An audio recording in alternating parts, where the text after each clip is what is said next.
The Last Hope. By Henry Seton Merriman. Chapter 1. Le Roi est mort. There, that's it. That's where they buried Frenchmen, said Andrew, known as River Andrew. For there was another Andrew who earned his living on the sea. River Andrew had conducted the two gentlemen from the Black Sailor to the churchyard by their own request. A message had been sent to him in the morning that this service would be required of him, to which he had returned the answer that they would have to wait until the evening. It was his day to go round Marshford Way with dried fish, he said, but in the evening they could see the church if they still set their minds on it. River Andrew combined the light duties of gravedigger and clerk to the parish of Farlingford in Suffolk with a small but steady business in fish of his own drying, nets of his own netting, and pork slain and dressed by his own weather-beaten hands. For Farlingford lies in that part of England which reaches seaward toward the fatherland, and seems to have acquired from that proximity an insatiable appetite for sausages and pork. On these coasts the killing of pigs and the manufacture of sausages would appear to employ the leisure of the few, who for one reason or another have been deemed unfit for the sea. It is not our business to inquire why River Andrew had never used the fickle element. All that lay in the past. And in a degree he was saved from the disgrace of being a landsman by the smell of tar and bloaters that heralded his coming, by the blue jersey and the brown homespun trousers which he wore all the week, and by the saving word which distinguished him from the poor inland lubbers who had no dealings with water at all. He had this evening laid aside his old sou'wester, worn in fair and foul weather alike, for his Sunday hat. His head part was therefore official and lent additional value to the words recorded. He spoke them, moreover, with a dim note of aggressiveness which might only have been racy of a soil-breeding men who are curt and clear of speech. But there was more than an East Anglian bluffness in the statement, and the manner of its delivery, as his next observation at once explained. "Parson thinks it's over there by the yew tree, but he's wrong. That there one was a wash-up found by old Wellham the lighthouse keeper one morning early. No! This is where Frenchman was laid by." He indicated with the toe of his sea-boot a crumbling grave which had never been distinguished by a headstone. The grass grew high all over Farlingford churchyard, almost hiding the mounds where the forefathers slept side by side with the nameless wash-ups, to whom they had extended a last hospitality. River Andrew had addressed his few remarks to the younger of his two companions, a well-dressed, smartly set-up man of 40 or thereabouts, who in turn translated the gist of them into French for the information of his senior, a little white-haired gentleman whom he called Monsieur le Marquis. He spoke glibly enough in either tongue, with a certain indifference of manner. This was essentially a man of cities, and one better suited to the pavement than the rural quiet of Farlingford. To have the gift of tongues is no great recommendation to the British-born, and River Andrew looked askance at this fine gentleman while he spoke French. He had received letters at the post office under the name of Dormer Colville, a name not unknown in London and Paris, but of which the social fame had failed to travel even to Ipswich, 20 miles away from this mouldering churchyard. "It's getting on for 25 years come Michaelmas," put in River Andrew. "I wasn't digger then, but I remember the burial well enough. And I remember Frenchman, same as if I see him yesterday." He plucked a blade of grass from the grave and placed it between his teeth. "He were a mystery, he were," he added, darkly, and turned to look musingly across the marshes toward the distant sea. For River Andrew, like many hawkers of cheap wares, knew the indirect commercial value of news. The little white-haired Frenchman made a gesture of the shoulders and outspread hands indicative of a pious horror at the condition of this neglected grave. The meaning of his attitude was so obvious that River Andrew shifted uneasily from one foot to the other. "Parson," he said, "he don't take no account of the graves. He's what you might call a bookworm.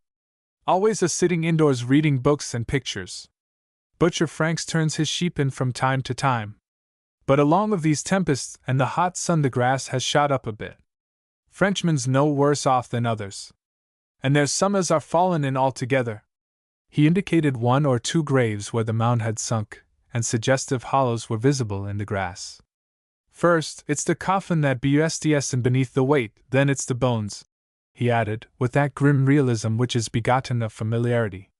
Dormer Colville did not trouble to translate these general truths.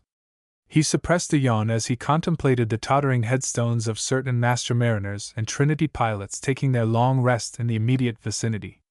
The churchyard lay on the slope of rising ground upon which the village of Farlingford straggled upward in one long street. Farlingford had once been a town of some commercial prosperity. Its story was the story of half a dozen ports on this coast, a harbor silted up, a commerce absorbed by a more prosperous neighbor nearer to the railway. Below the churchyard was the wide street which took a turn eastward at the gates and led straight down to the riverside. Farlingford Quay, a little colony of warehouses and tarred huts, was separated from Farlingford proper by a green, where the water glistened at high tide. In olden days the freemen of Farlingford had been privileged to graze their horses on the green. In these later times the lord of the manor pretended to certain rights over the pasturage, which Farlingford, like one man, denied him. "A mystery," repeated River Andrew, waiting very clearly for Mr. Dormer Colville to translate the suggestive word to the French gentleman. But Colville only yawned. "And there's few in Farlingford as knew Frenchmen as well as I did." Mr. Colville walked toward the church porch, which seemed to appeal to his sense of the artistic, for he studied the Norman work with the eye of a connoisseur. He was evidently a cultured man, more interested in a work of art than in human story. River Andrew, seeing him depart, jingled the keys which he carried in his hand, and glanced impatiently toward the older man. The Marquis de Jemissac, however, ignored the sound as completely as he had ignored River Andrew's remarks. He was looking round him with eyes which had once been dark and bright, and were now dimly yellow. He looked from tomb to tomb, vainly seeking one that should be distinguished, if only by the evidence of a little care at the hands of the living. He looked down the wide grass-grown street, partly paved after the manner of the Netherlands, toward the quay, where the brown river gleamed between the walls of the weather-beaten brick buildings.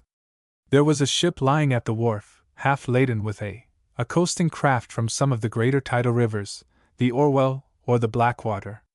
A man was sitting on a piece of timber on the quay, smoking as he looked seaward. But there was no one else in sight. For Farlingford was half depopulated, and it was tea time. Across the river lay the marshes, unbroken by tree or hedge, barren of even so much as a hut. In the distance, hazy and gray in the eye of the North Sea, a lighthouse stood dimly, like a pillar of smoke. To the south, so far as the eye could pierce the sea haze, marshes. To the north, where the river ran between bare dikes, marshes. And withal a silence which was only intensified by the steady hum of the wind through the gnarled branches of the few churchyard trees which turn a crouching back toward the ocean. In all the world, save, perhaps, in the Arctic world, it would be hard to find a picture emphasizing more clearly the fact that a man's life is but a small matter, and the memory of it like the seed of grass upon the wind to be blown away and no more recalled. The bearer of one of the great names of France stood knee-deep in the sun-tanned grass, and looked slowly round as if seeking to imprint the scene upon his memory. He turned to glance at the crumbling church behind him, built long ago by men speaking the language in which his own thoughts found shape. He looked slowly from end to end of the ill-kept burial ground, crowded with the bones of the nameless and insignificant dead, who, after a life passed in the daily struggle to wrest a sufficiency of food from a barren soil, or the greater struggle to hold their own against a greedy sea, had faded from the memory of the living, leaving naught behind them but a little mound where the butcher put his sheep to graze. Monsieur de Jemissac was so absorbed in his reflections that he seemed to forget his surroundings and stood above the grave, pointed out to him by River Andrew, oblivious to the cold wind that blew in from the sea, deaf to the clink of the sexton's inviting keys, forgetful of his companion who stood patiently waiting within the porch. The Marquis was a little bent man, spare of limb, heavy of shoulder, with snow-white hair against which his skin, brown and wrinkled as a walnut shell, looked sallow like old ivory. His face was small and aquiline, not the face of a clever man, but clearly the face of an aristocrat. He had the grand manner too, and that quiet air of self-absorption which usually envelopes the bearers of historic names. Dormer Colville watched him with a good-natured patience which pointed, as clearly as his attitude and yawning indifference, to the fact that he was not at Farlingford for his own amusement. Presently he lounged back again toward the Marquis and stood behind him. "The wind is cold, Marquis," he said pleasantly. "One of the coldest spots in England. What would Mademoiselle say if I allowed you to take a chill?" De Germasac turned and looked at him over his shoulder with a smile full of pathetic meaning. He spread out his arms in a gesture indicative of horror at the bleakness of the surroundings, at the mournfulness of the decaying village, the dreary hopelessness of the moldering church and tombs. "I was thinking, my friend," he said. "That was all. It is not surprising that one should think." Colville heaved a sigh and said nothing. He was, it seemed, essentially a sympathetic man, not of a thoughtful habit himself, but tolerant of thought in others. It was abominably windy and cold, although the corn was beginning to ripen, but he did not complain. Neither did he desire to hurry his companion in any way. He looked at the crumbling grave with a passing shadow in his clever and worldly eyes, and composed himself to await his friend's pleasure. In his way he must have been a philosopher. His attitude did not suggest that he was bored, and yet it was obvious that he was eminently out of place in this remote spot. He had nothing in common, for instance, with River Andrew, and politely yawned that reminiscent fish curer into silence. His very clothes were of a cut and fashion never before seen in Farlingford. He wore them, too, with an air rarely assumed even in the streets of Ipswich. Men still dressed with care at this time, for D'Orsay was not yet dead, though his fame was tarnished. Mr. Dormer Colville was not a dandy, however. He was too clever to go to that extreme and too wise not to be within reach of it in an age when great tailors were great men, and it was quite easy to make a reputation by clothes alone. Not only was his dress too fine for Farlingford, but his personality was not in tune with this forgotten end of England. His movements were too quick for a slow-moving race of men, no fools, and wiser than their Midland brethren. Slow because they had yet to make sure that a better way of life had been discovered than that way in which their Saxon forefathers had always walked. Colville seemed to look at the world with an exploiting eye. He had a speculative mind. Had he lived at the end of the Victorian era instead of the beginning, he might have been a notable financier. His quick glance took in all Farlingford in one comprehensive verdict. There was nothing to be made of it. It was uninteresting because it obviously had no future, nor encouraged any enterprise. He looked across the marshes indifferently, following the line of the river as it made its devious way between high dikes to the sea. And suddenly his eye lighted. There was a sail to the south. A schooner was standing into the river mouth, her sails glowing rosily in the last of the sunset light. Colville turned to see whether River Andrew had noticed, and saw that landsman looking skyward with an eye that seemed to foretell the early demise of a favoring wind. "That's the last hope," he said in answer to Dormer Colville's question. "And it will take all Seth Club's seamanship to save the tide. The last hope. There's many a hope built at Farlingford, and that's the last, for the yard is closed and there's no more building now." The Marquis de Germasac had turned away from the grave, but as Colville approached him he looked back to it with a shake of the head. "After 8 centuries of splendor, my friend," he said. "Can that be the end, that?" "It is not the end," answered Colville, cheerfully. "It is only the end of a chapter. Le roi est mort, vive le roi!" He pointed with his stick, as he spoke, to the schooner creeping in between the dikes. Chapter 2. Vive le roi. The last hope had been expected for some days. It was known in Farlingford that she was foul, and that Captain Clubb had decided to put her on the slipway at the end of the next voyage. Captain Clubb was a Farlingford man. The Last Hope was a Farlingford-built ship, and Seth Clubb was not the captain to go past his own port for the sake of saving a few pounds. "Farlingford's his nation," they said of him down at the quay. "Born and bred here, man and boy. He's not likely to put her into a Thames dry dock while the slipway's standing empty." All the village gossips naturally connected the arrival of the 2 gentlemen from London with the expected return of the Last Hope. Captain Clubb was known to have commercial relations with France. It was currently reported that he could speak the language.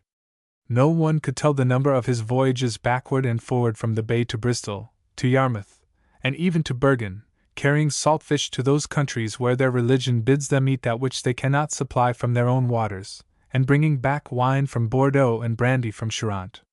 It is not etiquette, however, on these windswept coasts to inquire too closely into a man's business, and, as in other places, the talk was mostly among those who knew the least, namely, the women. There had been a question of repairing the church. The generation now slowly finding its way to its precincts had discussed the matter since their childhood, and nothing had come of it. One bold spirit put forth the suggestion that the two gentlemen were London architects sent down by the Queen to see to the church. But the idea fell to the ground before the assurance from Mrs.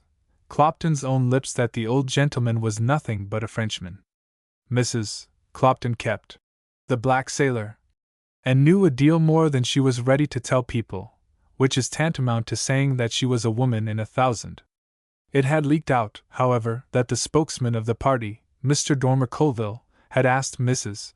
Clopton whether it was true that there was claret in the cellars of the Black Sailor, and any one having doubts could satisfy himself with a sight of the empty bottles, all mouldy, standing in the backyard of the inn. They were wine merchants from France, concluded the wiseacres of Farlingford over their evening beer. They had come to Farlingford to see Captain Clubb. What could be more natural? For Farlingford was proud of Captain Clubb. It so often happens that a man going out into the world and making a great name there forgets his birthplace and the rightful claim to a gleam of reflected glory which the relations of a great man, who have themselves stayed at home and done nothing, are always ready to consider their due reward for having shaken their heads over him during the earlier struggles. Though slow of tongue, the men of Farlingford were of hospitable inclination. They were sorry for Frenchmen, as for a race destined to smart for all time under the recollection of many disastrous defeats at sea. And of course they could not help being ridiculous. Heaven had made them like that while depriving them of any hope of ever attaining to good seamanship. Here was a foreigner, however, cast up in their midst, not by the usual channel indeed, but by a carriage and pair from Ipswich. He must feel lonesome, they thought, and strange. They, therefore, made an effort to set him at his ease, and when they met him in the street, jerked their heads at him sideways. The upward jerk is less friendly, and usually denotes the desire to keep strictly within the limits of acquaintanceship. To Mr. Dormer Colville they gave the upward lift of the chin as to a person too facile in speech to be desirable. The dumbness of the Marquis de Gemissac appealed perhaps to a race of seafaring men very sparingly provided by nature with words in which to clothe thoughts no less solid and sensible by reason of their terseness. It was at all events unanimously decided that everything should be done to make the foreigner welcome until the arrival of the last hope. A similar unanimity characterized the decision that he must without delay be shown Frenchman's grave. River Andrew's action and the unprecedented display of his Sunday hat on a weekday were nothing but the outcome of a deep-laid scheme. Mrs. Clopton had been instructed to recommend the gentleman to inspect the church, and the rest had been left to the wit of River Andrew, a man whose calling took him far and wide, and gave him opportunities of speech with gentlefolk. These opportunities tempted River Andrew to go beyond his instructions so far as to hint that he could, if encouraged, make disclosures of interest respecting Frenchmen.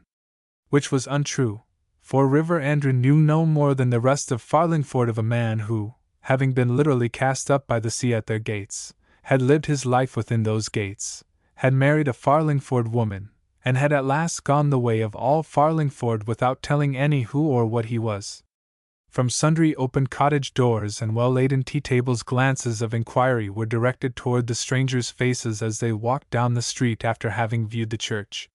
Some prescient females went so far as to state that they could see quite distinctly in the elder gentleman's demeanor a sense of comfort and consolation at the knowledge thus tactfully conveyed to him that he was not the first of his kind to be seen in Farlingford. Hard upon the heels of the visitors followed River Andrew, wearing his sou'wester now and carrying the news that the last hope was coming up on the top of the tide.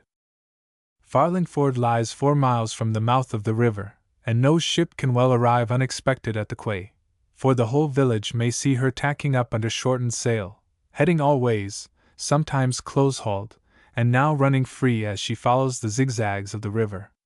Thus, from the open door, the villagers calculated the chances of being able to finish the evening meal at leisure, and still be down at the quay in time to see Seth Clubb bring his ship alongside. One by one the men of Farlingford, pipe in mouth, went toward the river, not forgetting the kindly, sideward jerk of the head for the old Frenchman already waiting there. It was nearly the top of the tide, and the clear green water swelled and gurgled round the weedy piles of the quay, bringing on its surface tokens from the sea, shadowy jellyfish, weed, and froth. The Last Hope was quite close at hand now, swinging up in midstream. The sun had set, and over the marshes the quiet of evening brooded hazily.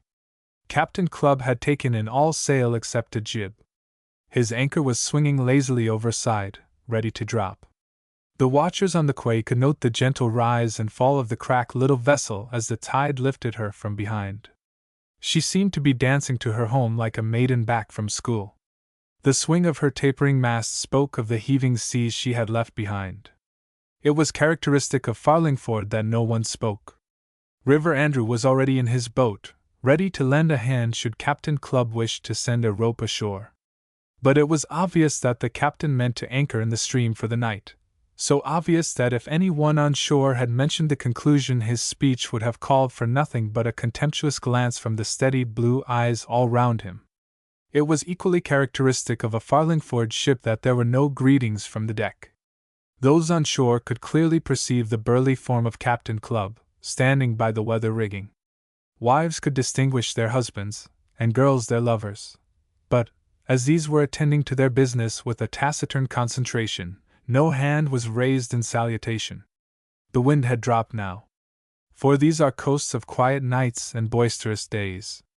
The tide was almost slack. The Last Hope was scarcely moving, and in the shadowy light looked like a phantom ship sailing out of a dreamy sunset sky. Suddenly the silence was broken, so unexpectedly, so dramatically, that the old Frenchman, to whose nature such effects would naturally appeal with a lightning speed, rose to his feet and stood looking with startled eyes toward the ship. A clear, strong voice had broken joyously into song, and the words it sang were French.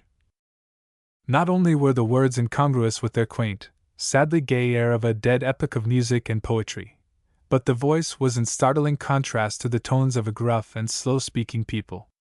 For it was a clear tenor voice with a ring of emotion in it, half laughter, half tears, such as no Briton could compass himself, or hear in another without a dumb feeling of shame and shyness. But those who heard it on the shore, and all Farlingford was there by this time, only laughed curtly. Some of the women exchanged a glance and made imperfectly developed gestures, as of a tolerance understood between mothers for anything that is young and inconsequent. "We've gotten Lou Barebone back at any rate," said a man, bearing the reputation of a wit. And after a long pause one or two appreciators answered, "You're right," and laughed good-humoredly. The Marquis de Gemissac sat down again, with a certain effort at self-control, on the bulk of timber which had been used by some generations of tide-watchers. He turned and exchanged a glance with Dormer Colville, who stood at his side leaning on his gold-headed cane. Colville's expression seemed to say, "I told you what it would be. But wait, there is more to come." His affable eyes made a round of the watching faces, and even exchanged a sympathetic smile with some, as if to hint that his clothes were only fine because he belonged to a fine generation, but that his heart was as human as any beating under a homelier coat. "There's Parson," said one woman to another, behind the corner of her apron, within Colville's hearing. "It takes a deal to bring him out o' doors nowadays, and little Sep and Miss Miriam." Dormer Colville heard the words, and he heard something unspoken in the pause before the mention of the last name. He did not look at once in the direction indicated by a jerk of the speaker's thumb, but waited until a change of position enabled him to turn his head without undue curiosity. He threw back his shoulders and stretched his legs after the manner of one cramped by standing too long in one attitude. 100 yards farther up the river, where the dike was wider, a gray-haired man was walking slowly toward the quay. In front of him a boy of 10 years was endeavoring to drag a young girl toward the jetty at a quicker pace than she desired. She was laughing at his impetuosity, and looking back toward the man who followed them with the abstraction and indifference of a student. Colville took in the whole picture in one quick comprehensive glance. But he turned again as the singer on board. "The last hope," began another verse. The words were clearly audible to such as knew the language, and Colville noted that the girl turned with a sudden gravity to listen to them. Captain Clubb's harsh voice broke into the song with the order to let go the anchor. As the ship swung to the tide, the steersman, who wore neither coat nor waistcoat, could be seen idly handling the wheel still, though his duties were necessarily at an end. He was a young man, and a gay salutation of his unemployed hand toward the assembled people, as if he were sure that they were all friends, stamped him as the light-hearted singer, so different from the Farlingford men, so strongly contrasted to his hearers, who nevertheless jerked their heads sideways in response. He had, it seemed, rightly gauged the feelings of these cold East Anglians. They were his friends. River Andrew's boat was alongside. The last hope. Now. Someone had thrown him a rope, which he had passed under his bow thwart, and now held with one hand, while with the other he kept his distance from the tarry side of the ship. There was a pause until the schooner felt her moorings, then Captain Clubb looked over the side and nodded a curt salutation to River Andrew, bidding him, by the same gesture, wait a minute until he had donned his shore-going jacket. The steersman was pulling on his coat while he sought among the crowd the faces of his more familiar friends. He was, it seemed, a privileged person, and took it for granted that he should go ashore with the captain. He was, perhaps, one of those who seem to be privileged at their birth by fate, and pass through life on the sunny side with a light step and laughing lips. Captain Clubb was the first to step ashore, with one comprehensive nod of the head for all Farlingford. Close on his heels the younger sailor was already returning the greetings of his friends. "Hullo, Lou!" they said, or "How do, Barebone?" For their tongues are no quicker than their limbs, and to this day, "How do?" is the usual greeting. The Marquis de Jemissac, who was sitting in the background, gave a sharp little exclamation of surprise when Barebone stepped ashore, and turned to Dormer Colville to say in an undertone, "Ah, but you need say nothing. I promise you," answered Colville, carelessly, "that I should tell you nothing till you had seen him." Chapter 3. The Return of the Last Hope.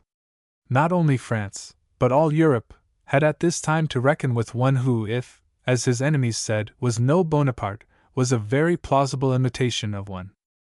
In 1849 France, indeed, was kind enough to give the world a breathing space. She had herself just come through one of those seething years from which she alone seems to have the power of complete recovery. Paris had been in a state of siege for 4 months, not threatened by a foreign foe, but torn to pieces by internal dissension. 16,000 had been killed and wounded in the streets. A ministry had fallen. A ministry always does fall in France. Bad weather may bring about such a descent at any moment. A monarchy had been thrown down, a king had fled. Another king, and one who should have known better than to put his trust in a people. Half a dozen generals had attempted to restore order in Paris and confidence in France. Then, at the very end of 1848, the fickle people elected this Napoleon, who was no Bonaparte, president of the new republic, and Europe was accorded a breathing space. At the beginning of 1849 arrangements were made for it, military arrangements, and the year was almost quiet. It was in the summer of the next year, 1850, that the Marquis de Jemissac journeyed to England. It was not his first visit to the country. 60 years earlier he had been hurried thither by a frenzied mother, a little pale-faced boy, not bright or clever, but destined to pass through days of trial and years of sorrow which the bright and clever would scarcely have survived. For brightness must always mean friction, while cleverness will continue to butt its head against human limitations so long as men shall walk this earth. He had been induced to make this journey thus, in the evening of his days, by the hope, hitherto vain enough, which many Frenchmen had pursued for half a century. For he was one of those who refused to believe that Louis XVII had died in the prison of the Temple. Not once, but many times, Dormer Colville laughingly denied any responsibility in the matter. "I will not even tell the story as it was told to me," he said to the Marquis de Jemissac, to the Abbé Touvent and to the Comtesse de Chantenay, whom he met frequently enough at the house of his cousin, Mrs. St. Pierre Lawrence, in that which is now the province of the Charente Inferior. I will not even tell you the story as it was told to me, until one of you has seen the man. And then, if you asked me, I will tell you. It is nothing to me, you understand. I am no dreamer, but a very material person, who lives in France because he loves the sunshine, and the cuisine, and the good, kind hearts, which no government or want of government can deteriorate. And Madame de Chantenay, who liked Dormer Colville, with whom she admitted she always felt herself in sympathy, smiled graciously in response to his gallant bow. For she, too, was a materialist who loved the sunshine and the cuisine, more especially the cuisine. Moreover, Colville never persuaded the Marquis de Gemissac to come to England. He went so far as to represent, in a realistic light, the discomforts of the journey, and only at the earnest desire of many persons concerned did he at length enter into the matter and good-naturedly undertake to accompany the aged traveler. So far as his story was concerned, he kept his word, entertaining the Marquis on the journey and during their 2 days' sojourn at the Humble Inn at Farlingford with that flow of sympathetic and easy conversation which always made Madame de Chantenay protest that he was no Englishman at all, but all that there was of the most French. Has it not been seen that Colville refused to translate the dark sayings of River Andrew by the side of the grass-grown grave, which seemed to have been brought to the notice of the travellers by the merest accident? I promise you that I should tell you nothing until you had seen him, he repeated, as the Marquis followed with his eyes the movements of the group of which the man they called Lou Barebone formed the centre. No one took much notice of the two strangers.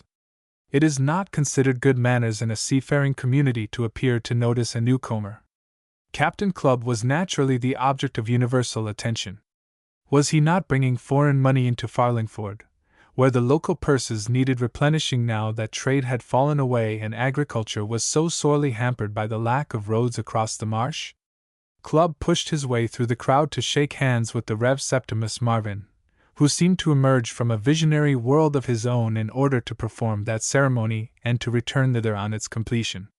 Then the majority of the onlookers straggled homeward, leaving a few wives and sweethearts waiting by the steps, with patient eyes fixed on the spidery figures in the rigging of the Last Hope. Dormer Colville and the Marquis de Gemissac were left alone, while the rector stood a few yards away, glaring abstractedly at them through his gold-rimmed spectacles as if they had been some strange flotsam cast up by the high tide. I remember, said Colville to his companion, that I have an introduction to the pastor of the village, who, if I am not mistaken, is even now contemplating opening a conversation. It was given to me by my banker in Paris, who is a Suffolk man. You remember Marquis John Turner of the Rue Lafayette? Yes, yes, answered the Marquis, absently. He was still watching the retreating villagers, with eyes old and veiled by the trouble that they had seen. I will take this opportunity of presenting myself, said Colville, who was watching the little group from the rectory without appearing to do so. He rose as he spoke and went toward the clergyman, who was probably much younger than he looked. For he was ill-dressed and ill-shorn, with straggling grey hair hanging to his collar. He had a musty look, such as a book may have that is laid on a shelf in a deserted room and never opened or read. Septimus Marvin, the world would say, had been laid upon a shelf when he was inducted to the spiritual cure of Farlingford. But no man is ever laid on a shelf by fate. He climbs up there of his own will, and lies down beneath the dust of forgetfulness because he lacks the heart to arise and face the business of life. Seeing that Dormer Colville was approaching him, he came forward with a certain scholarly ease of manner, as if he had once mixed with the best on an intellectual equality. Colville's manners were considered perfect, especially by those who were unable to detect a fine line said to exist between ease and too much ease. Mr. Marvin recollected John Turner well. 10 years earlier he had, indeed, corresponded at some length with the Paris banker respecting a valuable engraving. Was Mr. Colville interested in engravings? Colville confessed to a deep and abiding pleasure in this branch of art, tempered, he admitted with a laugh, by a colossal ignorance. He then proceeded to give the lie to his own modesty by talking easily and well of mezzotints and etchings. But, he said, interrupting himself with evident reluctance, I am forgetting my obligations. Let me present to you my companion, an old friend, the Marquis de Gemissac. The two gentlemen bowed, and Mr. Marvin, knowing no French, proceeded to address the stranger in good British Latin, after the manner of the courtly divines of his day. Which Latin, from its mode of pronunciation, was entirely unintelligible to its hearer. In return, the rector introduced the two strangers to his niece, Miriam Liston.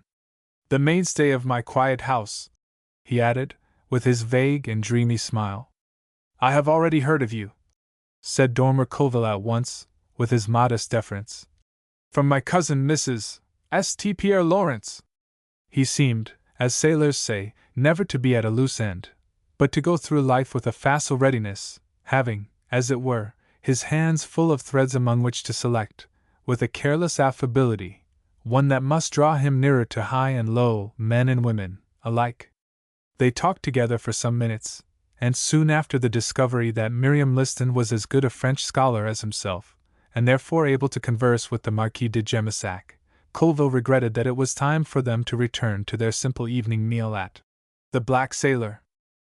"Well," said Colville to Monsieur de Gemissac, as they walked slowly across the green toward the inn, embowered in its simple cottage garden, all ablaze now with hollyhocks and poppies.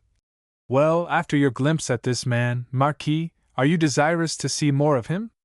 "My friend," answered the Frenchman, with a quick gesture descriptive of a sudden emotion not yet stilled. "He took my breath away. I can think of nothing else. My poor brain is buzzing still, and I know not what answers I made to that pretty English girl. Ah! You smile at my enthusiasm. You do not know what it is to have a great hope dangling before the eyes all one's life. And that face! In which judgment the Marquis was no doubt right. For Dormer Colville was too universal a man to be capable of concentrated zeal upon any one object. He laughed at the accusation. "After dinner," he answered, "I will tell you the little story as it was told to me. We can sit on this seat, outside the inn, in the scent of the flowers and smoke our cigarette." To which proposal Monsieur de Gemissac assented readily enough. For he was an old man, and to such the importance of small things, such as dinner or a passing personal comfort, are apt to be paramount. Moreover, he was a remnant of that class to which France owed her downfall among the nations, a class represented faithfully enough by its king, Louis XVI, who procrastinated even on the steps of the guillotine. The wind went down with the sun, as had been foretold by River Andrew, and the quiet of twilight lay on the level landscape like sleep when the two travelers returned to the seat at the inn door. A distant curlew was whistling cautiously to its benighted mate, but all other sounds were still. The day was over. "You remember," said Colville to his companion, "that 6 months after the execution of the king, a report ran through Paris and all France that the Dillons had succeeded in rescuing the Dauphin from the Temple. That was in July, 1793, just 57 years ago. The news reached me in Austria," answered the Marquis. Colville glanced sideways at his companion, whose face was set with a stubbornness almost worthy of the tenacious Bourbons themselves. "The Queen was alive then," went on the Englishman, half diffidently, as if prepared for amendment or correction. "She had nearly 3 months to live. The separation from her children had only just been carried out. She was not broken by it yet. She was in full possession of her health and energy. She was one of the cleverest women of that time. She was surrounded by men, some of whom were frankly half-witted, others who were drunk with excess of a sudden power for which they had had no preparation. Others, again, were timorous or cunning. All were ignorant, and many had received no education at all. For there are many ignorant people who have been highly educated, Marquis." He gave a short laugh and lighted a cigarette. "Mine," he continued, after a pause devoted to reflection which appeared to be neither deep nor painful, for he smiled as he gazed across the hazy marshes. "Mind, I am no enthusiast, as you yourself have observed. I plead no cause. She was not my queen, Marquis, and France is not my country. I endeavor to look at the matter with the eye of common sense and wisdom. And I cannot forget that Marie Antoinette was at bay, all her senses, all her wit alert. She can only have thought of her children. Human nature would dictate such thoughts. One cannot forget that she had devoted friends, and that these friends possessed unlimited money. Do you think, Marquis, that any one man of that rabble was above the reach of money? And Mr. Dormer Colville's reflective smile, as he gazed at the distant sea, would seem to indicate that, after a considerable experience of men and women, he had reluctantly arrived at a certain conclusion respecting them. No man born of woman, Marquis, is proof against bribery or flattery, or both. One can believe anything that is bad of such dregs of humankind, my friend, said Monsieur de Germissac, contemptuously. I speak to one, continued Colville, who has given the attention of a lifetime to the subject. If I am wrong, correct me. What I have been told is that a man was found who was ready, in return for a certain sum paid down, to substitute his own son for the little Dauphin, to allow his son to take the chance of coming alive out of that predicament. One can imagine that such a man could be found in France at that period. Monsieur de Germissac turned, and looked at his companion with a sort of surprise. You speak as if in doubt, Monsieur Colville, he said, with a sudden assumption of that grand manner with which his father had faced the people on the Place de la Révolution, had taken a pinch of snuff in the shadow of the guillotine one sunny July day. You speak as if in doubt. Such a man was found. I have spoken with him, I who speak to you. Chapter 4. The Marquis's Creed. Dormer Colville smiled doubtfully. He was too polite, it seemed, to be skeptical, and by his attitude expressed a readiness to be convinced as much from indifference as by reasoning. It is intolerable, said the Marquis de Germissac, that a man of your understanding should be misled by a few romantic writers in the pay of the Orleans. I am not misled, Marquis, I am ignorant, laughed Colville. It is not always the same thing. Monsieur de Germissac threw away his cigarette and turned eagerly toward his companion. Listen, he said. I can convince you in a few words. And Colville leaned back against the weather-worn seat with the air of one prepared to give a postprandial attention. Such a man was found as you yourself suggest. A boy was found who could not refuse to run that great risk, who could not betray himself by indiscreet speech, because he was dumb. In order to allay certain rumors which were going the round of Europe, the National Convention sent 3 of its members to visit the Dauphin in prison, and they themselves have left a record that he answered none of their questions and spoke no word to them. Why? Because he was dumb. He merely sat and looked at them solemnly, as the dumb look. It was not the Dauphin at all. He was hidden in the loft above. The visit of the conventionals was not satisfactory. The rumors were not stilled by it. There is nothing so elusive or so vital as a rumor. Ah! You smile, my friend. I always give a careful attention to rumors, admitted Colville. More careful than that which one accords to official announcements. Well, the dumb boy was not satisfactory. Those who were paid for this affair began to be alarmed. Not for their pockets. There was plenty of money. Half the crowned heads in Europe, and all the women, were ready to open their purses for the sake of a little boy, whose ill-treatment appealed to their soft hearts, who in a sense was sacred, for he was descended from 66 kings. No! Barras and all the other scoundrels began to perceive that there was only one way out of the difficulty into which they had blundered. The Dauphin must die! So the dumb boy disappeared. One wonders whither he went and what his fate might be. With so much to tell, put in Dormer Colville musingly. So much unspoken. It was odd how the roles had been reversed. For the Marquis de Germissac was now eagerly seeking to convince his companion. The surest way to persuade a man is to lead him to persuade himself. The only solution was for the Dauphin to die, in public. So another substitution was effected, continued Monsieur de Germissac. A dying boy from the hospital was made to play the part of the Dauphin. He was not at all like him, for he was tall and dark, taller and darker than a son of Louis XVI. And Marie Antoinette could ever have been. The prison was reconstructed so that the sentry on guard could not see his prisoner, but was forced to call to him in order to make sure that he was there. It was a pity that he did not resemble the Dauphin at all, this scrofulous child. But they were in a hurry, and they were at their wits' ends. And it is not always easy to find a boy who will die in a given time. This boy had to die, however, by some means or other.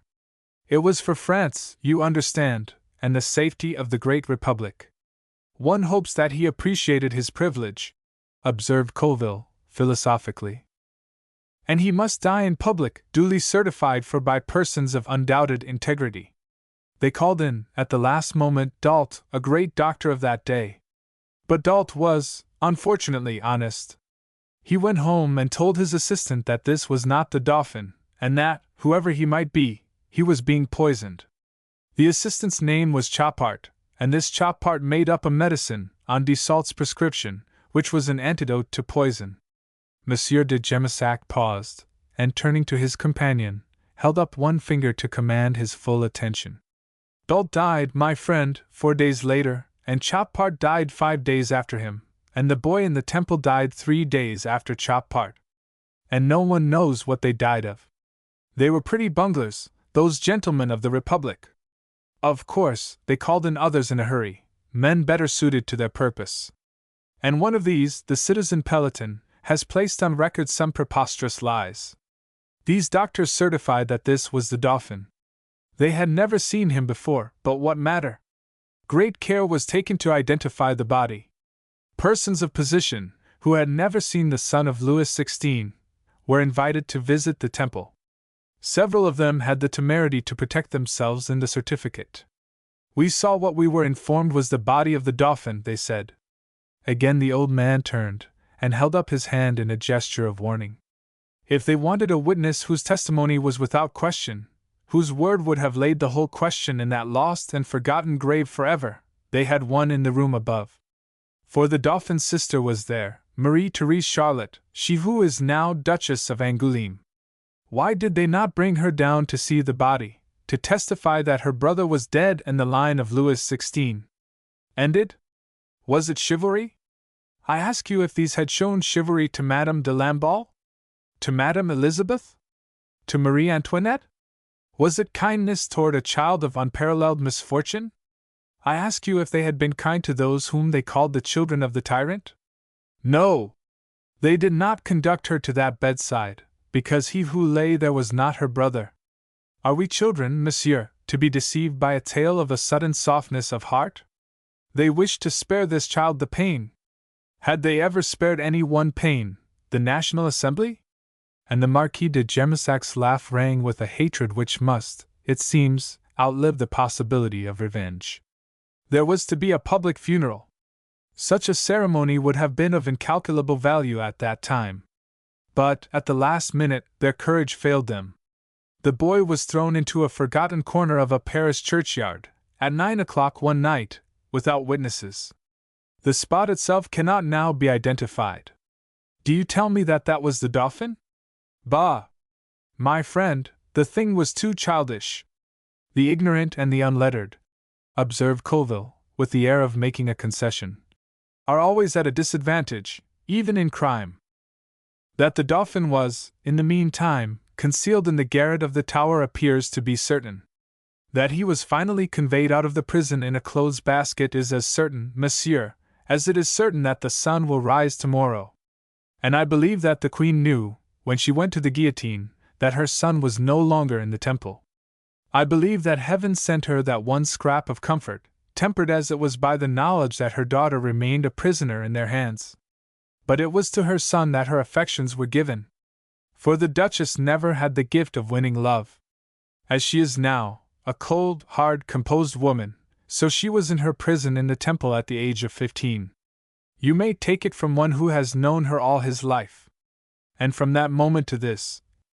The Marquis paused, and made a gesture with his hands, descriptive of space and the unknown. From that moment to this, nothing.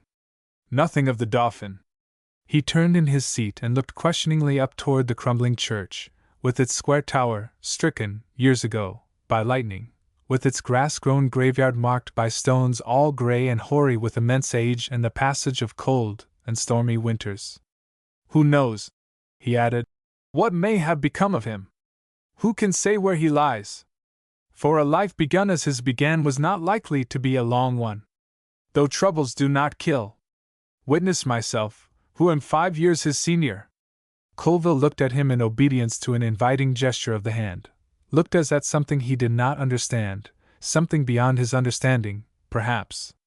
For the troubles had not been Monsieur de Gemissac's own troubles, but those of his country. "And the Duchess?" said the Englishman at length, after a pause. "At Frosdorf, what does she say or think?" "She says nothing," replied the Marquis de Gemissac sharply. "She is silent, because the world is listening for every word she may utter. What she thinks? Ah! Who knows? She is an old woman, my friend, for she is 71. Her memories are a millstone about her neck. No wonder she is silent. Think what her life has been. As a child, 3 years of semi-captivity at the Tuileries, with the mob howling round the railings. 3.5 years a prisoner in the Temple. Both parents sent to the guillotine, her aunt to the same. All her world massacred. As a girl, she was collected, majestic, or else she could not have survived those years in the Temple, alone, the last of her family. What must her thoughts have been, at night in her prison? As a woman, she is cold, sad, unemotional. No one ever lived through such troubles with so little display of feeling. The Restoration, the 100 Days, the Second Restoration, Louis XVIII, and his flight to England, Charles X, and his abdication, her own husband, the Duc d'Angoulême, the Dauphin for many years, the King for half an hour, these are some of her experiences. She has lived for 40 years in exile in Mitau, Memel, Warsaw, Königsberg, Prague, England, and now she is at Frosdorf, awaiting the end. You ask me what she says? She says nothing, but she knows, she has always known, that her brother did not die in the Temple. Then, suggested Colville, who certainly had acquired the French art of putting much meaning into one word. Then why not seek him? You would ask. How do you know that she has not done so, my friend, with tears? But as years passed on, and brought no word of him, it became less and less desirable. While Louis XVIII continued to reign, there was no reason to wish to find Louis XVII, you understand. For there was still a Bourbon, of the direct line, upon the throne. Louis XVIII would scarcely desire it. One would not expect him to seek very diligently for one who would deprive him of the crown. Charles X, knowing he must succeed his brother, was no more enthusiastic in the search. And the Duchess d'Angoulême herself, you ask? I can see the question in your face. Yes, conceded Colville. For, after all, he was her brother. Yes, and if she found him, what would be the result? Her uncle would be driven from the throne, her father-in-law would not inherit, her own husband, the Dauphin, would be Dauphin no longer. She herself could never be Queen of France. It is a hard thing to say of a woman. Monsieur de Gemissac paused for a moment in reflection. Yes, he said at length, a hard thing. But this is a hard world, Monsieur Colville, and will not allow either men or women to be angels. I have known and served the Duchess all my life, and I confess that she has never lost sight of the fact that, should Louis XVII be found, she herself would never be Queen of France. One is not a Bourbon for nothing. One is not a stateswoman and a daughter of kings for nothing, amended Colville, with his tolerant laugh, for he was always ready to make allowances. Better, perhaps, that France should be left quiet, under the regime she had accepted, than disturbed by the offer of another regime, which might be less acceptable. You always remind me, you, who deal with France, of a lion tamer at a circus. You have a very slight control over your performing beasts. If they refuse to do the trick you propose, you do not press it, but pass on to another trick, and the bars of the cage always appear to the onlooker to be very inadequate. Perhaps it was better, Marquis, to let the Dauphin go, to pass him over, and proceed to the tricks suitable to the momentary humor of your wild animals. The Marquis de Gemissac gave a curt laugh, which thrilled with a note of that fearful joy known to those who seek to control the uncontrollable. At that time, he admitted, it might be so. But not now. At that time there lived Louis XVIII, and Charles X, and his sons, the Duc d'Angoulême and the Duc de Berry, who might reasonably be expected to have sons in their turn. There were plenty of Bourbons, it seemed. And now, where are they? What is left of them? He gave a nod of the head toward the sea that lay between him and Germany. One old woman, over there, at Frosdorf, the daughter of Marie Antoinette, awaiting the end of her bitter pilgrimage, and this Comte de Chambord. This man who will not when he may. No, my friend, it has never been so necessary to find Louis XVII. As it is now. Necessary for France, for the whole world. This Prince-President, this last offshoot of a pernicious Republican growth, will drag us all in the mud if he gets his way with France. And those who have watched with seeing eyes have always known that such a time as the present must eventually come. For France will always be the victim of a clever adventurer. We have foreseen it, and for that reason we have treated as serious possibilities these false dolphins who have sprung up like mushrooms all over Europe and even in America. And what have they proved? What have the Bourbons proved in frustrating their frauds? That the son of Louis XVI did not die in the Temple. That is all. And Madame herself has gathered further strength to her conviction that the little king was not buried in that forgotten corner of the graveyard of Sainte Marguerite. At the same time, she knows that none of these, either Naundorf, nor Havergalt, nor Bruno, nor de Richemont, nor any other pretender, was her brother. No! The king, either because he did not know he was king, or because he had had enough of royalty, never came forward and never betrayed his whereabouts. He was to be sought. He is still to be sought. And it is now that he is wanted. That is why I offer to tell you this story now. That is my reason for bringing you to Farlingford now, said Colville quietly. It seemed that he must have awaited, as the wise do in this world, the propitious moment, and should it never come they are content to forego their purpose. He gave a light laugh and stretched out his long legs, contemplating his strapped trousers and neat boots with the eye of a connoisseur. And should I be the humble means of doing a good turn to France and others, will France, and others, remember it, I wonder? Perhaps I hold in my hands the hope of France, Marquis. He paused, and lapsed for a moment into thought. It was 8 o'clock, and the long northern twilight was fading into darkness now. The bell of Captain Clubb's ship rang out the hour, a new sound in the stillness of this forgotten town. The last hope, added Dormer Colville, with a queer laugh. Chapter 5. On the Dyke. Neither had spoken again when their thoughts were turned aside from that story which Colville, instead of telling, had been called upon to hear. For the man whose story it presumably was passed across the green ere the sound of the ship's bell had died away. He had changed his clothes, or else it would have appeared that he was returning to his ship. He walked with his head thrown up, with long lithe steps, with a gait and carriage so unlike the heavy tread of men wearing sea boots all their working days, that none would have believed him to be born and bred in Farlingford.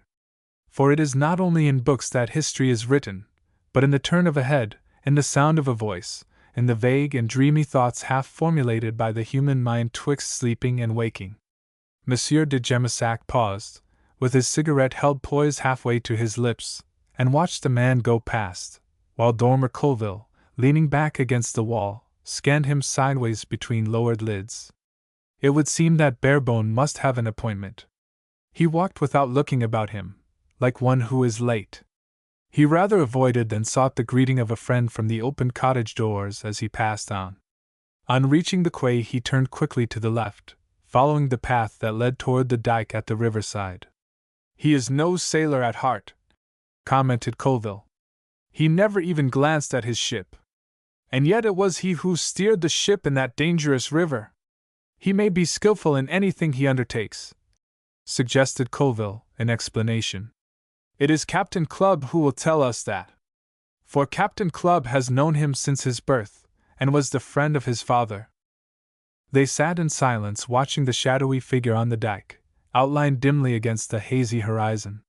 He was walking, still with haste as if to a certain destination, toward the rectory buried in its half-circle of crouching trees.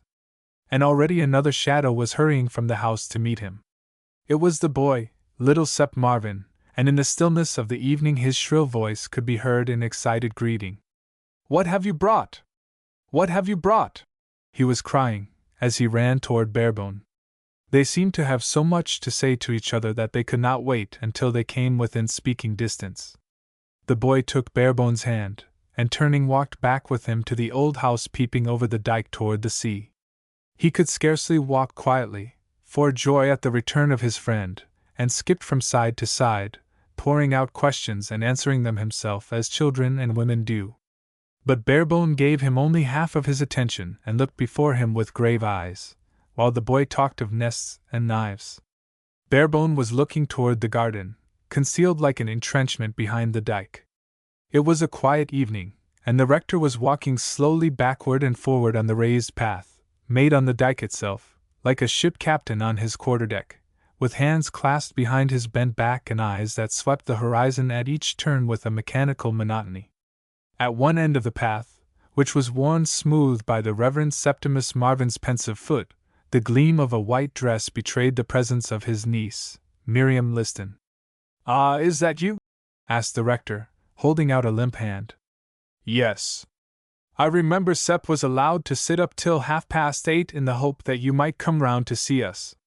Well, Lou, and how are you?" "Yes, yes." And he looked vaguely out to sea, repeating below his breath the words, "Yes, yes," almost in a whisper, as if communing secretly with his own thoughts out of hearing of the world. "Of course I should come round to see you," answered Barebone. "Where else should I go? So soon as we had had tea and I could change my clothes and get away from that dear Mrs. Club. It seems so strange to come back here from the racketing world, and France is a racketing world of its own, and find everything in Farlingford just the same."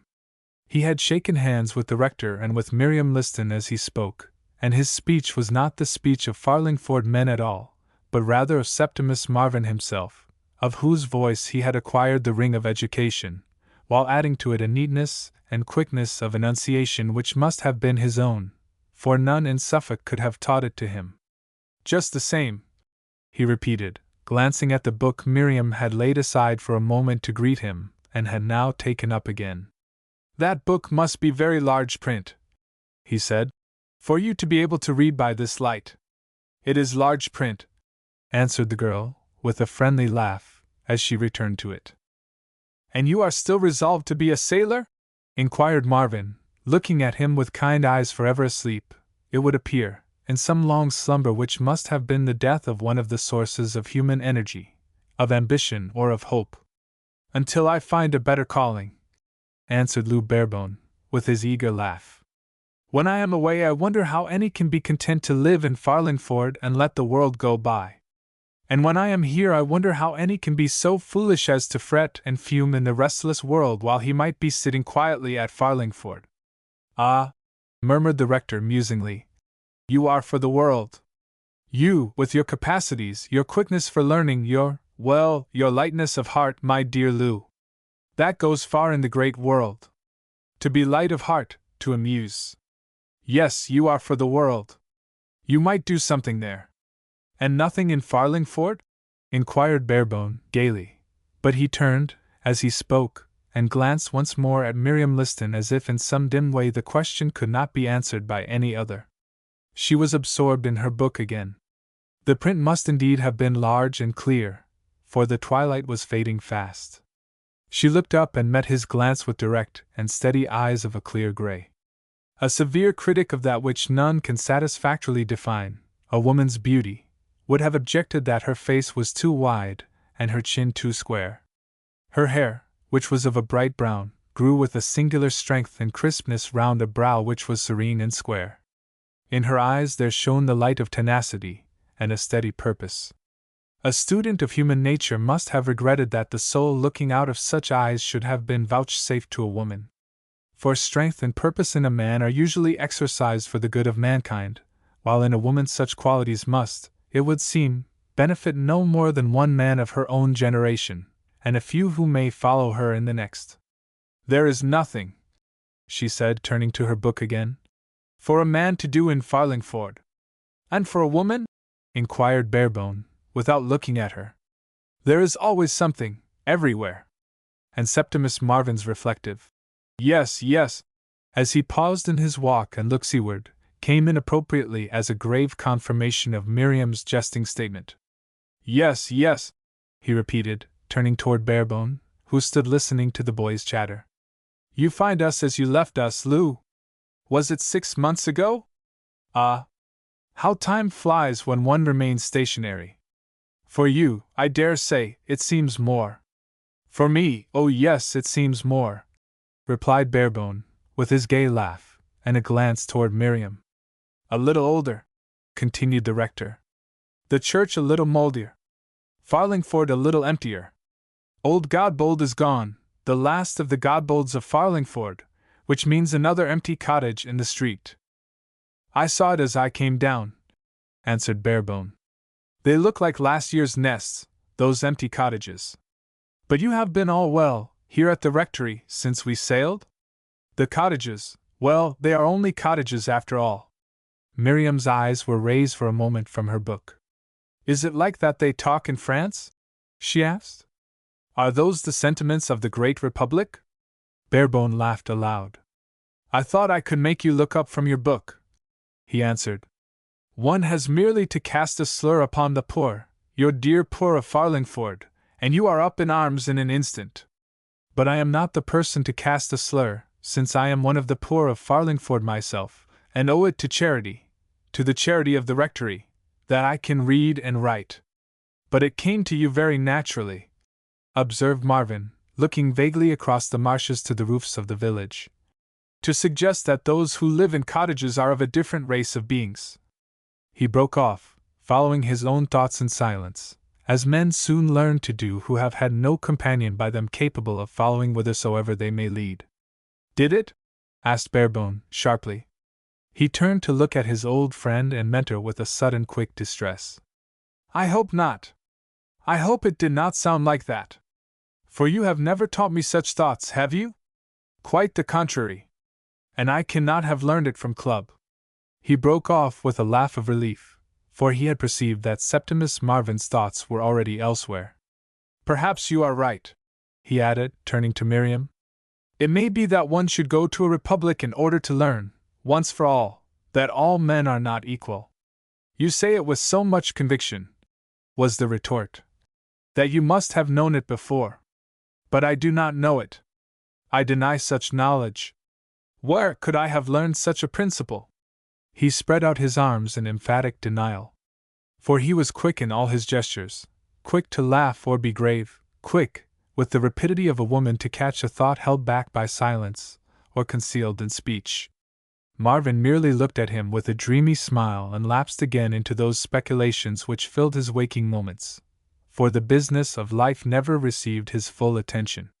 He contemplated the world from afar off, and was like that blind man at Bethsaida who saw men as trees walking, and rubbed his eyes and wondered. He turned at the sound of the church clock and looked at his son, whose attitude towards Barebone was that of an admiring younger brother. Sep, he said, your extra half-hour has passed. You will have time tomorrow and for many days to come to exchange views with Lou. The boy was old before his time, as the children of elderly parents always are. Very well, he said with a grave nod. But you must not tell Lou where those young herons are after I am gone to bed. He went slowly toward the house, looking back suspiciously from time to time. Herons? No, why should I? Where are they? Muttered Mr. Marvin, vaguely, and he absent-mindedly followed his son, leaving Miriam Liston sitting in the turf shelter, built like an embrasure in the dike, and Barebone standing a little distance from her, looking at her. A silence fell upon them, the silence that follows the departure of a third person when those who are left behind turn a new page. Miriam laid her book upon her lap and looked across the river, now slowly turning to its ebb.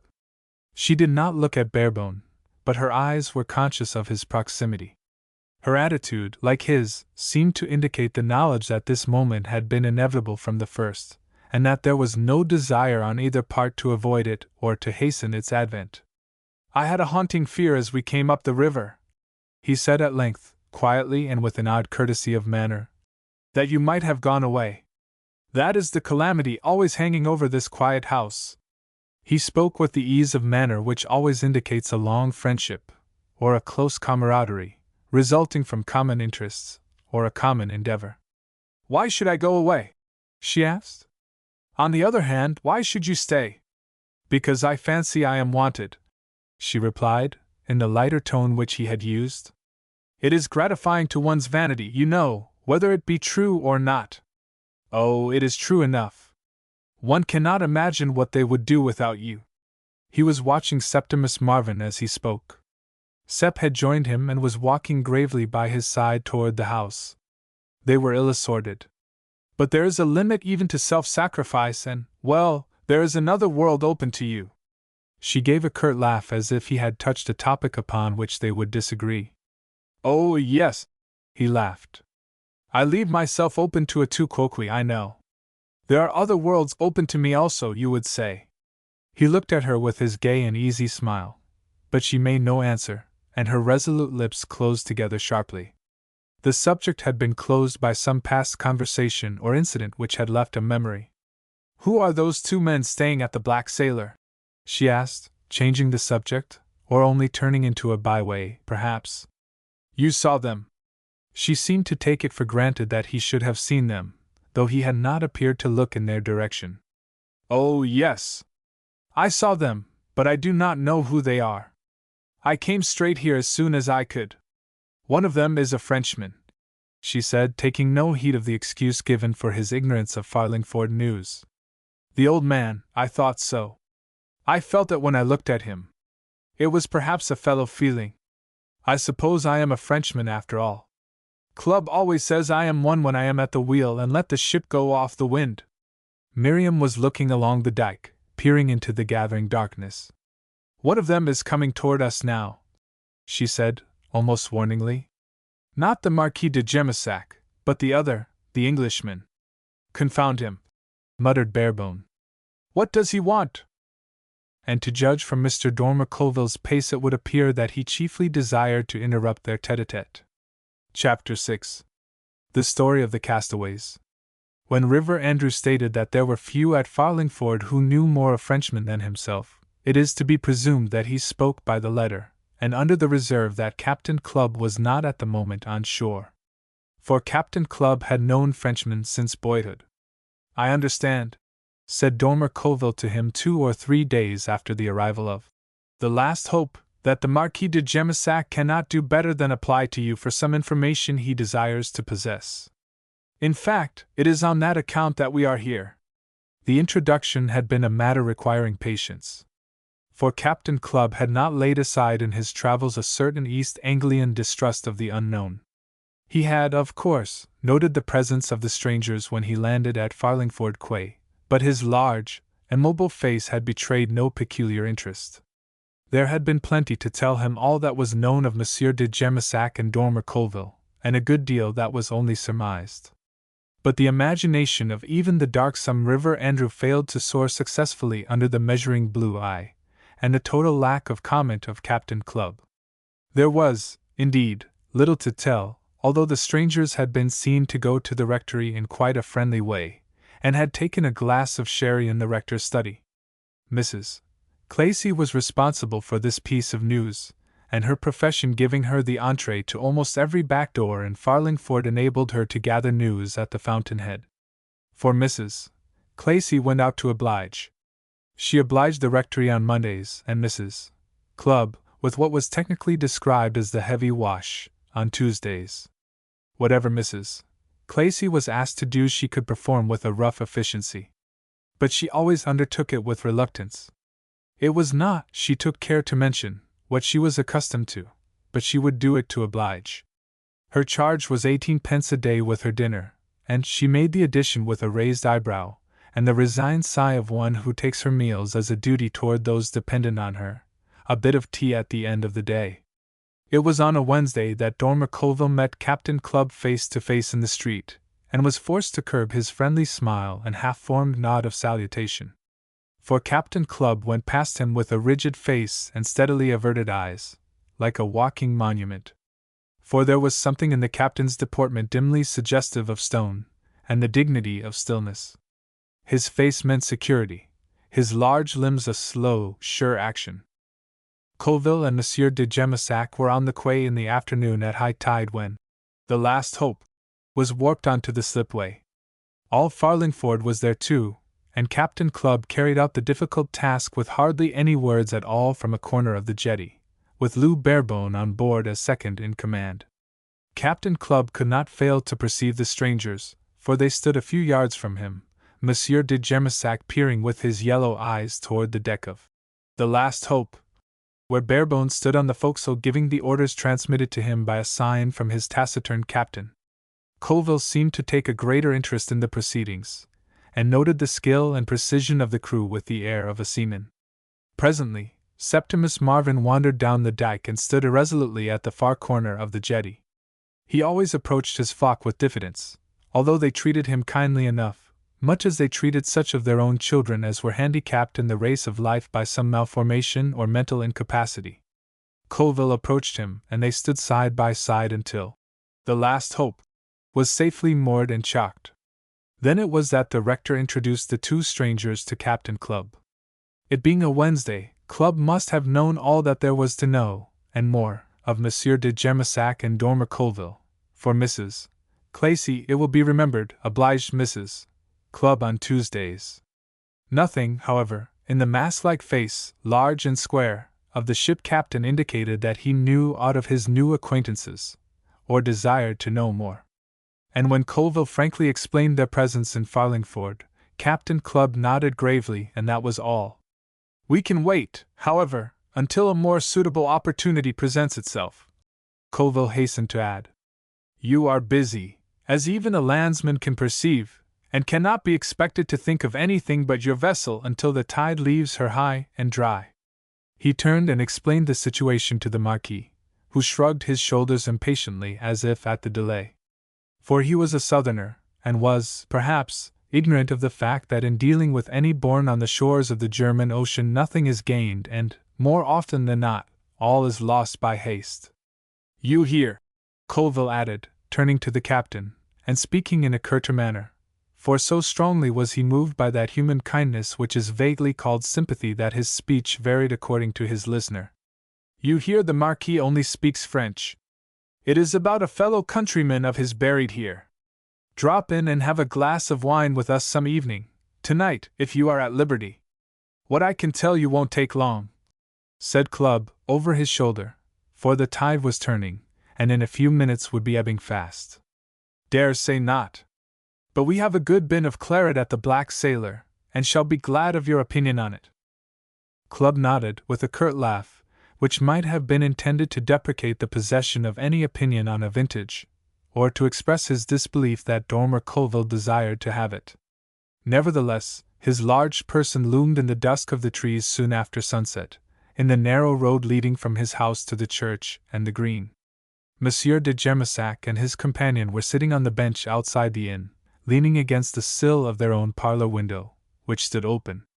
The captain had changed his clothes, and now wore those in which he went to church and to the custom house when in London or other large cities. "There walks a just man," commented Dormer Colville, lightly, and no longer word could have described Captain Clubb more aptly. He would rather have stayed in his own garden this evening to smoke his pipe in contemplative silence.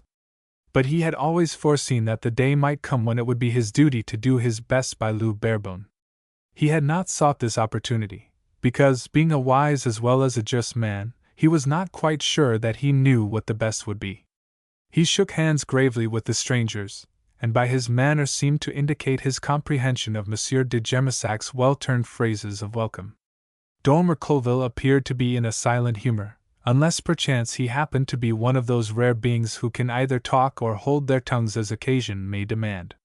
"You won't want me to put my oar in, I see," observed he, tentatively, as he drew forward a small table whereon were set 3 glasses and a bottle of the celebrated claret.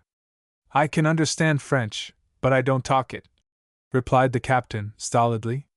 "And if I interpret as we go along, we shall sit here all night, and get very little said." Colville explained the difficulty to the Marquis de Germasac, and agreed with him that much time would be saved if Captain Clubb would be kind enough to tell in English all that he knew of the nameless Frenchman buried in Farlingford churchyard, to be translated by Colville to Monsieur de Germasac at another time. As Clubb understood this, and nodded in acquiescence, there only remained to them to draw the cork and light their cigars. "Not much to tell," said Clubb guardedly. "But what there is no secret, so far as I know. It has not been told because it was known long ago, and has been forgotten since. The man's dead and buried, and there's an end of him. Of him, yes, but not of his race, answered Colville. You mean the lad? Inquired the captain, turning his calm and steady gaze to Colville's face. The whole man seemed to turn, ponderously and steadily, like a siege gun. That is what I meant, answered Colville. You understand, he went on to explain, as if urged thereto by the fixed glance of the clear blue eye. You understand, it is none of my business. I am only here as the Marquis de Gemissac's friend. Know him in his own country, where I live most of the time. Clubb nodded. Frenchman was picked up at sea 55 years ago this July, he narrated bluntly, by the Martha and Mary brig of this port. I was apprentice at the time. Frenchman was a boy with fair hair and a womanish face. Bit of a crybaby I used to think him, but being a boy myself I was perhaps hard on him. He was with his mother. Captain Clubb paused. He took the cigar from his lips and carefully replaced the outer leaf, which had wrinkled. Perhaps he waited to be asked a question. Colville glanced at him sideways and did not ask it. Dark night, the captain continued, after a short silence, and a heavy sea, about mid-channel off Dieppe. We sighted a French fishing boat yawing about abandoned. Something queer about her, the skipper thought. Those were queer times in France. We hailed her, and getting no answer put out a boat and boarded her. There was nobody on board but a woman and a child. Woman was half mad with fear. I have seen many afraid, but never one like that. I was only a boy myself, but I remember thinking it wasn't the sea and drowning she was afraid of. We couldn't find out the smack's name. It had been painted out with a tar brush, and she was half full of water. The skipper took the woman and child off, and left the fishing smack as we found her yawing about, all sails set. They reckoned she would founder in a few minutes. But there was one old man on board, the boatswain, who had seen many years at sea, who said that she wasn't making any water at all, because he had been told to look for the leak and couldn't find it. He said that the water had been pumped into her so as to waterlog her, and it was his belief that she had not been abandoned many minutes, that the crew were hanging about somewhere near in a boat waiting to see if we sighted her and put men on board. Mr. Dormer Colville was attending to the claret, and pressed Captain Clubb by a gesture of the hand to empty his glass. Something wrong somewhere? He suggested, in a conversational way. By daylight we were ramping up channel with 3 French men of war after us, was Captain Clubb's comprehensive reply. As chance had it, the Channel squadron hove in sight round the foreland, and the Frenchmen turned and left us. Clubb marked a pause in his narrative by a glass of claret taken at one draught like beer. Skipper was a Farlingford man, name of Doy, he continued. Long as he lived he was pestered by inquiries from the French government respecting a Dieppe fishing smack supposed to have been picked up abandoned at sea. He had picked up no fishing smack, and he answered no letters about it. He was an old man when it happened, and he died at sea soon after my indentures expired. The woman and child were brought here, where nobody could speak French, and of course neither of them could speak any English. The boy was white-faced and frightened at first, but he soon picked up spirit. They were taken in and cared for by one and another, any who could afford it. For Farlingford has always bred seafaring men ready to give and take. So we were told yesterday by the rector. We had a long talk with him in the morning. A clever man if— Dormer Colville did not complete the remark, but broke off with a sigh. He had no doubt seen trouble himself. For it is not always the ragged and unkempt who have been sore buffeted by the world, but also such as have a clean-washed look almost touching sleekness. Yes, said Clubb, slowly and conclusively. So you have seen the parson? Of course, Colville remarked cheerfully after a pause, for we cannot always be commiserating the unfortunate. Of course, all this happened before his time, and Monsieur de Gemissac does not want to learn from hearsay, you understand, but at first hand. I fancy he would, for instance, like to know when the woman, the mother, died. Clubb was looking straight in front of him. He turned in his disconcerting, monumental way and looked at his questioner, who had imitated with a perfect ingenuousness his own brief pause before the word mother. Colville smiled pleasantly at him. "I tell you frankly, Captain," he said, "it would suit me better if she wasn't the mother." "I am not here to suit you," murmured Captain Clubb, without haste or hesitation. "No, well, let us say for the present that she was the mother. We can discuss that another time. When did she die?" 7 years after landing here." Colville made a mental calculation and nodded his head with satisfaction at the end of it. He lighted another cigarette. "I am a business man, Captain," he said at length. "Fair dealing and a clean bond. That is what I have been brought up to. Confidence for confidence. Before we go any further—" He paused and seemed to think before committing himself. Perhaps he saw that Captain Clubb did not intend to go much further without some quid pro quo. "Before we go any further, I think I may take it upon myself to let you into the Marquis's confidence. It is about an inheritance, Captain. A great inheritance, and, well, that young fellow may well be the man. He may be born to greater things than a seafaring life, Captain." "I don't want any Marquis to tell me that," answered Clubb, with his slow judicial smile. "For I've brought him up since the cradle. He's been at sea with me in fair weather and foul, and he is not the same as us." Chapter 7. On the Scent. Dormer Colville attached so much importance to the captain's grave jest that he interpreted it at once to Monsieur de Jemissac. "Captain Clubb," he said, "tells us that he does not need to be informed that this Lou Barebone is the man we seek. He has long known it." Which was a near enough rendering, perhaps, to pass muster in the hearing of two persons imperfectly acquainted with the languages so translated. Then, turning again to the sailor, he continued, "Monsieur de Jemissac would naturally wish to know whether there were papers or any other means of identification found on the woman or the child?" "There were a few papers. The woman had a Roman Catholic missal in her pocket, and the child a small locket with a miniature portrait in it." "Of the Queen Marie Antoinette?" suggested Colville, quickly. "It may well have been. It is many years since I saw it. It was faded enough. I remember that it had a fall, and would not open afterward. No one has seen it for 25 years or so." "The locket or the portrait?" inquired Colville, with a light laugh, with which to disclaim any suggestion of a cross-examination. "The portrait. And the locket? My wife has it somewhere, I believe." Colville gave an impatient laugh. For the peaceful air of Farlingford had failed to temper that spirit of energy and enterprise which he had acquired in cities, in Paris, most likely. He had no tolerance for quiet ways and a slow, sure progress, such as countrymen seek, who are so leisurely that the years slide past and death surprises them before they have done anything in the world but attend to its daily demand for a passing effort. "Ah," he cried, "but all that must be looked into if we are to do anything for this young fellow. You will find the Marquis anxious to be up and doing at once. You go so slowly in Farlingford, Captain. The world is hurrying on, and this chance will be gone past before we are ready. Let us get these small proofs of identity collected together as soon as possible. Let us find that locket. But do not force it open. Give it to me as it is. Let us find the papers."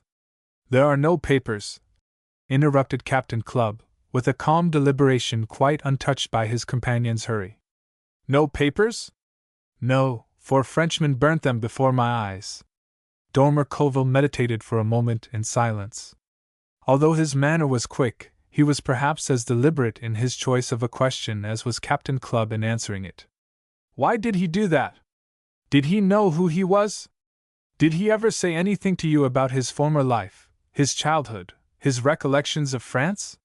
"He was not a man to say much," answered Clubb, himself no man to repeat much. Colville had been trying for some time to study the sailor's face, quietly through his cigar smoke. "Look here, Captain," he said after a pause. "Let us understand each other. There is a chance, just a chance, that we can prove this Lou Barebone to be the man we think him, but we must all stand together. We must be of one mind and one purpose. We four, Monsieur de Jemissac, you, Barebone, and my humble self. I fancy it may prove to be worth our while. I am willing to do the best I can for Lou, was the reply. And I am willing to do the best I can for Monsieur de Gemissac, whose heart is set on this affair. And, Colville added, with his frank laugh, let us hope that we may have our reward, for I am a poor man myself, and do not like the prospect of a careful old age. I suppose, Captain, that if a man were overburdened with wealth he would scarcely follow a seafaring life, eh? Then there is money in it? Inquired Clubb guardedly. Money, laughed the other.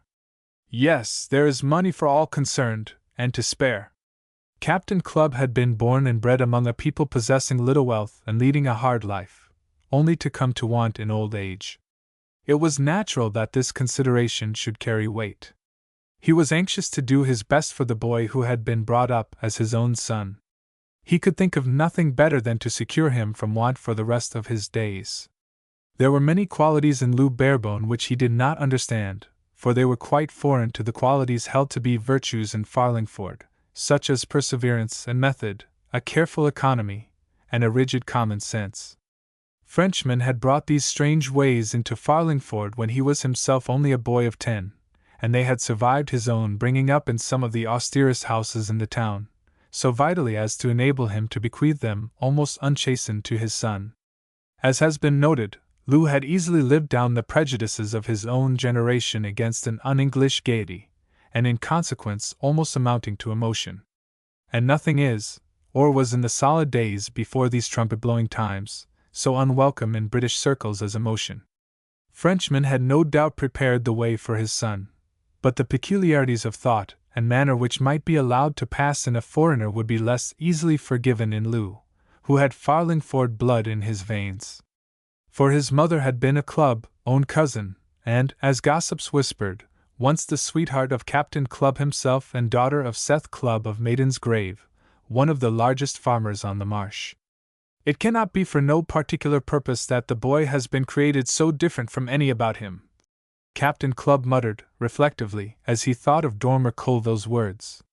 For he had that simple faith in an almighty purpose, without which no wise man will be found to do business on blue water. It is strange how a man may be allowed to inherit from a grandfather he has never seen a trick of manner, or a face which are not the manner or face of his father, observed Colville, adapting himself, as was his habit, to the humor of his companion. There must, as you suggest, be some purpose in it. God writes straight on crooked lines, Captain. Thus Dormer Colville found 2 points of sympathy with this skipper of a slow coaster, who had never made a mistake at sea nor done an injustice to any one serving under him, a simple faith in the almighty purpose and a very honest respect for money. This was the beginning of a sort of alliance between 4 persons of very different character which was to influence the whole lives of many. They sat on the tarred seats set against the weather-beaten wall of the Black Sailor, until darkness came stealing in from the sea with the quiet that broods over flat lands and an unpeopled shore. Colville had many questions to ask and many more which he withheld till a fitter occasion. But he learnt that Frenchman had himself stated his name to be Barebone when he landed, a forlorn and frightened little boy, on this barren shore, and had never departed from that asseveration when he came to learn the English language and marry an English wife. Captain Clubb told also how Frenchman, for so he continued to be called long after his real name had been written twice in the parish register, had soon after his marriage destroyed the papers carefully preserved by the woman whom he never called mother, though she herself claimed that title. She had supported herself, it appeared, by her needle, and never seemed to want money, which led the villagers to conclude that she had some secret store upon which to draw when in need. She had received letters from France, which were carefully treasured by her until her death, and for long afterward by Frenchmen, who finally burned all at his marriage, saying that he was now an Englishman and wanted to retain no ties with France. At this time, Clubb remembered, Louis XVIII was firmly established on the throne of France, the Restoration, known as the Second, having been brought about by the Allied powers with a high hand after the 100 Days and the final downfall of Napoleon. Frenchmen may well have known that it might be worth his while to return to France and seek fortune there, but he never spoke of this knowledge nor made reference to the recollections of his childhood, which cast a cold reserve over his soul and steeped it with such a deadly hatred of France and all things French, that he desired to sever all memories that might link him with his native country or awake in the hearts of any children he should beget the desire to return thither. A year after his marriage his wife died, and thus her son, left to the care of a lonely and misanthropic father, was brought up a Frenchman after all, and lisped his first words in that tongue. He lived long enough to teach him to speak French and think like a Frenchman, and then he died, said Captain Clubb, a young man reckoning by years, but in mind he was an older man than I am today. And his secret died with him? Suggested Dormer Colville, looking at the end of his cigar with a queer smile. But Captain Clubb made no answer. One may suppose that he wanted it to die with him, at all events, added Colville, tentatively. You are right, was the reply, a local colloquialism in common use, as a clincher to a closed argument or an unwelcome truth. Captain Clubb rose as he spoke and intimated his intention of departing, by jerking his head sideways at Monsieur de Jemissac, who, however, held out his hand with a Frenchman's conscientious desire to follow the English custom. I'll be getting home, said Clubb simply. As he spoke he peered across the marsh toward the river, and Colville, following the direction of his gaze, saw the black silhouette of a large lugsail against the eastern sky, which was softly gray with the foreglow of the rising moon. What is that? asked Colville. That's Lou Barebone going up with the sea breeze. He has been down to the rectory. He mostly goes there in the evening. There is a creek, you know, runs down from Maiden's Grave to the river. Ah, answered Colville thoughtfully, almost as if the creek and the large lugsail against the sky explained something which he had not hitherto understood. I thought he might have come with you this evening, he added after a pause, for I suppose everybody in Farlingford knows why we are here. He does not seem very anxious to seek his fortune in France. No, answered Clubb, lifting his stony face to the sky and studying the little clouds that hovered overhead awaiting the moon. No, you are right. Then he turned with a jerk of the head and left them. The Marquis de Jemissac watched him depart, and made a gesture toward the darkness of the night, into which he had vanished, indicative of a great despair. But, he exclaimed, they are of a placidity, these English. There is nothing to be done with them, my friend, nothing to be done with such men as that. Now I understand how it is that they form a great nation. It is merely because they stand and let you thump them until you are tired, and then they proceed to do what they intended to do from the first. That is because we know that he who jumps about most actively will be the first to feel fatigue, Marquis, laughed Colville, pleasantly. But you must not judge all England from these Eastern people. It is here that you will find the concentrated essence of British tenacity and stolidity, the leaven that leavens the whole. Then it is our misfortune to have to deal with these concentrated English, that is all.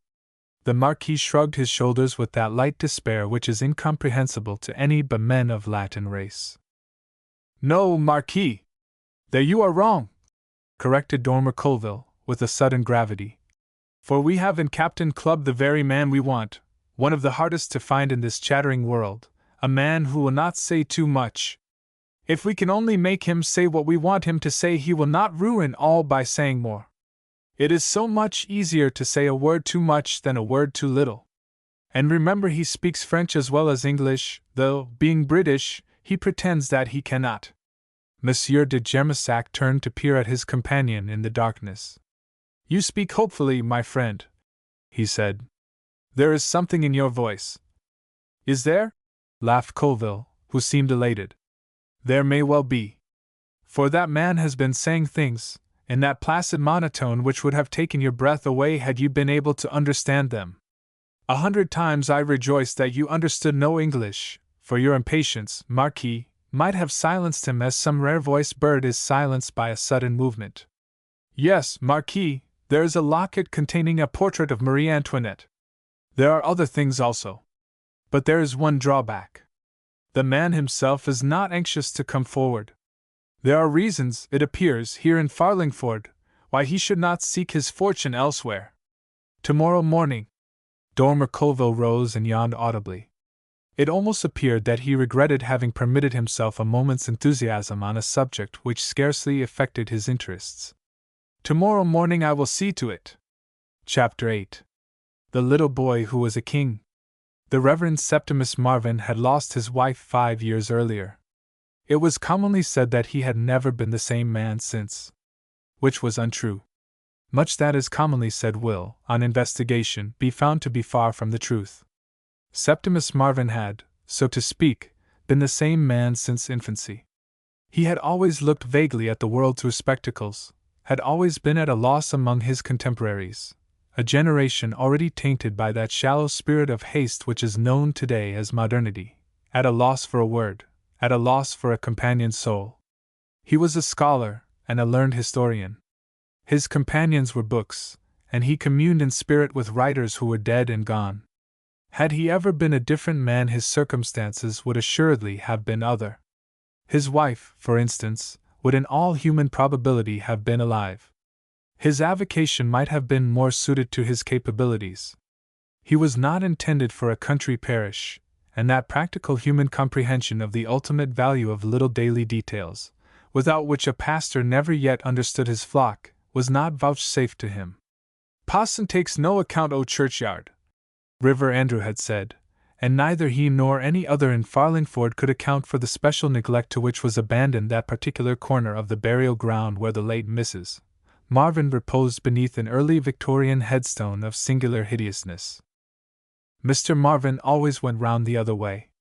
Seems as he has forgotten her wonderful quick," commented the women of Farlingford. But perhaps they were wrong.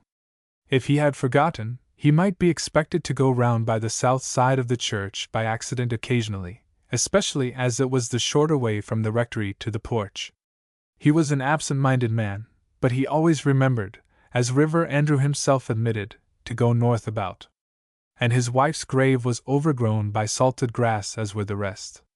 Farlingford had accepted him, when his college, having no use for such a dreamer elsewhere, gave him the living, not only with resignation, but with equanimity. This remote parish, cut off from the busier mainland by wide heaths and marshes, sparsely provided with ill-kept roads, had never looked for a bustling activity in its rectors. Their forefathers had been content with a gentleman, given to sport and the pursuits of a country squire, marked on the 7th day by a hearty and robust godliness. They would have preferred Parson Marvin to have handled a boat and carried a gun. But he had his good qualities. He left them alone. And they are the most independent people in the world. When his wife died, his sister, the widow of an Indian officer, bustled eastward, from a fashionable Welsh watering place, just to satisfy herself, as she explained to her West Country friends, that he would not marry his cook before 6 months elapsed. After that period she proposed to wash her hands of him. She was accompanied by her only child, Miriam, who had just left school. 6 months later Septimus Marvin was called upon to give away his sister to a youthful brother officer of her late husband, which ceremony he performed with a sigh of relief audible in the farthest recess of the organ loft. While the wedding bells were still ringing, the bride, who was not dreamy or vague like her brother, gave Septimus to understand that he had promised to provide Miriam with a home, that he really needed a woman to keep things going at the rectory and to watch over the tender years of little Sep, and that Miriam's boxes were packed. Septimus had no recollection of the promise, and his sister was quite hurt that he should say such a thing as that on her wedding day and spoil everything. He had no business to make the suggestion if he had not intended to carry it out. So the bride and bridegroom went away in a shower of good wishes and rice to the life of organized idleness, for which the gentleman's education and talents eminently befitted him, and Miriam returned to Farlingford with Septimus. In those days the railway passed no nearer to Farlingford than Ipswich, and before the arrival of their train at that station Miriam had thoroughly elucidated the situation. She had discovered that she was not expected at the rectory, and that Septimus had never offered of his own free will the home which he now kindly pressed upon her. Two truths which the learned historian fondly imagined to be forever locked up in his own heart, which was a kind one and the heart of a gentleman. Miriam also learned that Septimus was very poor. She did not need to be informed that he was helpless. Her instinct had told her that long ago. She was only 19, but she looked at men and women with those discerning gray eyes, in which there seemed to lurk a quiet light like the light of stars, and saw right through them. She was woman enough, despite the apparent inconsequence of the schoolroom, which still lent a vagueness to her thoughts and movements, to fall an easy victim to the appeal of helplessness. Years, it would appear, are of no account in certain feminine instincts. Miriam had probably been woman enough at 10 years of age to fly to the rescue of the helpless. She did not live permanently at the rectory, but visited her mother from time to time, either in England or at one of the foreign resorts of idle people. But the visits, as years went by, became shorter and rarer. At 21, Miriam came into a small fortune of her own, left by her father in the hands of executors, one of whom was that John Turner, the Paris banker, who had given Dormer Colville a letter of introduction to Septimus Marvin. The money was sorely needed at the rectory, and Miriam drew freely enough on John Turner. "You are an extravagant girl," said that astute financier to her, when they met at the house of Mrs. St. Pierre Lawrence, at Royan, in France. "I wonder what you spend it on. But I don't trouble my head about it. You need not explain, you understand. But you can come to me when you want advice or help. You will find me, in the background. I am a fat old man in the background. Useful enough in my way, perhaps, even to a pretty girl with a sound judgment." There were many, who, like Lou Barebone, reflected that there were other worlds open to Miriam Liston. At first she went into those other worlds, under the flighty wing of her mother, and looked about her there. Captain and Mrs. Duncan belonged to the Anglo-French Society, which had sprung into existence since the downfall of Napoleon I, and was in some degree the outcome of the part played by Great Britain in the comedy of the Bourbon and Orleanist collapse. Captain Duncan had retired from the army, changing career from one of a chartered to an unchartered uselessness, and he herded with tarnished aristocracy and half-pay failures in the smoking rooms of continental clubs. Miriam returned, after a short experience of this world, to Farlingford, as to the better part. At first she accepted invitations to some of the country houses opened to her by her connection with certain great families. But after a time she seemed to fall under the spell of that quiet life which is still understood and lived in a few remote places. "What can you find to do all day and to think about at night at that bleak corner of England?" inquired her friends, themselves restless by day and sleepless by night by reason of the heat of their pursuit of that which is called pleasure. "If he wants to marry his cook, let him do it and be done with us," wrote her mother from the south of France. "Come and join us at Biarritz. The Prince President will be here this winter. We shall be very gay. P.S. We shall not ask you to stay with us as we are hard up this quarter, but to share expenses. Mind, come." But Miriam remained at Farlingford, and there is nothing to be gained by seeking to define her motive. There are two arguments against seeking a woman's motive. Firstly, she probably has none. Secondly, should she have one, she will certainly have a counterfeit, which she will dangle before your eyes, and you will seize it. Dormer Colville might almost be considered to belong to the world of which Captain and Mrs. Duncan were such brilliant ornaments.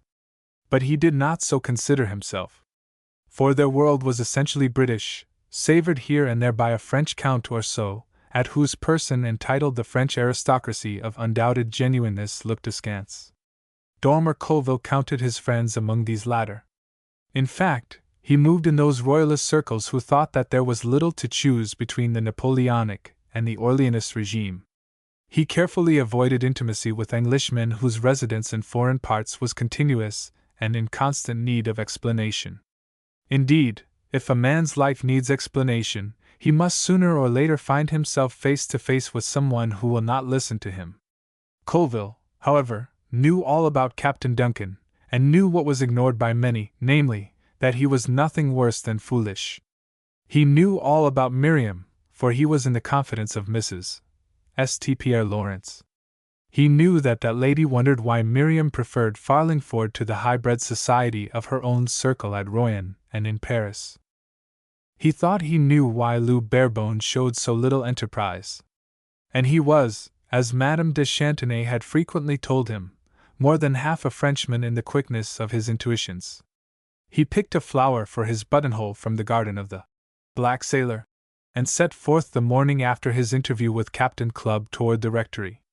It was a cool July morning, with the sun half obscured by a fog bank driven in from the sea. Through the dazzling white of that which is known on these coasts as the water smoke, the sky shone a cloudless blue. The air was light and thin. It is the lightest and thinnest air in England. Dormer Colville hummed a song under his breath as he walked on the top of the dike. He was a light-hearted man, full of hope and optimism. "Am I disturbing your studies?" he asked, with his easy laugh, as he came rather suddenly on Miriam and little Sepp in the turf shelter at the corner of the rectory garden. "You must say so if I am." They had, indeed, their books, and the boy's face wore that abstracted look which comes from a very earnest desire not to see the many interesting things on earth and sea, which always force themselves upon the attention of the young at the wrong time. Colville had already secured Sepp's friendship by the display of a frank ignorance of natural history only equaled by his desire to be taught. "We're doing history," replied Sepp, frankly, jumping up and shaking hands. "Ah, yes! William the Conqueror, 1066, and all the rest of it. I know. At least I knew once, but I have forgotten. No, we're doing French history. Miriam likes that best, but I hate it." "French history," said Colville thoughtfully. "Yes. That is interesting. Miss Liston likes that best, does she? Or perhaps she thinks that it is best for you to know it. Do you know all about Louis XVI? And Marie Antoinette?" "Pretty well," admitted Sepp doubtfully. "When I was a little chap like you, I knew many people who had seen Louis XVI. And Marie Antoinette. That was long, long ago," he added, turning to Miriam to make the admission. "But those are not the things that one forgets, are they, Miss Liston?" "Then I wish Sepp could know somebody who would make him remember," answered Miriam, half closing the book in her hand, for she was very quick and had seen Colville's affable glance take it in passing, as it took in everything within sight. "A king, for instance," he said slowly. "A king of France. Others, prophets and righteous men, have desired to see that Miss Liston." It seemed, however, that he had seen enough to know the period which they were studying. "I suppose," he said after a pause, "that in this studious house you talk and think history, and more especially French history. It must be very quiet and peaceful. Much more restful than acting in it as my friend de Gemissac has done all his life, as I myself have done in a small way. For France takes her history so much more violently than you do in England. France is tossed about by it, while England stands and is hammered on the anvil of time, as it were, and remains just the same shape as before." He broke off and turned to Sepp. "Do you know the story of the little boy who was a king?" he asked, abruptly. "They put him in prison and he escaped. He was carried out in a clothes basket. Funny, is it not? And he escaped from his enemies and reached another country, where he became a sailor. He grew to be a man and he married a woman of that country, and she died, leaving him with a little boy. And then he died himself and left the little boy, who was taken care of by his English relations, who never knew that he was a king. But he was, for his father was a king before him, and his grandfather's far, far back. Back to the beginning of the book that Miss Liston holds in her hand. The little boy, he was an orphan, you see, became a sailor. He never knew that he was a king, the hope of his country, of all the old men and the wise men in it, the holder of the fate of nations. Think of that." The story pleased Sepp, who sat with open lips and eager eyes, listening to it.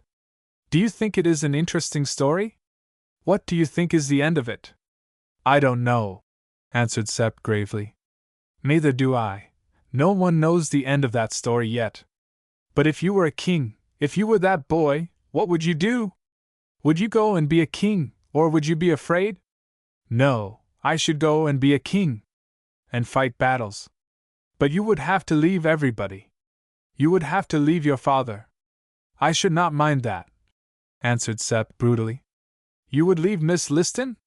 "I should have to," was the reply, with conviction. "Ah, yes," said Colville, with a grave nod of the head. "Yes. I suppose you would have to if you were anything of a man at all." There would be no alternative, for a real man. Besides, put in Sep, jumping from side to side on his seat with eagerness. She would make me, wouldn't you, Miriam? Colville had turned away and was looking northward toward the creek, known as Maiden's Grave, running through the marshes to the river. A large lugsail broke the flat line of the horizon, though the boat to which it belonged was hidden by the raised dike. Would she? Inquired Colville, absent-mindedly, without taking his eyes from the sail which was creeping slowly toward them. Well, you know Miss Liston's character better than I do, Sep. And no doubt you are right. And you are not that little boy, so it doesn't matter, does it? After a pause he turned and glanced sideways at Miriam, who was looking straight in front of her with steady eyes and white cheeks. They could hear Lou Barebones singing gaily in the boat, which was hidden below the level of the dike. And they watched, in a sudden silence, the sail pass down the river toward the quay. Chapter 9. A Mistake. The tide was ebbing still when Barebone loosed his boat, one night, from the grimy steps leading from the garden of Maiden's Grave farm down to the creek. It was at the farmhouse that Captain Clubb now lived when on shore. He had lived there since the death of his brother, 2 years earlier, that grim Clubb of Maiden's Grave, whose methods of life and agriculture are still quoted on market days from Colchester to Beccles. The evenings were shorter now, for July was drawing to a close, and the summer is brief on these coasts. The moon was not up yet, but would soon rise. Barebone hoisted the great lugsail, that smelt of seaweed and tannin. There was a sleepy breeze blowing in from the cooler sea, to take the place of that hot and shimmering air which had been rising all day from the cornfields. He was quicker in his movements than those who usually handled these stiff ropes and held the clumsy tiller. Quick, and quiet for once. He had been 3 nights to the rectory, only to find the rector there, vaguely kind, looking at him with a watery eye, through the spectacles which were rarely straight upon his nose, with an unasked question on his hesitating lips. For Septimus Marvin knew that Colville, in the name of the Marquis de Gemissac, had asked Lou Barebone to go to France and institute proceedings there to recover a great heritage, which it seemed must be his. And Barebone had laughed, and put off his reply from day to day for 3 days. Few knew of it in Farlingford, though many must have suspected the true explanation of the prolonged stay of the 2 strangers at the Black Sailor. Captain Clubb and Septimus Marvin, Dormer Colville and Monsieur de Gemissac shared this knowledge, and awaited, impatiently enough, an answer which could assuredly be only in the affirmative. Clubb was busy enough throughout the day at the old slipway, where the Last Hope was under repair, the last ship, it appeared likely, that the rotten timbers could support or the old shipwrights mend. Lou Barebone was no less regular in his attendance at the riverside, and worked all day, on deck or in the rigging, at leisurely sail-making or neat seizing of a worn rope. He was gay, and therefore incomprehensible to a slow-thinking, grave-faced race. "What do I want with a heritage?" he asked carelessly. "I am mate of the Last Hope, and that is all. Give me time. I have not made up my mind yet, but I think it will be no." And oddly enough, it was Colville who preached patience to his companions in suspense. "Give him time," he said. "There can only be one answer to such a proposal. But he is young. It is not when we are young that we see the world as it really is, but live in a land of dreams. Give him time." The Marquis de Gemissac was impatient, however, and was for telling Barebone more than had been disclosed to him. "There is no knowing," he cried, "what that canaille is doing in France." "There is no knowing," admitted Colville, with his air of suppressing a half-developed yawn. "But I think we know, all the same, you and I, Marquis. And there is no hurry." After 3 days Lou Barebone had still given no answer. As he hoisted the sail and felt for the tiller in the dark, he was, perhaps, meditating on this momentous reply, or perhaps he had made up his mind long before, and would hold to the decision even to his own undoing, as men do who are impulsive and not strong. The water lapped and gurgled round the bows, for the wind was almost ahead, and it was only by nursing the heavy boat that he saved the necessity of making a tack across the narrow creek. In the morning he had, as usual, run down into the river and to the slipway, little suspecting that Miriam and Sep were just above him behind the dike, where they had sat 3 days before listening to Dormer Colville's story of the little boy who was a king. Tonight he ran the boat into the coarse and wiry grass where Septimus Marvin's own dinghy lay, half hidden by the reeds, and he stumbled ashore clutching at the dewy grass as he climbed the side of the dike. He went toward the turf shelter half despondently, and then stopped short a few yards away from it. For Miriam was there. He thought she was alone, and paused to make sure before he spoke. She was sitting at the far corner, sheltered from the north wind. For Farlingford is like a ship, always conscious of the lee and the weather side, and all who live there are half sailors in their habits, subservient to the wind. At last, said Lou, with a little vexed laugh. He could see her face turned toward him, but her eyes were only dark shadows beneath her hair. Her face looked white in the darkness.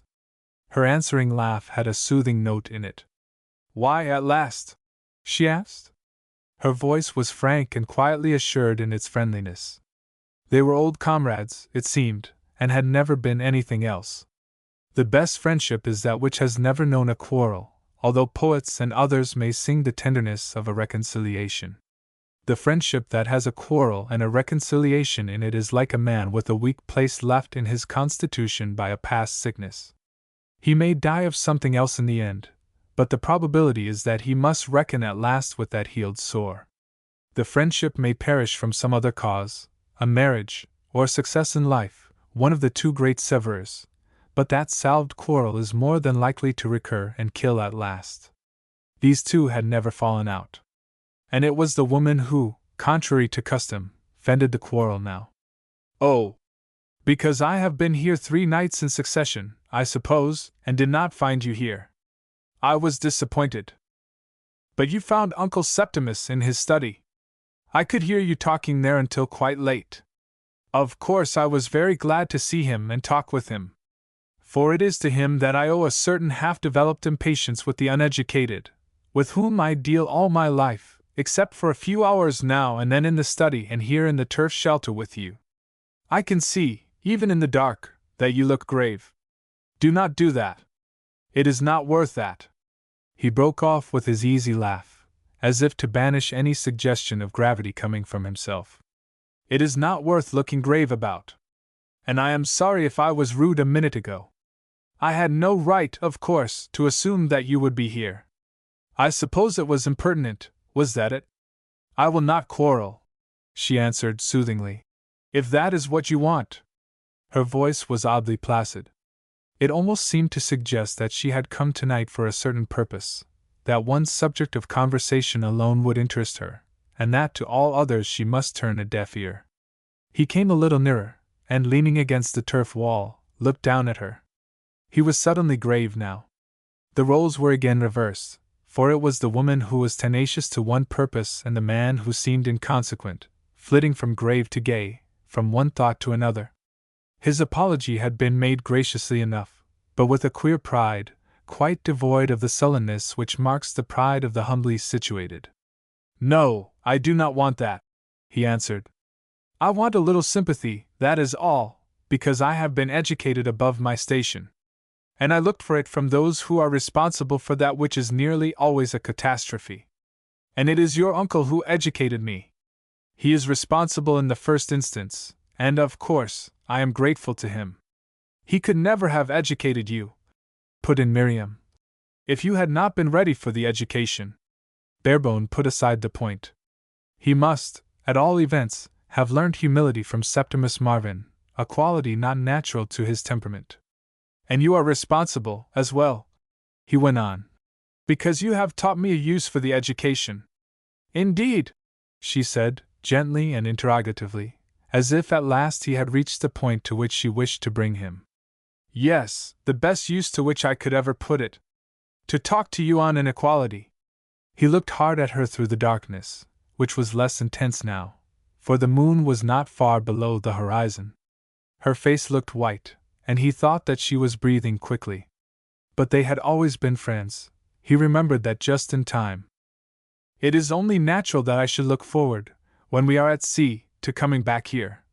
He paused and kicked the turf wall with his heel, as if to remind her that she had sat in the same corner before, and he had leant against the same wall, talking to her.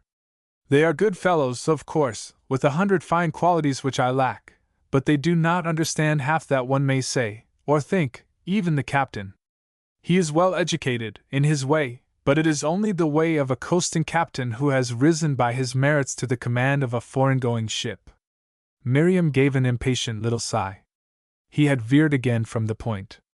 You think that I forget that he is my relative, said Lou sharply, detecting in his quickness of thought a passing resentment. I do not. I never forget that. I am the son of his cousin. I know that, and thus related to many in Farlingford.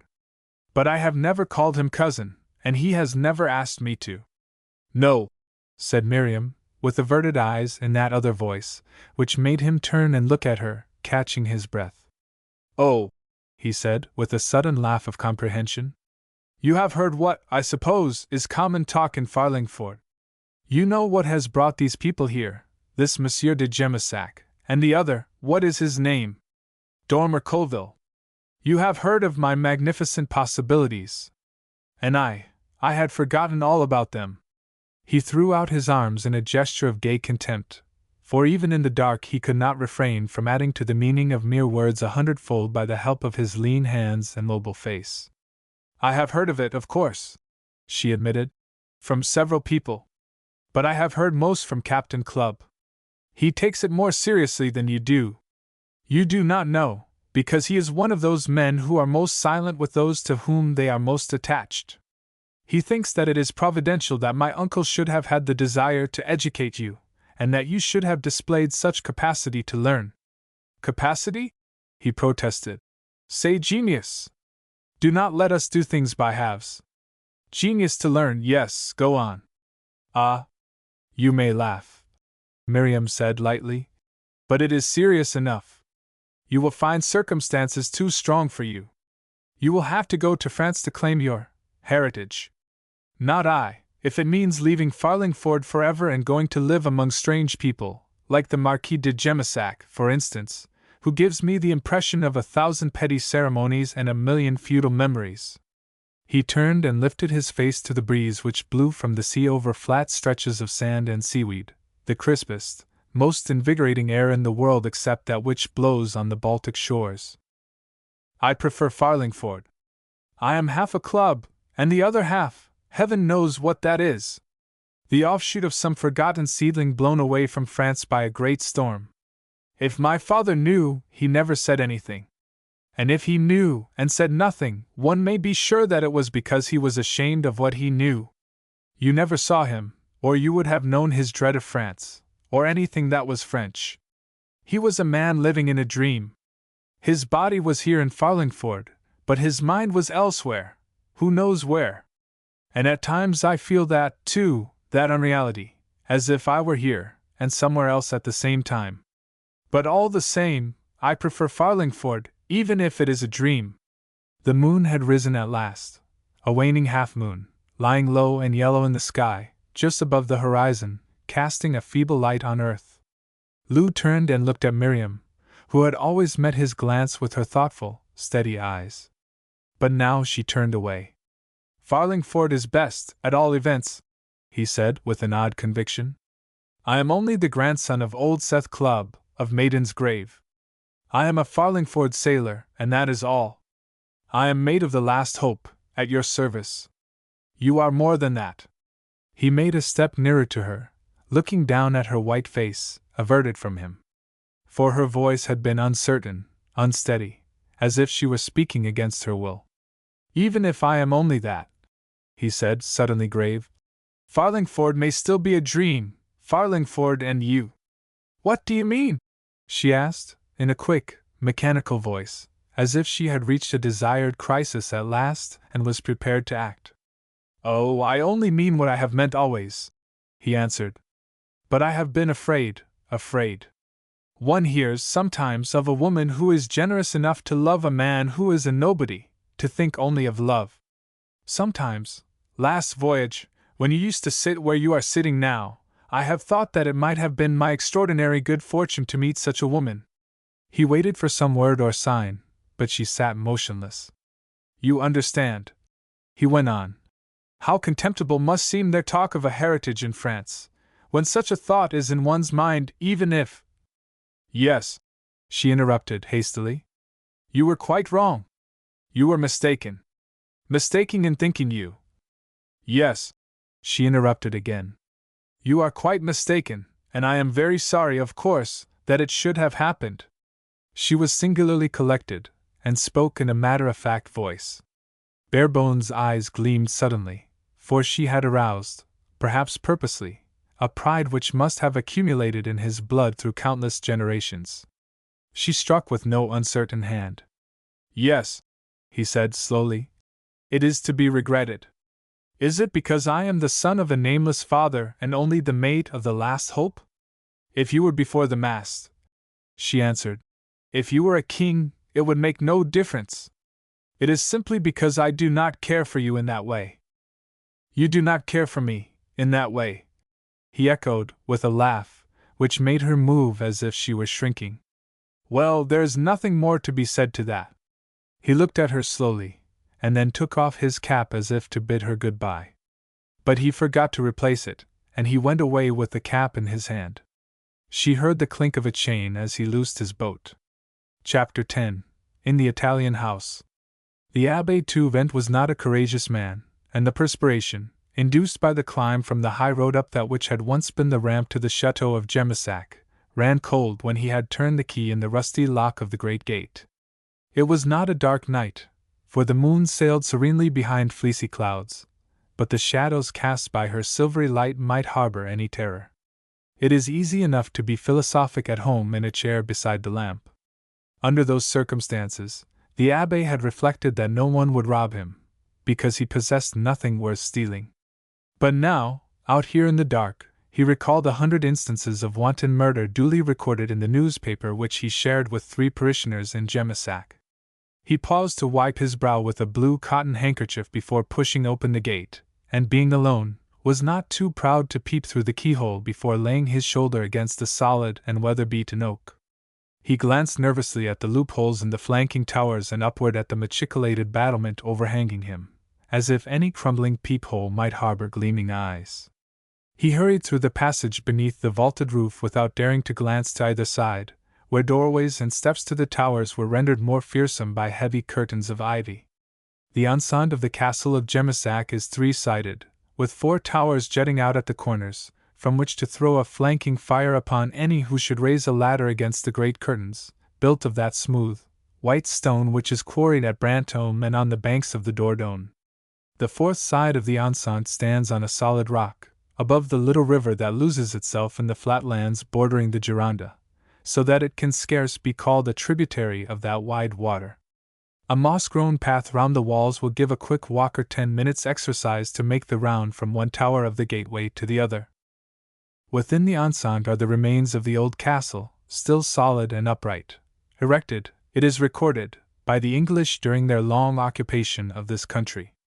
A more modern chateau, built after the final expulsion of the invader, adjoins the ancient structure, and in the center of the vast enclosure, raised above the walls, stands a square house, in the Italian style, built in the time of Marie de' Medici, and never yet completed. There are, also, gardens and shaded walks and vast stables, a chapel, 2 crypts, and many crumbling remains inside the walls, that offered a passive resistance to the foe in olden time, and as successfully hold their own today against the prying eye of a democratic curiosity.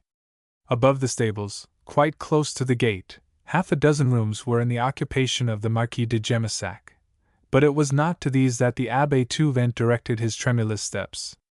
Instead, he went toward the square, isolated house, standing in the middle of that which had once been the great court, and was now half garden, half hayfield. The hay had been cut, and the scent of the new stack, standing against the walls of the oldest chateau and under its leaking roof, came warm and aromatic to mix with the breath of the evening primrose and rosemary clustering in disorder on the ill-defined borders.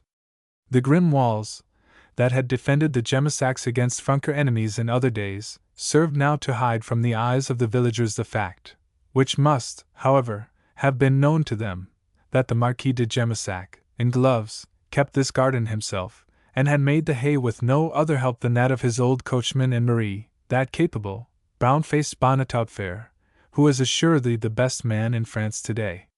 In this clear, southern atmosphere the moon has twice the strength of that to which we are accustomed in mistier lands, and the abbé looked about him with more confidence as he crossed the great court.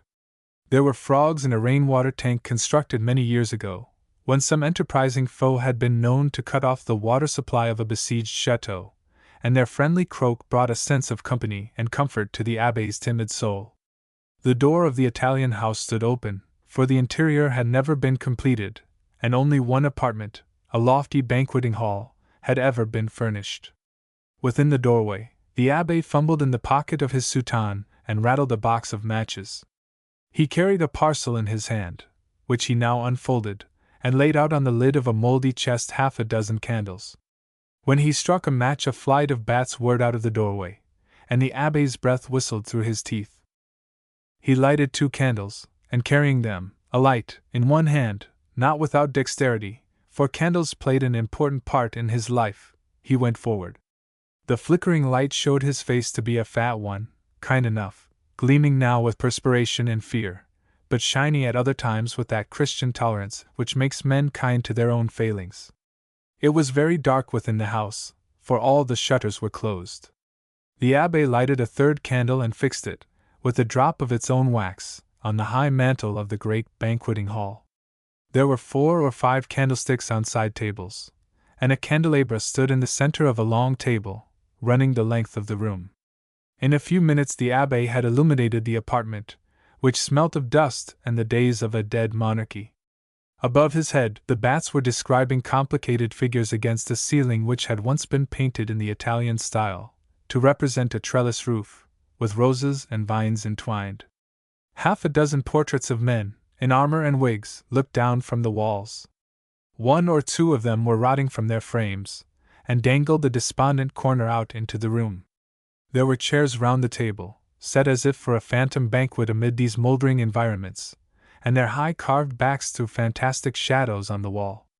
While the abbé was still employed with the candles, he heard a heavy step and loud breathing in the hall without, where he had carefully left a light.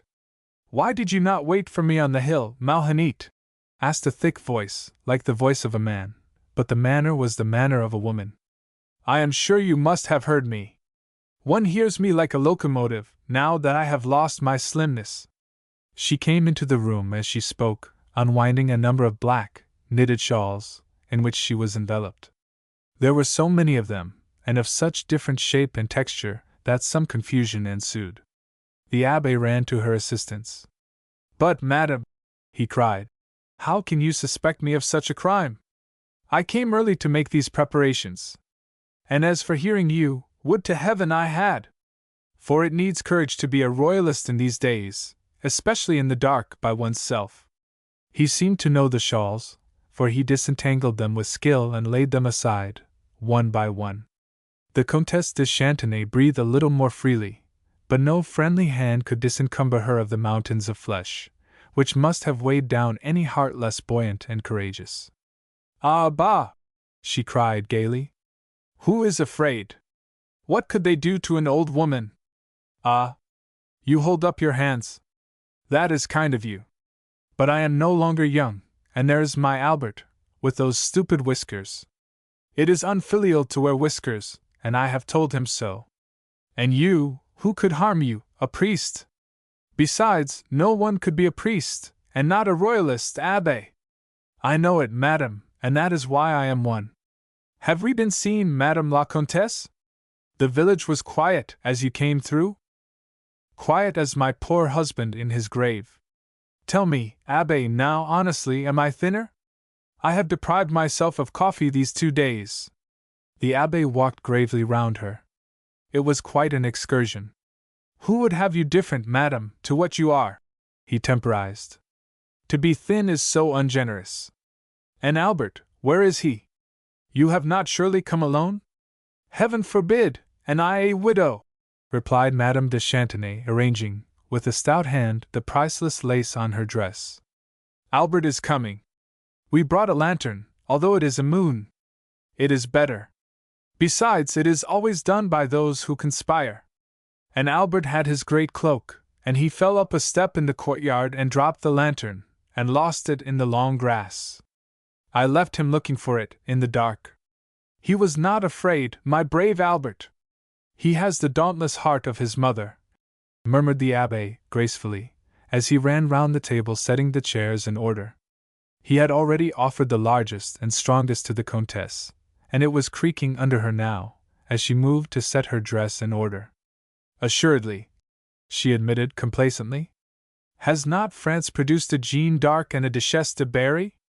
It was not from his father, at all events, that he inherited his courage. For he was a poltroon, that man.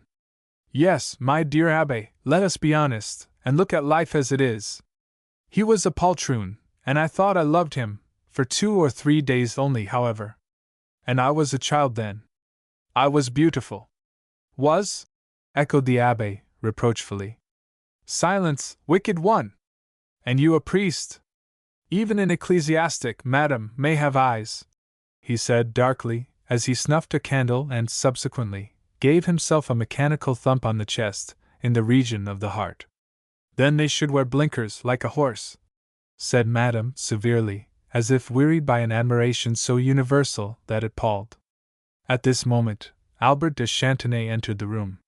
He was enveloped in a long black cloak, which he threw off his shoulders and cast over the back of a chair, not without an obvious appreciation of its possibilities of the picturesque. He looked round the room with a mild eye, which refused to lend itself to mystery or a martial ruthlessness.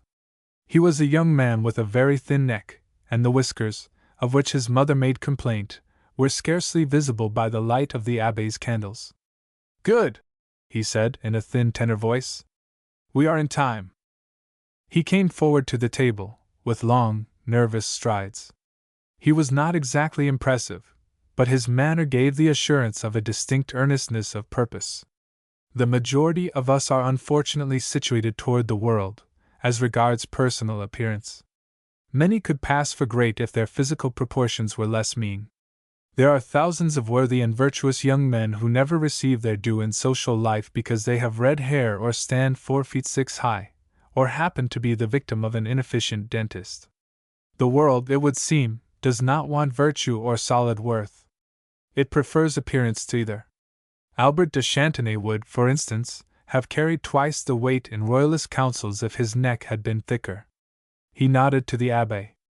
I received your message, he said, in the curt manner of the man whose life is in his hand, or is understood, in French theatrical circles, to be thus uncomfortably situated. The letter? It is here, Monsieur Albert, replied the Abbé, who was commonplace, and could not see himself as he wished others to see him. There was only one Abbé Touvent, for morning or afternoon, for church or fete, for the chateau or the cottage.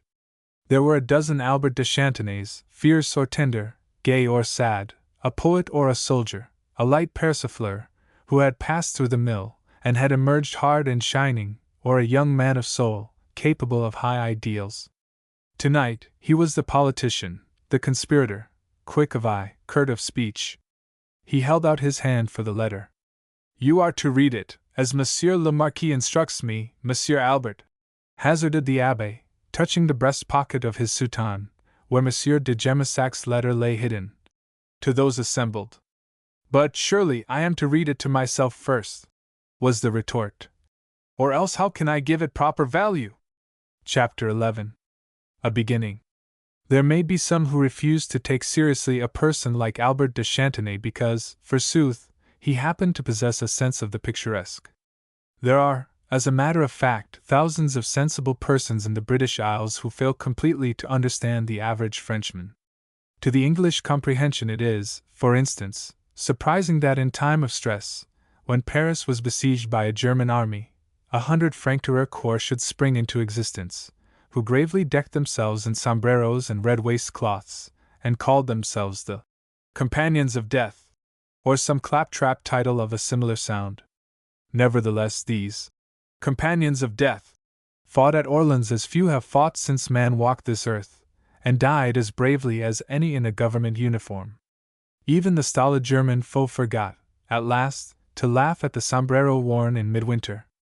It is useless to dub a Frenchman unreal and theatrical when he gaily carries his unreality and his perception of the dramatic to the lucarne of the guillotine, and meets imperturbably the most real thing on earth, death. Albert de Chantenay was a good royalist, a better royalist, as many were in France at this time, than the king, and perhaps he carried his loyalty to the point that is reached by the best form of flattery. Let it be remembered that when, on the 3rd of May 1814, Louis XVIII was reinstated, not by his own influence or exertions, but by the allied sovereigns who had overthrown Napoleon, he began at once to issue declarations and decrees as of the 19th year of his reign, ignoring the Revolution and Napoleon. Did this Bourbon really take himself seriously? Did he really expect the world to overlook Napoleon, or did he know, as all the world knows today, that long after the Bourbons have sunk into oblivion the name of Napoleon will continue to be a household word? If a situation is thus envisaged by a king, what may the wise expect from a royalist? In the absence of the Marquis de Gemissac, Albert de Chantenay was considered to be the leader of the party in that quiet corner of southwestern France which lies north of Bordeaux, and south of that great dividing river, the Loire. He was, moreover, looked upon as representing that younger blood of France, to which must be confided the hopes and endeavors of the men, now passing away one by one, who had fought and suffered for their kings. It was confidently whispered throughout this pastoral country that august persons, living in exile in England and elsewhere, were in familiar and confidential correspondence with the Marquis de Gemissac, and in a minor degree, with Albert de Chantenay. For kings, and especially deposed kings, may not be choosers, but must take the instrument that comes to hand. A constitutional monarch is, by the way, better placed in this respect, for it is his people who push the instrument into his grasp, and in the long run the people nearly always read a man aright despite the efforts of a cheap press to lead them astray. If it were not written in the Marquis's own writing I could not have believed it, said Albert de Chantenay, speaking aloud his own thoughts. He turned the letter this way and that, examining first the back of it and then the front. It has not been through the post, he said to the Abbé, who stood respectfully watching his face, which, indeed, inspired little confidence, for the chin receded in the wrong way, not like the chin of a shark, which indicates, not foolishness, but greed of gain, and the eyes were large and pale like those of a sheep. "Oh, heaven forbid!" cried the Abbé. "Such a letter as that! Where should we all be if it were read by the government? And all know that letters passing through the post to the address of such as Monsieur Albert are read in passing, by the Prince President himself, as likely as not." Albert gave a short, derisive laugh, and shrugged his shoulders, which made his admiring mother throw back her head with a gesture, inviting the Abbé to contemplate, with satisfaction, the mother of so brave a man. "Voila!" she said. "But tell us, my son, what is in the letter?" "Not yet," was the reply. "It is to be read to all when they are assembled. In the meantime—" He did not finish the sentence in words, but by gesture conveyed that the missive, now folded and placed in his breast pocket, was only to be obtained bespattered with his life's blood.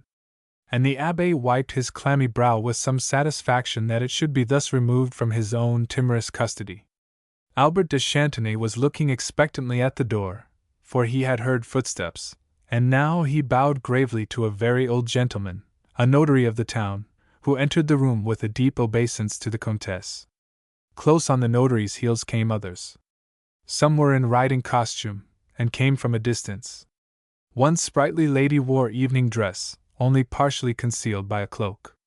She hurried in with a nod for Albert de Chantenay, and a kiss for the Comtesse. Her presence had the immediate effect of imparting an air of practical common-sense energy to the assembly, which it had hitherto lacked. There was nothing of the old regime in this lady, who seemed to override etiquette, and cheerfully ignore the dramatic side of the proceedings. "Is it not wonderful?" she whispered aloud, after the manner of any modern lady at one of those public meetings in which they take so large a part with so small a result in these later days. "Is it not wonderful?" And her French, though pure enough, was full and round, the French of an English tongue. "I have had a long letter from Dormer telling me all about it. Oh," and she broke off, silenced by the dark frown of Albert de Chantenay, to which her attention had been forcibly directed by his mother. "I have been dining with Madame de Raith," she went on, irrepressibly, changing the subject in obedience to Albert de Chantenay's frown. "The Vicomtesse bids me make her excuses. She feared an indigestion, so will be absent tonight." "Ah," returned the Comtesse de Chantenay. "It is not that. I happen to know that the Vicomtesse de Raith has the digestion of a schoolboy. It is because she has no confidence in Albert. But we shall see, we shall see. It is not for the nobility of Louis Philippe to have a poor digestion." And the Comtesse de Chantenay made a gesture and a meaning grimace which would have been alarming enough had her hand and face been less dimpled with good nature. There were now assembled about a dozen persons, and the Abbé was kept in countenance by 2 others of his cloth. There were several ladies, one of whom was young and plain and seemed to watch Albert de Chantenay with a timid awe. Mrs. St. Pierre Lawrence, seated next to the Comtesse de Chantenay, was the only lady who made any attempt at gay apparel, and thus stood rather conspicuous among her companions clad in sober and somewhat rusty black. All over the west of France such meetings of the penniless royalists were being held at this time, not, it has been averred, without the knowledge of the Prince President, who has been credited with the courage to treat the matter with contempt.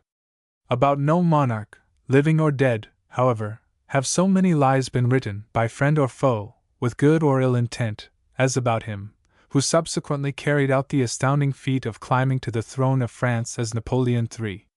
And it seems certain that he has been given credit for knowing much of which he must have been ignorant to an extent hardly credible, even now, in face of subsequent events. The Comtesse de Chantenay was still tossing her head, at intervals, at the recollection of the Vicomtesse de Raith's indigestion. This was only typical of the feelings that divided every camp in France at this time. At any time, indeed, since the days of Charlemagne, for the French must always quarrel among themselves until they are actually on the brink of national catastrophe. And even when they are fallen into that pit they will quarrel at the bottom, and bespatter each other with the mud that is there. "Are we all here?" asked Albert de Chantenay, standing in an effective attitude at the end of the table, with his hand on the back of his chair. He counted the number of his fellow conspirators, and then sat down, drawing forward a candelabra. "You have been summoned in haste," he said, "by the request of the Marquis de Gemissac to listen to the perusal of a letter of importance. It may be of the utmost importance, to us, to France, to all the world." He drew the letter from his pocket, and opened it amid a breathless silence. His listeners noted the care with which he attended to gesture and demeanor, and accounted it to him for righteousness, for they were French. An English audience would have thought him insincere, and they would have been wrong. "The letter is dated from a place called Farlingford, in England. I have never heard of it. It is nowhere near to Twickenham or Claremont, nor is it in Buckinghamshire. The rest of England, no one knows." Albert paused and held up one hand for silence. "At last," he read, "at last, my friends, after a lifetime of fruitless search, it seems that I have found, through the good offices of Dormer Colville, not the man we have sought, but his son. We have long suspected that Louis XVII must be dead. Madame herself, in her exile at Frostorf, has admitted to her intimates that she no longer hoped. But here in the full vigor of youth, a sailor, strong and healthy, living a simple life on shore as at sea, I have found a man whose face, whose form, and manner would clearly show to the most incredulous that he could be no other than the son of Louis XVII. 100 tricks of manner and gesture he has inherited from the father he scarce remembers, from the grandfather who perished on the guillotine many years before he himself was born. No small proof of the man's sincerity is the fact that only now, after long persuasion, has he consented to place himself in our hands. I thought of hurrying at once to Frostorf to present to the aged Duchess a youth whom she cannot fail to recognize as her nephew. But better counsels have prevailed. Dormer Colville, to whom we owe so much, has placed us in his farther debt for a piece of sage advice.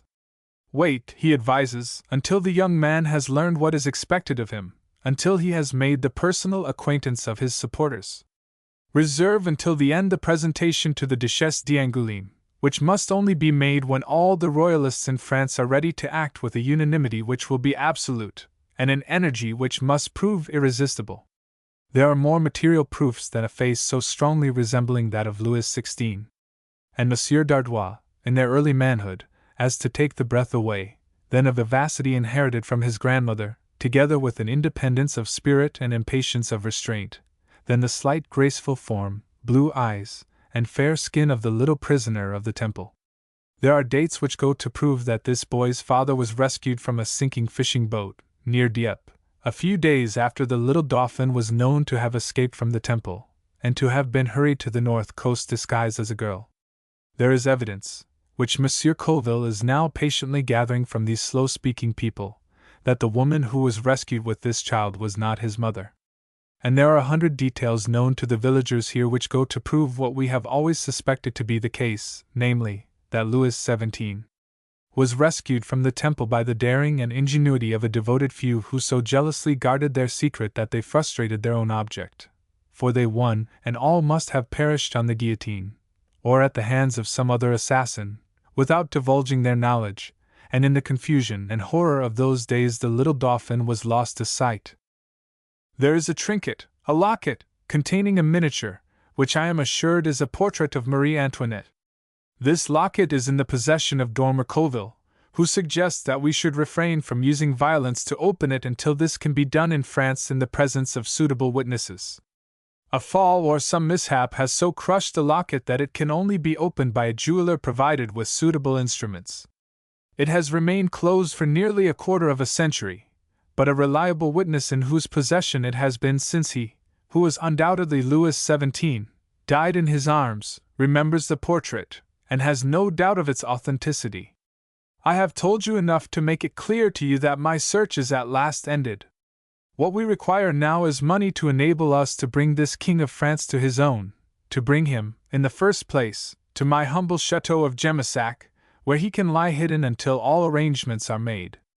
I leave it to you, my dear Albert, to collect this preliminary sum. De Chantenay folded the letter and looked at the faces surrounding the dimly lighted table. Mrs. St. Pierre Lawrence, who must have known the contents of the letter, and therefore came provided, leaned across the table with a discreet clink of jewellery and laid before Albert de Chantenay a note for 1,000 francs. I am only an Englishwoman, she said simply, but I can help. Chapter 12. The Secret of Gemissac.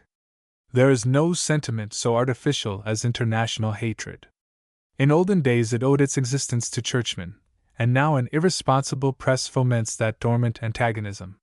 Wherever French and English individuals are thrown together by a common endeavor, both are surprised at the mutual esteem which soon develops into friendship. But as nations we are no nearer than we were in the great days of Napoleon. Mrs. St. Pierre Lawrence was only 1/4 French and 3/4 English. Her grandmother had been a St. Pierre, but it was not from that lady that she inherited a certain open-handedness which took her French friends by surprise. It is not that she has the cause at heart, commented Madame de Chantenay, as she walked laboriously on Albert's arm down the ramp of the Château de Gemissac at the termination of the meeting. It is not for that she throws her note of 1,000 francs upon the table and promises more when things are in train. It is because she can refuse nothing to Dormer Colville. Alas, my son! I have a woman's heart. I know. Albert contented himself with a sardonic laugh. He was not in the humor to talk of women's hearts, for Mrs. St. Pierre Lawrence's action had struck a sudden note of British realism into the harmony of his political fancies. He had talked so much, had listened to so much talk from others, that the dream of a restored monarchy had at last been raised to those far realms of the barely possible in which the Gallic fancy wanders in moments of facile digestion. It was sufficient for the emergency that the others present at the meeting could explain that one does not carry money in one's pocket in a country lane at night. But in their hearts all were conscious of a slight feeling of resentment toward Mrs. St. Pierre Lawrence, of a vague sense of disappointment, such as a dreamer may experience on being roughly awakened. The three priests folded their hands with complacency. Poverty, their most cherished possession, spoke for itself in their case.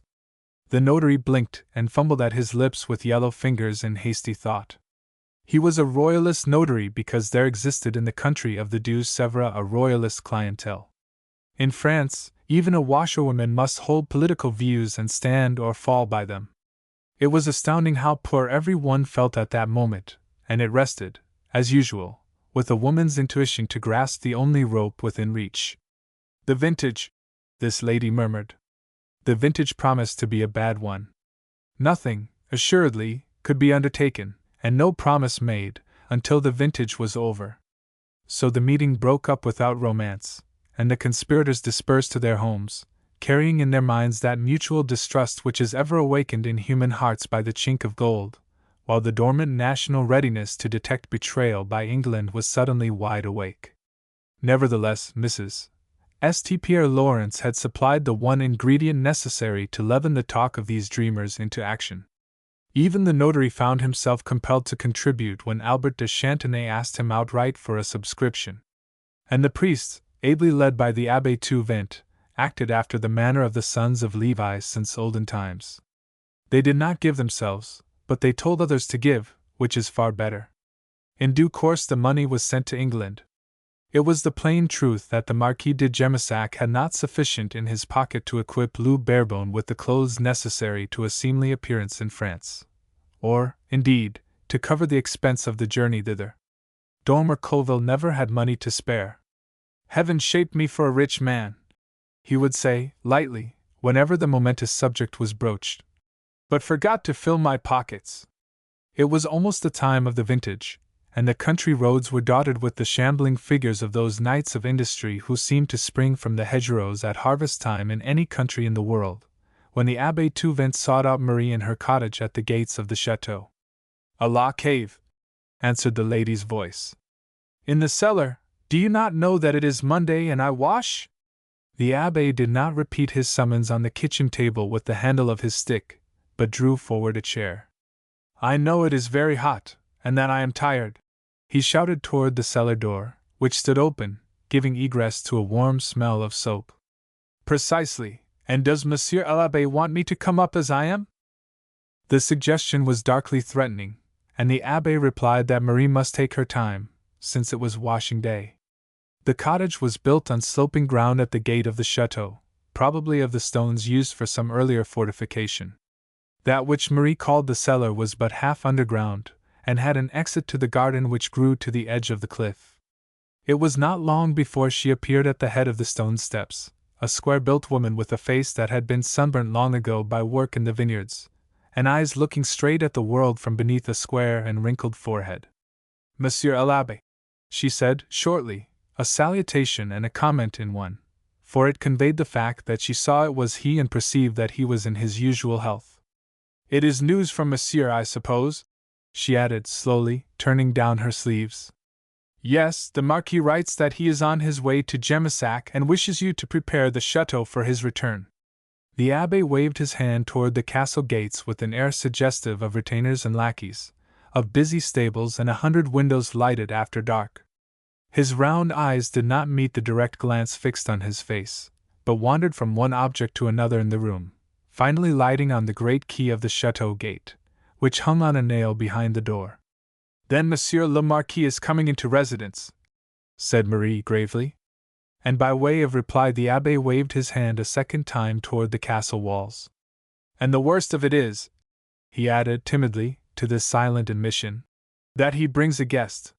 He moistened his fat lips and sat smiling in a foolish way at the open door, for he was afraid of all women, and most afraid of Marie. "Ah," she retorted shortly. "To sleep in the oubliette, one may suppose. For there is no other bed in the chateau, as you quite well know, Monsieur l'Abbé. It is another of your kings, no doubt. Oh! You need not hold up your hands, when Monsieur Albert reads aloud that letter from Monsieur le Marquis, in England, without so much as closing the door of the banquet hall. It is as well that it was no other than I who stood on the stairs outside and heard all. But it is wrong to listen behind doors," protested the abbé. "Ah, bah!" replied this unregenerate sheep of his flock. "But do not alarm yourself, Monsieur l'Abbé, I can keep a quiet tongue." And a political secret, what is it? It is an amusement for the rich, your politics, but a vice for the poor. Come, let us go to the chateau, while there is still day, and you can see for yourself whether we are ready for a guest. While she spoke, she hastily completed a toilet, which, despite the abbé's caution, had the appearance of incompleteness, and taking the great key from behind the door, led the way out into the glare of the setting sun. She unlocked the great gate and threw her weight against it with quick, firm movements like the movements of a man. Indeed, she was a better man than her companion, of a stronger common sense, with lither limbs and a stouter heart, the best man that France has latterly produced, and so far as the student of racial degeneration may foretell, will ever produce again, her middle-class woman. Built close against the flanking tower on the left hand of the courtyard was a low, square house of 2 stories only. The whole ground floor was stabling, room and to spare for 100 horses, and filled frequently enough, no doubt, in the great days of the great Henry. On the first floor, to which 3 or 4 staircases gave access, there were plenty of apartments, indeed, suites of them. But nearly all stood empty, and the row of windows looked blank and curtainless across the crumbling garden to the Italian house. It was one of the many tragedies of that smiling, sunny land where only man, it seems, is vile, for nature has enclosed within its frontier lines all the varied wealth and beauty of her treasures. Marie led the way up the first staircase, which was straight and narrow. The carpet, carefully rolled and laid aside on the landing, was threadbare and colorless. The muslin curtains, folded back and pinned together, were darned in yellow with frequent washing and the rust of ancient damp. She opened the door of the first room at the head of the stairs. It had once been the apartment of some servitor. Now it contained furniture of the gorgeous days of Louis XIV, with all the color gone from its tapestry, all the woodwork gray and worm-eaten. "Not that one," said Marie, as the abbé struggled with the lever that fastened the window. "That one has not been opened for many years. See! The glass rattles in the frame. It is the other that opens." Without comment, the abbé opened the other window and threw back the shutters, from which all the paint had peeled away, and let in the scented air. Mignonette close at hand, which had bloomed and died and cast its seed amid the old walls and falling stones since Marie Antoinette had taught the women of France to take an interest in their gardens, and from the great plains beyond, flat and fat, carefully laid there by the Garonne to give the world its finest wines, rose up the subtle scent of vines in bloom. "The drawing-room," said Marie, and making a mock curtsy toward the door, which stood open to the dim stairs, she made a grand gesture with her hand, still red and wrinkled from the wash-tub. "Will the King of France be pleased to enter and seat himself? There are 3 chairs, but one of them is broken, so His Majesty's suite must stand." With a strident laugh she passed on to the next room through folding doors. "The principal room," she announced, with that hard irony in her voice, which had, no doubt, penetrated thither from the soul of a mother who had played no small part in the Revolution. "The guest chamber, one may say, provided that Monsieur le Marquis will sleep on the floor in the drawing-room, or in the straw down below in the stable." The abbé threw open the shutter of this room also and stood meekly eyeing Marie with a tolerant smile. The room was almost bare of furniture. A bed such as peasants sleep on, a few chairs, a dressing-table tottering against the window-breast, and modestly screened in one corner, the diminutive washing-stand still used in southern France. For Gemissac had been sacked and the furniture built up into a bonfire when Marie was a little child and the Abbé Touvent a fat-faced timorous boy at the Seminary of Saints. "Beyond is Mademoiselle's room," concluded Marie curtly. She looked round her and shrugged her shoulders with a grim laugh which made the Abbé shrink. They looked at each other in silence, the 2 participants in the secret of Gemissac, for Marie's husband, the third who had access to the chateau, did not count. He was a shambling, silent man, now working in the vineyard beneath the walls. He always did what his wife told him, without comment or enthusiasm, knowing well that he would be blamed for doing it badly. The abbé had visited the rooms once before, during a brief passage of the Marquis, soon after his wife's death in Paris. But, as a rule, only Marie and Jean had access to the apartment. He looked round with an eye always ready with the tear of sympathy, for he was a soft-hearted man.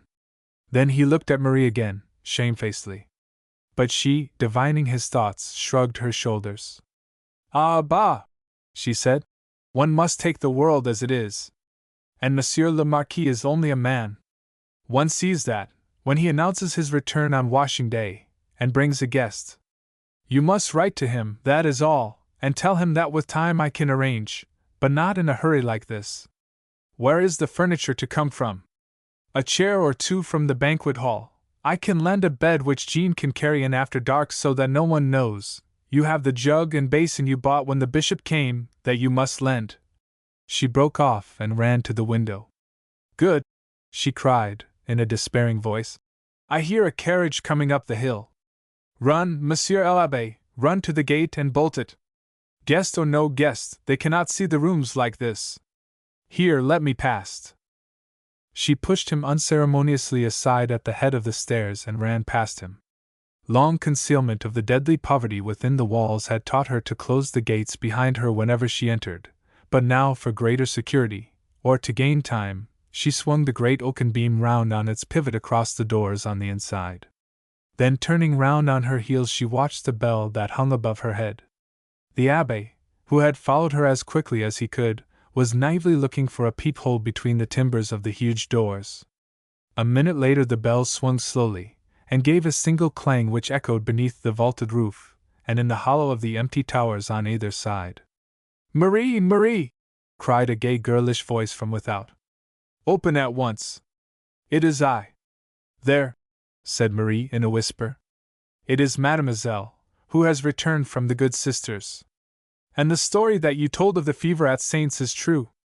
Chapter 13. Within the gates. The great bell hanging inside the gates of Gemissac was silent for 2 days after the return of Juliette de Gemissac from her fever-stricken convent school, at Saints. But on the 3rd day, soon after nightfall, it rang once more, breaking suddenly in on the silence of the shadowy courts and gardens, bidding the frogs in the tank be still with a soft, clear voice, only compassed by the artificers who worked in days when silver was little accounted of in the forging of a bell. It was soon after 8 o'clock, and darkness had not long covered the land and sent the workers home. There was no moon. Indeed, the summons to the gate, coming so soon after nightfall, seemed to suggest the arrival of a traveler, who had not deemed it expedient to pass through the winding streets of Gemissac by daylight. The castle lies on a height, sufficiently removed from the little town to temper the stir of its streets to a pleasant and unobtrusive evidence of neighborhood. Had the traveler come in a carriage, the sound of its wheels would certainly have been heard, and nearer at hand, the tramp of horses on the hollow of the old drawbridge, not raised these 100 years, must have heralded the summons of the bell. But none of these sounds had warned Juliette de Gemissac, who sat alone in the little white room upstairs, nor Marie and her husband, dumb and worn by the day's toil, who awaited bedtime on a stone seat by the stable door. Juliette, standing at the open window, heard Jean stir himself, and shuffle, in his slippers, toward the gate. It is someone who comes on foot, she heard Marie say. Some beggar, the roads are full of them. See that he gets no farther than the gate. She heard Jean draw back the bolts and answer gruffly, in a few words, through the interstice of a grudging door, what seemed to be inquiries made in a voice that was not the voice of a peasant. Marie rose and went to the gate. In a few minutes they returned, and Juliette drew back from the window, for they were accompanied by the newcomer, whose boots made a sharper, clearer sound on the cobblestones. Yes, Juliette heard him explain. I am an Englishman, but I come from Monsieur de Gemissac for all that. And since Mademoiselle is here, I must see her. It was by chance that I heard, on the road, that there is fever at Saints, and that she had returned home. I was on my way to Saints to see her and give her my news of her father. But what news? Asked Marie, and the answer was lost as the speakers passed into the doorway, the newcomer evidently leading the way, the peasant and his wife following without protest, and with that instinctive obedience to unconscious command which will survive all the iconoclasm of 100 revolutions.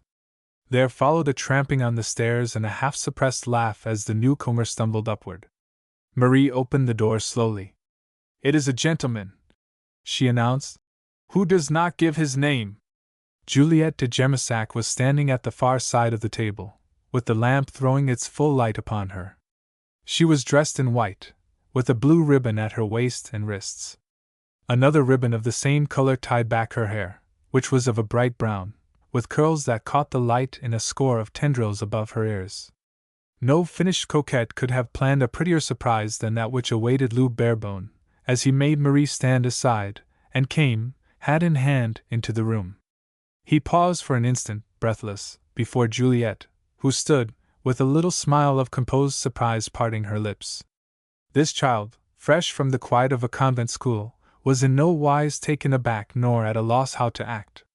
She did not speak, but stood with head erect, not ungracious, looking at him with clear brown eyes, awaiting his explanation. And Lou Barebone, all untaught, who had never spoken to a French lady in his life, came forward with an assurance and a readiness which must have lain dormant in his blood, awaiting the magic of this moment. "Since my name would convey nothing to Mademoiselle," he said with a bow which he had assuredly not learnt in Farlingford, "it was useless to mention it. But it is at the disposal of Mademoiselle, nevertheless. It is an English name, Barebone. I am the Englishman who has been fortunate enough to engage the interest of your father, who journeyed to England to find me, and found me." He broke off with a laugh, spreading out his arms to show himself, as it were, and ask indulgence. "I have a heritage, it appears, in France," he went on, "but know nothing of it yet. For the weather has been bad and our voyage a stormy one. I was to have been told during the journey, but we had no time for that. And I know no more than you, mademoiselle." Juliette had changed color, and her cheeks, which were usually of a most delicate pink, were suddenly quite white. She did not touch upon the knowledge to which he referred, but went past it to its object. "You do not speak like an Englishman," she said, "for I know one or two. One came to the school at Saints. He was a famous English prelate, and he had the manner, well, of a tree. And when he spoke, it was what one would expect of a tree, if it suddenly had speech. But you are not like that." Lou Barebone laughed with an easy gaiety, which seemed infectious, though Marie did not join in it, but stood scowling in the doorway. "Yes," he said, "you have described them exactly. I know 100 who are like great trees. Many are so, but they are kind and still like trees, the English, when you know them, mademoiselle." "They?" she said, with her prettily arched eyebrows raised high. "We, I mean," he answered quickly, taking her meaning in a flash. "I almost forgot that I was an Englishman. It is my heritage, perhaps, that makes me forget, or yourself. It is so easy and natural to consider oneself a Frenchman, and so pleasant." Marie shuffled with her feet and made a movement of impatience, as if to remind them that they were still far from the business in hand and were merely talking of themselves, which is the beginning of all things, or may be the beginning of the inevitable end. "But I forgot," said Barebone, at once. "And it is getting late. Your father has had a slight misfortune. He has sprained his ankle. He is on board my ship, the ship of which I have been, an officer, lying at anchor in the river near here, off the village of Mortagne. I came from Mortagne at your father's request, with certain messages, for yourself, mademoiselle, and for Marie, if madame is Marie." "Yes," replied the grim voice in the doorway. "Madame is Marie." Lou had turned toward her. It seemed his happy fate to be able to disarm antagonism at the first pass. He looked at Marie and smiled, and slowly, unwillingly, her grim face relaxed. "Well," he said, "you are not to expect Monsieur le Marquis tonight, nor yet for some time to come. For he will go on to Bordeaux, where he can obtain skilled treatment for his injured ankle, and remain there until he can put his foot to the ground. He is comfortable enough on board the ship, which will proceed up the river tomorrow morning to Bordeaux. Monsieur le Marquis also told me to set your mind at rest on another point. He was to have brought with him a guest." Lou paused and bowed to Marie, with a gay grace. "A humble one. But I am not to come to Gemissac just now. I am going, instead, with Monsieur Dormer Colville, to stay at Royan with Mrs. St. Pierre Lawrence. It is, I hope, a pleasure deferred. I cannot, it appears, show myself in Bordeaux at present, and I quit the ship tonight. It is some question of myself and my heritage in France, which I do not understand. Is that so? Said Marie. One can hardly believe it. What do you mean? Oh, nothing, replied Marie, looking at his face with a close scrutiny, as if it were familiar to her. And that is all that I had to tell you, Madame Marie, concluded Barebone. And strangely enough, Marie smiled at him as he turned away, not unkindly. To you, mademoiselle, he went on, turning again to Juliet, whose hand was at her hair, for she had been taken by surprise. My message is simpler. Monsieur, your father, will be glad to have your society at Bordeaux, while he stays there, if that is true which the Gironde pilot told him, of fever at Saints, and the hurried dispersal of the schools. It is true enough, monsieur, answered Juliet, in her low-pitched voice of the South, and with a light of anticipation in her eye, for it was dull enough at Gemissac, all alone in this empty chateau. But how am I to reach Bordeaux? Your father did not specify the route or method. He seemed to leave that to you, mademoiselle. He seemed to have an entire faith in your judgment, and that is why I was so surprised when I saw you. I thought, well, I figured to myself that you were older, you understand. He broke off with a laugh and a deprecatory gesture of the hand, as if he had more in his mind but did not want to put it into words. His meaning was clear enough in his eyes, but Juliet was fresh from a convent school, where they seek earnestly to teach a woman not to be a woman. One may be young, and still have understanding, monsieur, she said, with the composed little smile on her demure lips, which must only have been the composure of complete innocence, almost a monopoly of children, though some women move through life without losing it. Yes, answered Lou, looking into her eyes. So it appears. So, how will you go to Bordeaux? How does one go from Gemissac to Bordeaux? By carriage to Mortagne, where a boat is always to be obtained. It is a short journey, if the tide is favorable, broke in Marie, who was practical before she was polite. Then, said Lou as quick as thought, drive back with me now to Mortagne. I have left my horse in the town, my boat at the pier at Mortagne. It is an hour's drive. In an hour and a half you will be on board the Last Hope, at anchor in the river. There is accommodation on board for both you and Madame, for I, alas, leave the ship tonight with Monsieur Colville, and thus vacate 2 cabins.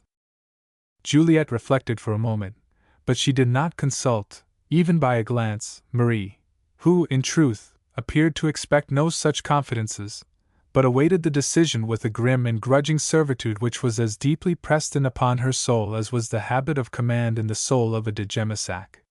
Yes, said Juliet at length, that will be best. It is, of course, important that my father should reach Bordeaux as soon as possible. He will be there at midday tomorrow, if you will come with me now, answered Lou, and his gay eyes said, Come, as clearly as his lips, though Juliet could not, of course, be expected to read such signals. The affair was soon settled, and Jean ordered to put the horse into the high, old-fashioned carriage still in use at the chateau. For Juliet de Gemissac seemed to be an illustration of the fact, known to many much-tried parents, that one is never too young to know one's mind. There is a thunderstorm coming from the sea, was Jean's only comment. There was some delay in starting, for Marie had to change her own clothes as well as pack her young mistress's simple trunks. But the time did not hang heavily on the hands of the two waiting in the little drawing-room, and Marie turned an uneasy glance toward the open door more than once at the sound of their laughter. Barebone was riding a horse hired in the village of Mortagne, and quitted the chateau first, on foot, saying that the carriage must necessarily travel quicker than he, as his horse was tired. The night was dark, and darkest to the west, where lightning danced in and out among heavy clouds over the sea.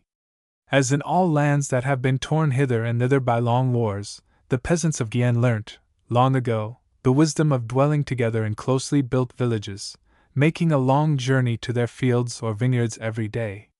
In times past, Gemissac had been a walled town, dominated, as usual, by the almost impregnable castle. Barebone rode on, alone, through the deserted vineyards, of which the scent, like that of a vinery in colder lands, was heavy and damp. The road runs straight, from point to point, and there was no chance of missing the way or losing his companions. He was more concerned with watching the clouds, which were rising in dark towers against the western sky. He had noted that others were watching them, also, standing at their doors in every street. It was the period of thunder and hailstorms, the deadly foe of the vine. At length Barebone pulled up and waited, for he could hear the sound of wheels behind him, and noted that it was not increasing in loudness. "Can you not go faster?" he shouted to Jean when, at length, the carriage approached. Jean made no answer, but lashed his horse and pointed upward to the sky with his whip. Barebone rode in front to encourage the slower horse. At the village of Mortain he signed to Jean to wait before the inn until he had taken his horse to the stable and paid for its hire. Then he clambered to the box beside him and they rattled down the long street and out into the open road that led across the marshes to the port, a few wooden houses and a jetty, running out from the shallows to the channel. When they reached the jetty, going slowly at the last through the heavy dust, the air was still and breathless. The rounded clouds still towered above them, making the river black with their deep shadows. A few lights twinkled across the waters. They were the lightships marking the middle bank of the Gironda, which is many miles wide at this spot and rendered dangerous by innumerable sandbanks. "In 5 minutes it will be upon us," said Jean. "You had better turn back." "Oh, no," was the reply, with a reassuring laugh. "In the country where I come from they do not turn back." Chapter 14. The Lifted Veil. "Where is the boatman?" asked Marie, as she followed Juliet and Barebone along the deserted jetty. A light burned dimly at the end of it, and 1 or 2 boats must have been moored near at hand, for the water could be heard lapping under their bows, a secretive, whispering sound full of mystery. "I am the boatman," replied Lou, over his shoulder. "Are you afraid?" "What is the good of being afraid?" asked this woman of the world, stopping at the head of the steps and peering down into the darkness into which he had descended. "What is the good of being afraid when one is old and married? I was afraid enough when I was a girl, and pretty and coquette like Mademoiselle here. I was afraid enough then, and it was worth my while, Alice."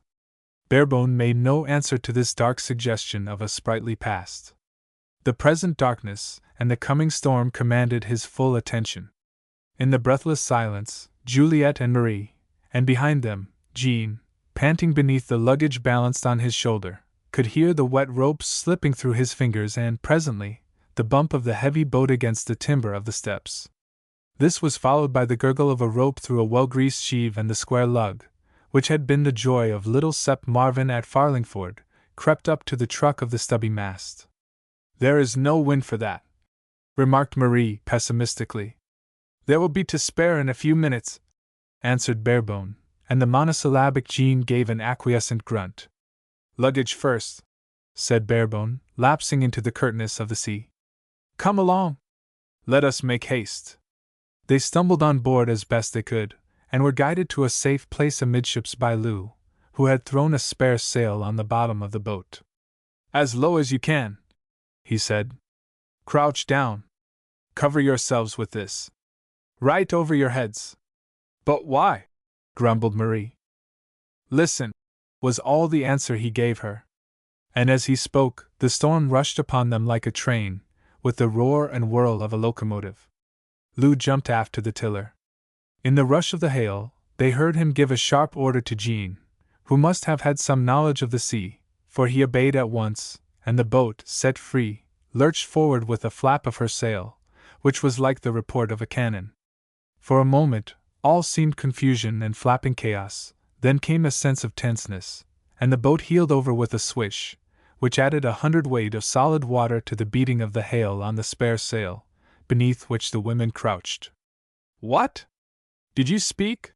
shouted Lou, putting his face close to the canvas. "It is only Marie calling on the saints," was the answer, in Juliet's laughing voice. In a few minutes it was over, and even at the back of the winds could be heard the retreat of the hail as it crashed onward toward the valleys of which every slope is a named vineyard, to beat down in a few wild moments the result of careful toil and far-sighted expenditure, to wipe out that which is unique, which no man can replace, the vintage of a year. When the hail ceased beating on it, Juliet pushed back the soaked canvas, which had covered them like a roof, and lifted her face to the cooler air. The boat was rushing through the water, and close to Juliet's cheek, just above the gunwale, rose a curved wave, green and white, and all shimmering with phosphorescence, which seemed to hover like a hawk above its prey. The aftermath of the storm was flying overhead in ribbons of cloud, through which the stars were already peeping. To the westward the sky was clear, and against the last faint glow of the departed sun the lightning ran hither and thither, skipping and leaping, without sound or cessation, like fairies dancing. Immediately overhead, the sail creaked and tugged at its earrings, while the wind sang its high clear song round masts and halyards. Juliet turned to look at Barebone. He was standing, ankle deep, in water, leaning backward to windward, in order to give the boat every pound of weight he could. The lambent summer lightning on the western horizon illuminated his face fitfully.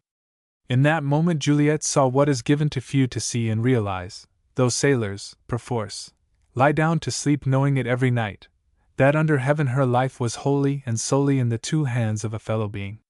She knew it, and saw that Barebone knew it, though he never glanced at her. She saw the whites of his eyes gleaming as he looked up, from moment to moment, to the head of the sail and stooped again to peer under the foot of it into the darkness ahead. He braced himself, with one foot against the thwart, to haul in a few inches of sheet, to which the clumsy boat answered immediately. Marie was praying aloud now, and when she opened her eyes the sight of the tossing figure in the stern of the boat suddenly turned her terror into anger. "Ah!" she cried. "That Jean is a fool! And he, who pretends to have been a fisherman when he was young, to let us come to our deaths like this!" She lifted her head, and ducked it again, as the sea jumped up under the bow and rattled into the boat. "I see no ship," she cried. "Let us go back if we can. Name of God, we shall be drowned! I see no ship, I tell you!" "But I do," answered Barebone, shaking the water from his face, for he had no hand to spare. "But I do, which is more important. And you are not even wet!" And he laughed as he brought the boat up into the wind for a few seconds, to meet a wild gust. Juliet turned in surprise at the sound of his voice. In the safe and gentle seclusion of the convent school no one had thought to teach her that death may be faced with equanimity by others than the ordained of the Church, and that in the storm and stress of life men laugh in strange places and at odd times. Lou was only thinking of his boat and watching the sky for the last of the storm, that smack, as it were, in the face, with which the Atlantic ends those black squalls that she sends us, not without thunder and the curtailed lightning of northern seas. He was planning and shaping his course, for the watchers on board, the last hope, had already seen him, as he could ascertain by a second light, which suddenly appeared, swung low, casting a gleam across the surf-strewn water, to show him where the ladder hung over a side. "Tell Monsieur de Gemissac that I have Mademoiselle and her maid here in the boat," Barebone called out to Captain Clubb, whose large face loomed above the lantern he was holding overside, as he made fast the rope that had been thrown across his boat and lowered the dripping sail. The water was smooth enough under the lee of the Last Hope, which, being deeply laden, lay motionless at her anchor, with the stream rustling past her cables. "Stand up, mademoiselle," said Barebone, himself balanced on the after thwart. "Hold on to me, thus, and when I let you go, let yourself go." There was no time to protest or to ask questions, and Juliet felt herself passed on from one pair of strong arms to another, until she was standing on the deck under the humming rigging, surrounded by men who seemed huge in their gleaming oilskins. "This way, mademoiselle," said one, who was even larger than the others, in English, of which she understood enough to catch his meaning. "I will take you to your father. Show a light this way, one of you." His fingers closed round her arm, and he led her, unconscious of a strength that almost lifted her from her feet, toward an open door, where a lamp burned dimly within. It smelt abominably of an untrimmed wick, Juliet thought, and the next minute she was kissing her father, who lay full length on a locker in the little cabin. She asked him 100 questions, and waited for few of the answers. Indeed, she supplied most of them herself, for she was very quick and gay. "I see," she cried, "that your foot has been tied up by a sailor. He has tried to mend it as if it were a broken spar. I suppose that was the captain who brought me to you, and then ran away again, as soon as he could. Yes, I have Marie with me. She is telling them to be careful with the luggage. I can hear her. I am so glad we had a case of fever at the school. It was a lay sister, a stupid woman. But how lucky that I should be at home just when you wanted me." She stood upright again, after deftly loosening the bandage round her father's ankle, and looked at him and laughed. "Poor dear old papa," she said. "One sees that you want someone to take care of you. And this cabin, oh! Mon Dieu! How bare and uncomfortable! I suppose men have to go to sea alone because they can persuade no woman to go with them." She pounced upon her father again, and arranged afresh the cushions behind his back, with a little air of patronage and protection. Her back was turned toward the door, when someone came in, but she heard the approaching steps and looked quickly round the cabin walls. "Heavens!" she exclaimed, in a gay whisper. "No looking-glass! One sees that it is only men who live here." And she turned, with smiling eyes and a hand upraised to her disordered hair, to note the newcomer. It was Dormer Colville, who laid aside his waterproof as he came and greeted her as an old friend. He had, indeed, known her since her early childhood, and had always succeeded in keeping pace with her, even in the rapid changes of her last year at school. "Here is an adventure," he said, shaking hands. "But I can see that you have taken no harm, and have not even been afraid. For us, it is a pleasant surprise." He glanced at her with a smiling approbation, not without a delicate suggestion of admiration, such as he might well permit himself, and she might now even consider her due. He was only keeping pace. "I stayed behind to initiate your maid, who is, of course, unused to a ship, and the steward speaks but little French. But now they are arranging your cabin together." "How delightful!" cried Juliet. "I have never been on a ship before, you know. And it is all so strange and so nice. All those big men, like wet ghosts, who said nothing! I think they are more interesting than women. Perhaps it is because they talk less." "Perhaps it is," admitted Colville, with a sudden gravity, similar to that with which she had made the suggestion. "You should hear the sisters talk, when they are allowed," she said confidentially. "And whisper when they are not." "I can imagine it," laughed Colville. "But now you have left all that behind, and have come out into the world, of men, one may say. And you have begun at once with an adventure." "Yes. And we are going to Bordeaux, Papa and I, until his foot is well again. Of course, I was in despair when I was first told of it, but now that I see him I am no longer anxious. And your messenger assured me that it was not serious." She paused to look round the cabin, to make sure that they were alone. "How strange he is!" she said to both her hearers, in confidence, looking from one to the other with a quick, bird-like turn of the head and bright eyes. "I have never seen any one like him." "No," said Dormer Colville, encouragingly. "He said he was an Englishman, but of course he is not. He is French, and has not the manner of a bourgeois or a sailor. He has the manner of an aristocrat, one would say a royalist, like Albert de Chantenay, only 1,000 times better." "Yes," said Colville, glancing at Monsieur de Jemissac. "More interesting, and so quick and amusing. He spoke of a heritage in France, and yet he said he was an Englishman. I hope he will secure his heritage." "Yes," murmured Colville, still looking at Monsieur de Jemissac. "And then, when we were in the boat," continued Juliet, still in confidence to them both, "he changed quite suddenly. He was short and sharp. He ordered us to do this and that, and one did it, somehow, without question. Even Marie obeyed him without hesitating, although she was half mad with fear. We were in danger. I knew that. Anyone must have known it. And yet I was not afraid. I wonder why. And he laughed, that was all. Mon Dieu! He was brave. I never knew that anyone could be so brave." She broke off suddenly, with her finger to her lips, for someone had opened the cabin door. Captain Clubb came in, filling the whole cabin with his bulk, and on his heels followed Lou Barebone, his face and hair still wet and dripping. Mademoiselle was wondering, said Dormer Colville, who, it seemed, was quick to step into that silence which the object of a conversation is apt to cause. Mademoiselle was wondering how it was that you escaped shipwreck in the storm. Ah, because one has a star. Even a poor sailor may have a star, mademoiselle. As well as the Prince Napoleon, who boasts that he has one of the first magnitude, I understand.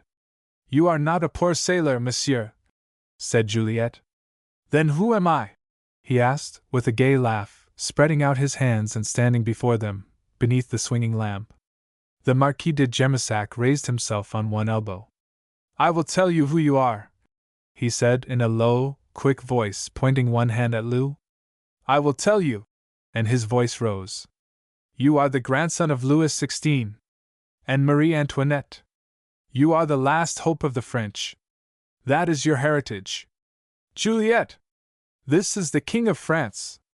Juliet turned and looked at him, with all the color gone from her face. Then, instinctively, she dropped on one knee, and before he had understood, or could stop her, had raised his hand to her lips. Chapter 15. The Turn of the Tide. Tide's a-turning, sir, said a voice at the open doorway of the cabin, and Captain Clubb turned his impassive face toward Dormer Colville, who looked oddly white beneath the light of the lamp. Barebone had unceremoniously dragged his hand away from the hold of Juliet's fingers. He made a step back and then turned toward the door at the sound of his shipmate's well-known voice. He stood staring out into the darkness like one who is walking in his sleep. No one spoke, and through the open doorways no sound came to them but the song of the wind through the rigging. At last Barebone turned, and there was no sign of fear or misgiving in his face. He looked at Clubb, and at no one else, as if the captain and he were alone in the cabin where they had passed so many years together in fair weather, to bring out that which is evil in a man, and foul, to evolve the good. What do you say? He asked, in English, and he must have known that Captain Clubb understood French better than he was ready to admit. Clubb passed his hand slowly across his cheek and chin, not in order to gain time, or because he had not an answer ready, but because he came of a slow-speaking race. His answer had been made ready weeks before while he sat on the weather-beaten seat set against the wall of the Black Sailor, at Farlingford. Tide's turn, he answered simply. You'd better get your oilskins on again and go. Yes, said Lou, with a queer laugh. I fancy I shall want my oilskins. The boat which had been sent from Royan, at the order of the pilot, who went ashore there, had followed the Last Hope up the river, and was now lying under the English ship's stern awaiting her 2 passengers and the turn of the tide. Dormer Colville glanced at the cabin clock. Then, he said briskly, let us be going. It will be late enough as it is before we reach my cousin's house. He turned and translated his remark for the benefit of the Marquis and Juliet, remembering that they must needs fail to understand a colloquy in the muttered and clipped English of the East Coast. He was nervously anxious, it would appear, to tide over a difficult moment, to give Lou Barebone breathing space, and yet to avoid unnecessary question and answer. He had not lived 40 adventurous years in the world without learning that it is the word too much which wrecks the majority of human schemes. Their preparations had been made beforehand in readiness for the return of the tide, without the help of which the voyage back to Royan against a contrary wind must necessarily be long and wearisome. There was nothing to wait for. Captain Clubb was not the man to prolong a farewell or waste his words and wishes for the future, knowing how vain such must always be. Lou was dazed still by the crash of the storm and the tension of the effort to bring his boat safely through it. The rest had not fully penetrated to his inmost mind yet. There had been only time to act, and none to think, and when the necessity to act was past, when he found himself crouching down under the weather gunwale of the French fishing boat without even the necessity of laying hand on sheet or tiller, when, at last, he had time to think, he found that the ability to do so was no longer his. For fortune, when she lifts up or casts down, usually numbs the understanding at the first turn of her wheel, sending her victim staggering on his way a mere machine, astonishingly alive to the necessity of the immediate moment, careful of the next step, but capable of looking neither forward nor backward with an understanding eye. The waning moon came up at last, behind a distant line of trees on the Charente side, lighting up with a silver lining the towering clouds of the storm, which was still traveling eastward, leaving in its wake battered vines and ruined crops, searing the face of the land as with a hot iron. Lou lifted his head and looked round him.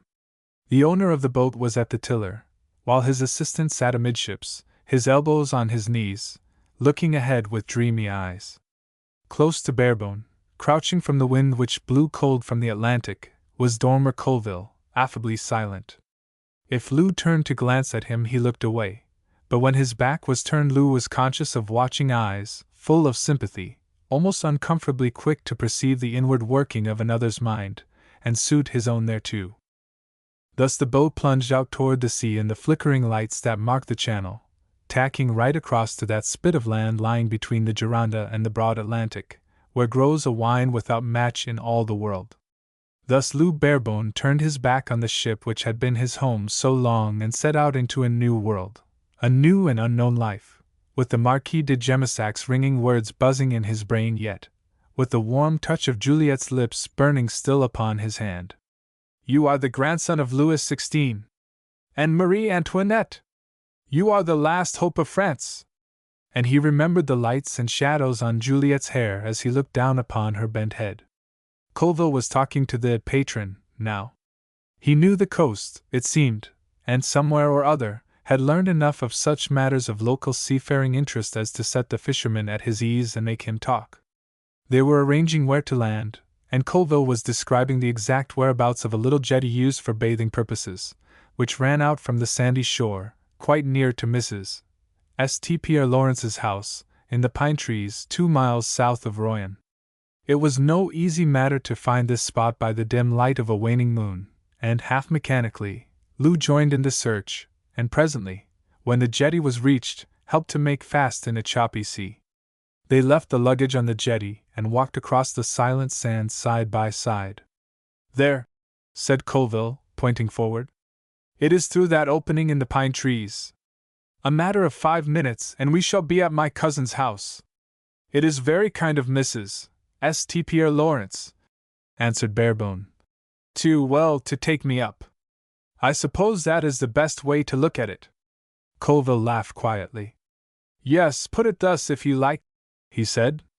They walked on in silence for a few yards, and then Dormer Colville slipped his hand within his companion's arm, as was the fashion among men even in England in those more expansive days. I think I know how you feel, he said, suiting his step to Barebone's. You must feel like a man who is set down to a table to play a game of which he knows nothing, and on taking up his cards finds that he holds a hand all court cards and trumps, and he doesn't know how to play them. Barebone made no answer. He had yet to unlearn Captain Clubb's unconscious teaching that a man's feelings are his own concern and no other has any interest or right to share in them, except one woman, and even she must guess the larger half. But as the game progresses, went on Colville, reassuringly, you will find out how it is played. You will even find that you are a skilled player, and then the gambler's spirit will fire your blood and arouse your energies. You will discover what a damned good game it is. The great game, Barebone, the great game! And France is the country to play it in. He stamped his foot on the soil of France as he spoke. The moment I saw you I knew that you would do.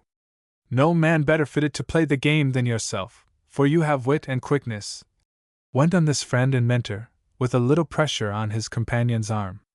But you will have to put your back into it, you know. What do you mean? Well, I noticed at Farlingford a certain reluctance to begin. It is in the blood, I suppose? There is, you know, in the Bourbon blood a certain strain of, well, let us say of reluctance to begin. Others call it by a different name. One is not a Bourbon for nothing, I suppose. And everything, even if it be a vice, that serves to emphasize identity is to be cultivated. But as I say, you will have to put your back into it later on. At present there will be less to do.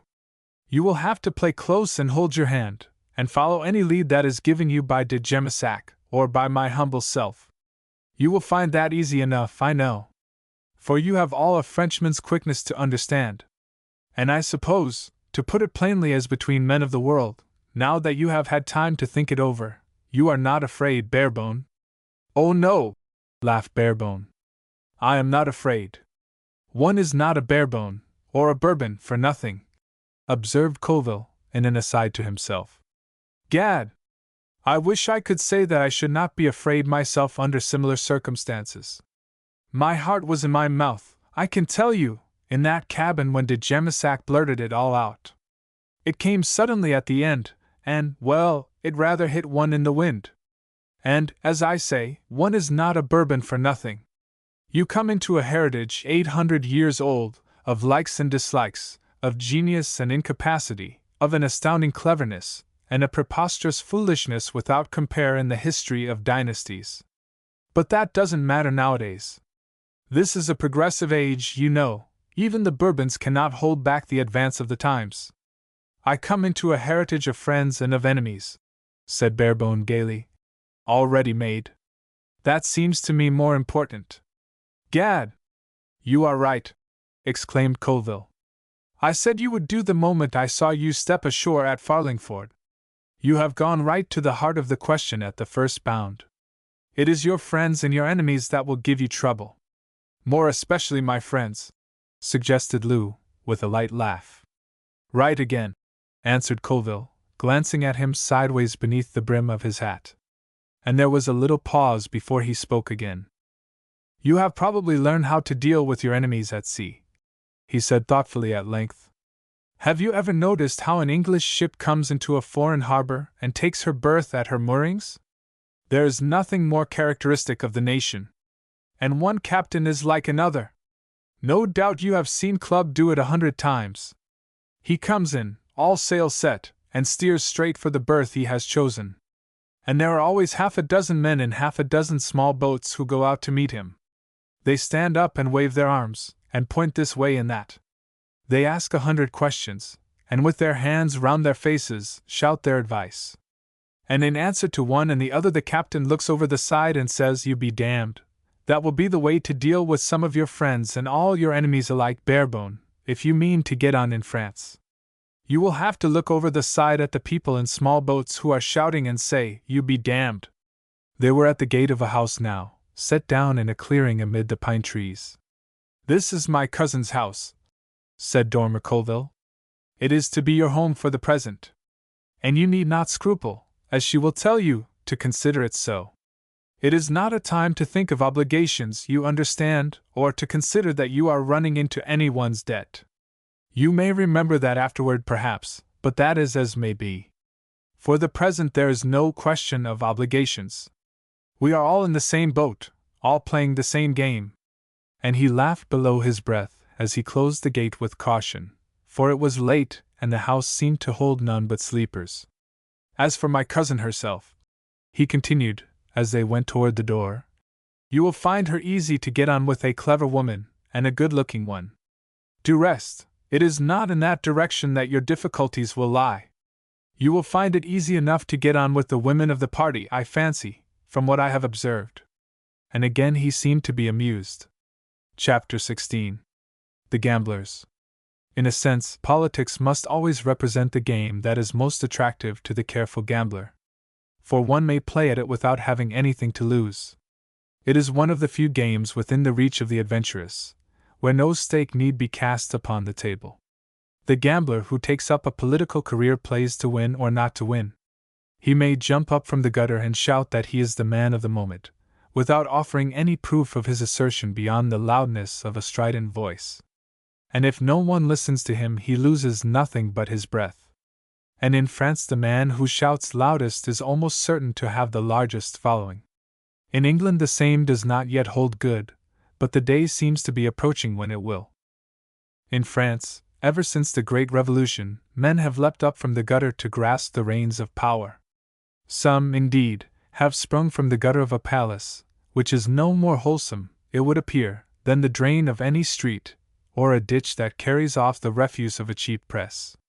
There are certain rooms in the north wing of the Louvre, in Paris, rooms having windows facing across the Rue de Rivoli toward the Palais Royal, where men must have sat in the comfortable leather-covered chair of the high official and laughed at the astounding simplicity of the French people.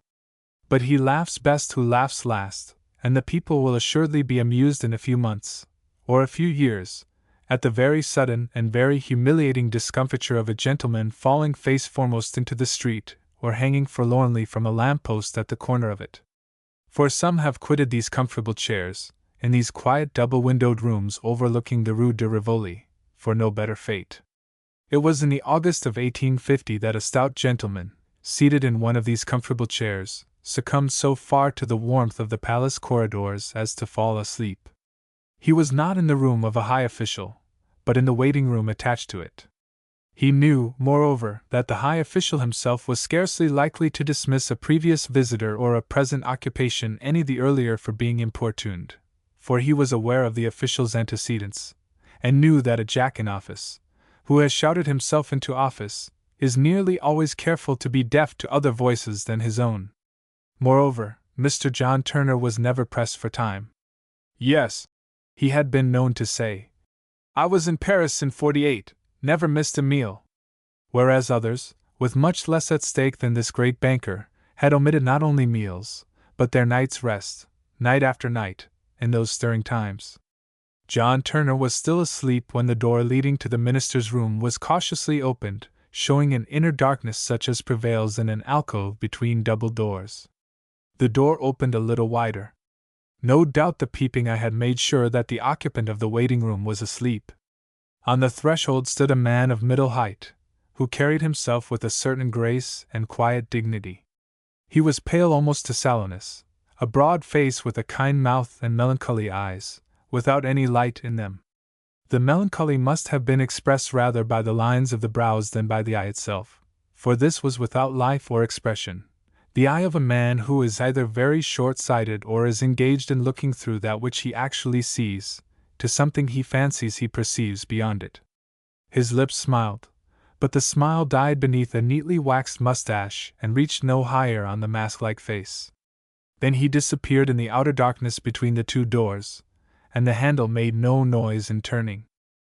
In a few minutes an attendant, in a gay uniform, came in by the same door, without seeking to suppress the clatter of his boots on the oak floor.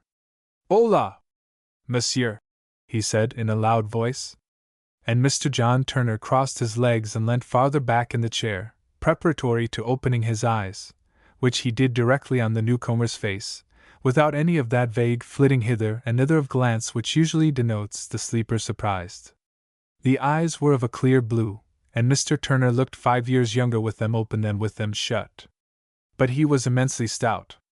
"Well, my friend," he said soothingly, for the minister's attendant had a truculent ministerial manner, "why so much noise? The minister will see you." John Turner yawned and reached for his hat. "The minister is pressed for time." "So was I," replied the Englishman, who spoke perfect French, "when I first sat down here, half an hour ago. But even haste will pass in time." He rose, and followed the servant into the inner room, where he returned the bow of a little white-bearded gentleman seated at a huge desk. "Well, sir," said this gentleman, with the abrupt manner which has come to be considered Napoleonic on the stage or in the political world today. "Your business?" The servant had withdrawn, closing the door behind him with an emphasis of the self-accusatory sort. "I am a banker," replied John Turner, looking with an obese deliberation toward one of the deep windows, where, half concealed by the heavy curtain, a third person stood gazing down into the street. The minister smiled involuntarily, forgetting his dignity of a 2 years' growth. "Oh, you may speak before monsieur," he said. "But I am behind him," was the immediate reply. The gentleman leaning against the window breast did not accept this somewhat obvious invitation to show his face. He must have heard it, however, despite an absorption which was probably chronic, for he made a movement to follow with his glance the passage of some object of interest in the street below. And the movement seemed to supply John Turner with the information he desired. "Yes, I am a banker," he said more genially. The minister gave a short laugh. "Monsieur," he said, "every one in Europe knows that. Proceed." and I only meddle in politics when I see the possibility of making an honest penny. Already made, that honest penny, if one may believe the gossip of Europe, said the minister. So many pence that it is whispered that you do not know what to do with them. It is unfortunate, admitted Turner, that one can only dine once a day. The little gentleman in office had more than once invited his visitor to be seated, indicating by a gesture the chair placed ready for him. After a slow inspection of its legs, Mr. John Turner now seated himself. It would seem that he, at the same time, tacitly accepted the invitation to ignore the presence of a third person. Since you seem to know all about me, he said, I will not waste any more of your time, or mine, by trying to make you believe that I am eminently respectable. The business that brought me here, however, is of a political nature. A plain man, like myself, only touches politics when he sees his gain clearly. There are others who enter that field from purer motives, I am told. I have not met them. The minister smiled on one side of his face, and all of it went white. He glanced uncomfortably at that third person, whom he had suggested ignoring. And yet, went on John Turner, very dense or greatly daring, I have lived many years in France, Monsieur le Minister. The minister frowned at him, and made a quick gesture of one hand toward the window. So long, pursued the Englishman, placidly, as the trains start punctually, and there is not actually great shot in the streets, and one may count upon one's dinner at the hour, one form of government in this country seems to me to be as good as another, Monsieur le Minister. A Bourbon monarchy or an Orleans monarchy, or a republic, or, well, an empire, Monsieur le Minister. Mon Dieu! Have you come here to tell me this? Cried the minister, impatiently, glancing over his shoulder toward the window, and with one hand already stretched out towards a little bell standing on his desk. Yes, answered Turner, leaning forward to draw the bell out of reach. He nodded his head with a friendly smile, and his fat cheeks shook. Yes, and other things as well.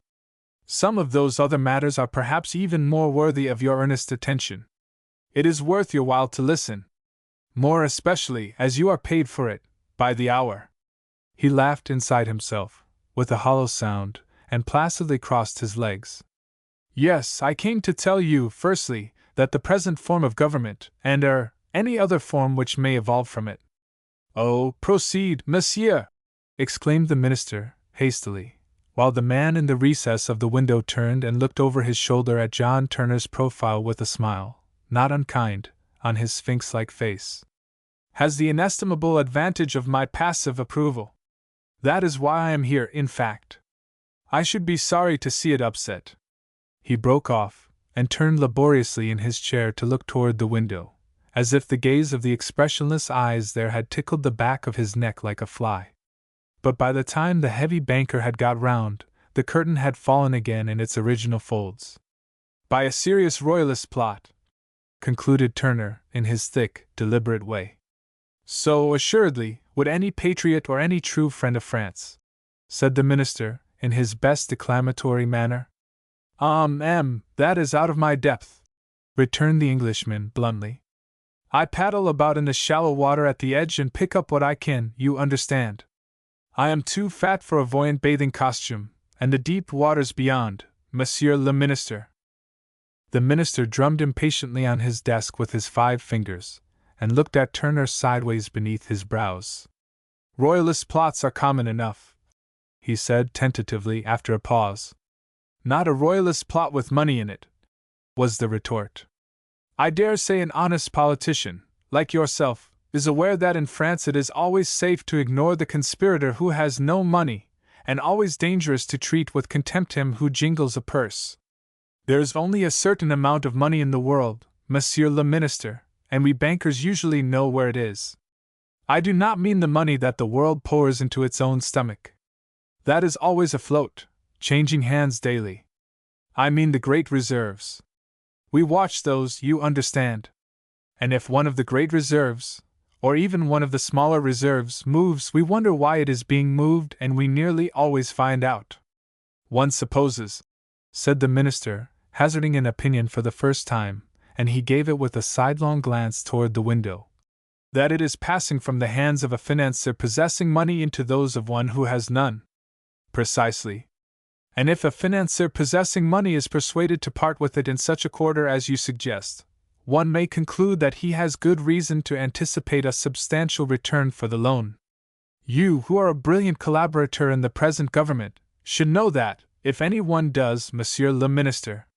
The minister glanced toward the window, and then gave a good-natured and encouraging laugh, quite unexpectedly, just as if he had been told to do so by the silent man looking down into the street, who may, indeed, have had time to make a gesture.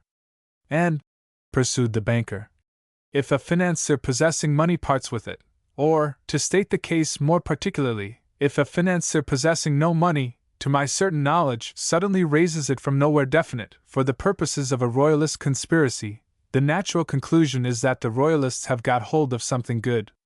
John Turner leant back in his chair and suppressed a yawn. This room is very warm, he said, producing a pocket handkerchief, which was tantamount to a refusal to say more. The minister twisted the end of his mustache in reflection. It was at this time the fashion in France to wear the mustache waxed. Indeed, men displayed thus their political bias to all whom it might concern.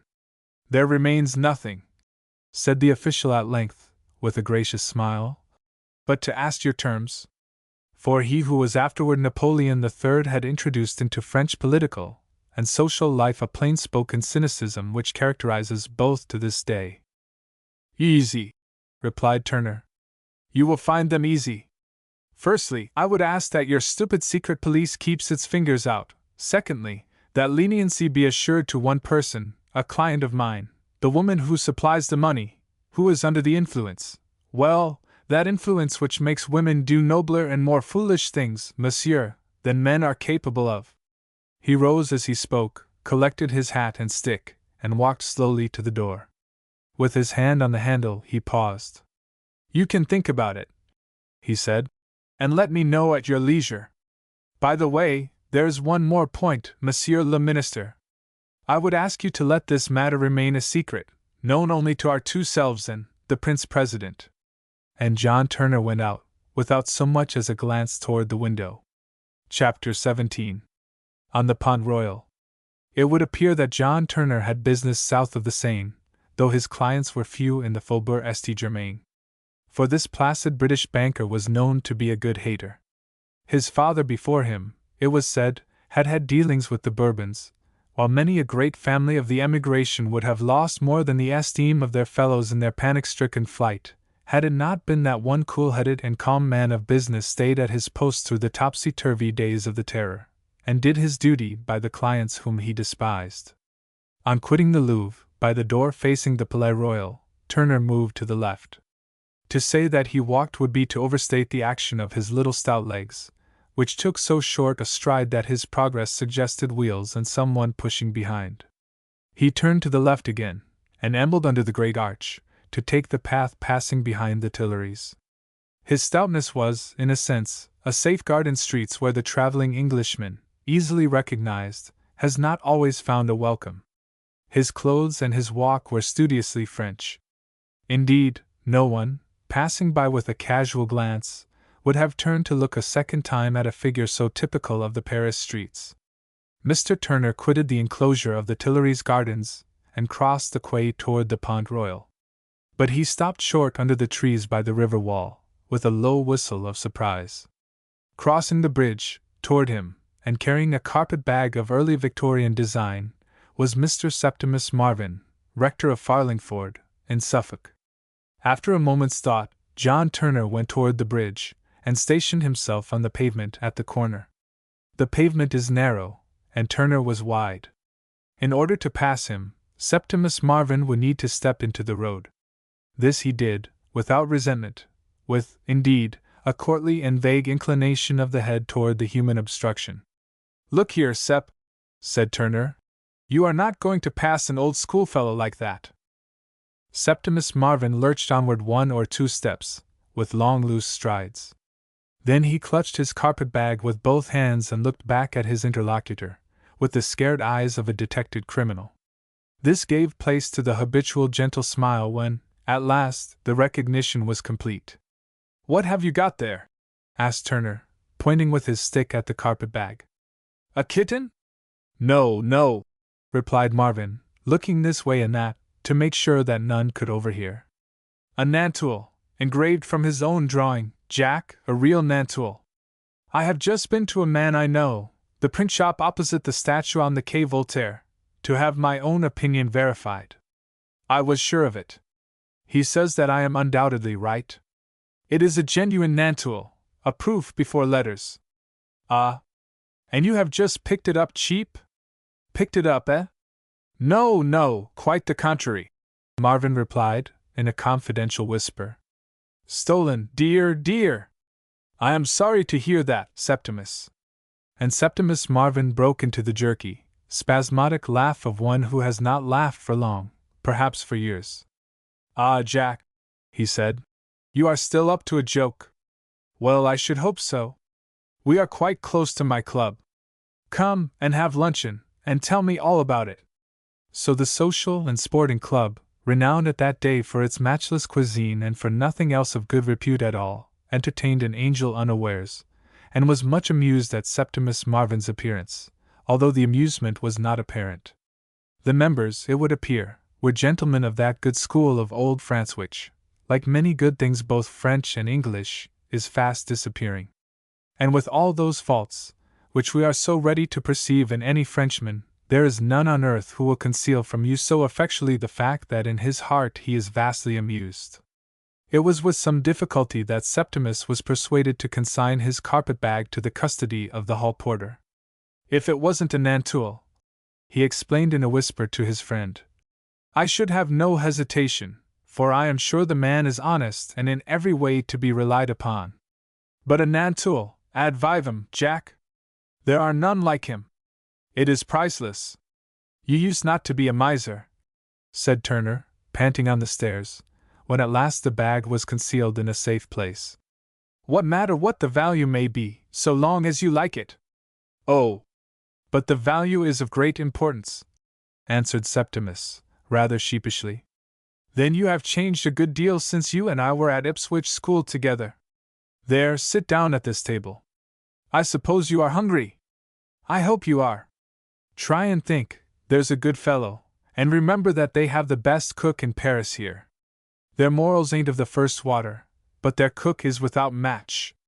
Yes, you have changed a good deal, if you think of money. Septimus Marvin had changed color, at all events, in the last few minutes. I have to, Jack, I have to. That is the truth of it. I have come to Paris to sell that nantool. To realize, I suppose you would call it in the financial world. Pro eris et focis, old friend. I want money for the altar and the hearth. It has come to that. I cannot ask them in Farlingford for more money, for I know they have none. And the church is falling about our ears. The house wants painting. It is going the way of the church, indeed. Ah, said Turner, glancing at him over the bill of fare. So you have to sell an engraving. It goes to the heart, I suppose? Marvin laughed and rubbed his spare hands together, with an assumption of cheerfulness in which someone less stout and well-to-do than his companion might have perceived that dim minor note of pathos, which always rings somewhere in a forced laugh. One has to face it, he replied. Any seed is malice, you know. I suddenly found it was necessary. It was forced upon me, in fact. I found that my niece was secretly helping to make both ends meet. A generous action, made doubly generous by the manner in which it was performed. Miriam? Put in John Turner, who appeared to be absorbed in the all-important document before him. Yes, Miriam. Do you know her? Ah, I forgot. You are her guardian and trustee. I sometimes think my memory is failing. I found her out quite by accident. It must have been going on for quite a long time. Heaven will reward her, Turner. One cannot doubt it. He absent-mindedly seized 2 pieces of bread from the basket offered to him by a waiter, and began to eat as if famished. Steady, man, steady, exclaimed Turner, leaning forward with a horror-stricken face to restrain him. Don't spoil a grand appetite on bread. Gad! I wish I could fall on my food like that. You seem to be starving. I think I forgot to have any breakfast, said Marvin, apologetically. I dare say you did, was the angry retort. You always were a bit of an ass, you know, Sep. But I have ordered a tip-top luncheon, and I'll trouble you not to wolf like that. Well, well, I'm sorry, said the other, who even in the far-off days at Ipswich School had always been in the clouds, while John Turner moved essentially on the earth. And do not sell that Nantool to the first bidder, went on Turner, with a glance of which the keenness was entirely disarmed by the good-natured roundness of his huge cheeks. I know a man who will buy it, at a good price, too. Where did you get it? Ah, that is a long story, replied Marvin, looking dreamily out of the window. I bought it years ago, at Farlingford. But it is a long story. Then tell it slowly, while I eat this sole à la Normande. I see you've nearly finished yours, and I have scarcely begun. It was a vague and disjointed enough story, as related by Septimus Marvin. And it was the story of Lou Barebone's father. As it progressed, John Turner grew redder and redder in the face, while he drank glass after glass of Burgundy. A queer story, he ejaculated breathlessly. Go on. And you bought this engraving from the man himself, before he died? Did he tell you where he got it? It is the portrait of a woman, you say. Portrait of a woman, yes, yes. But he did not know who she was. And I do not know whether I gave him enough for it. Do you think I did, Jack? I do not know how much you gave him, but I have no doubt that it was too much. Where did he get it? He thinks it was brought from France by his mother, or the woman who was supposed in Farlingford to be his mother, together with other papers, which he burnt, I believe. And then he died? Yes, yes. He died, but he left a son. The devil he did! Why did you not mention that before? Where is the son? Tell me all about him, while I see how they've served this long foray, which should be eaten slowly, though it is too late to remind you of that now. Go on. Tell me all about the son. And before the story of Lou Barebone was half told, John Turner laid aside his knife and fork and turned his attention to the dissection of this ill-told tale. As the story neared its end, he glanced round the room, to make sure that none was listening to their conversation. Dormer Colville, he repeated. Does he come into it? He came to Farlingford with the Marquis de Gemissac, out of pure good nature, because the Marquis could speak but little English. He is a charming man. So unselfish and disinterested. Who? The Marquis? No, Dormer Colville. Oh, yes, said John Turner, returning to the cold tongue. Yes, a charming fellow. And he glanced again at his friend, with a queer smile. When luncheon was finished, Turner led the way to a small smoking room, where they would be alone, and sent a messenger to fetch Septimus Marvin's bag from downstairs. We will have a look at your precious engraving, he said, while we smoke a cigar. It is, I suppose, a relic of the great monarchy, and I may tell you that there is rather a small demand just now for relics of that period. It would be wiser not to take it into the open market. I think my client would give you as good a price as any, and I suppose you want to get as much as you can for it now that you have made up your mind to the sacrifice? Marvin suppressed a sigh, and rubbed his hands together with that forced jocularity which had made his companion turn grave once before. Oh, I mean to drive a hard bargain, I can tell you, was the reply, with an assumption of worldly wisdom on a countenance little calculated to wear that expression naturally. What did your friend in the print shop on the Quai Voltaire mention as a probable price? Asked Turner carelessly. Well, he said he might be able to sell it for me at 4,000 francs. I would not hear of his running any risk in the matter, however. Such a good fellow he is.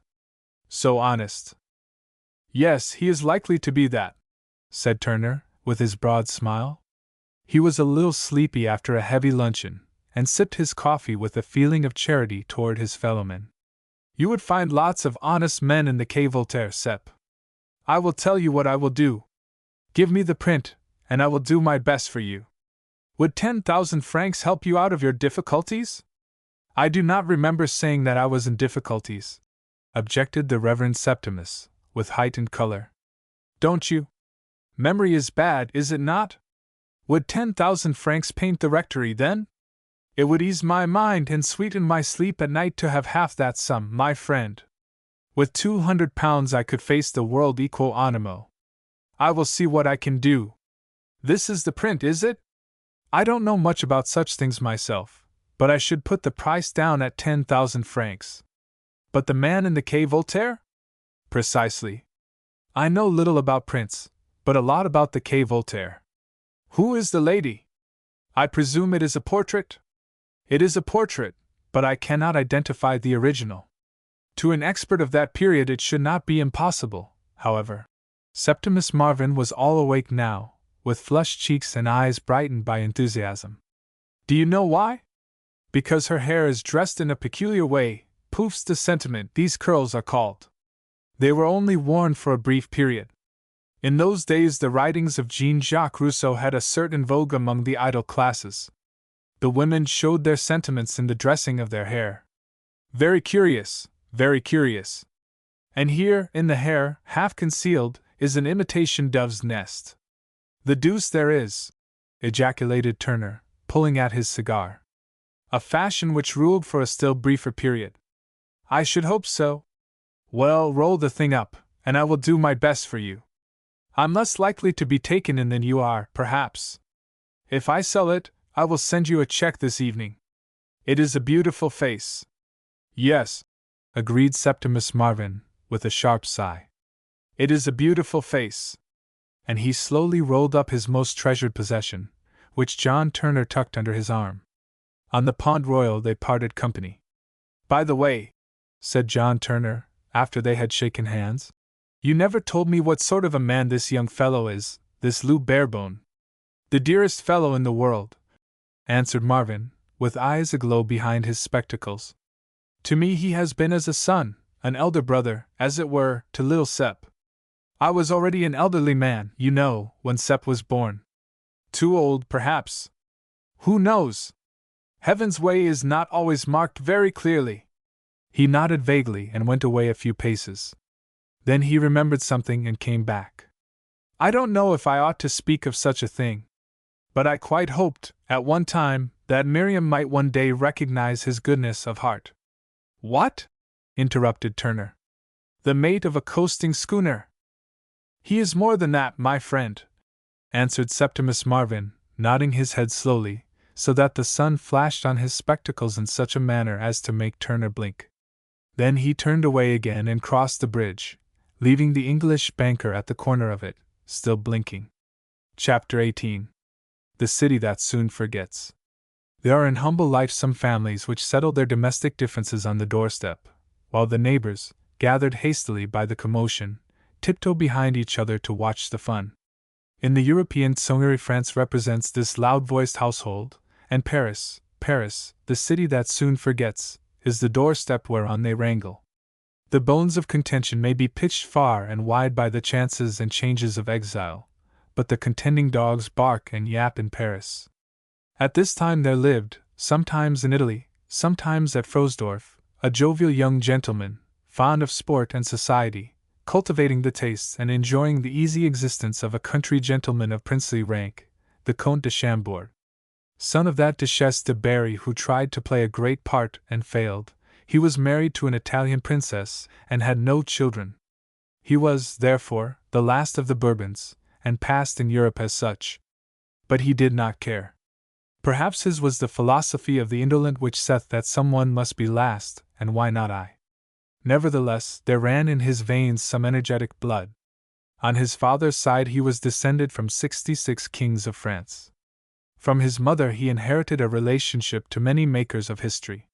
For the Duchesse de Berry's grandmother was the sister of Marie Antoinette. Her mother was aunt to that Empress of the French, Marie Louise, who was a notable exception to the rule that bon sang any put mentor. Her father was a king of Sicily and Naples. She was a Bourbon married to a Bourbon. When she was 19 she gave birth to a daughter, who died next day. In a year she had a son who died in 20 hours. 2 years later her husband died in her arms, assassinated, in a back room of the Opera House in Paris. 7 months after her husband's death she gave birth to the Comte de Chambord, the last of the old Bourbons. She was active, energetic, and of boundless courage. She made a famous journey through La Vendée on horseback to rally the Royalists. She urged her father-in-law, Charles X, to resist the revolution. She was the best Royalist of them all. And her son was the Comte de Chambord, who could have been a king if he had not been a philosopher, or a coward. He was waiting till France called him with one voice. As if France had ever called for anything with one voice. Amid the babel there rang out not a few voices for the younger branch of the royal line, the Orleans. Louis Philippe, king for 18 years, was still alive, living in exile at Clermont. 2 years earlier, in the rush of the Revolution of 1848, he had effected his escape to New Haven. The Orleans always seek a refuge in England, and always turn and abuse that country when they can go elsewhere in safety. And England is not one penny the worse for their abuse, and no man or country was ever yet one penny the better for their friendship. Louis Philippe had been called to the throne by the people of France. His reign of 18 years was marked by one great deed. He threw open the Palace of Versailles, which was not his, to the public. And then the people who called him in, hooted him out. His life had been attempted many times. All the other kings hated him and refused to let their daughters marry his sons. He and his sons were waiting at Clermont, while the talkers in Paris talked their loudest. There was a third bone of contention, the imperial line. At this time the champions of this morsel were at the summit, for a Bonaparte was riding on the top of the revolutionary scrimmage. By the death of the great Napoleon's only child, the second son of his third brother became the recognized claimant to the imperial crown. For France has long ceased to look to the eldest son as the rightful heir. There is, in fact, a curse on the firstborn of France. Napoleon's son, the King of Rome, died in exile, an Austrian. The Duc de Bordeaux, born 8 years after him, never wore the crown, and died in exile, childless. The Comte de Paris, born also at the Tuileries, was exiled when he was 10 years old, and died in England. All these of one generation. And of the next, the Prince Imperial, hurried out of France in 1870, perished on the veldt. The King of Rome lies in his tomb at Vienna, the Duc de Bordeaux at Goritz, the Comte de Paris at Weybridge, the Prince Imperial at Farnborough. These are the heirs of France, born in the palace of the Tuileries. How are they cast upon the waters of the world? And where the palace of the Tuileries once stood, the pigeons now call to each other beneath the trees, while, near at hand, lolls on the public seat he whom France has always with her, the Vaurien, the worth nothing. So passes the glory of the world. It is not a good thing to be born in a palace, nor to live in one. It was in the Rue Lafayette that John Turner had his office, and when he emerged from it into that long street on the evening of the 25th of August 1850, he ran against, or he was rather run against by, the newsboy who shrieked as he pattered along in lamentable boots and waved a sheet in the face of the passer. "The king is dead! The king is dead!" And Paris, the city that soon forgets, smiled and asked what king. Louis Philippe was dead in England, at the age of 77, the bad son of a bad father, another of those adventurers whose happy hunting ground always has been, always will be, France. John Turner, like many who are slow in movement, was quick in thought. He perceived at once that the death of Louis Philippe left the field open to the next adventurer, for he left behind him no son of his own mettle. Turner went back to his office, where the pen with which he had signed a check for £400, payable to the Reverend Septimus Marvin, was still wet, where, at the bottom of the largest safe, the portrait of an unknown lady of the period of Louis XVI lay concealed. He wrote out a telegram to Mrs. St. Pierre Lawrence, addressed to her at her villa near Royan, and then proceeded to his dinner with the grave face of the careful critic. The next morning he received the answer, at his breakfast table, in the apartment he had long occupied in the Avenue d'Antin. But he did not open the envelope. He had telegraphed to Mrs. St. Pierre Lawrence, asking if it would be convenient for her to put him up for a few days. And he suspected that it would not. "When I am gone," he said to his well-trained servant, "put that into an envelope and send it after me to the Villa Corduan, Royan. Pack my portmanteau for a week. Thus John Turner set out southward to join a party of those royalists whom his father before him had learned to despise. And in a manner he was pre-armed, for he knew that he would not be welcome. It was in those days a long journey, for the railway was laid no farther than Tours, from whence the traveller must needs post to La Rochelle, and there take a boat to Royan, that shallow harbour at the mouth of the Gironde. Must have a change of cooking, he explained to Mrs. St. Pierre Lawrence. Doctor says I am getting too stout. He shook her deliberately by the hand without appearing to notice her blank looks. So I came south and shall finish up at Biarritz, which they say is going to be fashionable. I hope it is not inconvenient for you to give me a bed, a solid one, for a night or two. Oh no, answered Mrs. St. Pierre Lawrence, who had charming manners, and was one of those fortunate persons who are never at a loss. Did you not receive my telegram? Telling me you were counting the hours till my arrival? Well, admitted Mrs. St. Pierre Lawrence, wisely reflecting that he would ultimately see the telegram. Hardly so fervent as that. Good Lord! Interrupted Turner, looking behind her toward the veranda, which was cool and shady, where two men were seated near a table bearing coffee cups. Who is that? Which? Asked Mrs. St. Pierre Lawrence, without turning to follow the direction of his glance. Oh! One is Dormer Colville, I see that. But the other, Gad! Why do you say Gad? Asked the lady, with surprise. Where did he get that face from? Was the reply. Turner took off his hat and mopped his brow, for it was very hot, and the August sun was setting over a copper sea. Where we all get our faces from, I suppose, answered Mrs. St. Pierre Lawrence, with her easy laugh. She was always mistress of the situation. The heavenly warehouse, one supposes. His name is Barebone. He is a friend of Dormer's. Any friend of Dormer Colville's commands my interest. Mrs. St. Pierre Lawrence glanced quickly at her companion beneath the shade of her lace-trimmed parasol. What do you mean by that? She asked, in a voice suddenly hard and resentful. That he chooses his friends well, returned the banker, with his guileless smile. His face was bovine, and in the heat of summer apt to be shiny. No one would attribute an inner meaning to a stout person thus outwardly brilliant.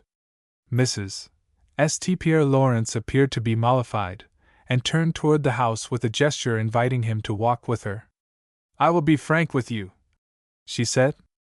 I telegraphed to tell you that the Villa Corduan is for the moment unfortunately filled with guests. What matter? I will go to the hotel.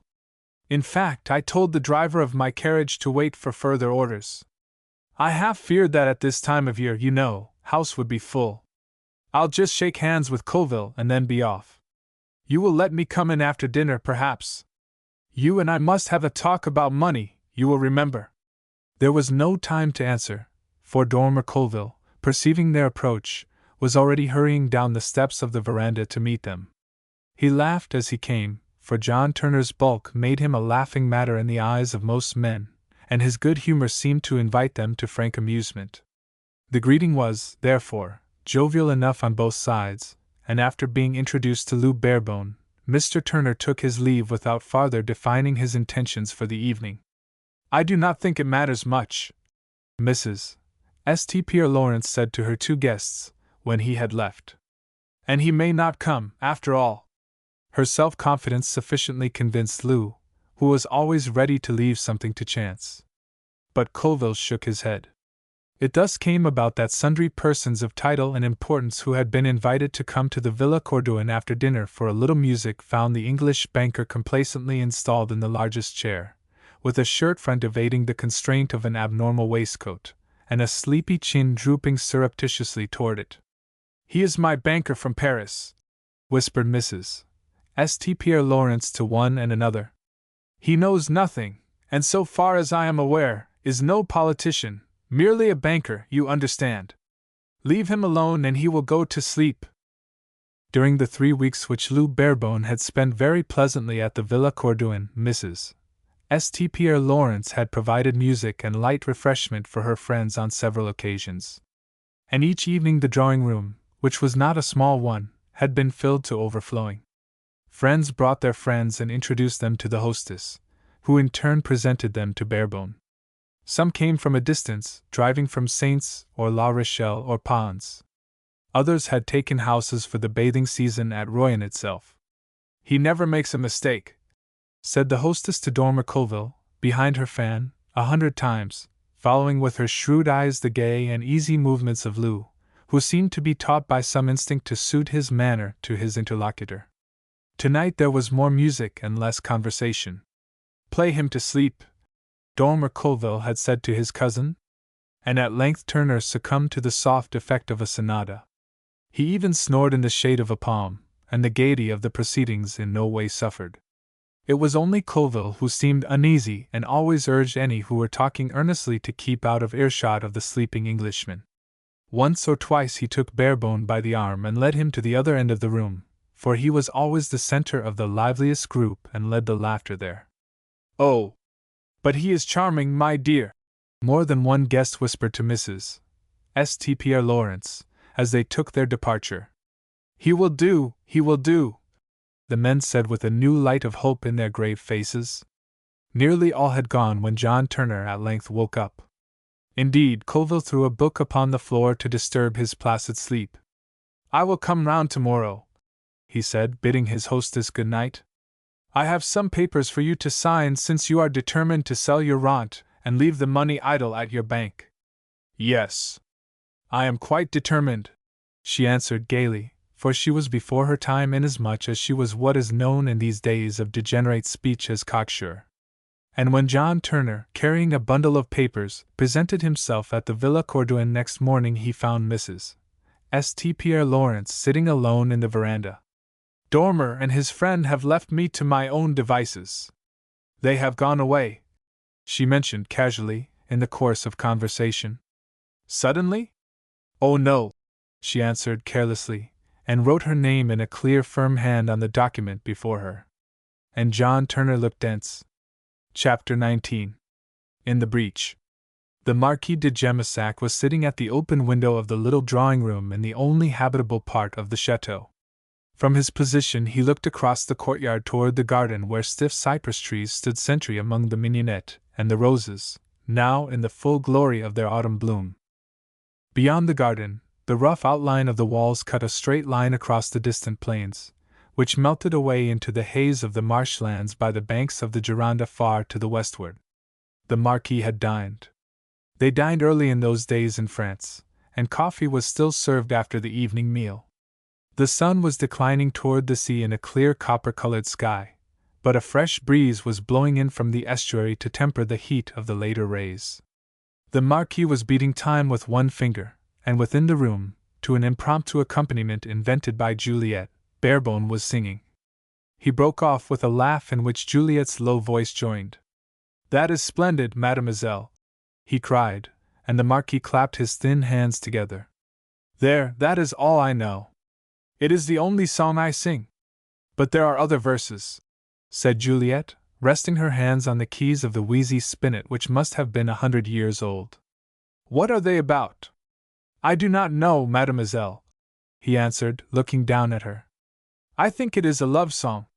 She had pinned some mignonette, strong-scented as autumn mignonette is, in the front of her muslin dress, and the heavy heads had dragged the stems to one side. She put the flowers in order, slowly, and then bent her head to enjoy the scent of them. "It scarcely sounds like one," she said, in a low and inquiring voice. The Marquis was a little deaf. "Is it all chance, then?" "Oh, yes," he answered, and as he spoke without lowering his voice she played softly on the old piano the simple melody of his song. "It is all chance, mademoiselle. Did they not teach you that at the school at Saints?" But she was not in a humor to join in his ready laughter. The room was rosy with the glow of the setting sun, she breathed the scent of the mignonette at every breath. The air which she had picked out on the spinet in unison with his clear and sympathetic voice had those minor tones and slow slurring from note to note which are characteristic of the gay and tearful songs of southern France and all Spain. None of which things are conducive to gaiety when one is young. She glanced at him with one quick turn of the head and made no answer. But she played the air over again, The girls sing it to this day over their household work at Farlingford to other words, with her foot on the soft pedal. The Marquis hummed it between his teeth at the other end of the room. "This room is hot," she exclaimed, suddenly, and rose from her seat without troubling to finish the melody. "And that window will not open, mademoiselle, for I have tried it," added Barebone, watching her impatient movements. "Then I am going into the garden," she said, with a sharp sigh and a wilful toss of the head. It was not his fault that the setting sun, against which, as many have discovered, men shut their doors, should happen to be burning hot, or that the window would not open. But Juliet seemed to blame him for it, or for something else, perhaps. One never knows. Barebone did not follow her at once, but stood by the window talking to the Marquis, who was in a reminiscent humor. The old man interrupted his own narrative, however.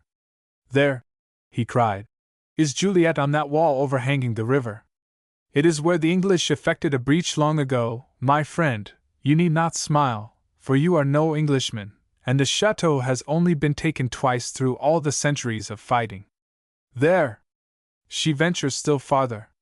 "I have told her 100 times that the wall is unsafe." "Shall I go and warn her the 101st time?" asked Lou, willing enough. "Yes, my friend, do. And speak to her severely. She is only a child, remember." "Yes, I will remember that." Juliet did not seem to hear his approach across the turf where the goats fed now, but stood with her back toward him, a few feet below him, actually in that breach effected long ago by those pestilential English. They must have prized out the great stones with crowbars and torn them down with their bare hands. Juliet was looking over the vineyards toward the river, which gleamed across the horizon. She was humming to herself the last lines of the song. She turned with a pretty swing of her skirts to gather them in her hand. "You must go no farther, mademoiselle," said Lou. She stopped, half bending to take her skirt, but did not look back. Then she took 2 steps downward from stone to stone. The blocks were half embedded in the turf and looked ready to fall under the smallest additional weight. "It is not I who say so, but your father who sent me," explained the admonisher from above. "Since it is all chance," she said, looking downward.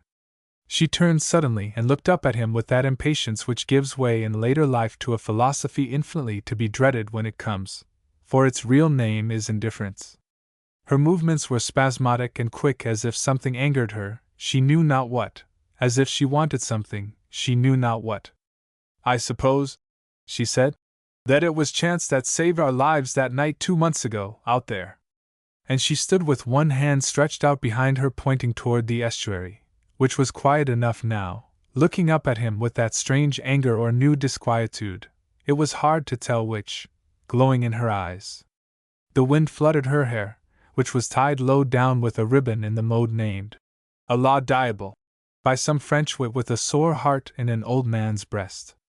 For none other could have so aptly described it.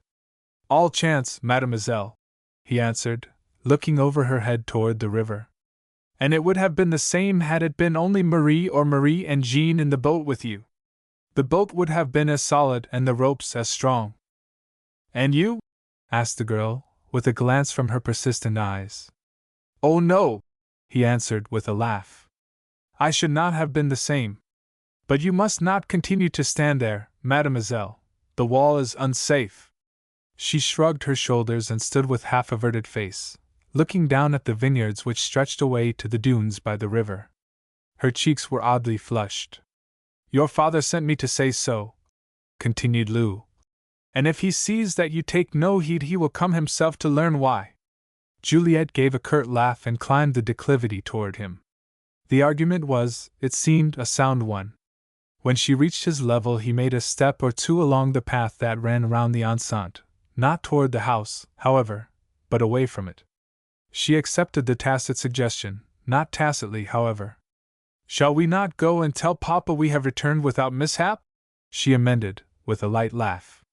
"No, mademoiselle," he answered. It was his turn to be grave now, and she glanced at him with a gleam of satisfaction beneath her lids.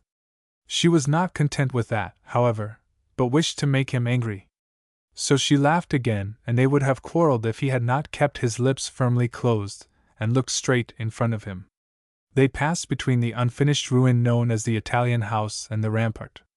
The Italian house screened them from the windows of that portion of the ancient stabling which the Marquis had made habitable when he bought back the chateau of Gemissac from the descendant of an adventurous republican to whom the estate had been awarded in the days of the Terror. A walk of lime trees bordered that part of the garden which lies to the west of the Italian house, and no other part was visible from where Juliet paused to watch the sun sink below the distant horizon. Lou was walking a few paces behind her, and when she stopped he stopped also. She sat down on the low wall, but he remained standing. Her profile, clear-cut and delicate with its short chin and beautifully curved lips, its slightly aquiline nose and crisp hair rising in a bold curve from her forehead, was outlined against the sky. He could see the gleam of the western light in her eyes, which were half averted. While she watched the sunset, he watched her with a puzzled expression about his lips. He remembered perhaps the Marquis's last words, that Juliet was only a child. He knew that she could in all human calculation know nothing of the world, that at least she could have learned nothing of it in the convent where she had been educated. So if she knew anything, she must have known it before she went there, which was impossible. She knew nothing, therefore, and yet she was not a child. As a matter of fact, she was the most beautiful woman Lou Barebone had ever seen.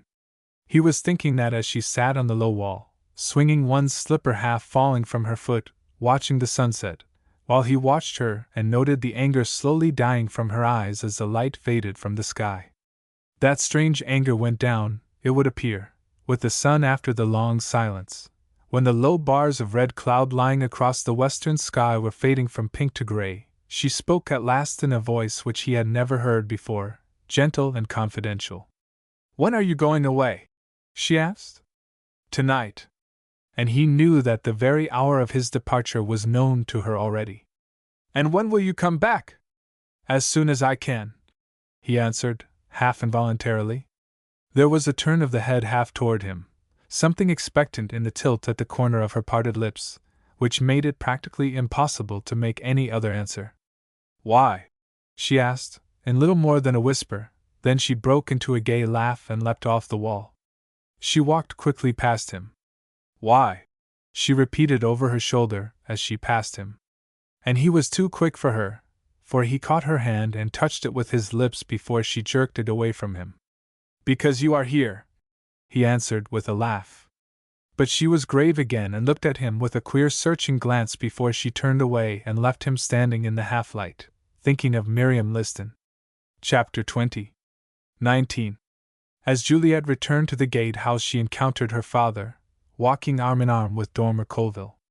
The presence of the Englishman within the enceinte of the chateau was probably no surprise to her, for she must have heard the clang of the bell just within the gate, which could not be opened from outside, by which alone access was gained to any part of the chateau. Colville was in riding costume. It was, indeed, his habitual dress when living in France, for he made no concealment of his partnership in a well-known business house in Bordeaux. "I am a sleeping partner," he would say, with that easy flow of egotistic confidence which is the surest way of learning somewhat of your neighbor's private affairs. "I am a sleeping partner at all times except the vintage, when I awake and ride round among the growers, to test their growth." It was too early yet for these journeys, for the grapes were hardly ripe. But any one who wished to move from place to place must needs do so in the saddle in a country where land is so valuable that the width of a road is grudged, and bridleways are deemed good enough for the passage of the long and narrow carts that carry wine. Ever since their somewhat precipitate departure from the Villa Corduan at Royan, Dormer Colville and Barebone had been in company. They had stayed together, in one friend's house or another. Sometimes they enjoyed the hospitality of a chateau, and at others put up with the scanty accommodation of a priest's house or the apartment of a retired military officer, in one of those little towns of provincial France at which the cheap journalists of Paris are pleased to sneer without ceasing. They avoided the large towns with extraordinary care. "Why should we go to towns?" asked Colville, jovially, "when we have business in the country and the sun is still high in the sky?" "Yes," he would reply to the questions of an indiscreet fellow traveler, at table or on the road. "Yes, I am a buyer of wine." We are buyers of wine. We are traveling from place to place to watch the growth. For the wine is hidden in the grape, and the grape is ripening. And, as often as not, the chance acquaintance of an indéjeuner would catch the phrase and repeat it thoughtfully. Ah, is that so? He would ask, with a sudden glance at Dormer Colville's companion, who had hitherto passed unobserved as the silent subordinate of a large buyer, learning his trade, no doubt. The grape is ripening. Good! And as sure as he seemed to be struck with this statement of a self-evident fact, he would, in the next few minutes, bring the numeral 19, tant bien que mal, into his conversation. With 19 days of sun, the vintage will be upon us, he would say, or, I have but 19 kilometers more of road before me today.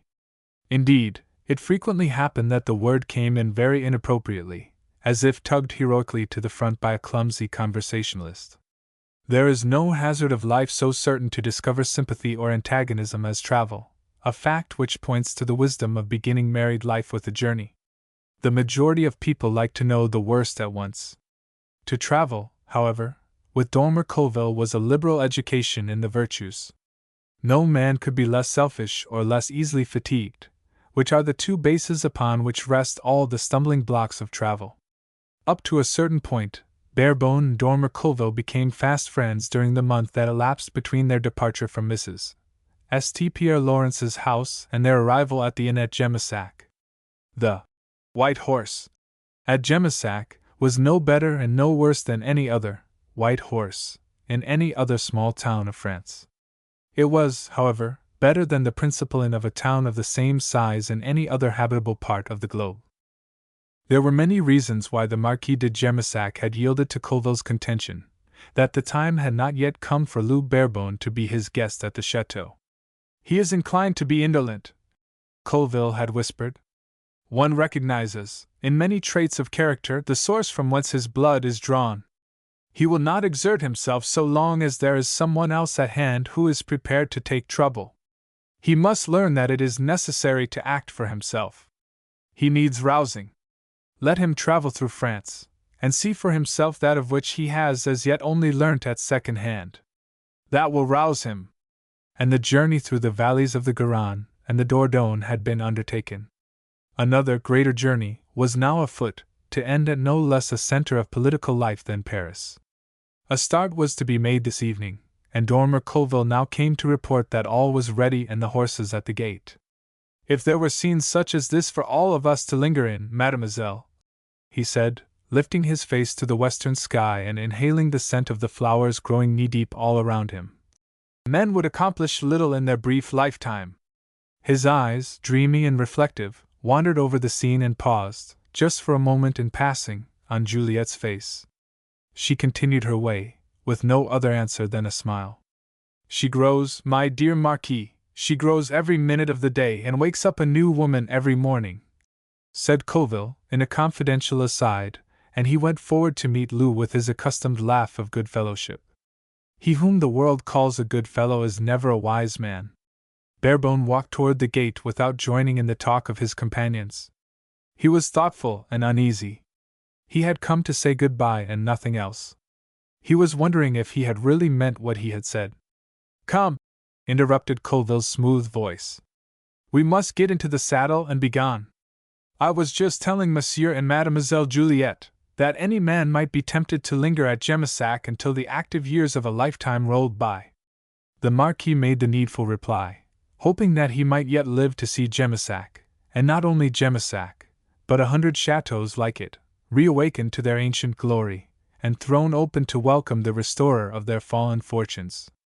Colville looked from one to the other, and then, with his foot in the stirrup, turned to look at Juliet, who had followed them to the gate. And mademoiselle, he said, will she wish us good luck also? Alas! Those times are gone when we could have asked for her ribbon to wear, and to fight for between ourselves when we are tired and cross at the end of a journey. Come, Barebone, into the saddle. They waited, both looking at Juliet, for she had not spoken.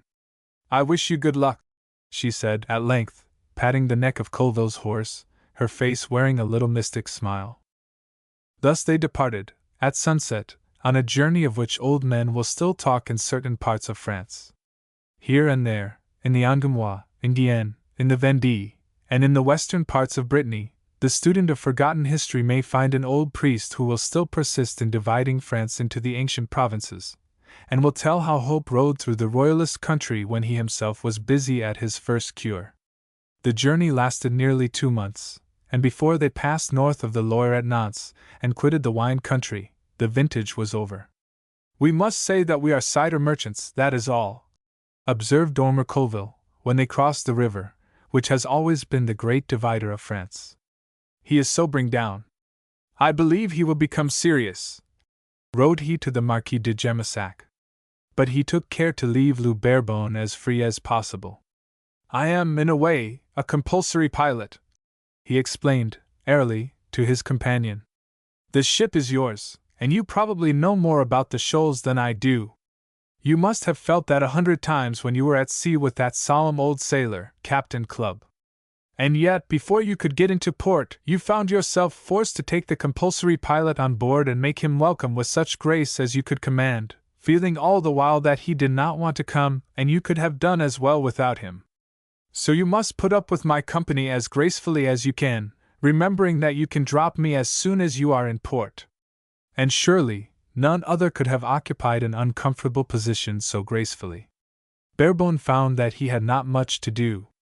He soon accommodated himself to a position which required nothing more active than a ready ear and a gracious patience. For, day by day, almost hour by hour, it was his lot to listen to protestations of loyalty to a cause which smoldered none the less hotly because it was hidden from the sight of the Prince President's spies.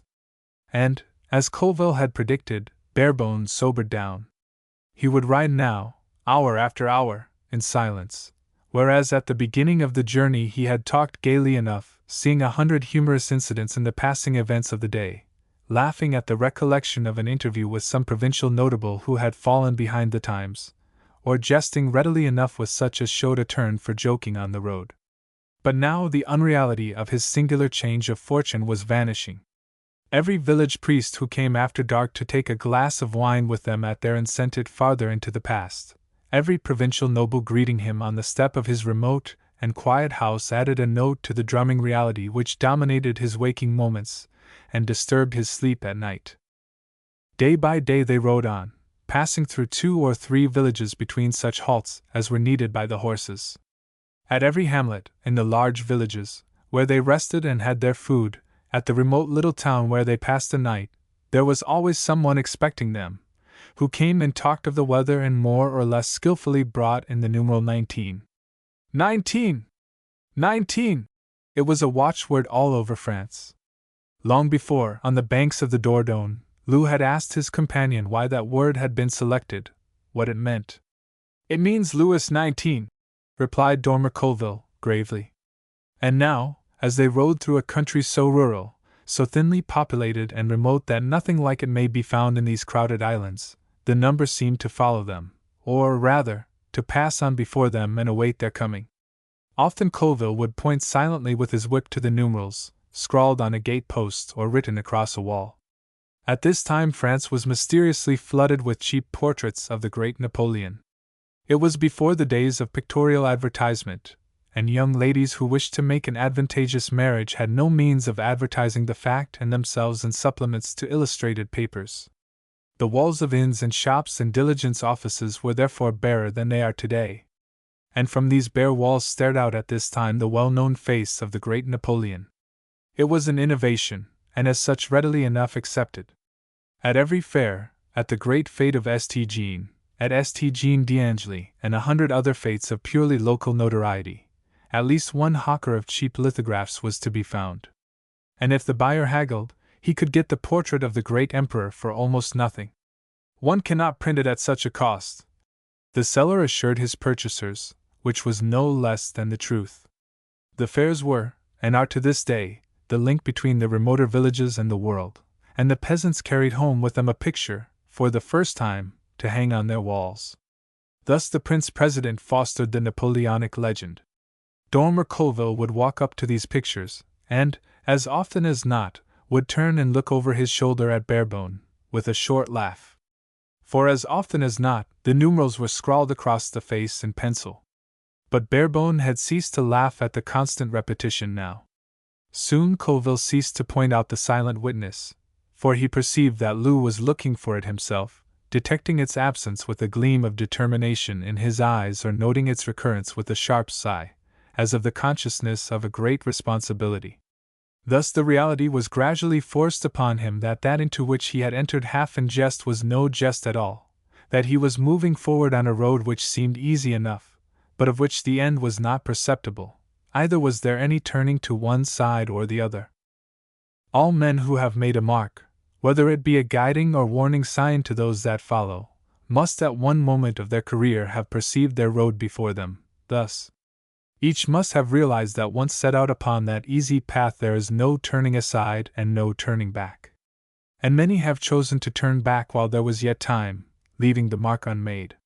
For most men are cowards and shun responsibility. Most men unconsciously steer their way by proverb or catchword, and all the wise saws of all the nations preach cowardice. Barebone saw his road now, and Dormer Colville knew that he saw it. When they crossed the Loire they passed the crisis, and Colville breathed again like one who had held his breath for long.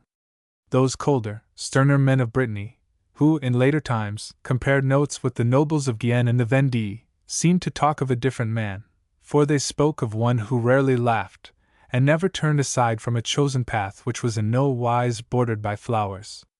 Chapter 21. Number 8 Ruelle St. Jacob.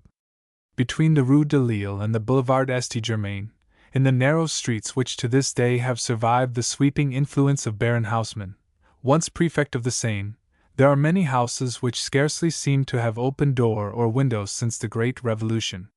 One of these, to be precise, is situated in the Ruelle St. Jacob, hardly wider than a lane, a short street with a blind end against high walls, into which any vehicle that enters must needs do so with the knowledge of having to back out again. For there is no room to turn. Which is an allegory. All the windows, in fact, that look forlornly at the blank walls or peep over the high gateways into the Ruelle St. Jacob are royalist windows looking into a street which is blinded by a high wall and is too narrow to allow of turning. Many of the windows would appear to have gathered dust since those days more than 100 years ago, when white faces peeped from them and trembling hands unbarred the sash to listen to the roar of voices in the Rue du Bac, in the open space by the church of St. Germain-des-Prés, in the sight, all over Paris, where the people were making history.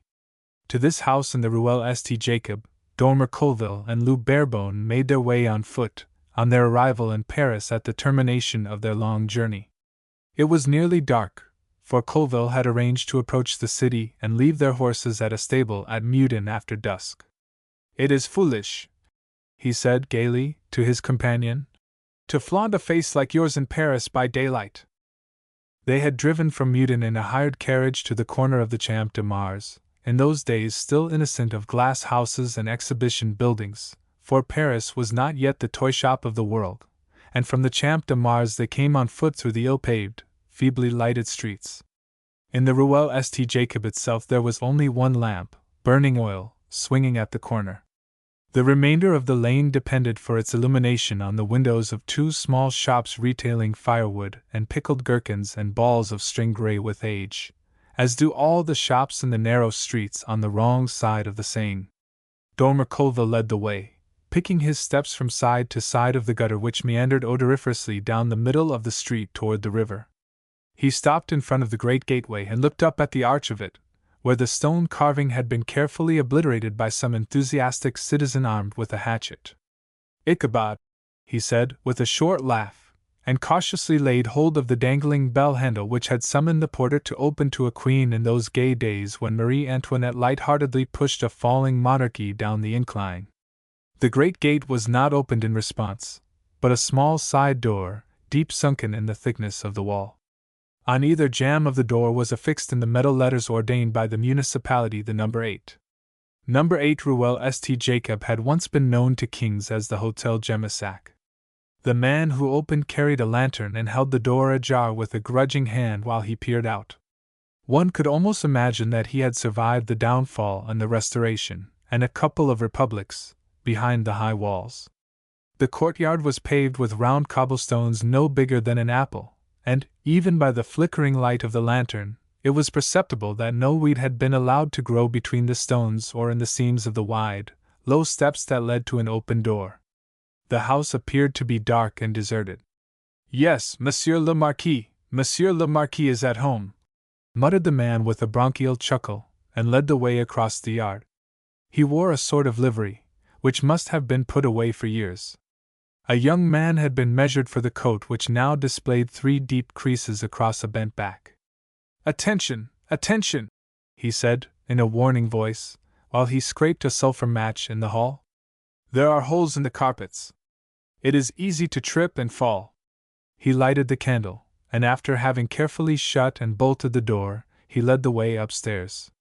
At their approach, easily audible in the empty house by reason of the hollow creaking of the oak floor, a door was opened at the head of the stairs and a flood of light met the newcomers. In the doorway, which was 10 feet high, the little bent form of the Marquis de Gemissac stood waiting. Ah, he said, with that pleasant manner of his generation, which was refined and spirituelle and sometimes dramatic, and yet ever failed to touch aught but the surface of life. Ah, safely accomplished, the great journey. Safely accomplished. You permit. And he embraced Barebone after the custom of his day. "From all sides," he said, when the door was closed, "I hear that you have done great things. From every quarter one hears your praise." He held him at arm's length. "Yes," he said, "your face is graver and more striking in resemblance than ever. So now you know, now you have seen." "Yes," answered Barebone, gravely. "I have seen and I know."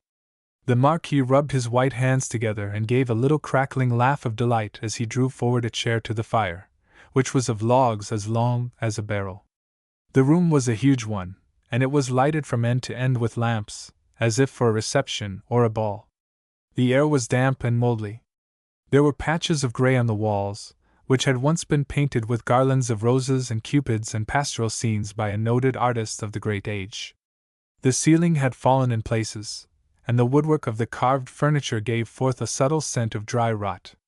But everything was in an exquisite taste which vulgarer generations have never yet succeeded in imitating. Nothing was concealed, but rather displayed with a half-cynical pride. All was moth-ridden, worm-eaten, fallen to decay, but it was of the monarchy. Not half a dozen houses in Paris, where already the wealth, which has today culminated in a ridiculous luxury of outward show, was beginning to build new palaces, could show room after room furnished in the days of the great Louis. The very air, faintly scented it would seem by some forgotten perfume, breathed of a bygone splendor. And the last of the de Gemissacs scorned to screen his poverty from the eyes of his equals, nor sought to hide from them a desolation which was only symbolic of that which crushed their hearts and bade them steal back from time to time like criminals to the capital. "You see," he said to Colville and Barebone, "I have kept my promise. I have thrown open this old house once more for tonight's meeting. You will find that many friends have made the journey to Paris for the occasion, Madame de Chantenay and Albert, Madame de Raith and many from the Vendée and the West whom you have met on your journey. And tonight one may speak without fear, for none will be present who are not vouched for by the Almanach de Gotha. There are no royalists pour rire or pour vivre tonight. You have but time to change your clothes and dine. Your luggage arrived yesterday. You will forgive the stupidity of old servants who have forgotten their business. Come, I will lead the way and show you your rooms." He took a candle and did the honors of the deserted, dust-ridden house in the manner of the high calling which had been his 20 years ago, when Charles X was king. For some there lingers a certain pathos in the sight of a belated survival, while the majority of men and women are ready to smile at it instead. And yet the monarchy lasted 8 centuries and the revolution 8 years. Perhaps fate may yet exact payment for the excesses of those 8 years from a nation for which the watching world already prepares a secondary place in the councils of empire. The larger room had been assigned to Lou. There was a subtle difference in the Marquis's manner toward him. He made an odd bow as he quitted the room. "There," said Colville, whose room communicated with this great apartment by a dressing-room and 2 doors. He spoke in English, as they always did when they were alone together. "There, you are launched. You are Lance, my friend. I may say you are through the shoals now and out on the high seas." He paused, candle in hand, and looked round the room with a reflective smile. It was obviously the best room in the house, with a fireplace as wide as a gate, where logs of pine burnt briskly on high iron dogs. The bed loomed mysteriously in one corner with its baldachin of Gobelin tapestry. Here, too, the dim scent of fallen monarchy lingered in the atmosphere. A portrait of Louis XVI, in a faded frame, hung over the mantelpiece.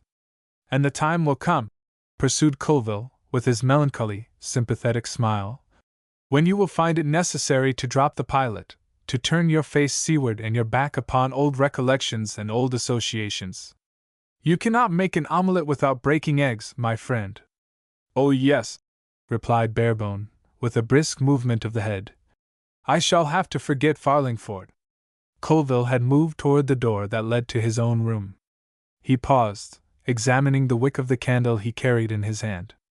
Then, though glib of speech, he decided in favor of silence, and went away without making reply. Lou sat down in a gray old armchair in front of the fire. The house was astoundingly noiseless, though situated in what had once been the heart of Paris. It was one of the few houses left in this quarter with a large garden, and the traffic passing in and out of the Ruelle St. Jacob went slipshod on its own feet.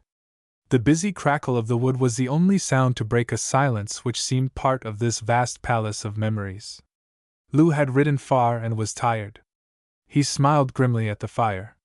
It is to be supposed that he was sitting down to the task he had set himself, to forget Farlingford. There was a great reception at the Hotel Gemissac that night, and after 20 years of brooding silence the rooms, hastily set in order, were lighted up. There was, as the Marquis had promised, no man or woman present who was not vouched for by a noble name, or by history. As the old man presented them, their names were oddly familiar to the ear, while each face looking at Lou seemed to be the face of a ghost looking out of a past which the world will never forget so long as history lives. And here, again, was the subtle difference. They no longer talked to Lou, but stood apart and spoke among themselves in a hushed voice. Men made their bow to him, and met his smile with grave and measuring eyes. Some made a little set speech, which might mean much or nothing. Others embarked on such a speech and paused, faltered, and passed on gulping something down in their throats. Women made a deep reverence to him and glanced at him with parted lips and white faces, no coquetry in their eyes. They saw that he was young and good-looking, but they forgot that he might think the same of them. Then they passed on and grouped themselves together, as women do in moments of danger or emotion, their souls instinctively seeking the company of other souls tuned to catch 100 passing vibrations of the heartstrings of which men remain in ignorance. They spoke together in lowered voices without daring, or desiring perhaps, to turn and look at him again. "It only remains," someone said, "for the Duchesse d'Angoulême to recognize his claim. A messenger has departed for Frosdorf." And Barebone, looking at them, knew that there was a barrier between him and them which none could cast aside, a barrier erected in the past and based on the sure foundations of history. "She is an old woman," said Monsieur de Gemissac to any who spoke to him on this subject. "She is 72, and 58 of those years have been marked by greater misfortunes than ever fell to the lot of a woman. When she came out of prison she had no tears left, my friends. We cannot expect her to turn back willingly to the past now. But we know that in her heart she has never been sure that her brother died in the Temple. You know how many disappointments she has had. We must not awake her sleeping sorrow until all is ready. I shall make the journey to Frosdorf, that I promise you. But tonight we have another task before us." "Yes, yes," answered his listeners. "You are to open the locket." "Where is it? Show it to us." And the locket which Captain Clubb's wife had given to Dormer Colville was handed from one to another. It was not of great value, but it was of gold with stones, long since discolored, set in silver around it. It was crushed and misshapen. "It has never been opened for 20 years," they told each other. "It has been mislaid in an obscure village in England for nearly half a century. The Vicomte de Castel on it, who is so clever a mechanician, has promised to bring his tools, said Monsieur de Jemissac.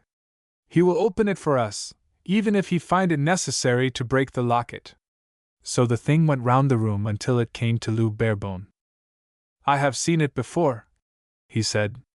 I think I remember seeing it long ago, when I was a little child.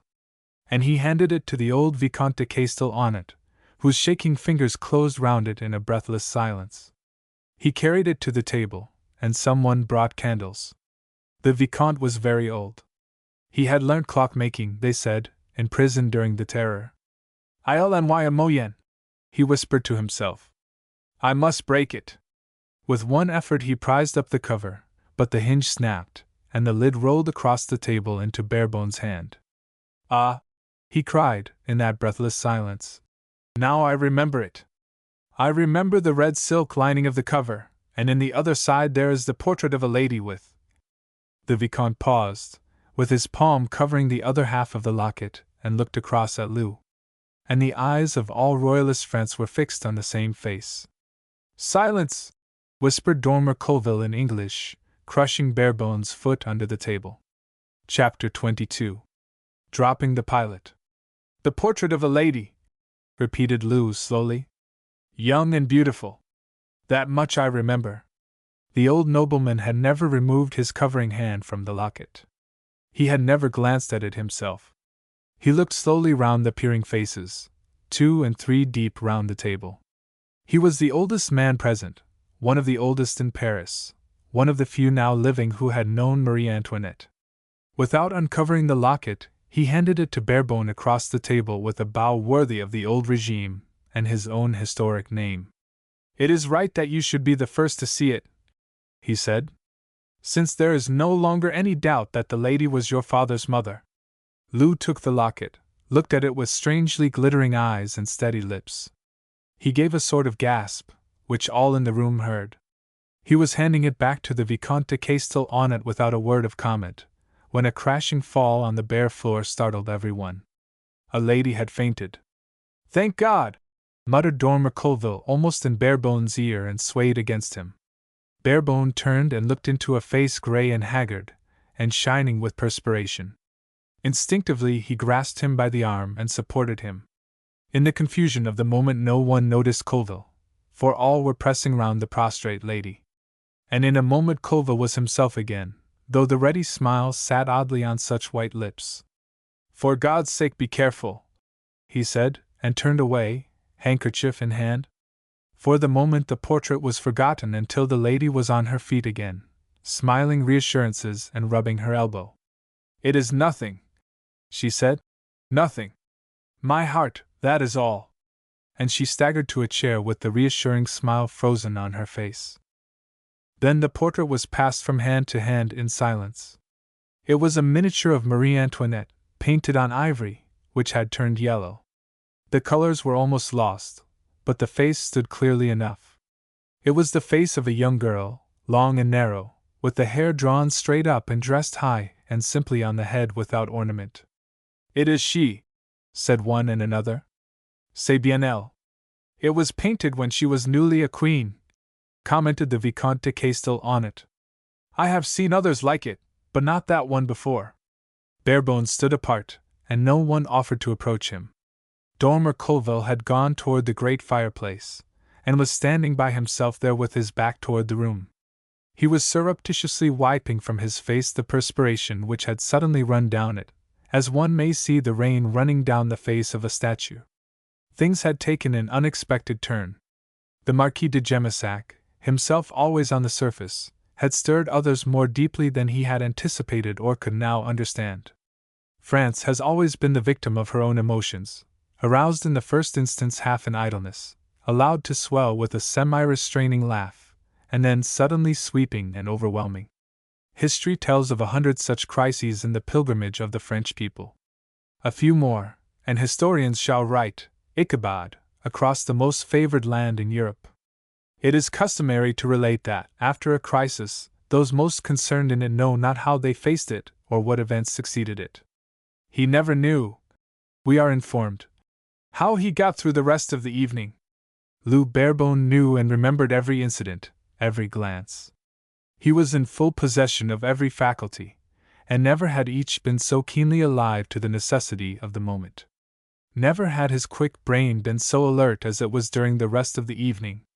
And those who had come to the Hotel Jemasac to confirm their adoption of a figurehead went away with the startling knowledge in their hearts that they had never in the course of an artificial life met a man less suited to play that undignified part. And all the while, in the back of his mind, there lingered with a deadly patience the desire for the moment which must inevitably come when he should at last find himself alone, face to face, with Dormer Colville. It was nearly midnight before this moment came. At last the latest guest had taken his leave, quitting the house by the garden door and making his way across that forlorn and weedy desert by the dim light reflected from the clouds above. At last the Marquis de Jemasac had bidden them good night, and they were left alone in the vast bedroom which a dozen candles, in candelabras of silver blackened by damp and neglect, only served to render more gloomy and mysterious. In the confusion consequent on the departure of so many guests the locket had been lost sight of, and Monsieur de Jemasac forgot to make inquiry for it. It was in Barebone's pocket. Colville put together with the toe of his boot the logs which were smouldering in a glow of incandescent heat. He turned and glanced over his shoulder toward his companion. Barebone was taking the locket from his waistcoat pocket, and approaching the table where the candles burnt low in their sockets. "You never really supposed you were the man, did you?" asked Colville, with a ready smile. He was brave, at all events, for he took the only course left to him with a sublime assurance. Barebone looked across the candles at the face which smiled, and smiled. "That is what I thought," he answered, with a queer laugh. "Do not jump to any hasty decisions," urged Colville instantly, as if warned by the laugh. "No! I want to sift the matter carefully to the bottom. It will be interesting to learn who are the deceived and who the deceivers." Barebone had had time to think out a course of action. His face seemed to puzzle Colville, who was rarely at fault in such judgments of character as came within his understanding. But he seemed for an instant to be on the threshold of something beyond his understanding, and yet he had lived, almost day and night, for some months with Barebone. Since the beginning, that far-off beginning at Farlingford, their respective positions had been quite clearly defined. Colville, the elder by nearly 20 years, had always been the guide and mentor and friend, the compulsory pilot he had gaily called himself. He had a vast experience of the world. He had always moved in the best French society. All that he knew, all the influence he could command, and the experience upon which he could draw were unreservedly at Barebone's service. The difference in years had only affected their friendship in so far as it defined their respective positions, and prohibited any thought of rivalry. Colville had been the unquestioned leader, Barebone the ready disciple. And now in the twinkling of an eye the positions were reversed. Colville stood watching Barebone's face with eyes rendered almost servile by a great suspense. He waited breathless for the next words. "This portrait," said Barebone, "of the Queen was placed in the locket by you?" Colville nodded with a laugh of conscious cleverness rewarded by complete success. There was nothing in his companion's voice to suggest suppressed anger. It was all right after all. "I had great difficulty in finding just what I wanted," he added modestly. "What I remember, though the memory is necessarily vague, was a portrait of a woman older than this. Her style of dress was more elaborate. Her hair was dressed differently, with sort of curls at the side, and on the top, half buried in the hair, was the imitation of a nest, a dove's nest. Such a thing would naturally stick in a child's memory. It stuck in mine. Yes, and nearly gave the game away tonight," said Colville, gulping down the memory of those tense moments. "Oh no, it is of some value," replied Colville, almost naively. He felt in his pocket, and produced a silver cigar case. The miniature was wrapped in a piece of thin paper, which he unfolded. Barebone took the painting and examined it with a little nod of recognition. His memory had not failed after 20 years. "Who is this lady?" he asked. Dormer Colville hesitated. "Do you know the history of that period?" he inquired, after a moment's reflection. For the last hour he had been trying to decide on a course of conduct. During the last few minutes he had been forced to change it half a dozen times. Septimus Marvin, of Farlingford, is one of the greatest living authorities on those reigns. I learned a good deal from him, was the answer. That lady is, I think, the Duchesse de Gaucher. You think? Even Marvin could not tell you for certain, replied Colville mildly. He did not seem to perceive a difference in Barebone's manner toward himself. The quickest intelligence cannot follow another's mind beyond its own depth. Then the inference is that my father was the illegitimate son of the Comte d'Artois, afterward Charles X, of France, supplemented Colville, significantly. Is that the inference? Persisted Barebone. I should like to know your opinion. You must have studied the question very carefully. Your opinion should be of some interest, though. Though, echoed Colville, interrogatively, and regretted it immediately. Though it is impossible to say when you speak the truth and when you lie. And any who doubted that there was royal blood in Lou Barebone's veins would assuredly have been satisfied by a glance at his face at that moment, by the sound of his quiet, judicial voice, by the sudden and almost terrifying sense of power in his measuring eyes. Colville turned away with an awkward laugh and gave his attention to the logs on the hearth. Then suddenly he regained his readiness of speech. Look here, Barebone, he cried. We must not quarrel. We cannot afford to do that. And after all, what does it matter? You are only giving yourself the benefit of the doubt, that is all. For there is a doubt. You may be what we say you are, after all. It is certain enough that Marie Antoinette and Fersen were in daily correspondence. They were both clever, two of the cleverest people in France, and they were both desperate. Remember that. Do you think that they would have failed in a matter of such intense interest to her, and therefore to him? All these pretenders, Naundorff and the others, have proved that quite clearly, but none has succeeded in proving that he was the man.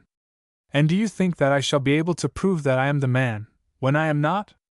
By way of reply, Dormer Colville turned again to the fireplace, and took down the print of Louis XVI, engraved from a portrait painted when he was still Dauphin. A mirror stood near, and Colville came to the table carrying the portrait in one hand, the looking-glass in the other. Here, he said eagerly. Look at one and then at the other. Look in the mirror and then at the portrait. Prove it. Why, God has proved it for you. I do not think we had better bring him into the question, was the retort, an odd reflex of Captain Clubb's solid East Anglian piety. No, if we go on with the thing at all, let us be honest enough to admit to ourselves that we are dishonest. The portrait in that locket points clearly enough to the truth. The portrait in that locket is of Marie Antoinette, replied Colville, half sullenly. And no one can ever prove anything contrary to that. No one except myself knows of this doubt which you have stumbled upon. De Jemissac, Parson Marvin, Clubb, all of them are convinced that your father was the Dauphin. And Miss Liston? Miriam Liston, she also, of course. And I believe she knew it long before I told her. Barebone turned and looked at him squarely in the eyes. Colville wondered a second time why Lou Barebone reminded him of Captain Clubb tonight. What makes you believe that? He asked. Oh, I don't know. But that isn't the question. The question is about the future. You see how things are in France. It is a question of Louis Napoleon or a monarchy, you see that. Unless you stop him, he will be emperor before a year is out, and he will drag France in the gutter. He is less a Bonaparte than you are a Bourbon. You remember that Louis Bonaparte himself was the first to say so. He wrote a letter to the Pope, saying so quite clearly. You will go on with it, of course, Barebone. Say you will go on with it. To turn back now would be death. We could not do it if we wanted to. I have been trying to think about it, and I cannot. That is the truth. It takes one's breath away. At the mere thought of it I feel as if I were getting out of my depth.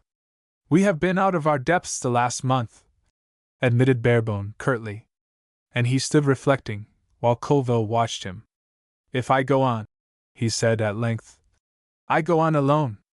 Better not, urged Colville, with a laugh of great relief. For you would always have me and my knowledge hanging over you. If you succeeded, you would have me dunning you for hush money. Which seemed true enough. Few men knew more of one side of human nature than Dormer Colville, it would appear. I am not afraid of that.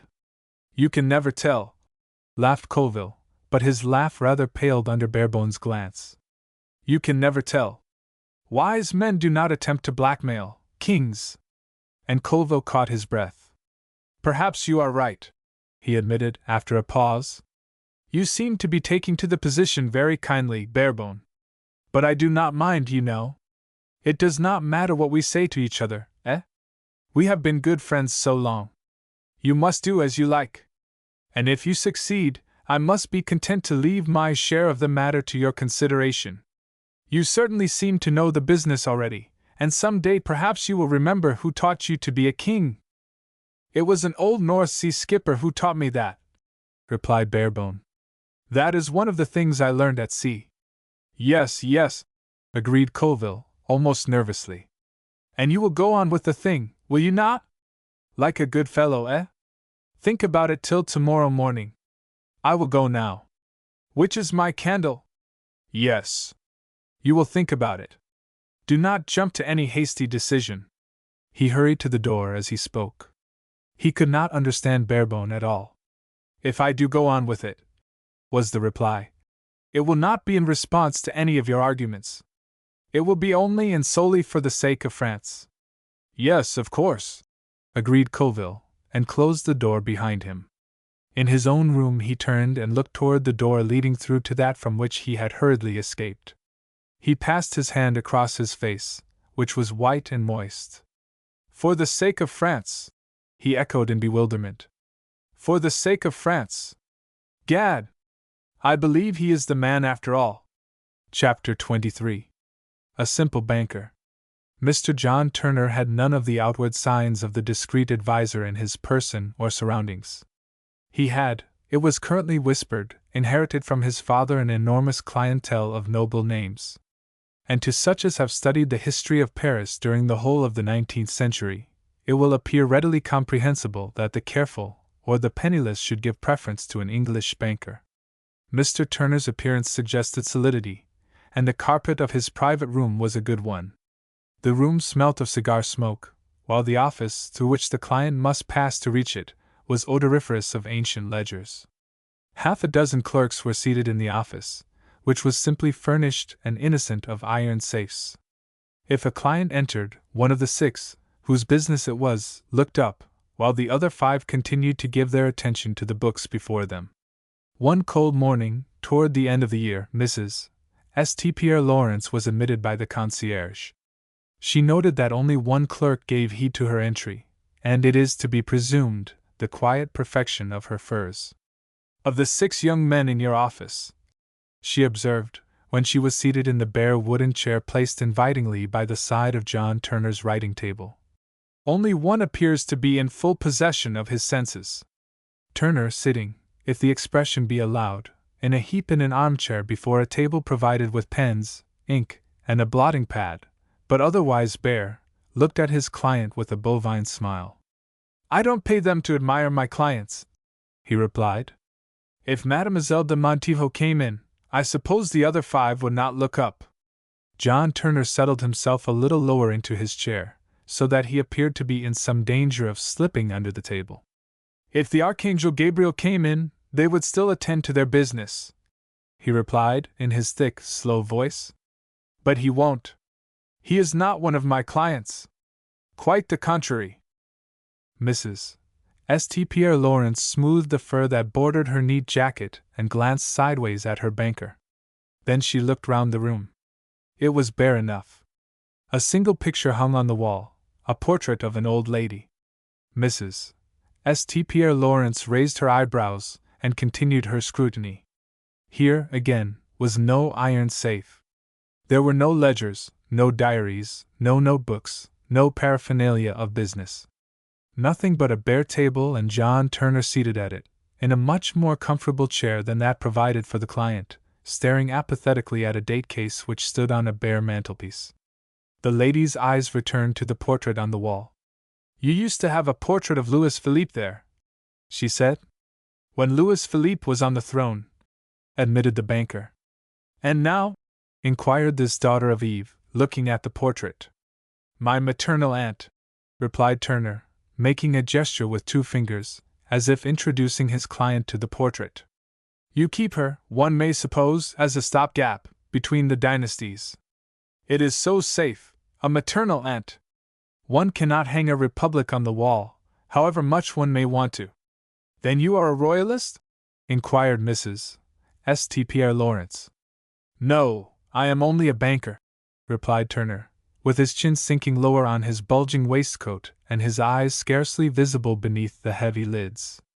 The remark, coupled with the thought that Turner was going to sleep, seemed to remind the client of her business. Will you kindly ask one of your clerks to let me know how much money I have? She said, casting a glance not wholly innocent of scornful reproach at the table, so glaringly devoid of the bare necessities of a banking business. Only 11,000 francs and 14 sous, replied Turner, with a promptness which seemed to suggest that he kept no diary or notebook on the table before him because he had need of either. I feel sure I must have more than that, said Mrs. St. Pierre Lawrence, with some spirit. I quite thought I had. But John Turner only moistened his lips and sat patiently gazing at the date. His attitude dimly suggested, quite in a nice way, that the chair upon which Mrs. St. Pierre Lawrence sat was polished bright by the garments of persons who had found themselves laboring under the same error. Well, I must have 100,000 francs tomorrow, that is all. Simply must. And in notes, too. I told you I should want it when you came to see me at Rouen. You must remember. I told you at luncheon. When we were eating a sweetbread aux champignons. I remember perfectly. We do not get sweetbreads like that in Paris. And John Turner shook his head sadly. Well, will you let me have the money tomorrow morning, in notes? I remember I advised you not to sell just now, after we had finished the sweetbread and had gone on to a cream renversée, very good one too. Yes, it is a bad time to sell. Things are uncertain in France just now. One cannot even get one's meals properly served. Cook's head is full of politics, I suppose. Tomorrow morning, in notes, repeated Mrs. St. Pierre Lawrence. Now your man at Rouen was excellent, kept his head all through, and a light hand too. Got him with you in Paris? No, I have not. Tomorrow morning, about 10 o'clock, in notes. And Mrs. St. Pierre Lawrence tapped a neat gloved finger on the corner of the table with some determination. I remember, at dessert, you told me you wanted to realize a considerable sum of money at the beginning of the year, to put into some business venture. Is this part of that sum? Yes, returned the lady, arranging her veil. A venture of Dormer Colville's, I think you told me, while we were having coffee. One never gets coffee hot enough in a private house, but yours was all right. Yes, mumbled Mrs. St. Pierre Lawrence, behind her quick finger, busy with the veil. Beneath the sleepy lids John Turner's eyes, which were small and deep sunken in the flesh, like the eyes of a pig, noted in passing that his client's cheeks were momentarily pink. I hope you don't mean to suggest that there is anything unsafe in Mr. Colville as a businessman? Heaven forbid! Ejaculated Turner. On the contrary, he is most enterprising. And I know no one who smokes a better cigar than Colville, when he can get it. And the young fellow seemed nice enough. Which young fellow? Inquired the lady sharply. His young friend, the man who was with him. I think you told me, after luncheon, that Colville required the money to start his young friend in business. Never! Laughed Mrs. St. Pierre Lawrence, who, if she felt momentarily uneasy, was quickly reassured. For this was one of those fortunate ladies who go through life with the comforting sense of being always cleverer than their neighbor. If the neighbor happened to be a man, and a stout one, the conviction is the stronger for those facts. Never! I never told you that. You must have dreamt it. Perhaps I did, admitted the banker, placidly. I am afraid I often feel sleepy after luncheon. Perhaps I dreamt it. But I could not hand such a sum in notes to an unprotected lady, even if I can effect a sale of your securities so quickly as to have the money ready by tomorrow morning. Perhaps Colville will call for it himself. If he is in Paris. Every one is in Paris now, was Mr. Turner's opinion. And if he likes to bring his young friend with him, all the better. In these uncertain times it is not fair on a man to hand to him a large sum of money in notes. He paused and jerked his thumb toward the window, which was a double one, looking down into the Rue Lafayette. There are always people in the streets watching those who pass in and out of a bank. If a man comes out smiling, with his hand on his pocket, he is followed, and if an opportunity occurs, he is robbed. Better not have it in notes. I know, replied Mrs. St. Pierre Lawrence, not troubling further to deceive one so lethargic and simple. I know that Dormer wants it in notes. Then let him come and fetch it. Mrs. St. Pierre Lawrence rose from her chair and shook her dress into straighter folds, with the air of having accomplished a task which she had known to be difficult, but not impossible to one equipped with wit and self-confidence. You will sell the securities, and have it all ready by 10 o'clock tomorrow morning, she repeated, with a feminine insistence. You shall have the money tomorrow morning, whether I succeed in selling for cash or not, was the reply, and John Turner concealed a yawn with imperfect success. A loan? No banker lends, except to kings, replied Turner stolidly. Call it an accommodation. Mrs. St. Pierre Lawrence glanced at him sharply over the fur collar which she was clasping round her neck.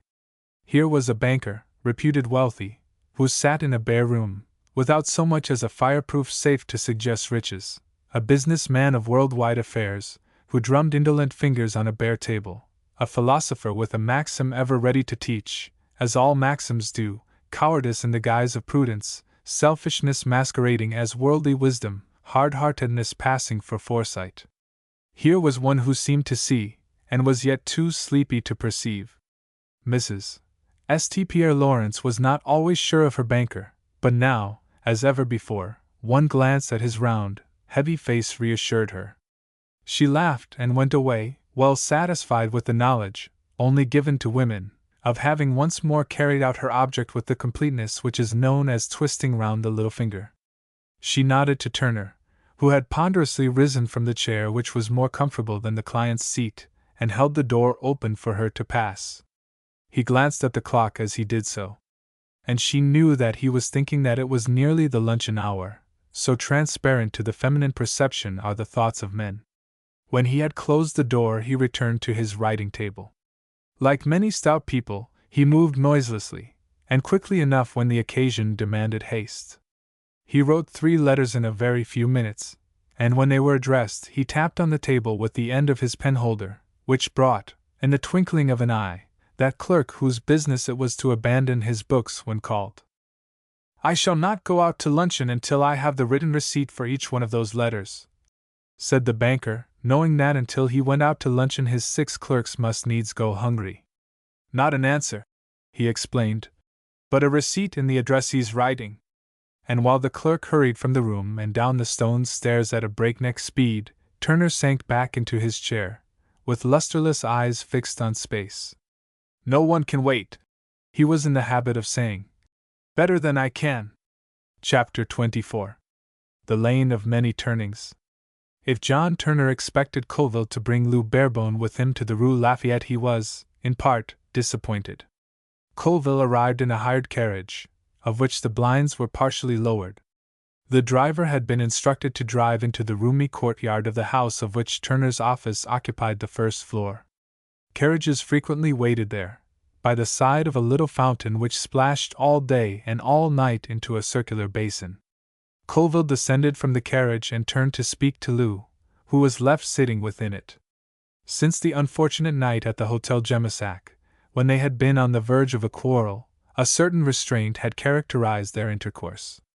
Colville was shy of approaching the subject upon which they had differed. His easy laugh had not laughed away the grim fact that he had deceived Lou in such a manner that complicity was practically forced upon an innocent man. Lou had not given his decision yet. He had waited a week, during which time Colville had not dared to ask him whether his mind was made up. There was a sort of recklessness in Lou's manner which at once puzzled and alarmed his mentor. At times he was gay, as he always had been, and in the midst of his gaiety he would turn away with a gloomy face and go to his own room. To press the question would be to precipitate a catastrophe. Dormer Colville decided to go on as if nothing had happened. It is a compromise with the inconveniences of untruth to which we must all resort at some crisis or another in life. I will not be long, he assured Barebone, with a gay laugh. The prospect of handling 100,000 francs in notes was perhaps exhilarating, though the actual possession of great wealth would seem to be of the contrary tendency. There is a profound melancholy peculiar to the face of the millionaire. I shall not be long, for he is a man of his word, and the money will be ready. John Turner was awaiting his visitor, and gave a large soft hand inertly into Colville's warm grasp. I always wish I saw more of you, said the newcomer. Is there not enough of me already? Inquired the banker, pointing to the vacant chair, upon which fell the full light of the double window. A smaller window opposite to it afforded a view of the courtyard. And it was at this smaller window that Colville glanced as he sat down, with a pause indicative of reluctance. Turner saw the glance and noted the reluctance. He concluded, perhaps, in the slow, sure mind that worked behind his little peeping eyes, that Lou Barebone was in the carriage in the courtyard, and that Colville was anxious to return to him as soon as possible. It is very kind of you to say that, I am sure, pursued Turner, rousing himself to be pleasant and conversational. But although the loss is mine, my dear Colville, the fault is mostly yours. You always know where to find me when you want my society. I am anchored in this chair, whereas one never knows where one has a butterfly like yourself. A butterfly that is getting a bit heavy on the wing, answered Colville, with his wan and sympathetic smile. He sat forward in the chair in an attitude antipathetic to digression from the subject in hand. I do not see any evidence of that. One hears of you here and there in France.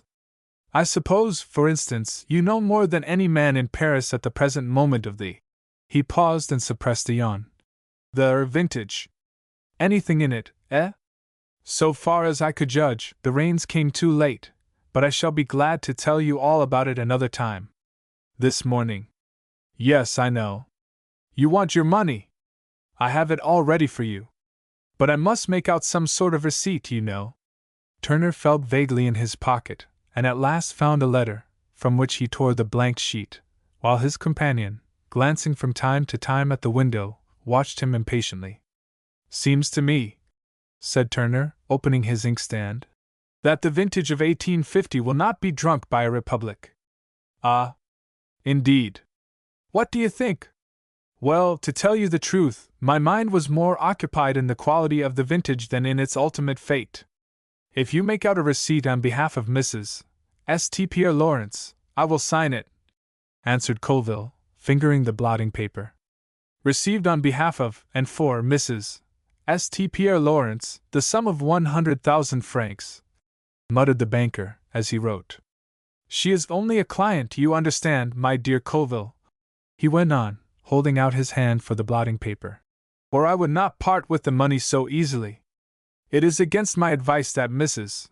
St. Pierre Lawrence realizes this sum. If a woman sets her heart on a thing, my dear fellow, began Colville, carelessly. Yes, I know, reason goes to the wall. Sign there, will you? Turner handed him pen and receipt, but Colville was looking toward the window sunk deep in the wall on the inner side of the room. This was not a double window, and the sound of carriage wheels rose above the gentle, continuous plash of the little fountain in the courtyard. Colville rose from his seat, but to reach the window he had to pass behind Turner's chair. Turner rose at the same moment, and pushed his chair back against the wall in doing so. This passage toward the window being completely closed by the bulk of John Turner, Colville hurried round the writing table. But Turner was again in front of him, and without appearing to notice that his companion was literally at his heels, he opened a large cupboard sunk in the paneling of the wall. The door of it folded back over the little window, completely hiding it. Turning on his heel, with an agility which was quite startling in one so stout, he found Colville's colorless face 2 feet from his own. In fact, Colville almost stumbled against him. For a moment they looked each other in the eyes in silence. With his right hand, John Turner held the cupboard door over the window. I have the money here, he said, in this cupboard, and as he spoke, a hollow rumble, echoing in the courtyard, marked the exit of a carriage under the archway into the Rue Lafayette. There had been only one carriage in attendance in the courtyard, that in which Colville had left Barebone. "Here, in this cupboard," repeated Turner to unheeding ears. For Dormer Colville was already hurrying across the room toward the other window that looked out into the Rue Lafayette. The house was a lofty one, with a high entresol, and from the windows of the first floor it was not possible to see the street immediately below without opening the sashes. Turner closed the cupboard and locked it, without ceasing to watch Colville, who was struggling with the stiff fastening of the outer sash. "Anything the matter?" inquired the banker, placidly. "Lost a dog?" But Colville had at length wrenched open the window and was leaning out. The roar of the traffic drowned any answer he may have made. It was manifest that the loss of 3 precious minutes had made him too late. After a glance down into the street, he came back into the center of the room and snatched up his hat from Turner's bare writing table. He hurried to the door, but turned again, with his back against it, to face his companion, with the eyes usually so affable and sympathetic, ablaze for once with rage. "Damn you!" he cried. "Damn you!" And the door banged on his heels as he hurried through the outer office. Turner was left standing, a massive incarnation of bewilderment, in the middle of the room. He heard the outer door close with considerable emphasis. Then he sat down again, his eyebrows raised high on his round forehead, and gazed sadly at the date card. Colville had left Lou Barebone seated in the hired carriage in a frame of mind far from satisfactory. A seafaring life, more than any other, teaches a man quickness in action. 100 times a day the sailor needs to execute, with a rapidity impossible to the landsman, that which knowledge tells him to be the imminent necessity of the moment. At sea, life is so far simpler than in towns that there are only 2 ways, the right and the wrong. In the devious paths of a pavement-ridden man there are 100 byways. There is the long, long lane of many turnings called compromise. Lou Barebone had turned into this lane one night at the Hotel Gemissac, in the Ruelle St. Jacob, and had wandered there ever since. Captain Clubb had taught him the 2 ways of seamanship effectively enough. But the education fell short of the necessities of this crisis. Moreover, Barebone had in his veins blood of a race which had fallen to low estate through compromise and delay. Let those throw the first stone at him who have seen the right way gaping before their feet with 100 pitfalls and barriers, apparently insurmountable, and have resolutely taken that road.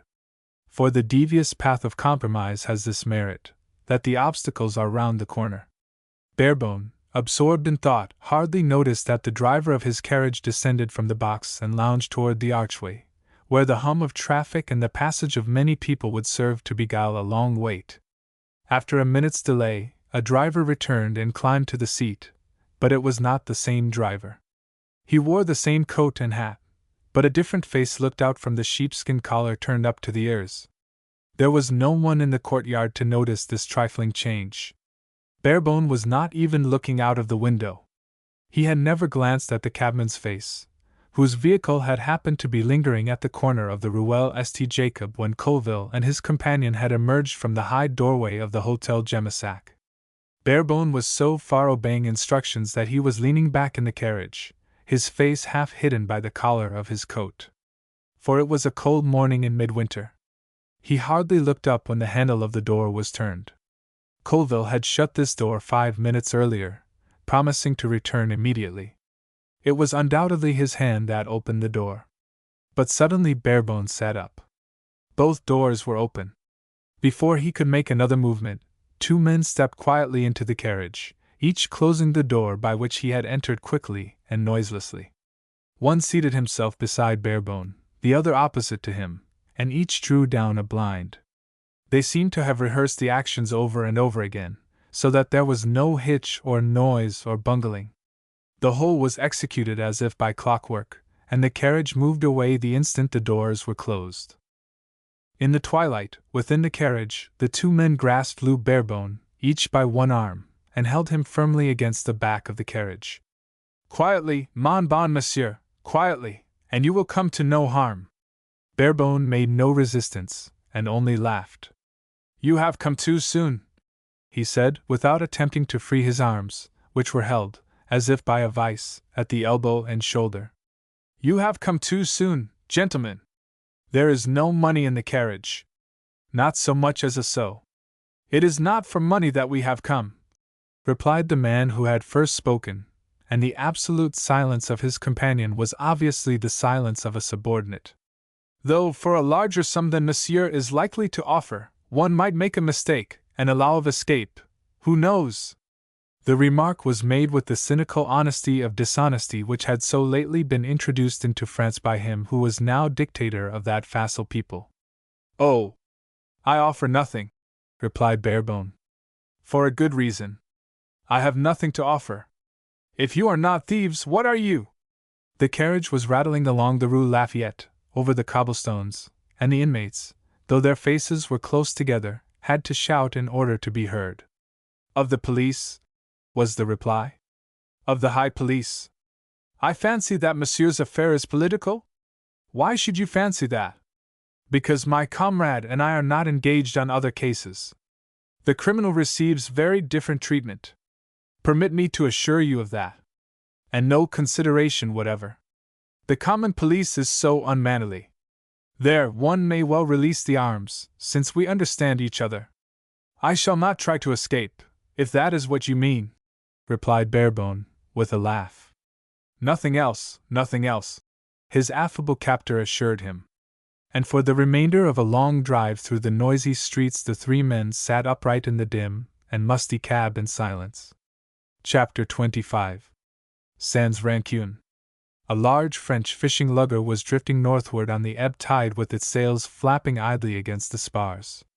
It had been a fine morning, and the captain, a man from Fécamp, where every boy that is born a sailor, had been fortunate in working his way in clear weather across the banks that lie northward of the Thames. He had predicted all along in a voice rendered husky by much shouting in dirty weather that the fog banks would be drifting in from the sea before nightfall. And now he had that mournful satisfaction which is the special privilege of the pessimistic.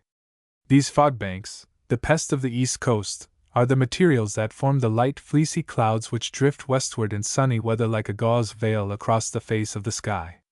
They roll across the North Sea from their home in the marshes of Holland on the face of the waters, and the mariner, groping his way with dripping eyelashes and a rosy face through them, can look up and see the blue sky through the rifts overhead. When the fog bank touches land it rises, slowly lifted by the warm breath of the field. On the coastline it lies low. A mile inland it begins to break into rifts, so that any one working his way down one of the tidal rivers sails in the counting of 20 seconds from sunshine into a pearly shadow.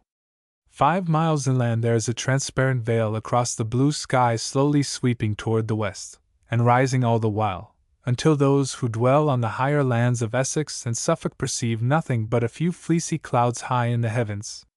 The lugger was hardly moving, for the tide had only turned half an hour ago. "Provided," the captain had muttered within the folds of his woolen scarf rolled round and round his neck until it looked like a dusky lifebelt. "Provided that they are ringing their bell on the ship-wash, we shall find our way into the open. Always seasick, this traveler, always seasick." And he turned with a kindly laugh to Lou Barebone, who was lying on a heap of old sails by the stern rail, concealing as well as he could the pangs of a consuming hunger. "One sees that you will never be a sailor," added the man from Fécamp, with that rough humor which sailors use. "Perhaps I do not want to be one," replied Barebone, with a ready gaiety which had already made him several friends on this tarry vessel, although the voyage had lasted but 4 days. "Listen," interrupted the captain, holding up a mittened hand. "Listen! I hear a bell, or else it is my conscience." Barebone had heard it for some time. It was the bell buoy at the mouth of Harwich River. But he did not deem it necessary for one who was a prisoner on board, and no sailor, to interfere in the navigation of a vessel now making its way to the Faroe fisheries for the 20th time. "My conscience," he observed, "rings louder than that." The captain took a turn round the tiller with a rope made fast to the rail for the purpose, and went to the side of the ship, lifting his nose toward the west. "It is the land," he said. "I can smell it. But it is only the blessed Virgin who knows where we are." He turned and gave a gruff order to a man half hidden in the mist in the waist of the boat to try a heave of the lead. The sound of the bell could be heard clearly enough now, the uncertain, hesitating clang of a bell buoy rocked in the tideway, with its melancholy note of warning. Indeed, there are few sounds on sea or land more fraught with lonesomeness and fear. Behind it and beyond it a faint tap-tap was now audible. Barebone knew it to be the sound of a caulker's hammer in the government repairing yard on the south side. They were drifting past the mouth of the Harwich River. The leadsman called out a depth which Lou could have told without the help of line or lead, for he had served a long apprenticeship on these coasts under a captain second to none in the North Sea. He turned a little on his bed of sails under repair, at which the captain had been plying his needle while the weather remained clear, and glanced over his shoulder toward the ship's dinghy towing astern. The rope that held it was made fast round the rail a few feet away from him. The boat itself was clumsy, shaped like a walnut, of a preposterous strength and weight. It was fitted with a short, stiff mast and a balanced lug sail. It floated more lightly on the water than the bigger vessel, which was laden with coal and provender and salt for the North Atlantic fishery, and the painter hung loose, while the dinghy, tide-borne, sidled up to stern of its big companion like a kitten following its mother with the uncertain steps of infancy. The face of the water was glassy and of a yellow-green. Although the scud swept in toward the land at a fair speed, there was not enough wind to fill the sails. Moreover, the bounty of Holland seemed inexhaustible. There was more to come. This fog-bank lay on the water halfway across the North Sea, and the brief winter sun having failed to disperse it, was now sinking to the west, cold and pale. The water seemed shallow, said Barebone to the captain. What would you do if the ship went aground? We should stay there, mon bon monsieur, until someone came to help us at the flood tide. We should shout until they heard us. You might fire a gun, suggested Barebone. We have no gun on board, mon bon monsieur, replied the captain, who had long ago explained to his prisoner that there was no ill feeling. It is the fortune of war, he had explained before the white cliffs of St. Valery had faded from sight. I am a poor man who cannot afford to refuse a good offer. It is a government job, as you no doubt know without my telling you. You would seem to have incurred the displeasure or the distrust of someone high placed in the government. Treat him well, they said to me. Give him your best, and see that he comes to no harm unless he tries to escape. And be careful that he does not return to France before the mackerel fishing begins, and when we do return to Fécamp, I have to lie to off Notre Dame de la Garde and signal to the douane that I have you safe. They want you out of the way. You are a dangerous man, it seems. Salut! And the captain raised his glass to one so distinguished by government. He laughed as he set his glass down on the little cabin table. No ill feeling on either side, he added. C'est entendu. He made a half movement as if to shake hands across the table and thought better of it, remembering, perhaps, that his own palm was not innocent of blood money. For the rest, they had been friendly enough on the voyage. And had the Petite Jeanne been in danger, it is probable that Barebone would have warned his jailer, if only in obedience to a seaman's instinct against throwing away a good ship. He had noted every detail, however, of the dinghy while he lay on the deck of the Petite Jeanne, how the runner fitted to the mast, whether the halyards were likely to run sweetly through the sheaves or were knotted and would jam. He knew the weight of the gaff and the great tansard sail to a nicety. Some dark night, he had thought, on the Dogger, he would slip overboard and take his chance. He had never looked for thick weather at this time of year off the Banks, so near home, within a few hours' sail of the mouth of Farlingford River. If a breeze would only come up from the southeast, as it almost always does in these waters toward the evening of a still, fine day. Without lifting his head, he scanned the weather, noting that the scud was blowing more northward now. It might only be what is known as a slant. On the other hand, it might prove to be a true breeze coming from the usual quarter. The tap-tap of the caulker's hammer on the slipway in Harwich River was silent now. There must be a breeze inshore that carried the sound away. The topsail of the Petite Jeanne filled with a jerk, and the captain, standing at the tiller, looked up at it. The lower sails soon took their cue, and suddenly the slack sheets hummed taut in the breeze. The Petite Jean answered to it at once, and the waves gurgled and laughed beneath her counter as she moved through the water. She could sail quicker than her dinghy, Barebone knew that. But he also knew that he could handle an open boat as few even on the Côtes du Nord knew how. If the breeze came strong, it would blow the fog bank away, and Barebone had need of its covert. Though there must be many English boats within sight should the fog lift, indeed, the guard ship in Harwich Harbour would be almost visible across the spit of land where Landguard Fort lies hidden, Barebone had no intention of asking help so compromising. He had but a queer story to tell to any in authority, and on the face of it he must perforce appear to have run away with the dinghy of the Petite Jean. He desired to get ashore as unobtrusively as possible, for he was not going to stay in England. The die was cast now. Where Dormer Colville's persuasions had failed, where the memory of that journey through Royalist France had yet left him doubting, the incidents of the last few days had clinched the matter once for all. Barebone was going back to France. He moved as if to stretch his limbs and lay down once more, with his shoulders against the rail and his elbow covering the stanchion round which the dinghy's painter was made fast. The proper place for the dinghy was on deck should the breeze freshen. Barebone knew that as well as the French captain of the Petite Jean, for seamanship is like music, it is independent of language or race. There is only one right way and one wrong way at sea, all the world over. The dinghy was only towing behind while the fog continued to be impenetrable.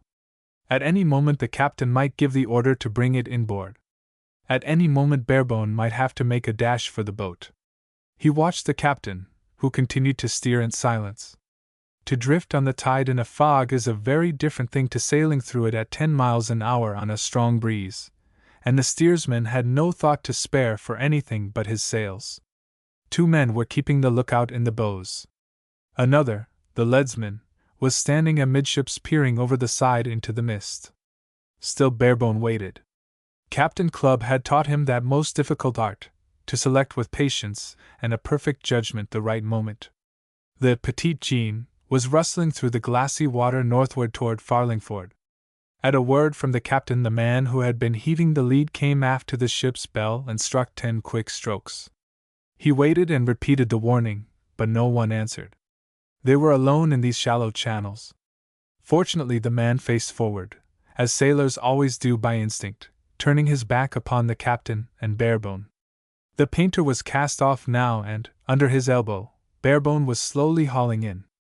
The dinghy was heavy and the Petite Jean was moving quickly through the water. Suddenly Barebone rose to his feet, hauled in hand over hand, and when the dinghy was near enough, leaped across 2 yards of water to her gunwale. The captain heard the thud of his feet on the thwart, and looking back over his shoulder saw and understood in a flash of thought. But even then he did not understand that Lou was aught else but a landsman half recovered from seasickness. He understood it a minute later, however, when the brown sail ran up the mast and, holding the tiller between his knees, Barebone hauled in the sheet hand over hand and steered a course out to sea. He looked back over the foot of the sail and waved his hand. "Sans rancune!" he shouted. "C'est entendu," the captain's own words. The Petite Jean was already round to the wind, and the captain was bellowing to his crew to trim the sails. It could scarcely be a chase, for the huge deep-sea fishing boat could sail half as fast again as her own dinghy. The captain gave his instructions with all the quickness of his race, and the men were not slow to carry them out.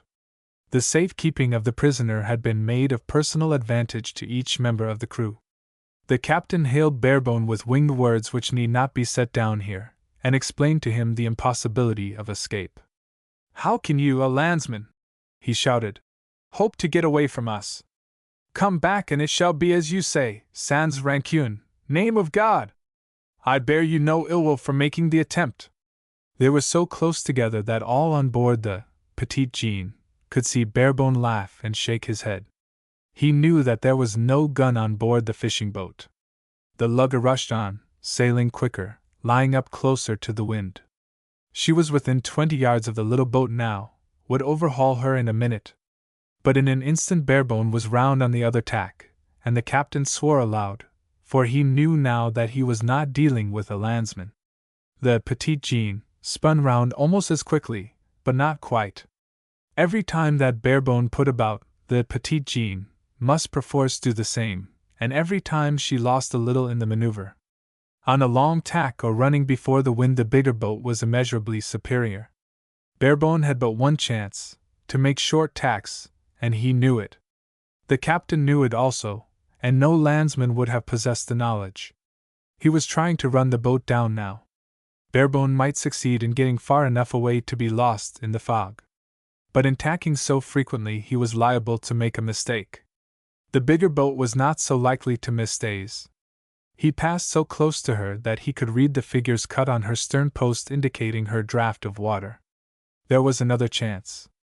The Petite Jean was drawing 6 feet. The dinghy could sail across a shoal covered by 18 inches of water. But such a shoal would be clearly visible on the surface of the water. Besides, there was no shallow like that nearer than the Goodwins. Barebone pressed out seaward. He knew every channel and every bank between the Thames and Thorpeness. He kept on pressing out to sea by short tacks. All the while he was peeping over the gunwale out of the corner of his eye. He was near, he must be near, a bank covered by 5 feet of water at low tide. A shoal of 5 feet is rarely visible on the surface. Suddenly he rose from his seat on the gunwale, and stood with the tiller in one hand and the sheet in the other, half turning back to look at Petite Jean, towering almost over him. And as he looked, her bluff black bows rose upward with an odd climbing movement like a horse stepping up a bank. With a rattle of ropes and blocks she stood still. Barebone went about again and sailed past her. "Sans rancune!" he shouted. But no one heeded him, for they had other matters to attend to. And the dinghy sailed into the veil of the mist toward the land. Chapter 26. Returned empty. The breeze freshened, and, as was to be expected, blew the fog bank away before sunset. Sep Marvin had been an unwilling student all day. Like many of his cloth and generation, Parson Marvin pinned all his faith on education. "Give a boy a good education," he said 100 times. "Make a gentleman of him, and you have done your duty by him. Make a gentleman of him, and the world will be glad to feed and clothe him," was the real thought in his mind, as it was in the mind of nearly all his contemporaries. The wildest dreamer of those days never anticipated that, in the passage of one brief generation, social advancement should be for the shrewdly ignorant rather than for the scholar, that it would be better for a man that his mind be stored with knowledge of the world than the wisdom of the classics, that the successful grocer might find a kinder welcome in a palace than the scholar, that the manufacturer of kitchen utensils might feed with kings and speak to them, without aspirates, between the courses. Parson Marvin knew none of these things, however, nor suspected that the advance of civilization is not always progressive, but that she may take hands with vulgarity and dance downhill, as she does today. His one scheme of life for Sep was that he should be sent to the ancient school where field sports are cultivated today, and English gentlemen turned upon the world more ignorant than any other gentleman in the universe. Then, of course, Sep must go to that college with which his father's life had been so closely allied. And if it pleased God to call him to the church, and the college should remember that it had given his father a living, and do the same by him, for that reason and no other, then, of course, Sep would be a made man. And the making of Sep had been in progress during the winter day that a fog bank came in from the North Sea and clung tenaciously to the low, surfless coast. In the afternoon the sun broke through at last, wintry and pale. Sep, who by some instinct, the instinct, it is to be supposed, of young animals, knew that he was destined to be of a generation that should cultivate ignorance out of doors, rather than learning by the fireside, threw aside his books and cried out that he could no longer breathe in his father's study. So Paid Marvin went off, alone, to visit a distant parishioner, one who was dying by himself out on the marsh, in a cottage cut off from all the world in a spring tide. "Don't forget that it is high tide at 5 o'clock, and that there is no moon, and that the dikes will be full. You will never find your way across the marsh after dark," said Sep, the learned in tides and those practical affairs of nature, which were as a closed book to the scholar.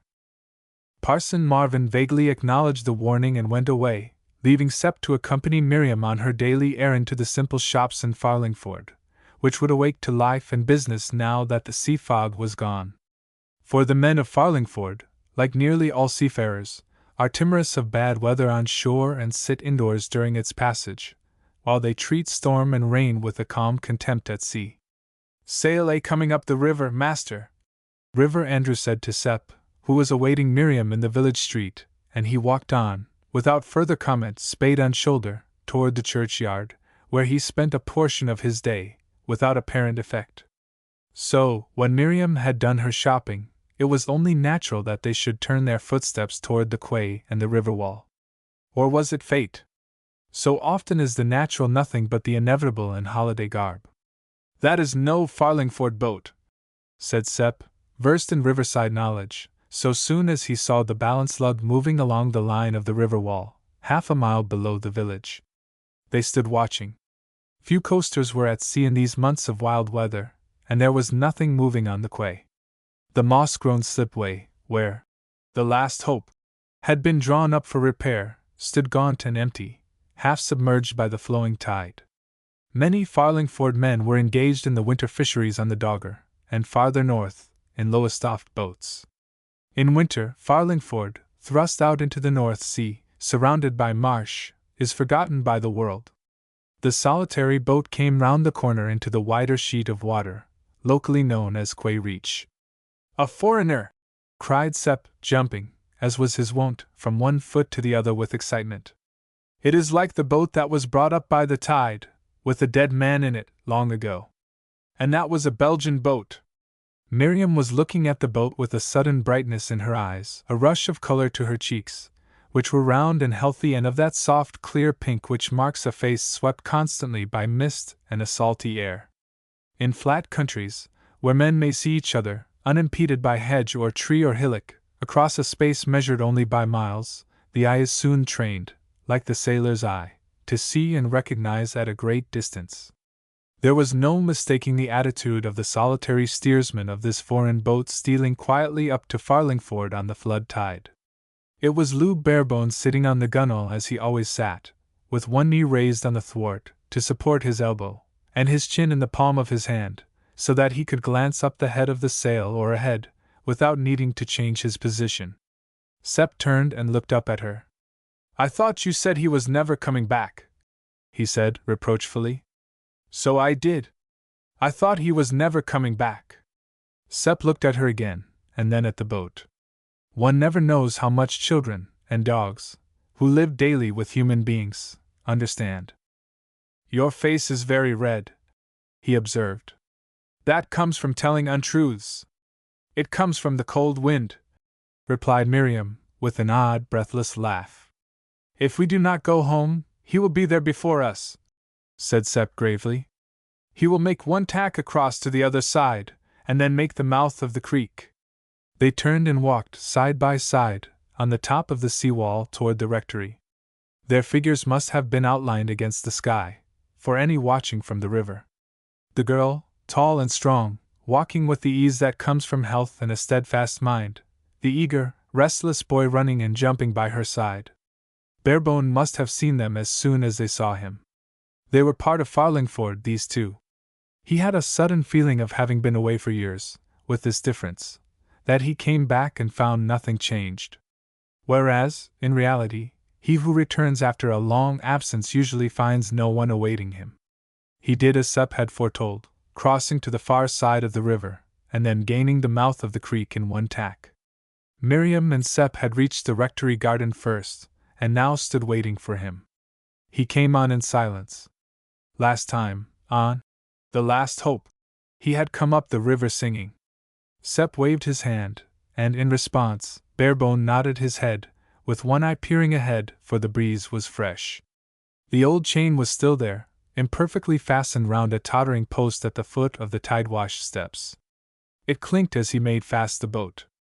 Miriam had not heard the sound of it since that night, long ago, when Lou had gone down the steps in the dark and cast off.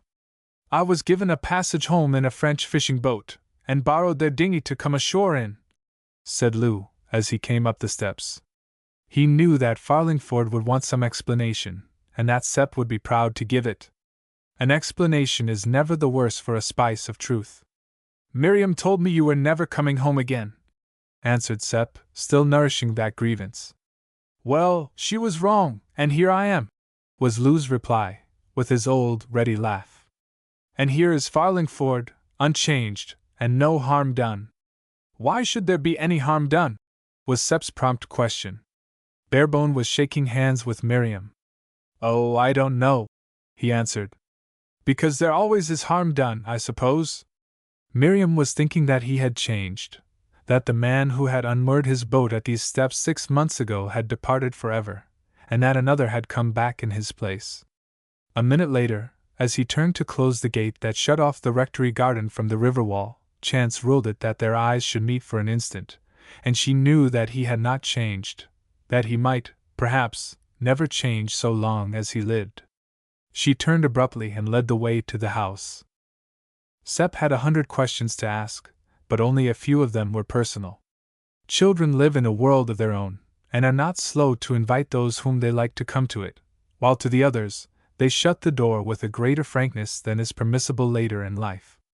Father, he explained, has gone to see old Doy, who is dying. Is he still dying? He will never die, I am sure, for he has been trying to do it ever since I remember, laughed Barebone, who was interested, it seemed, in Sepp's affairs, and never noticed that Miriam was walking more quickly than they were. And I am rather anxious about him, continued Sepp, with the gravity that comes of a realized responsibility. He moons along, you know, with his mind far away, and he doesn't know the path across the marsh a bit. He is bound to lose his way, and it is getting dark. Suppose I shall have to go and look for him. With a lantern, suggested Lou darkly, without looking toward Miriam. Oh, yes, replied Sepp with delight. With a lantern, of course. Nobody but a fool would go out onto the marshes after dark without a lantern. The weed on the water makes it the same as the grass, and that old woman who was nearly drowned last winter, you know, she walked straight in, and thought it was dry land. And Lou heard no more, for they were at the door, and Miriam, in the lighted hall, was waiting for them, with all the color gone from her face. He is sure to be in a few minutes, she said, for she had heard the end of their talk. She could scarcely have helped hearing Lou's weighty suggestion of a lantern, which had had the effect he must have anticipated. Sepp was already hurriedly searching for matches. It would be difficult to dissuade him from his purpose. What boy would willingly give up the prospect of an adventure on the marsh alone, with a bull's eye? Miriam tried, and tried in vain. She gained time, however, and was listening for Marvin's footstep on the gravel all the while. Sepp found the matches, and it chanced that there was a sufficiency of oil in his lantern. He lighted up and went away, leaving an abominable smell of untrimmed wick behind him. It was tea time, and half a century ago, that meal was a matter of greater importance than it is today. A fire burned in the dining room, glowing warmly on the mellow walls and gleaming furniture, but there was no lamp, nor need of one, in a room with large windows facing the sunset sky. Miriam led the way into this room, and lifted the shining, old-fashioned kettle to the hob. She took a chair that stood near, and sat, with her shoulder turned toward him, looking into the fire. We will have tea as soon as they come in, she said, in that voice of camaraderie which speaks of a lifelong friendship between a man and a woman, if such a friendship be possible. Is it? Who knows? They will not be long, I am sure. You will like tea, after having been so long abroad. It is one of the charms of coming home, or one of the alleviations. I don't know which. And now, tell me all that has happened since you went away, if you care to. Chapter 27. Out of the Mouths of Babes. Miriam's manner toward him was the same as it had always been so long as he could remember. He had once thought, indeed, he had made to her the accusation, that she was always conscious of the social gulf existing between them, that she always remembered that she was by birth and breeding a lady, whereas he was the son of an obscure Frenchman who was nothing but a clockmaker whose name could be read, and can to this day be deciphered, on 100 timepieces in remote East Anglian farms. Since his change of fortune he had, as all men who rise to a great height or sink to the depths will tell, noted a corresponding change in his friends. Even Captain Clubb had altered, and the affection which peeped out at times almost against his puritanical will seemed to have suffered a chill. The men of Farlingford, and even those who had sailed in the Last Hope with him, seemed to hold him at a distance. They nodded to him with a brief, friendly smile, but were shy of shaking hands. The hand which they would have held out readily enough, had he needed assistance in misfortune, slunk hastily into a pocket. For he who climbs will lose more friends than the ne'er-do-well. Some may account this to human nature for righteousness, and others quite the contrary, for jealousy, like love, lies hidden in unsuspected corners. Juliet de Jemissac had been quite different to Lou since learning his story. Miriam alone remained unchanged. He had accused her of failing to rise superior to arbitrary social distinctions, and now, standing behind her in the firelit dining room of the rectory, he retracted that accusation once and for all time in his own heart, though her justification came from a contrary direction to that from which it might have been expected. Miriam alone remained a friend, and nothing else, he added bitterly in his own heart. And she seemed to assume that their friendship, begun in face of social distinctions, should never have to suffer from that burthen. "I should like to hear," she repeated, seeing that he was silent. "All that has happened since you went away, all that you may care to tell me." "My heritage, you mean?" She moved in her seat but did not look round. She had laid aside her hat on coming into the house, and as she sat, leaning forward with her hands clasped together in her lap, gazing thoughtfully at the fire which glowed blue and white for the salt water that was in the driftwood, her hair, loosened by the wind, half concealed her face. "Yes," she answered, slowly. "Do you know what it is, my heritage?" Lapsing, as he often did when hurried by some pressing thought, into a colloquialism half French. She shook her head, but made no audible reply. "Do you suspect what it is?" he insisted. "I may have suspected, perhaps," she admitted, after a pause. "When? How long?" She paused again. Quick and clever as he was, she was no less so. She weighed the question. Perhaps she found no answer to it, for she turned toward the door that stood open and looked out into the hall. The light of the lamp there fell for a moment across her face. "I think I hear them returning," she said.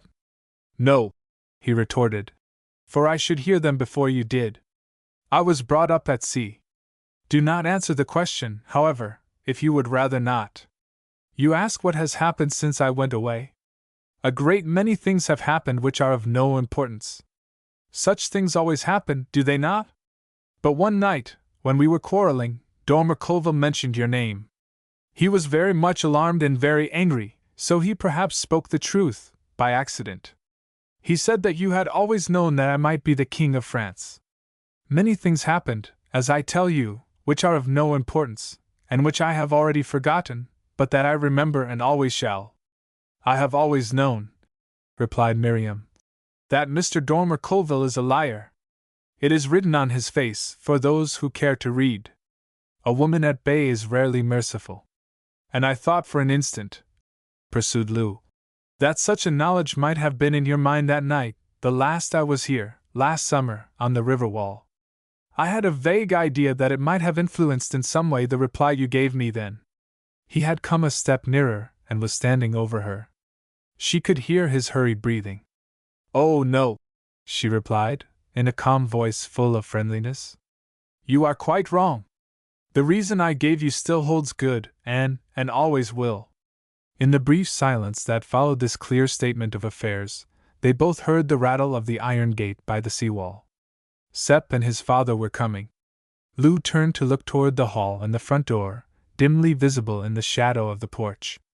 While he did so, Miriam passed her hand quickly across her face. When Lou turned again and glanced down at her, her attitude was unchanged. "Will you look at me and say that again?" he asked slowly. "Certainly," she replied. And she rose from her chair. She turned and faced him with the light of the hall lamp upon her. She was smiling and self-confident. "I thought," he said, looking at her closely, "as I stood behind you, that there were tears in your eyes." She went past him into the hall to meet Sepp and his father, who were already on the threshold. "It must have been the firelight," she said to Barebone as she passed him. A minute later Septimus Marvin was shaking him by the hand with a vague and uncertain but kindly grasp. Sep came running to tell me that you were home again, he said, struggling out of his overcoat. Yes, yes. Home again to the old place. And little changed, I can see. Little changed, my boy. Tempora mutantur, eh? And we mutamer in illis. But you are the same. Of course. Why should I change? It is too late to change for the better now. Never! Never say that. But we do not want you to change. We looked for you to come in a coach and four, did we not, Miriam? For I suppose you have secured your heritage, since you are here again. It is a great thing to possess riches, and a great responsibility. Come, let us have tea and not think of such things. Yes, yes. Let us forget that such a thing as a heritage ever came between us, Miriam? And with a gesture of old-world politeness he stood aside for his niece to pass first into the dining-room, whither a servant had preceded them with a lamp. It will not be hard to do that, replied Miriam steadily, because he tells me that he has not yet secured it. All in good time, all in good time, said Marvin, with that faith in some occult power, seemingly the government and Providence working in conjunction, to which parsons and many women confide their worldly affairs and sit with folded hands. He asked many questions which were easy enough to answer, for he had no worldly wisdom himself, and did not look for it in other people. And then he related his own adventure, the great incident of his life, his visit to Paris. A matter of business, he explained. Some duplicates, one or two of my prints which I had decided to part with. Miriam also wished me to see into some small money matters of her own. Her guardian, John Turner, you may remember, resides in Paris. A schoolfellow of my own, by the way. But our ways diverged later in life. I found him unchanged, a kind heart, always a kind heart. He attempts to conceal it, as many do, under a flippant, almost a profane, manner of speech. Brutum fulmen.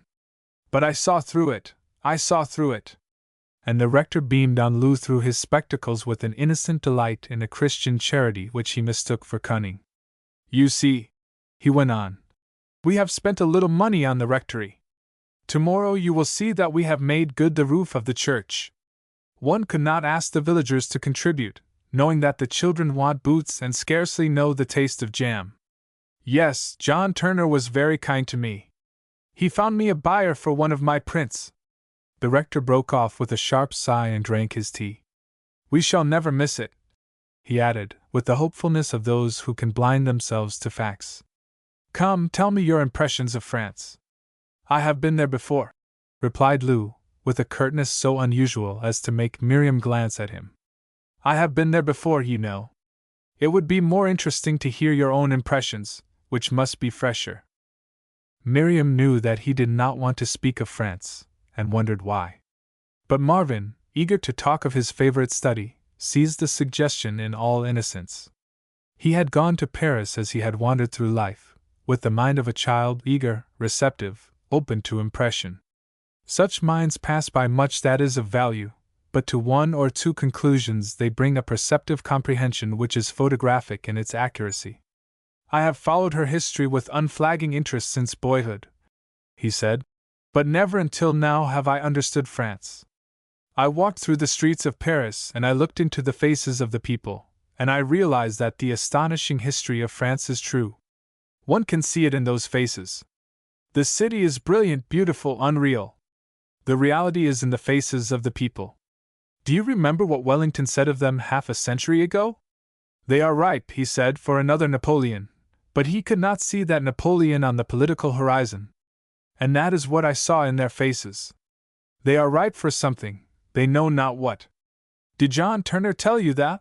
Asked Lou, in an eager voice. He who has lived in Paris all his life. And Miriam caught the thrill of excitement in the voice that put this question. She glanced at Lou. His eyes were bright and his cheeks colorless. She knew that she was in the presence of some feeling that she did not understand. It was odd that an old scholar, knowing nothing but history, could thus stir a listener whose touch had hitherto only skimmed the surface of life. No, answered Marvin, with assurance. I saw it myself in their faces. Ah! If another such as Napoleon could only arise, such as he, but different.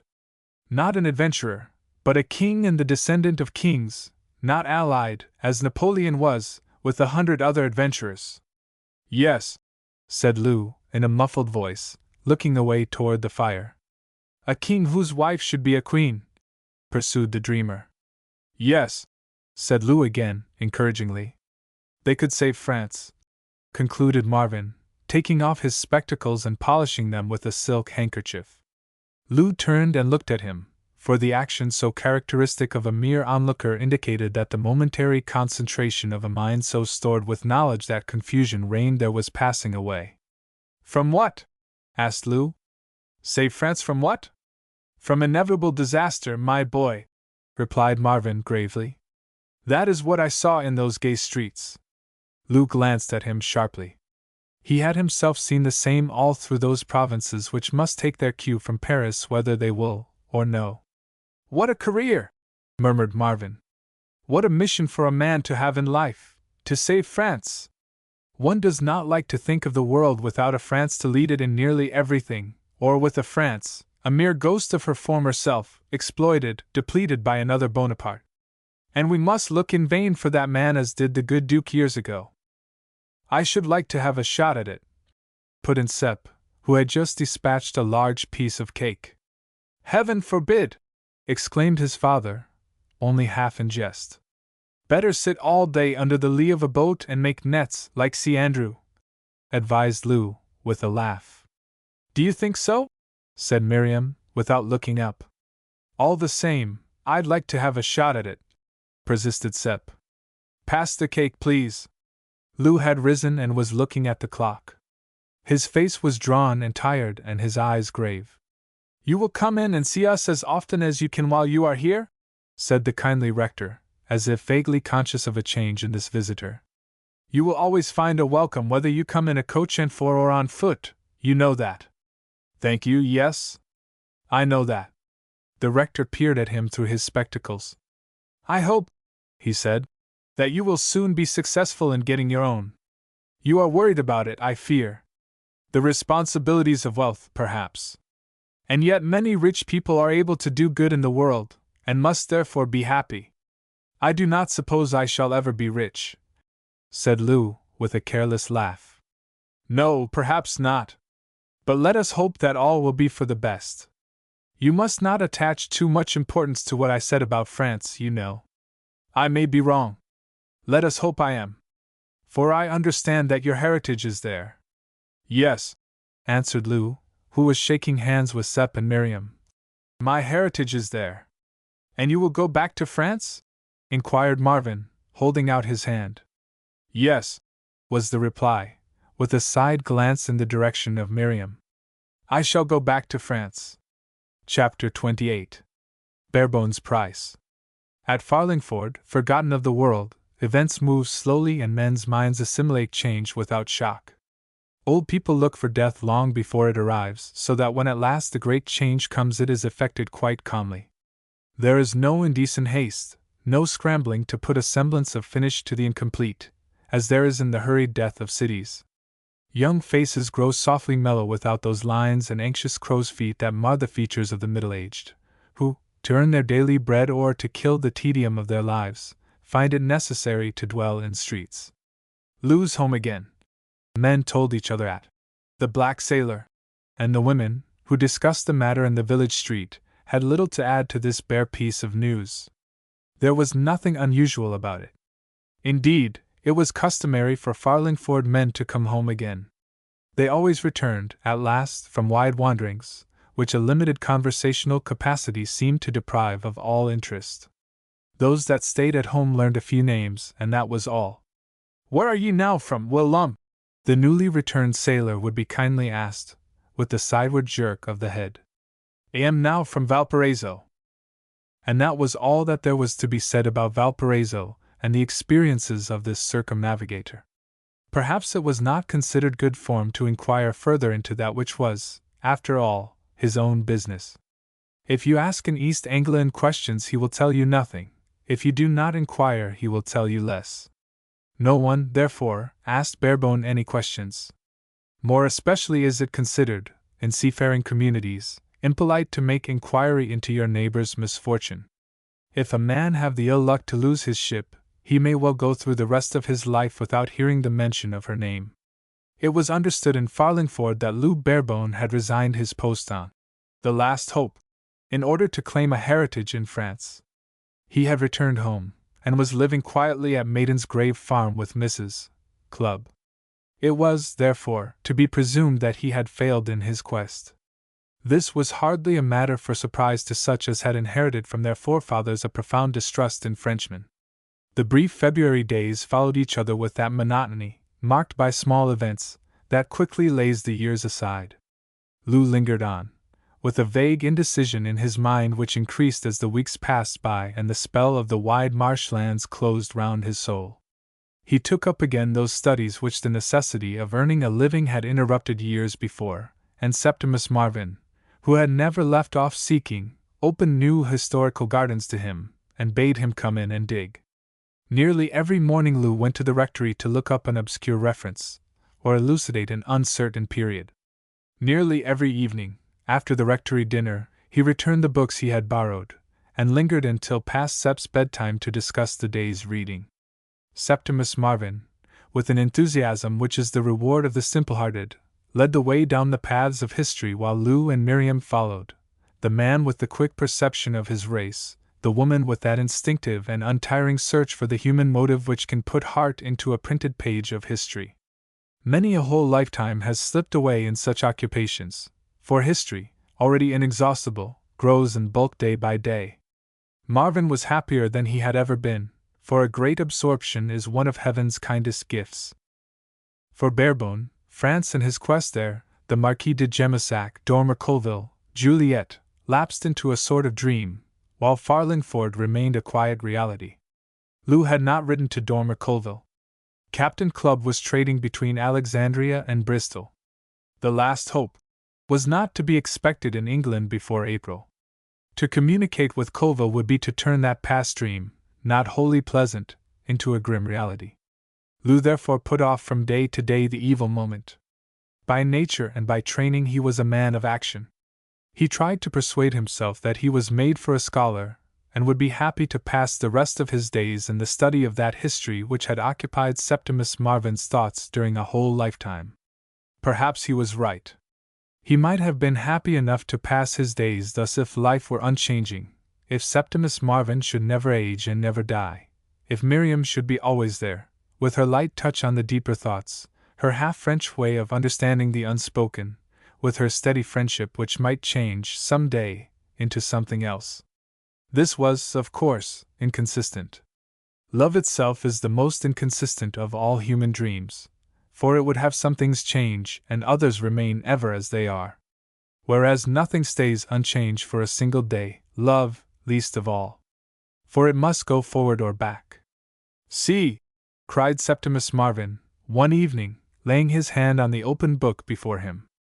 "See how strong are racial things! Here are the Bourbons forever shutting their eyes to the obvious, forever putting off the evil moment, forever temporizing, from father to son, generation after generation. Finally we come to Louis XVI. Read his letters to the Comte d'Artois. They are the letters of a man who knows the truth in his own heart, and will not admit it even to himself." "Yes," admitted Lou. "Yes, you are right. It is racial, one must suppose." And he glanced at Miriam, who did not meet his eyes but looked at the open page, with a smile on her lips half sad, wholly tolerant. Next morning, Lou thought, he would write to Dormer Colville. But the following evening came, and he had not done so. He went, as usual, to the rectory, where the same kind welcome awaited him. Miriam knew that he had not written. Like him, she knew that an end of some sort must soon come. And the end came an hour later. Some day, Barebone knew, Dormer Colville would arrive. Every morning he half looked for him on the seawall, between the Black Sailor and the rectory garden. Any evening, he was well aware, the smiling face might greet him in the lamplit drawing-room. Sep had gone to bed earlier that night. The rector was reading aloud an endless collection of letters, from which the careful student could scarcely fail to gather side lights on history. Both Miriam and Lou heard the clang of the iron gate on the sea-wall. A minute or two later the old dog, who lived mysteriously in the back premises, barked, and presently the servant announced that a gentleman was desirous of speaking to the rector. There were not many gentlemen within a day's walk of the rectory. Someone must have put up at the Black Sailor. Theoretically, the rector was at the call of any of his parishioners at all moments, but in practice the people of Farlingford never sought his help. "A gentleman," said Marvin vaguely. "Well, let him come in, Sarah." Miriam and Barebones sat silently looking at the door. But the man who appeared there was not Dormer Colville. It was John Turner. He evinced no surprise on seeing Barebone, but shook hands with him with a little nod of the head, which somehow indicated that they had business together. He accepted the chair brought forward by Marvin and warmed his hands at the fire, in no hurry, it would appear, to state the reason for this unceremonious call. After all, Marvin was his oldest friend and Miriam his ward. Between old friends, explanations are often better omitted. "It is many years," he said at length, "since I heard their talk. They speak with their tongues and their teeth, but not their lips." "And their throats?" put in Marvin eagerly. "That is because they are of Teuton descent." "So different from the French, Turner?" Turner nodded a placid acquiescence. Then he turned, as far, it would appear, as the thickness of his neck allowed, toward Barebone. "Saw in a French paper," he said, "that the Petite Jean had put into Lowestoft, to replace a dinghy lost at sea. So I put two and two together. It is my business putting two and two together, and making 5 of them when I can, but they generally make 4. I thought I should find you here." Lou made no answer. He had only seen John Turner once in his life, for a short hour, in a room full of people, at Royan. The banker stared straight in front of him for a few moments. Then he raised his sleepy little eyes directly to Miriam's face. He heaved a sigh, and fell to studying the burning logs again. And the color slowly rose to Miriam's cheeks. The banker, it seemed, was about his business again, in one of those simple addition sums, which he sometimes solved correctly. "To you," he said, after a moment's pause, with a glance in Lou's direction, "to you, it must appear that I am interfering in what is not my own business. You are wrong there." He had clasped his hands across his abnormal waistcoat, and he half closed his eyes as he blinked at the fire. "I am a sort of intermediary angel," he went on, "between private persons in France and their friends in England. Nothing to do with state affairs, you understand, at least, very little. Many persons in England have relations or property in France. French persons fall in love with people on this side of the Channel, and vice versa. And sooner or later, all these persons, who are in trouble with their property or their affections, come to me, because money is invariably at the bottom of the trouble. Money is invariably at the bottom of all trouble. And I represent money." He pursed up his lips and gazed somnolently at the fire. "Ask anybody," he went on dreamily after a pause, "if that is not the bare truth. Ask Colville, ask Mrs. St. Pierre Lawrence, ask Miriam Liston, sitting here beside us, if I exaggerate the importance of myself. Every one," admitted Barebone, cheerfully, "knows that you occupy a great position in Paris." Turner glanced at him and gave a thick chuckle in his throat. "Thank you," he said. "Very decent of you. And that point being established, I will explain further that I am not here of my own free will. I am only an agent. No man in his senses would come to Farlingford in midwinter unless—" He broke off, with a sharp sigh, and glanced down at Miriam's slipper resting on the fender. "Unless he was much younger than I am. I came because I was paid to do it. Came to make you a proposition." "To make me a proposition?" inquired Lou, as the identity of Turner's hearers had become involved. "Yes. And I should recommend you to give it your gravest consideration.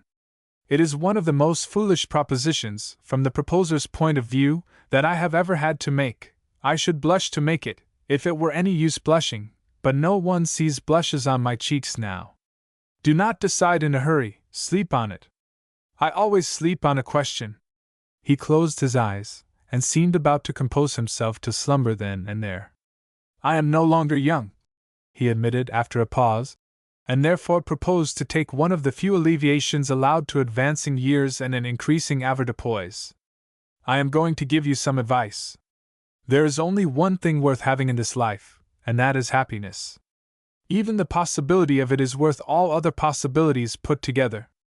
If a man have a chance of grasping happiness, I mean a home and the wife he wants, and all that, he is wise to throw all other chances to the wind. Such, for instance, as the chance of greatness, of fame or wealth, of gratified vanity or satisfied ambition. He had spoken slowly, and at last he ceased speaking, as if overcome by a growing drowsiness. A queer silence followed this singular man's words. Barebone had not resumed his seat. He was standing by the mantelpiece, as he often did, being quick and eager when interested, and not content to sit still and express himself calmly in words, but must needs emphasize his meaning by gestures and 100 quick movements of the head. Go on, he said. Let us have the proposition. And no more advice? Lou glanced at Miriam.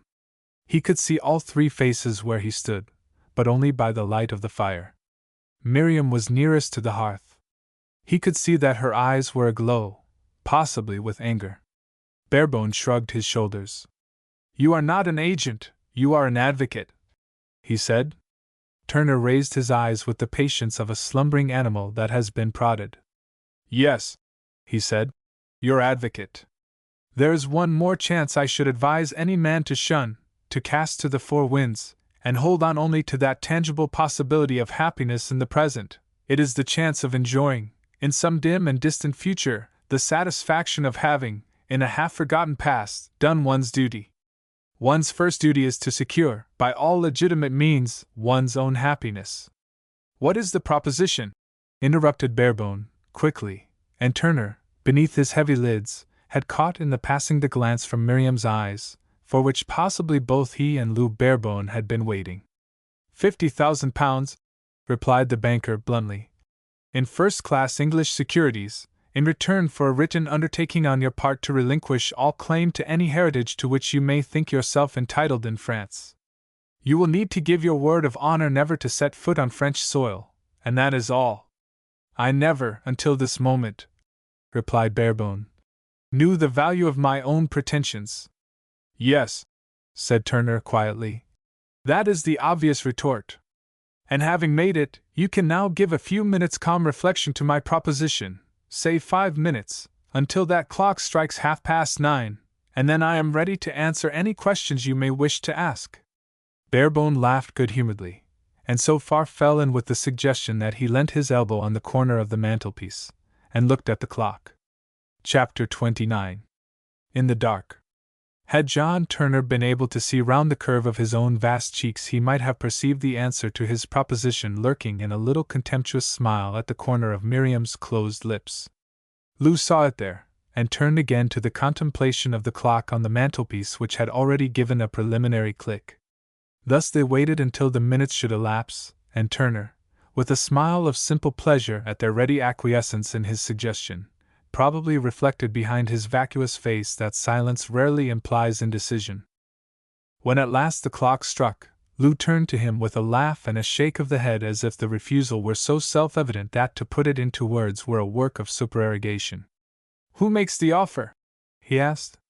Turner smiled on him with visible approbation, as upon a quick and worthy foe who fought a capable fight with weapons above the board. No matter, since you are disposed to refuse. The money is in my hands, as is the offer. Both are good. Both will hold good till tomorrow morning.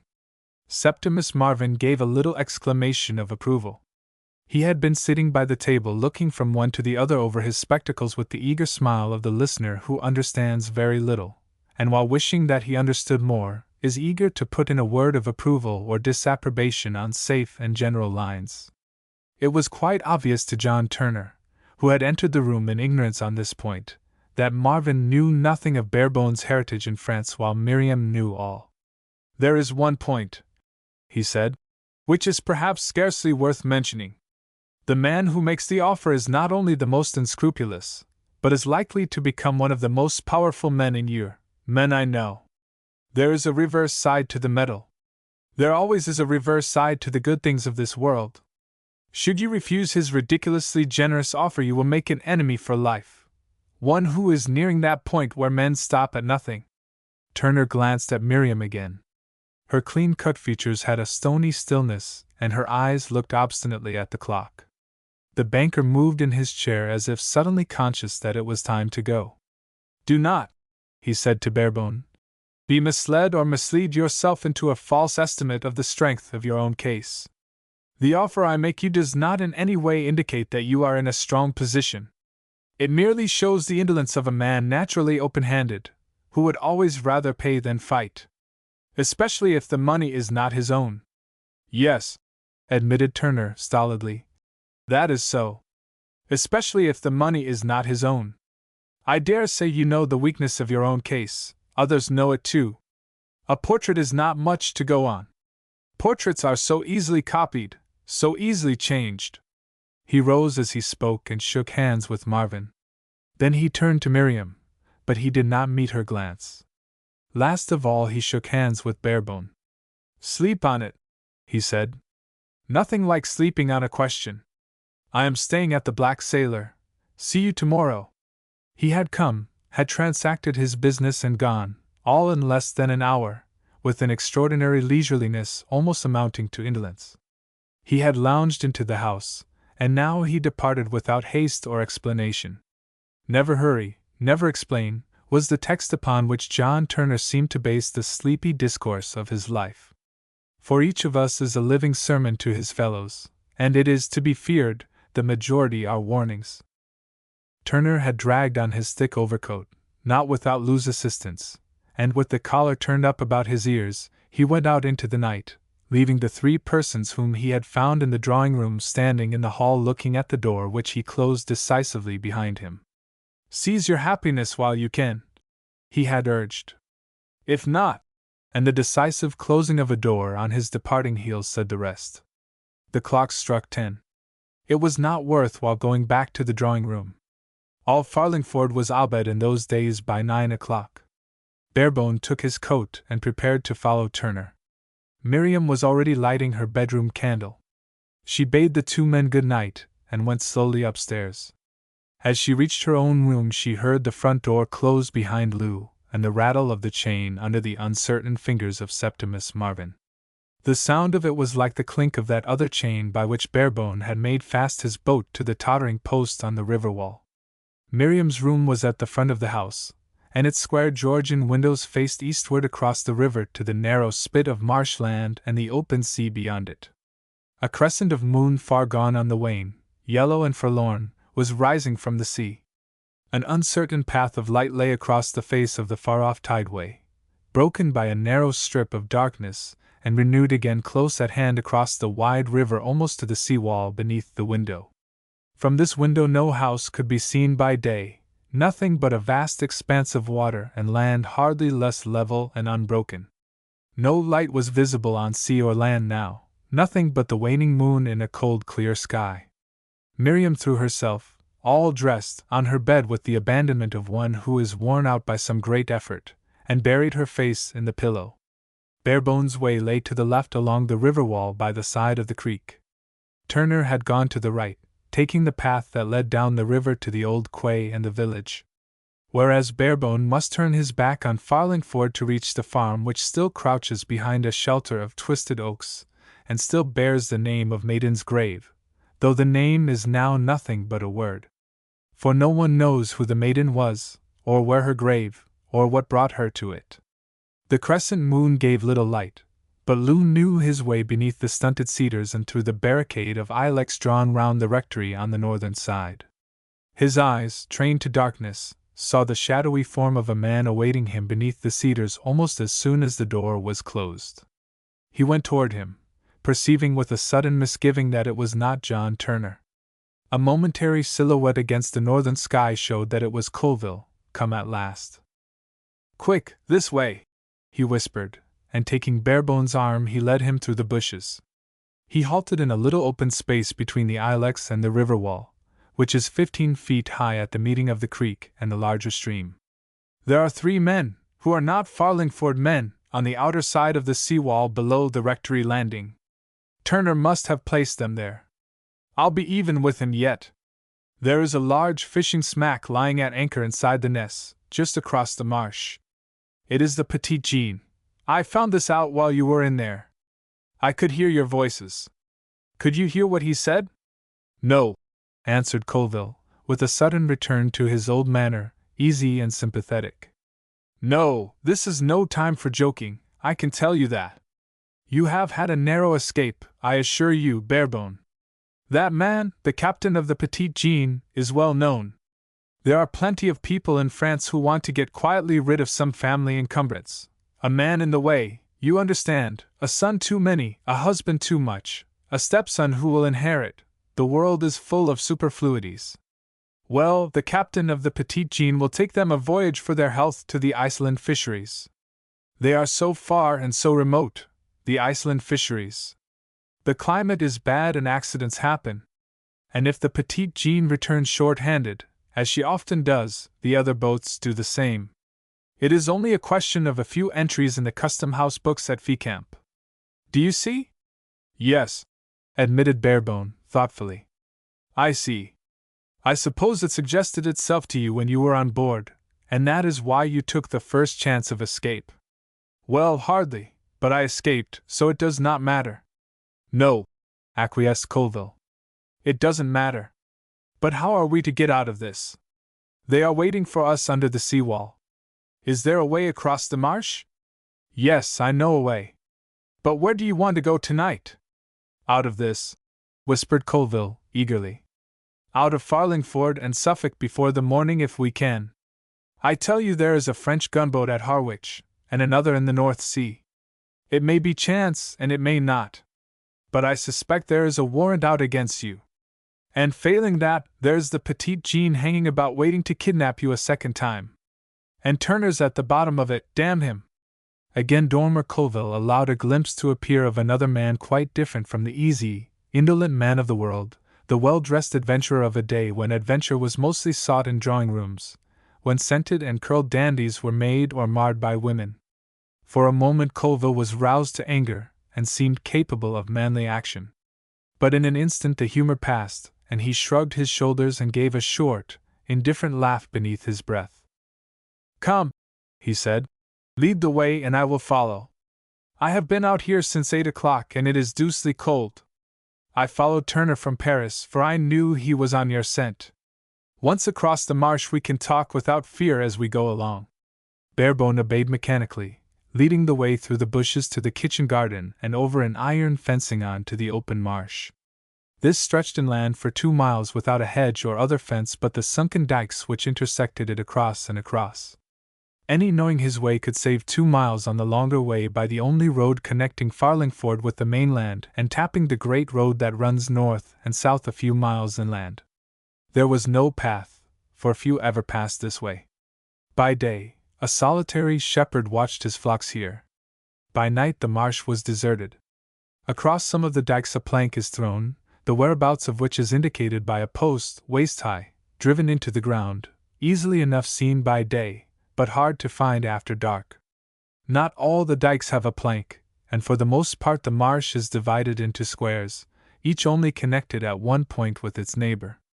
Barebone knew the way as well as any in Farlingford, and he struck out across the thick grass which crunched briskly under the foot, for it was coated with rime, and the icy wind blew in from the sea a freezing mist. Once or twice Barebone, having made a beeline across from dike to dike, failed to strike the exact spot where the low post indicated a plank, and had to pause and stoop down so as to find its silhouette against the sky. When they reached a plank he tried its strength with one foot, and then led the way across it, turning and waiting at the far end for Colville to follow. It was unnecessary to warn him against a slip, for the plank was no more than 9 inches wide and shone white with rime. Each foot must be secure before its fellow was lifted. Colville, always ready to fall in with a companion's humor, ever quick to understand the thoughts of others, respected his silence. Perhaps he was not far from guessing the cause of it. Lou was surprised to find that Dormer Colville was less antipathetic than he had anticipated. For the last month, night and day, he had dreaded Colville's arrival, and now that he was here he was almost glad to see him, almost glad to quit Farlingford. And his heart was hot with anger against Miriam. Turner's offer had at all events been worth considering. Had he been alone when it was made, he would certainly have considered it. He would have turned it this way and that. He would have liked to play with it as a cat plays with a mouse, knowing all the while that he must refuse in the end.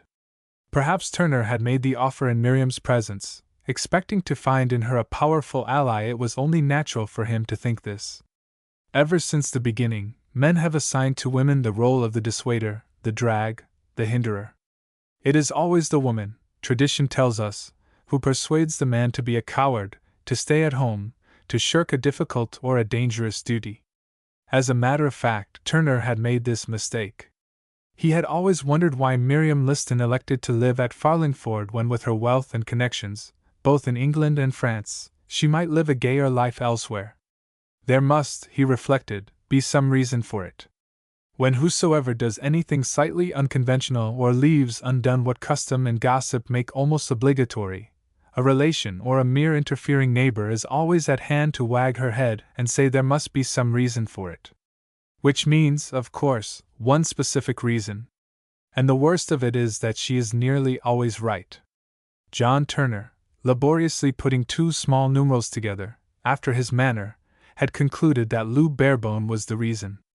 Even banking may, it seems, be carried on without the loss of all human weakness, especially if the banker be of middle age, unmarried, and deprived by an unromantic superfluity of adipose tissue of the possibility of living through a romance of his own. Turner had consented to countenance, if not actually to take part in, a nefarious scheme, to rid France and the present government of one who might easily bring about its downfall, on certain conditions. Knowing quite well that Lou Barebone could take care of himself at sea, and was quite capable of effecting an escape if he desired it, he had put no obstacle in the way of the usual voyage to the Iceland fisheries. Since those days many governments in France have invented many new methods of disposing of a political foe. Dormer Colville was only anticipating events when he took away the character of the captain of the Petite Jeanne. Turner had himself proposed this alternative method of securing Barebone's silence. He had even named the sum. He had seized the excellent opportunity of laying it before Barebone in the quiet intimacy of the rectory drawing-room, with Miriam in the soft lamplight beside him, with the scent of the violets at her breast mingling with the warm smell of the wood fire. And Barebone had laughed at the offer. Chapter 30. In the Fro again. Turner, stumbling along the road to the Black Sailor, probably wondered why he had failed. It is to be presumed that he knew that the ally he had looked to for powerful aid had played him false at the crucial moment. His misfortune is common to all men who presume to take anything for granted from a woman. Barebone, stumbling along in the dark in another direction, was as angry with Miriam as she in her turn was angry with Turner. She was, Barebone reflected, so uncompromising. She saw her course so clearly, so unmistakably, as birds that fly in the night, and from that course nothing, it seemed, would move her. It was a question of temperament, and not of principle. For, even half a century ago, high principles were beginning to go out of fashion in the upper strata of a society which in these days tolerates anything except cheating at games. Barebone himself was of a different temperament.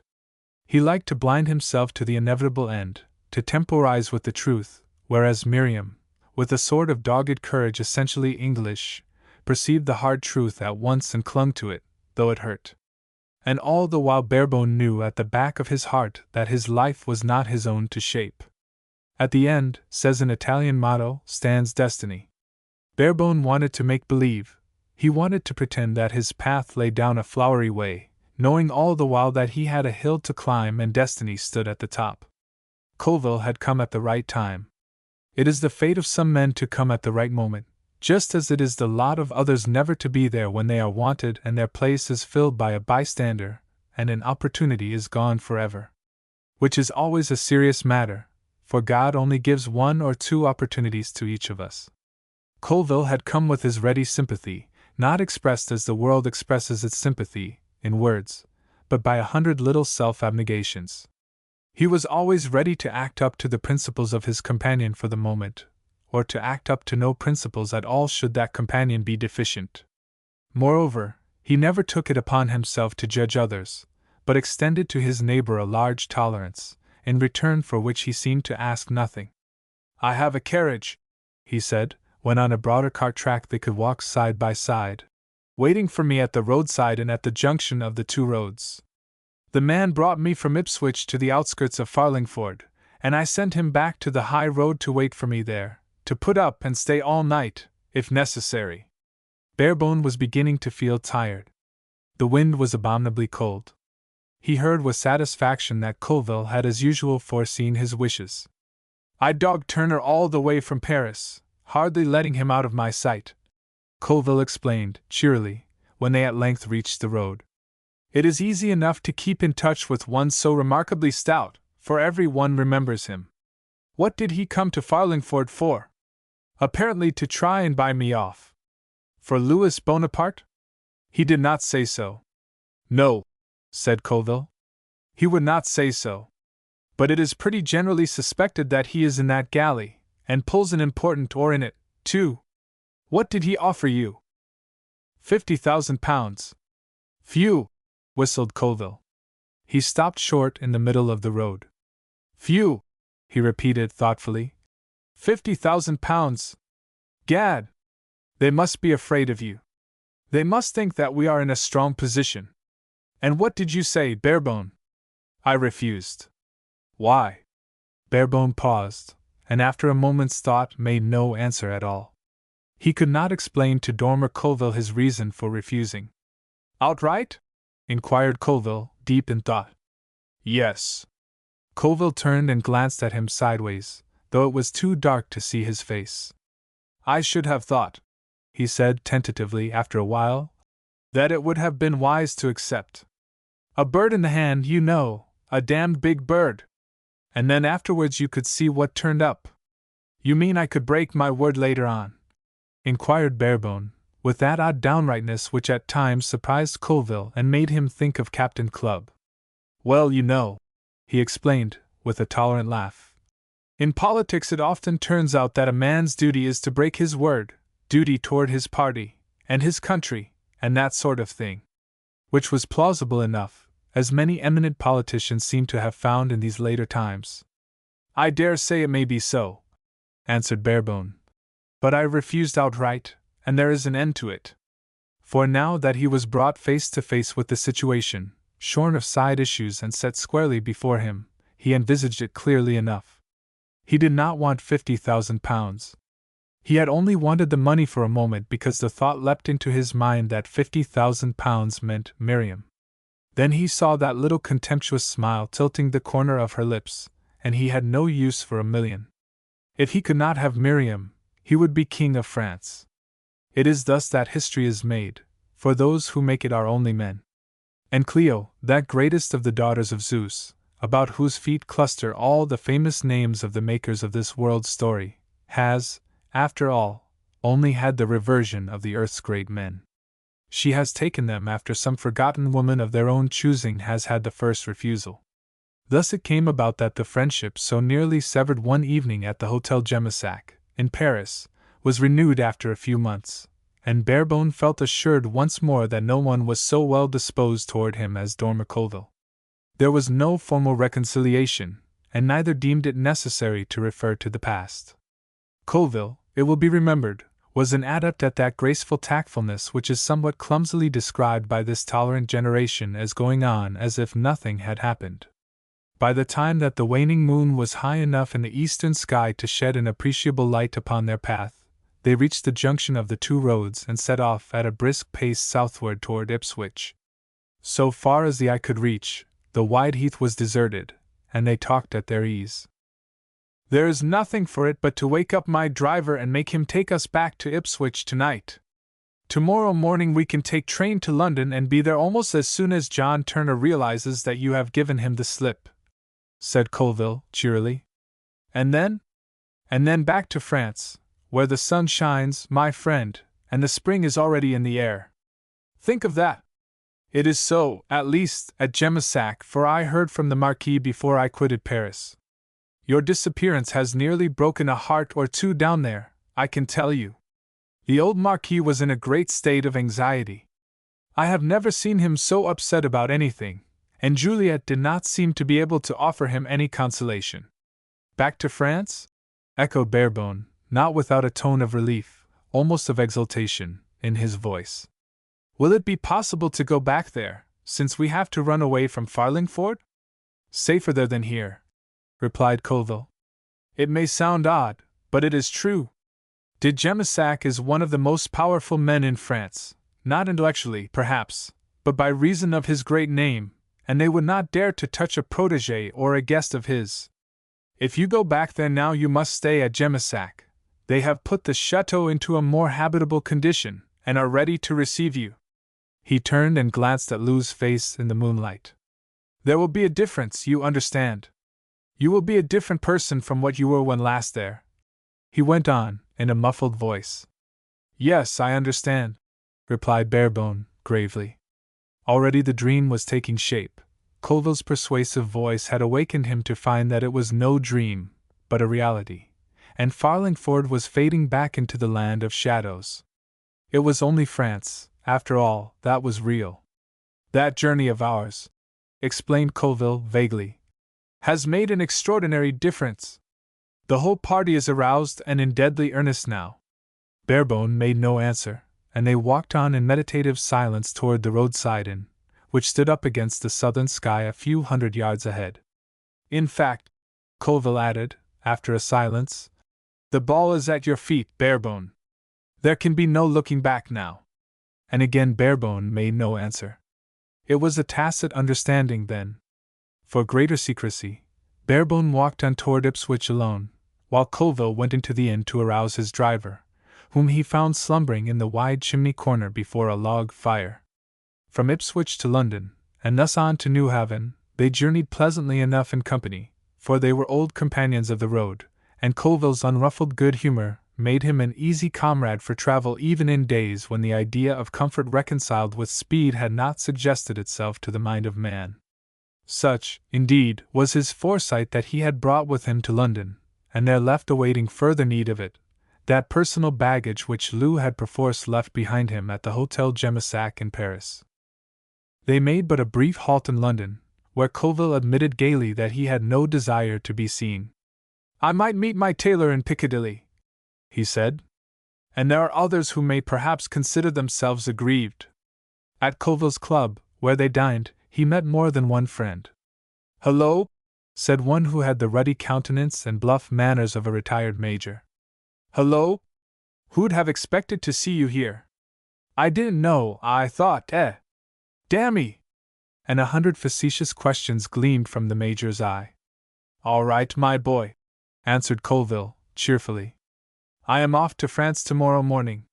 The major shook his head wisely as if in approval of a course of conduct savoring of that prudence which is the better part of valor, glanced at Lou Barebone, and waited in vain for an invitation to take a vacant chair near at hand. Still in the south of France, I suppose? Still in the south of France, replied Colville, turning to Barebone in a final way, which had the effect of dismissing this inquisitive idler. While they were at dinner another came. He was a raw-boned Scotchman, who spoke in broken English when the waiter was absent and in perfect French when that servitor hovered near. I wish I could show my face in Paris, he said frankly, but I can't. Too much mixed up with Louis Philippe to find favor in the eyes of the Prince President. Why? Asked Colville. What could you gain by showing in Paris a face which I am sure has the stamp of innocence all over it? The Scotchman laughed curtly. Gain? He answered. Gain? I don't say I would, but I think I might be able to turn an honest penny out of the approaching events. What events? The Lord alone knows, replied the Scotchman, who had never set foot in his country, but had acquired elsewhere the prudent habit of never answering a question. France doesn't, I am sure of that. I am thinking there will be events, though, before long, Colville. Will there not, now? Colville looked at him with an open smile. You mean, he said slowly. The Prince President. That is what he calls himself at present. I'm wondering how long. Man. He is just pouring money into the country from here, from America, from Austria, from wherever he can get it. Why is he doing that? You must ask somebody who knows him better than I do. They say you knew him yourself once well enough, eh? He is not a man I have much faith in, said Colville vaguely. And France has no faith in him at all. So I'm told. But France, well, does France know what she wants? She mostly wants something without knowing what it is. She is like a woman. It's excitement she wants, perhaps. And she will buy it at any cost, and then find afterward she has paid too dear for it. That is like a woman, too. But it isn't another Bonaparte she wants, I am sure of that. So am I, answered Colville, with a side glance toward Barebone, a mere flicker of the eyelids. Not unless it is a Napoleon of that ilk. And he is not, completed Colville. But, the Scotchman paused, for a waiter came at this moment to tell him that his dinner was ready at a table nearer to the fire. But, he went on in French, for the waiter lingered, but he might be able to persuade France that it is himself she wants, might he not, now? With money at the back of it, eh? He might, admitted Colville, doubtfully. The Scotchman moved away, but came back again. I am thinking, he said with a grim smile, that like all intelligent people who know France, you are aware that it is a king she wants. But not an Orleans king, replied Colville, with his friendly and indifferent laugh. The Scotchman smiled more grimly still and went away. He was seated too near for Colville and Lou to talk of him. But Colville took an opportunity to mention his name in an undertone. It was a name known all over Europe then, and forgotten now. Chapter 31. The Thursday of Madame de Chantenay. It is, Madame de Chantenay had maintained throughout the months of January and February. It is an affair of the heart.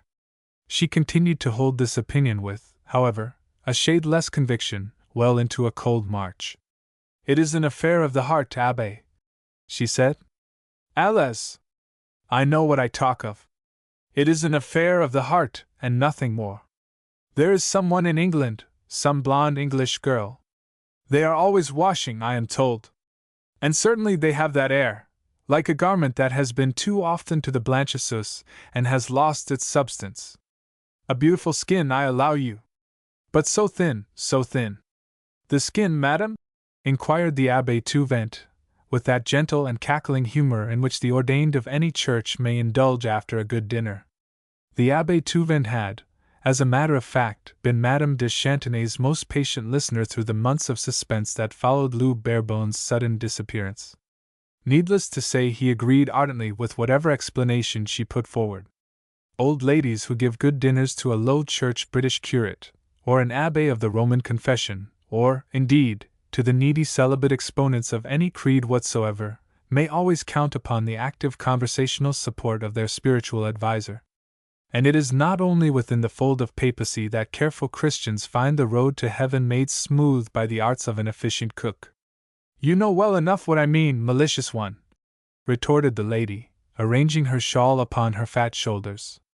I always think, murmured the Abbé, sipping his digestive glass of eau de vie d'Armagnac, which is better than any cognac of Charente. I always think that to be thin shows a mean mind, lacking generosity. Take my word for it, pursued Madame de Chantenay, warming to her subject.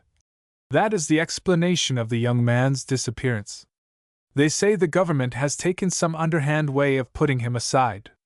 One does not give credence to such rumors in these orderly times. No, it is simply that he prefers the pale eyes of some mise to glory in France. Has it not happened before, Abbé? Ah, madam, another sip of Armagnac. And will it not happen again? It is the heart that has the first word and the last. I know, I who address you, I know. And she touched her breast where, very deeply seated it is to be presumed, she kept her own heart. Ah, madam. Who better? Murmured the Abbé. Na, na! Exclaimed Madame de Chantenay, holding up one hand, heavy with rings, while with the other she gathered her shawl closer about her as if for protection. "Now you tread on dangerous ground, wicked one, wicked! And you so demure in your soutane!" But the abbé only laughed and held up his small glass after the manner of any abandoned layman drinking a toast. "Madam," he said, "I drink to the hearts you have broken.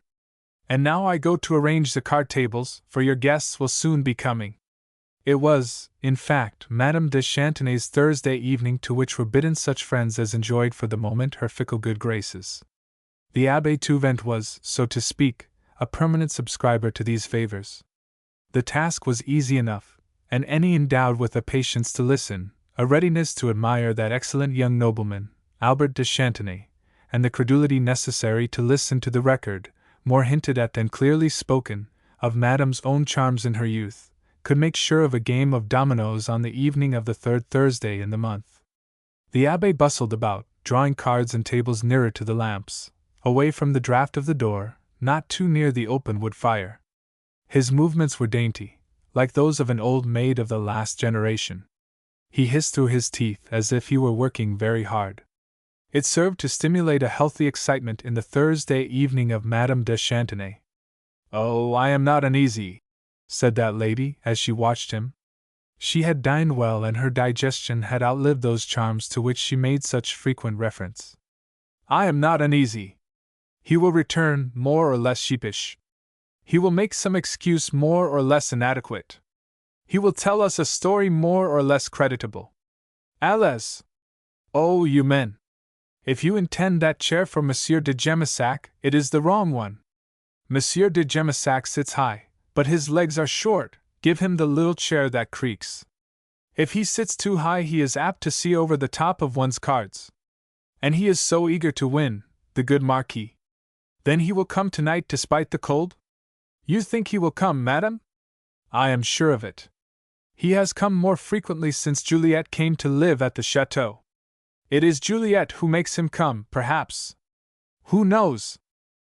The abbé stopped midway across the floor and set down the chair he carried with great caution. "Madame is incorrigible," he said, spreading out his hands. "Madame would perceive a romance in a cradle. Well, one must begin somewhere, materialist. Once it was for me that the guests crowded to my poor Thursdays. But now it is because Albert is near. Ah, I know it. I say it without jealousy. Have you noticed, my dear abbé, that he has cut his whiskers a little shorter, a shade nearer to the ear? It is effective, eh? It gives an air of hardihood," assented the abbé. "It lends to that intellectual face something martial. I would almost say that to the timorous it might appear terrible and overbearing." Thus they talked until the guests began to arrive, and for Madame de Chantenay the time no doubt seemed short enough. For no one appreciated Albert with such a delicacy of touch as the Abbé Touvent. The Marquis de Gemissac and Juliet were the last to arrive. The Marquis looked worn and considerably aged. He excused himself with 100 gestures of despair for being late. "I have so much to do," he whispered. "So much to think of. We are leaving no stone unturned, and at last we have a clue." The other guests gathered round. "But speak, my dear friend, speak," cried Madame de Chantenay. "You keep us in suspense. Look around you. We are among friends, as you see. It is only ourselves." "Well," replied the Marquis, standing upright and fingering the snuff-box which had been given to his grandfather by the great Louis. "Well, my friends, our invaluable ally Dormer Colville has gone to England. There is a ray of hope. That is all I can tell you." He looked round, smiled on his audience, and then proceeded to tell them more, after the manner of any Frenchman. "What?" he whispered. "If an unscrupulous Republican government had got scent of our glorious discovery? What if, panic-stricken, they threw all vestige of honor to the wind and decided to kidnap an innocent man and send him to the Iceland fisheries, where so many lives are lost every winter? With what hopes in their Republican hearts, I leave to your imagination. What if, let us say it for once, Monsieur de Bourbon should prove a match for them? Alert, hardy, full of resource, a skilled sailor, he takes his life in his hand with the daring audacity of royal blood and effects his escape to England. I tell you nothing. He held up his hands as if to stay their clamoring voices, and nodded his head triumphantly toward Albert de Chantenay, who stood near a lamp fingering his martial whisker of the left side with the air of one who would pause at naught. "I tell you nothing. But such a theory has been pieced together upon excellent material. It may be true. It may be a dream. And, as I tell you, our dear friend Dormer Colville, who has nothing at stake, who loses or gains little by the restoration of France, has journeyed to England for us. None could execute the commission so capably, or without danger of arousing suspicion. There! I have told you all I know. We must wait, my compatriots. We must wait. And in the meantime," purred the voice of the Abbé Touvent, "for the digestion, Monsieur le Marquis, for the digestion." For it was one of the features of Madame de Chantenay's Thursdays that no servants were allowed in the room, but the guests waited on each other. If the servants, as is to be presumed, listened outside the door, they were particular not to introduce each succeeding guest without first knocking, which caused a momentary silence and added considerably to the sense of political importance of those assembled. The Abbé Touvent made it his special care to preside over the table where small glasses of eau de vie d'Armagnac and other aids to digestion were set out in a careful profusion. "It is a theory, my dear Marquis," admitted Madame de Chantenay. "But it is nothing more. It has no heart in it, your theory. Now I have a theory of my own. Full of heart, one may assure oneself, madam, full of heart," murmured the Marquis. "For you yourself are full of heart, is it not so?" "I hope not," Juliet whispered to her fan, with a little smile of malicious amusement. For she had a youthful contempt for persons old and stout, who talk ignorantly of matters only understood by such as are young and slim and pretty. She looked at her fan with a gleam of ill-concealed irony and glanced over it toward Albert de Chantenay, who, with a consideration which must have been hereditary, was uneasy about the alteration he had made in his whiskers. It was perhaps unfair, he felt, to harrow young and tender hearts. It was at this moment that a loud knock commanded a breathless silence, for no more guests were expected. Indeed, the whole neighborhood was present. The servant, in his faded gold lace, came in and announced with a dramatic assurance, "Monsieur de Bourbon, Monsieur Colville." And that difference which Dormer Colville had predicted was manifested with an astounding promptness, for all who were seated rose to their feet. It was Colville who had given the names to the servant in the order in which they had been announced, and at the last minute, on the threshold, he had stepped on one side and with his hand on Barebone's shoulder had forced him to take precedence. The first person Barebone saw on entering the room was Juliet, standing under the spreading arms of a chandelier, half turned to look at him. Juliet, in all the freshness of her girlhood and her first evening dress, flushing pink and white like a wild rose, her eyes, bright with a sudden excitement, seeking his. Behind her, the Marquis de Gemissac, Albert de Chantenay, his mother, and all the royalists of the province, gathered in a semicircle, by accident or some tacit instinct, leaving only the girl standing out in front, beneath the chandelier. They bowed with that grave self-possession which falls like a cloak over the shoulders of such as are of ancient and historic lineage. "We reached the Chateau of Gemissac only a few minutes after Monsieur le Marquis and Mademoiselle had quitted it to come here," Barebone explained to Madame de Chantenay. "And trusting to the good nature, so widely famed, of Madame la Comtesse, we hurriedly removed the dust of travel, and took the liberty of following them hither." "You have not taken me by surprise," replied Madame de Chantenay. "I expected you." asked the Abbé Touvent. "He will tell you, gentlemen, that I expected you." As Barebone turned away to speak to the Marquis and others, who were pressing forward to greet him, it became apparent that that mantle of imperturbability, which millions made in trade can never buy, had fallen upon his shoulders, too. For most men are, in the end, forced to play the part the world assigns to them. We are not allowed to remain what we know ourselves to be, but must, at last, be that which the world thinks us. Madame de Chantenay, murmuring to a neighbor a mystic reference to her heart and its voluminous premonitions, watched him depart with a vague surprise. "Mon Dieu! Mon Dieu!" she whispered breathlessly. "It is not a resemblance. It is the dead come to life again. Chapter 32. Primroses. If I go on, I go alone, Barebone had once said to Dormer Colville. The words, spoken in the heat of a quarrel, stuck in the memory of both, as such are wont to do. Perhaps, in moments of anger or disillusionment, when we find that neither self nor friend is what we thought, the heart tears itself away from the grip of the cooler, calmer brain and speaks untrammeled. And such speeches are apt to linger in the mind long after the most brilliant jeu d'esprit has been forgotten. What occupies the thoughts of the old man, sitting out the grey remainder of the day, over the embers of a hearth which he will only quit when he quits the world? Does he remember the brilliant sallies of wit, the greatest triumphs of the noblest minds with which he has consorted?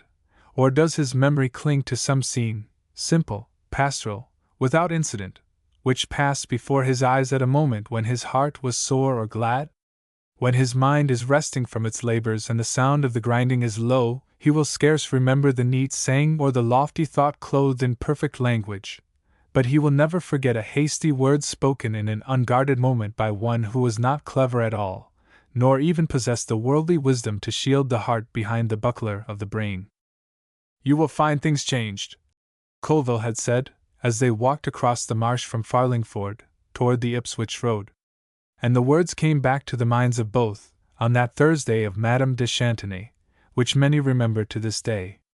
Not only did they find things changed, but themselves they found no longer the same. Both remembered the quarrel, and the outcome of it. Colville, ever tolerant, always leaning toward the compromise that eases a doubting conscience, had, it would almost seem unconsciously, prepared the way for a reconciliation before there was any question of a difference. On their way back to France, without directly referring to that fatal portrait and the revelation caused by Barebone's unaccountable feat of memory, he had smoothed away any possible scruple. France must always be deceived, he had said 100 times. Better that she should be deceived for an honest than a dishonest purpose, if it is deception, after all, which is very doubtful. The best patriot is he who is ready to save his country at the cost of his own ease, whether of body or of mind. It does not matter who or what you are, it is what or who the world thinks you to be, that is of importance. Which of us has not listened to a score of such arguments, not always from the lips of a friend, but most often in that still, small voice which rarely has the courage to stand out against the tendency of the age?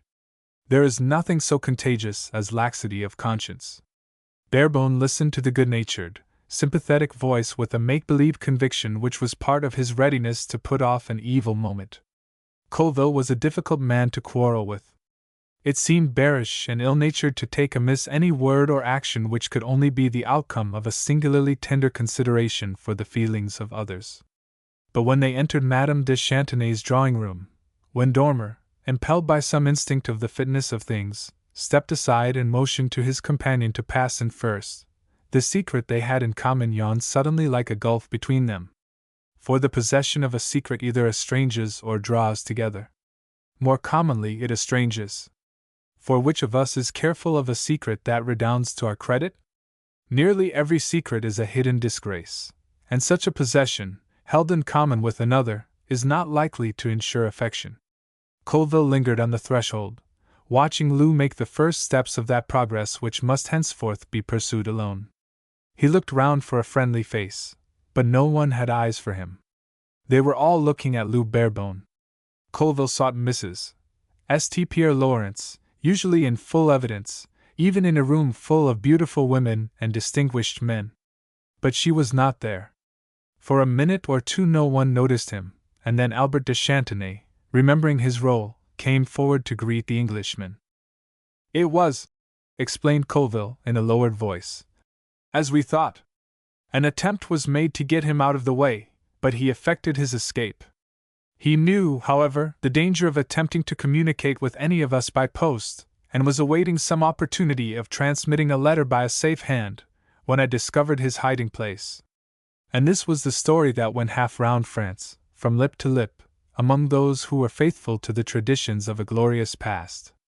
Madame St. Pierre Lawrence, Albert de Chantenay told Colville, in reply, is not here tonight. She is, however, at her villa at Royan. She has not, perhaps, displayed such interest in our meetings as she did before you departed on your long journey through France. But her generosity is unchanged. The money, which, in the hurry of the moment, you did not withdraw from her bank, I doubt whether it was ever there, interrupted Colville. She informs me, concluded Albert, is still at our service. We have many other promises, which must now be recalled to the minds of those who made them. But from no one have we received such generous support as from your kinswoman. They were standing apart, and in a few minutes the Marquis de Gemissac joined them. How daring! How audacious! He whispered. And yet how opportune, this return! It is all to be recommenced, my friends, with a firmer grasp, a new courage. But my task is accomplished, returned Colville. You have no further use for a mere Englishman, like myself. I was fortunate in being able to lend some slight assistance in the original discovery of our friend. I have again been lucky enough to restore him to you. And now, with your permission, I will return to Royan, where I have my little apartment, as you know. He looked from one to the other, with his melancholy and self-deprecating smile. Voila, he added. It remains for me to pay my respects to Madame de Chantenay. We have traveled far, and I am tired. I shall ask her to excuse me. And Monsieur de Bourbon comes to Gemissac. That is understood. He will be safe there. His apartments have been in readiness for him these last 2 months. Hidden there, or in other dwellings, grander and better served, perhaps, than my poor ruin, but no safer, he can continue the great work he began so well last winter. As for you, my dear Colville, continued the Marquis, taking the Englishman's 2 hands in his, I envy you from the bottom of my heart. It is not given to many to serve France as you have served her, to serve a king as you have served one. It will be my business to see that both remember you. For France, I allow, sometimes forgets. Go to Royan since you wish, but it is only for a time. You will be called to Paris some day, that I promise you. The Marquis would have embraced him then and there, had the cool-blooded Englishman shown the smallest desire for that honor. But Dormer Colville's sad and doubting smile held at arm's length one who was always at the mercy of his own eloquence.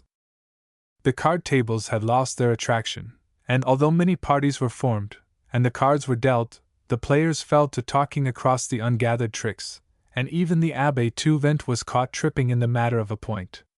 Never! Exclaimed Madame de Chantenay, as her guests took leave at their wonted hour, and some of them even later. Never have I had a Thursday so dull and yet so full of incident. And never, madam, replied the Marquis, still on tiptoe, as it were, with delight and excitement. Shall we see another like it? Lou went back to Gemissac with the fluttering old man and Juliet. Juliet, indeed, was in no flutter, but had carried herself through the excitement of her first evening party with a demure little air of self-possession. She had scarce spoken to Lou during the evening. Indeed, it had been his duty to attend on Madame de Chantenay and on the older members of these quiet royalist families biding their time in the remote country villages of Guyenne and the Vendée. On the journey home, the Marquis had so much to tell his companion, and told it so hurriedly, that his was the only voice heard above the rattle of the heavy, old-fashioned carriage. But Barebone was aware of Juliet's presence in a dark corner of the roomy vehicle, and his eyes, seeking to penetrate the gloom, could just distinguish hers, which seemed to be turned in his direction. Many changes had been effected at the chateau, and a suite of rooms had been prepared for Barebone in the detached building known as the Italian House, which stands in the midst of the garden within the enceinte of the chateau walls. I have been able, explained the Marquis, frankly, to obtain a small advance on the results of last autumn's vintage. My notary in the village found, indeed, that facilities were greater than he had anticipated. With this sum, I have been enabled to effect some necessary repairs to the buildings and the internal decorations. I had fallen behind the times, perhaps. But now that Juliet is installed as chatelaine, many changes have been effected. You will see, my dear friend, you will see for yourself. Yes, for the moment, I am no longer a pauper.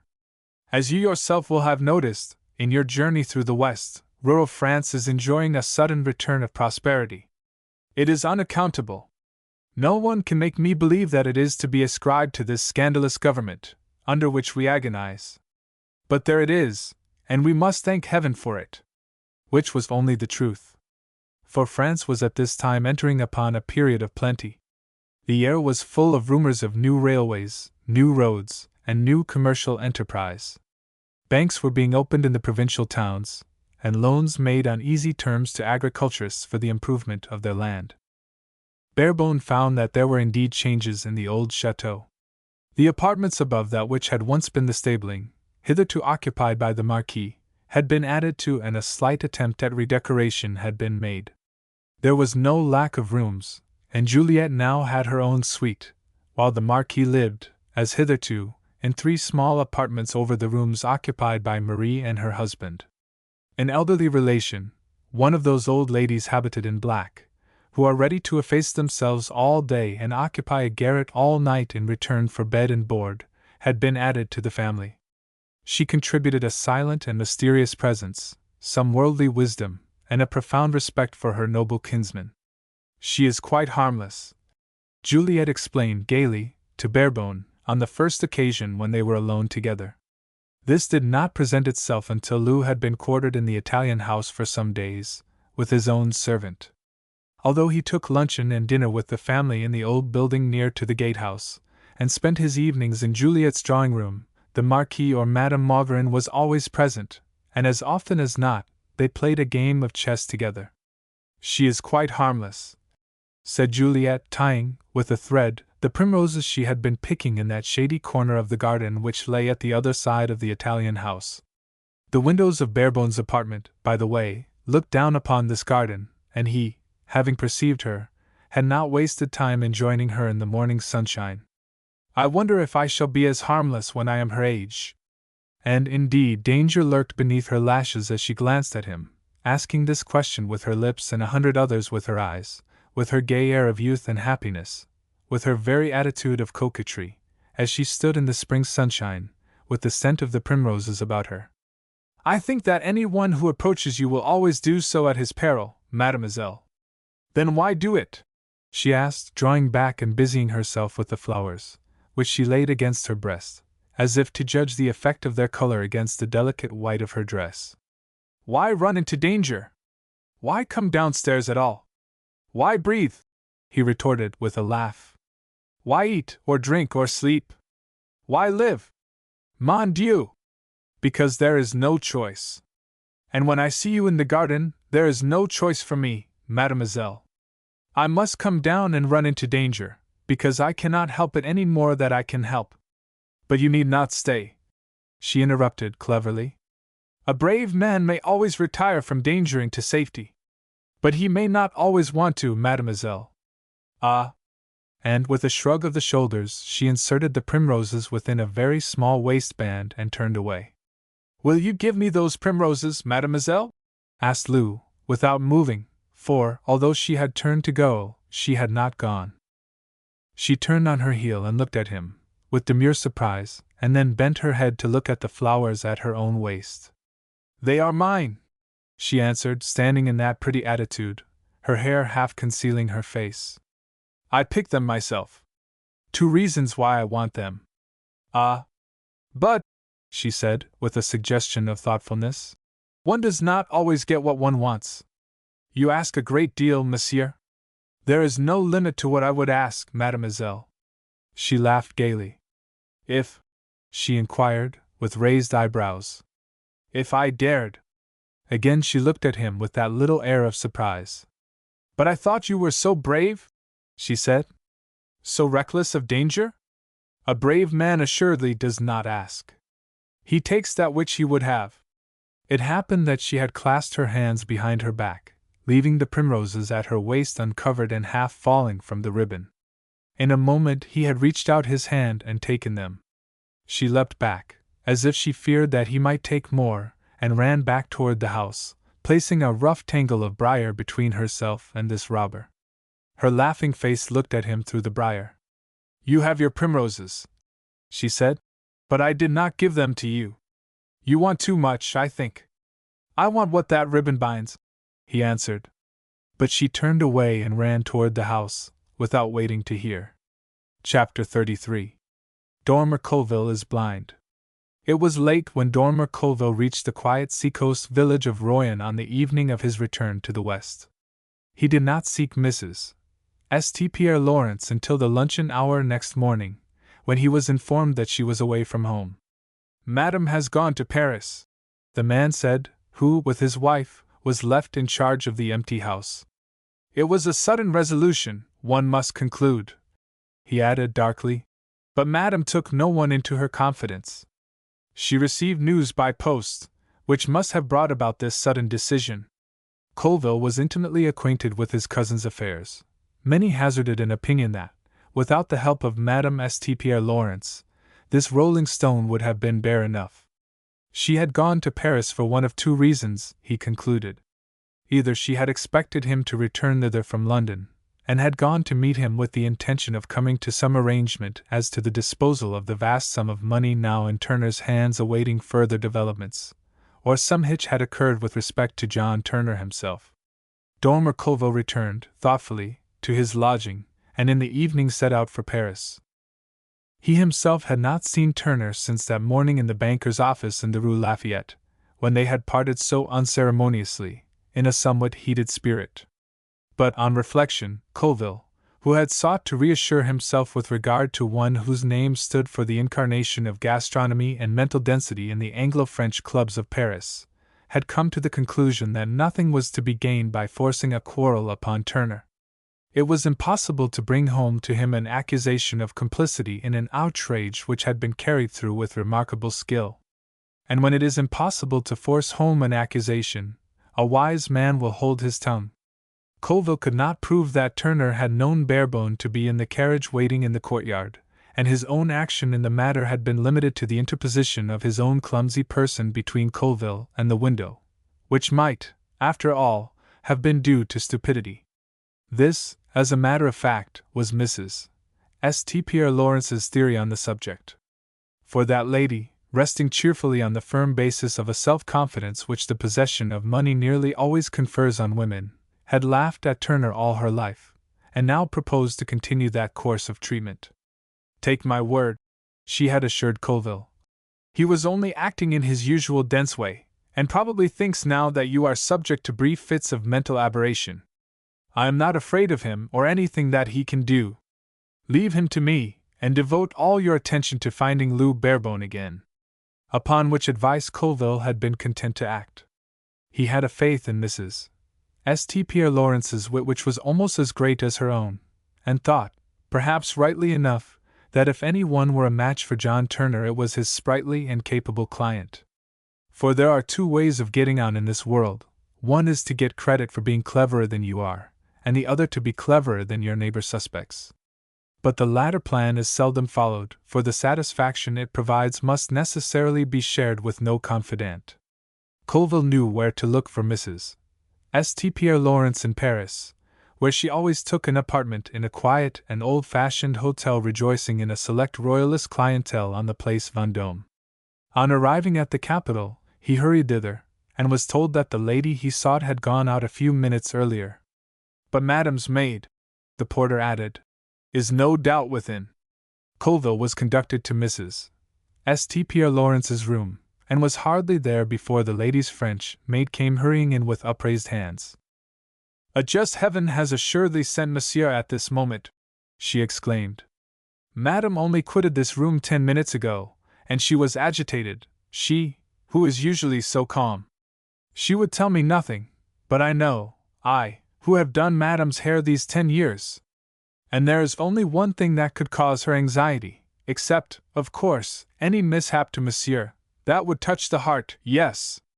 "You are very kind, Catherine," said Colville, with a laugh, "to think me so important. Is that letter for me?" And he pointed to a note in the woman's hand. "But yes," was the reply, and she gave up the letter, somewhat reluctantly.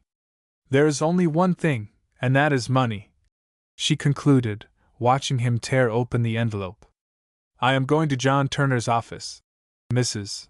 St. Pierre Lawrence wrote. "If by some lucky chance you should pass through Paris, and happen to call this morning, follow me to the Rue Lafayette. STPL. It was plain enough. Colville reflected that Mrs. St. Pierre Lawrence had heard of the success of his mission to England and the safe return to Jemmissac of Lou Barebone. For the moment, he could not think how the news could have reached her. She might have heard it from Miriam Liston, for their journey back to Jemmissac had occupied nearly a week. On learning the good news, Mrs. St. Pierre Lawrence had promptly grasped the situation, for she was very quick in thought and deed. The money would be wanted at once. She had gone to Turner's office to withdraw it in person. Dormer Colville bought a flower in a shop in the Rue de la Paix, and had it affixed to his buttonhole by the handmaid of Flora, who made it her business to linger over the office with a gentle familiarity no doubt pleasing enough to the majority of her clients. Colville was absent-minded as he drove, in a hired carriage, to the Rue Lafayette. He was wondering whether Mrs. St. Pierre Lawrence's maid had any grounds for stating that a mishap to him would touch her mistress's heart. He was a man of unbounded enterprise, but like many who are gamblers at heart, he was superstitious. He had never dared to try his luck with Mrs. St. Pierre Lawrence. She was so hard, so worldly, so infinitely capable of managing her own affairs and regulating her own life, that to offer her his hand and heart in exchange for her fortune had hitherto been dismissed from his mind as a last expedient, only to be faced when ruin awaited him. She had only been a widow 3 years. She had never been a sentimental woman, and now her liberty and her wealth were obviously so dear to her that, in common sense, he could scarcely, with any prospect of success, ask her outright to part with them. Moreover, Mrs. St. Pierre Lawrence knew all about Dormer Colville, as men say. Which is only a saying, for no human being knows all about another human being, nor one half, nor 1/10 of what there is to know. Mrs. St. Pierre Lawrence knew enough, at all events, Colville reflected, rather ruefully, to disillusionize a schoolgirl, much more a woman of the world, knowing good and evil. He had not lived 40 years in the world, and 20 years in that world of French culture which digs and digs into human nature, without having heard philosophers opine that, in matters of the heart, women have no illusions at all, and that it is only men who go blindfold into the tortuous ways of love. But he was too practical a man to build up a false hope on so frail a basis as a theory applied to a woman's heart. He bought a flower for his buttonhole then, and squared his shoulders, without any definite design. It was a mere habit, the habit acquired by 20 years of unsuccessful enterprise, and renewed effort and deferred hope, of leaving no stone unturned. His cab wheeled into the Rue Lafayette, and the man drove more slowly, reading the numbers on the houses. Then he stopped altogether, and turned round in his seat. "Citizen," he said, "there is a great crowd at the house you named. It extends half across the street. I will go no further. It is not I who care about publicity." Colville stood up and looked in the direction indicated by his driver's whip. The man had scarcely exaggerated. A number of people were waiting their turn on the pavement and out into the roadway, while 2 gendarmes held the door. Dormer Colville paid his cabman and walked into that crowd, with a sinking heart. "It is the great English banker," explained an onlooker, even before he was asked. "Who has failed?"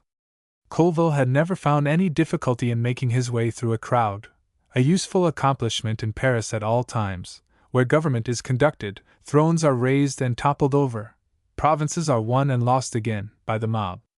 He had that air of distinction which, if wielded good-naturedly, is the surest passport in any concourse. Some, no doubt, recognized him as an Englishman. One after another made way for him. Persons unknown to him commanded others to step aside and let him pass, for the busybody we have always with us. In a few minutes he was at the top of the stairs, and there elbowed his way into the office, where the 5 clerks sat bent up over their ledgers. The space on the hither side of the counter was crammed with men, who whispered impatiently together. If any one raised his voice, the clerk whose business it was lifted his head and looked at the speaker with a mute surprise. One after another these white-faced applicants leant over the counter. "Voyons, monsieur," they urged. "Tell me this or inform me of that." But the clerk only smiled and shook his head. "Patience, monsieur," he answered. I cannot tell you yet. We are awaiting advices from London. But when will you receive them? Inquired several, at once. It may be tomorrow. It may not be for several days. But can one see Mr. Turner? Inquired one, more daring than the rest. He is engaged. Colville caught the eye of the clerk, and by a gesture made it known that he must be allowed to pass on into the inner room. Once more his air of the great world, his good clothes, his flower in the buttonhole, gave him the advantage over others, and the clerk got down from his stool. Mrs. St. Pierre Lawrence is with him, I know, whispered Colville. I come by appointment to meet her here. He was shown in without further trouble, and found Mrs. St. Pierre Lawrence sitting, white-faced and voluble, in the visitor's chair. John Turner had his usual air of dense placidity, but the narrow black tie he always tied in a bow was inclined slightly to one side. His hair was ruffled, and although the weather was not warm, his face wore a shiny look. Any banker, with his clients clambering on the stairs and out into the street, might look as John Turner looked. You have heard the news? Asked Mrs. St. Pierre Lawrence, turning sharply in her chair and looking at Colville with an expression of sudden relief. She carried a handkerchief in her hand, but her eyes were dry. She was, after all, only a forerunner of those who now propose to manage human affairs. And even in these later days of their great advance, they have not left their pocket handkerchiefs behind them. I was told by one of the crowd, replied Colville, with a side smile full of sympathy for Turner, that the bank had come to grief. Was just telling Mrs. St. Pierre Lawrence, said Turner imperturbably, that it is too early in the day to throw up the sponge and cry out that all is lost. All, echoed Colville, angrily. But do you mean to say, why, surely, there is generally something left? Turner shrugged his shoulders and sat in silence, gnawing the middle joint of his thumb. But I must have the money, cried Mrs. St. Pierre Lawrence. It is most important, and I must have it at once. I withdraw it all. See, I brought my checkbook with me, and I know that there are over £100,000 in my account. As well as that, you hold securities for 250,000 more, my whole fortune. The money is not yours, it is mine. I draw it all out, and I insist on having it. Turner continued to bite his thumb, and glanced at her without speaking. Now, damn it all, Turner, said Colville, in a voice suddenly hoarse. Hand it over, man. I tell you it is gone, was the answer. What? £350,000? Then you are a rogue. You are a fraudulent trustee. I always thought you were a damned scoundrel, Turner, and now I know it. I'll get you to the galleys for the rest of your life, I promise you that. You will gain nothing by that, returned the banker, staring at the date card in front of him. And you will lose any chance there is of recovering something from the wreck. Mrs. St. Pierre Lawrence had better take the advice of her lawyer, in preference to yours. Then I am ruined, said that lady, rising, with an air of resolution. She was brave, at all events. At the present moment it looks like it, admitted Turner, without meeting her eye. What am I to do? Murmured Mrs. St. Pierre Lawrence, looking helplessly round the room and finally at the banker's stolid face. Like the rest of us, I suppose, he admitted. Begin the world afresh. Perhaps your friends will come forward. And he looked calmly toward Colville. Mrs. St. Pierre Lawrence's face suddenly flushed, and she turned away toward the door. Turner rose, laboriously, and opened it. There is another staircase through this side door, he said, opening a second door, which had the appearance of a cupboard. You can avoid the crowd. They passed out together, and Turner, having closed the door behind them, crossed the room to where a small mirror was suspended. He set his tie straight and smoothed his hair, and then returned to his chair, with a vague smile on his face. Colville took the vacant seat in Mrs. St. Pierre Lawrence's brougham. She still held the handkerchief in her hand. I do not mind for myself, she exclaimed suddenly, when the carriage moved out of the courtyard. It is only for your sake, Dormer. She turned and glanced at him with eyes that shone, but not with tears. Oh! Don't you understand? She asked, in a whisper. Don't you see, Dormer? A way out of it, he answered, hurriedly, almost interrupting her. He withdrew his hand, upon which she had laid her own, withdrew it sympathetically, almost tenderly. See a way out of it? He repeated, in a reflective and businesslike voice. No, I am afraid for the moment I don't. He sat stroking his mustache, looking out of the window, while she looked out of the other, resolutely blinking back her tears. They drove back to her hotel without speaking. Chapter 34. A Sordid Matter. Bon Dieu! My old friend, what do you expect? Replied Madame de Chantenay to a rather incoherent statement made to her one May afternoon by the Marquis de Gemissac. It is the month of May, she further explained, indicating with a gesture of her dimpled hand the roses abloom all around them. For the Marquis had found her in a chair beneath the mulberry tree in the old garden of that house near Gemissac which looks across the river toward the sea. It is the month of May. One is young. Such things have happened since the world began. They will happen until it ends, Marquis. It happened in our own time, if I remember correctly. And Madame de Chantenay heaved a prodigious sigh, in memory of the days that were no more. Given a young man of enterprise and not bad-looking, I allow. He has the grand air and his face is not without distinction. Given a young girl, fresh as a flower, young, innocent, not without feeling. Ah! I know, for I was like that myself. Place them in a garden in the springtime. What will they talk of politics? Ah, bah! Let them have long evenings together while their elders play chess or a hand at bezique. What game will they play? A much older game than chess or bezique, I fancy. But the circumstances were so exceptional, protested the Marquis, who had a pleased air, as if his anger were not without an antidote. Circumstances may be exceptional, my friend, but love is a rule. You allow him to stay 6 weeks in the chateau, seeing Juliet daily, and then you are surprised that one fine morning Monsieur de Bourbon comes to you and tells you brusquely, as you report it, that he wants to marry your daughter. Yes, admitted the Marquis. He was what you may describe as brusque. It is the English way, perhaps, of treating such matters. Now, for myself, I should have been warmer, I think. I should have allowed myself a little play, as it were. One says a few pretty things, is it not so? One suggests that the lady is an angel and oneself entirely unworthy of a happiness which is only to be compared with the happiness that is promised to us in the hereafter. It is an occasion upon which to be eloquent. Not for the English, corrected Madame de Chantenay, holding up a hand to emphasize her opinion. And you must remember that although our friend is French, he has been brought up in that cold country, by a minister of their frozen religion, I understand. I, who speak to you, know what they are, for once I had an Englishman in love with me. It was in Paris, when Louis XVIII was king. And did this Englishman tell me that he was heartbroken, I ask you? Never. On the contrary, he appeared to be of an indifference only to be compared with the indifference of a tree. He seemed to avoid me rather than seek my society. Once, he made believe to forget that he had been presented to me.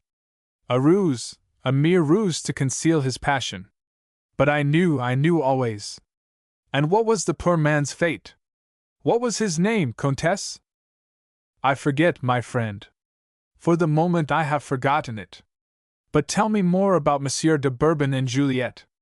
He is passionately in love with her, of course. He is so miserable. The Marquis reflected for a few moments. Well, he said at last, he may be so, Comtesse.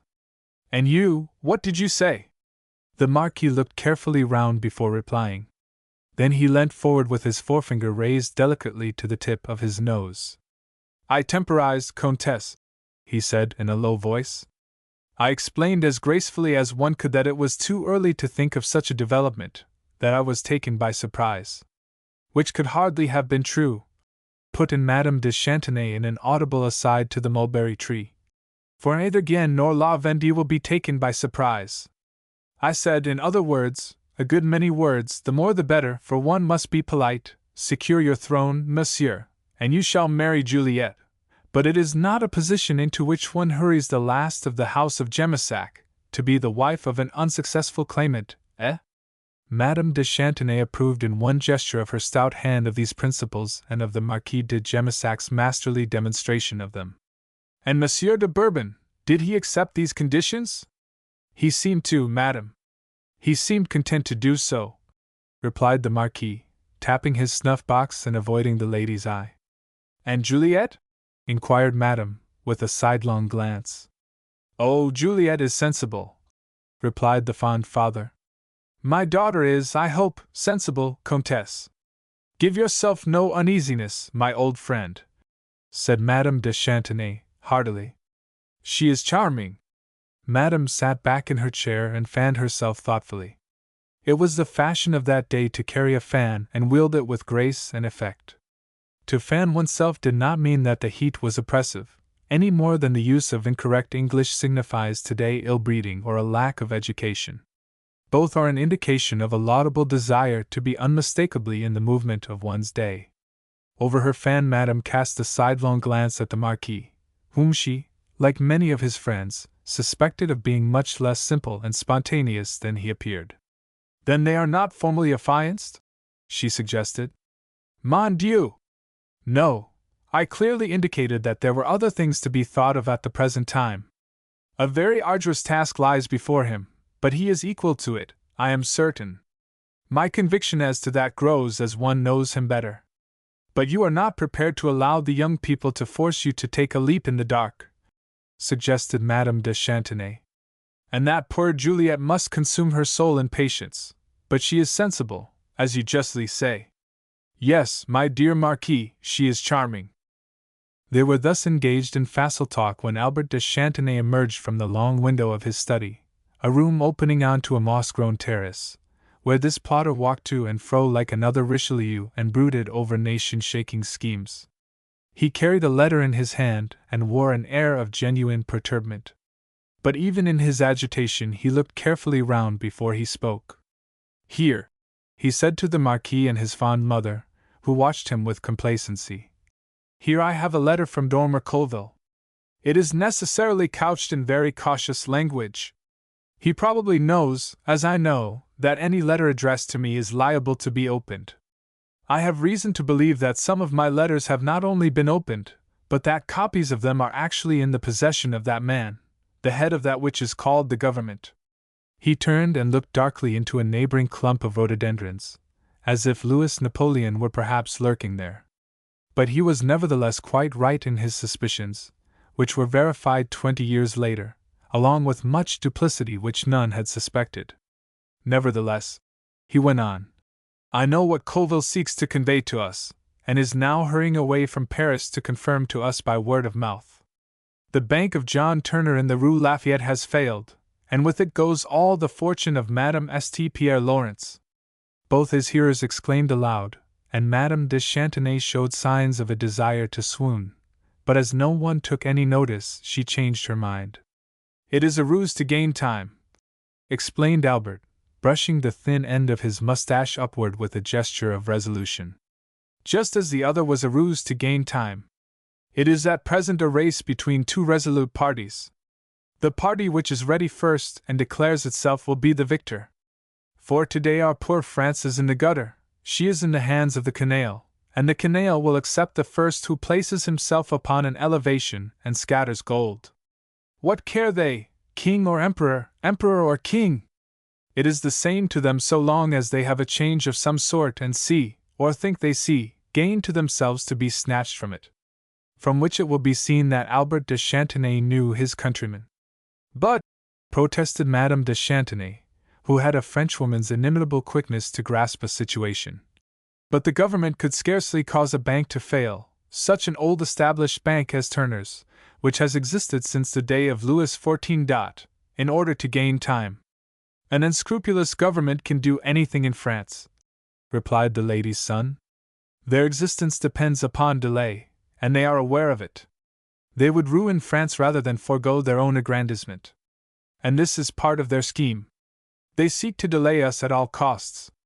To kidnap de Bourbon was the first move. It failed. This is their second move. What must be our countermove? He clasped his hands behind his willowy back and paced slowly backward and forward. By a gesture, Madame de Chantenay bade the Marquis keep silence while she drew his attention to the attitude of her son. When he paused and fingered his whisker, she gasped excitedly. "I have it," said Albert, with an upward glance of inspiration. "Yes, my son?" "The Beauvoir estate," replied Albert. "Left to me by my uncle. It is worth 300,000 francs. That is enough for the moment. That must be our counter-move." Madame de Chantenay protested volubly. For if Frenchmen are ready to sacrifice, or, at all events, to risk all for a sentiment, and history says nothing to the contrary, Frenchwomen are eminently practical and far-sighted. Madame had 100 reasons why the Beauvoir estate should not be sold. Many of them contradicted each other. She was not what may be called a close reasoner, but she was roughly effective. Many a general has won a victory not by the accuracy, but by the volume of his fire. "What will become of France?" she cried to Albert's retreating back as he walked to and fro. "If none of the old families has a son to bless itself with? And heaven knows that there are few enough remaining now. Besides, you will want to marry some day, and what will your brides say when you have no money? There are no dots growing in the hedgerows now. Not that I am a stickler for a dot. Give me heart, I always say, and keep the money yourself.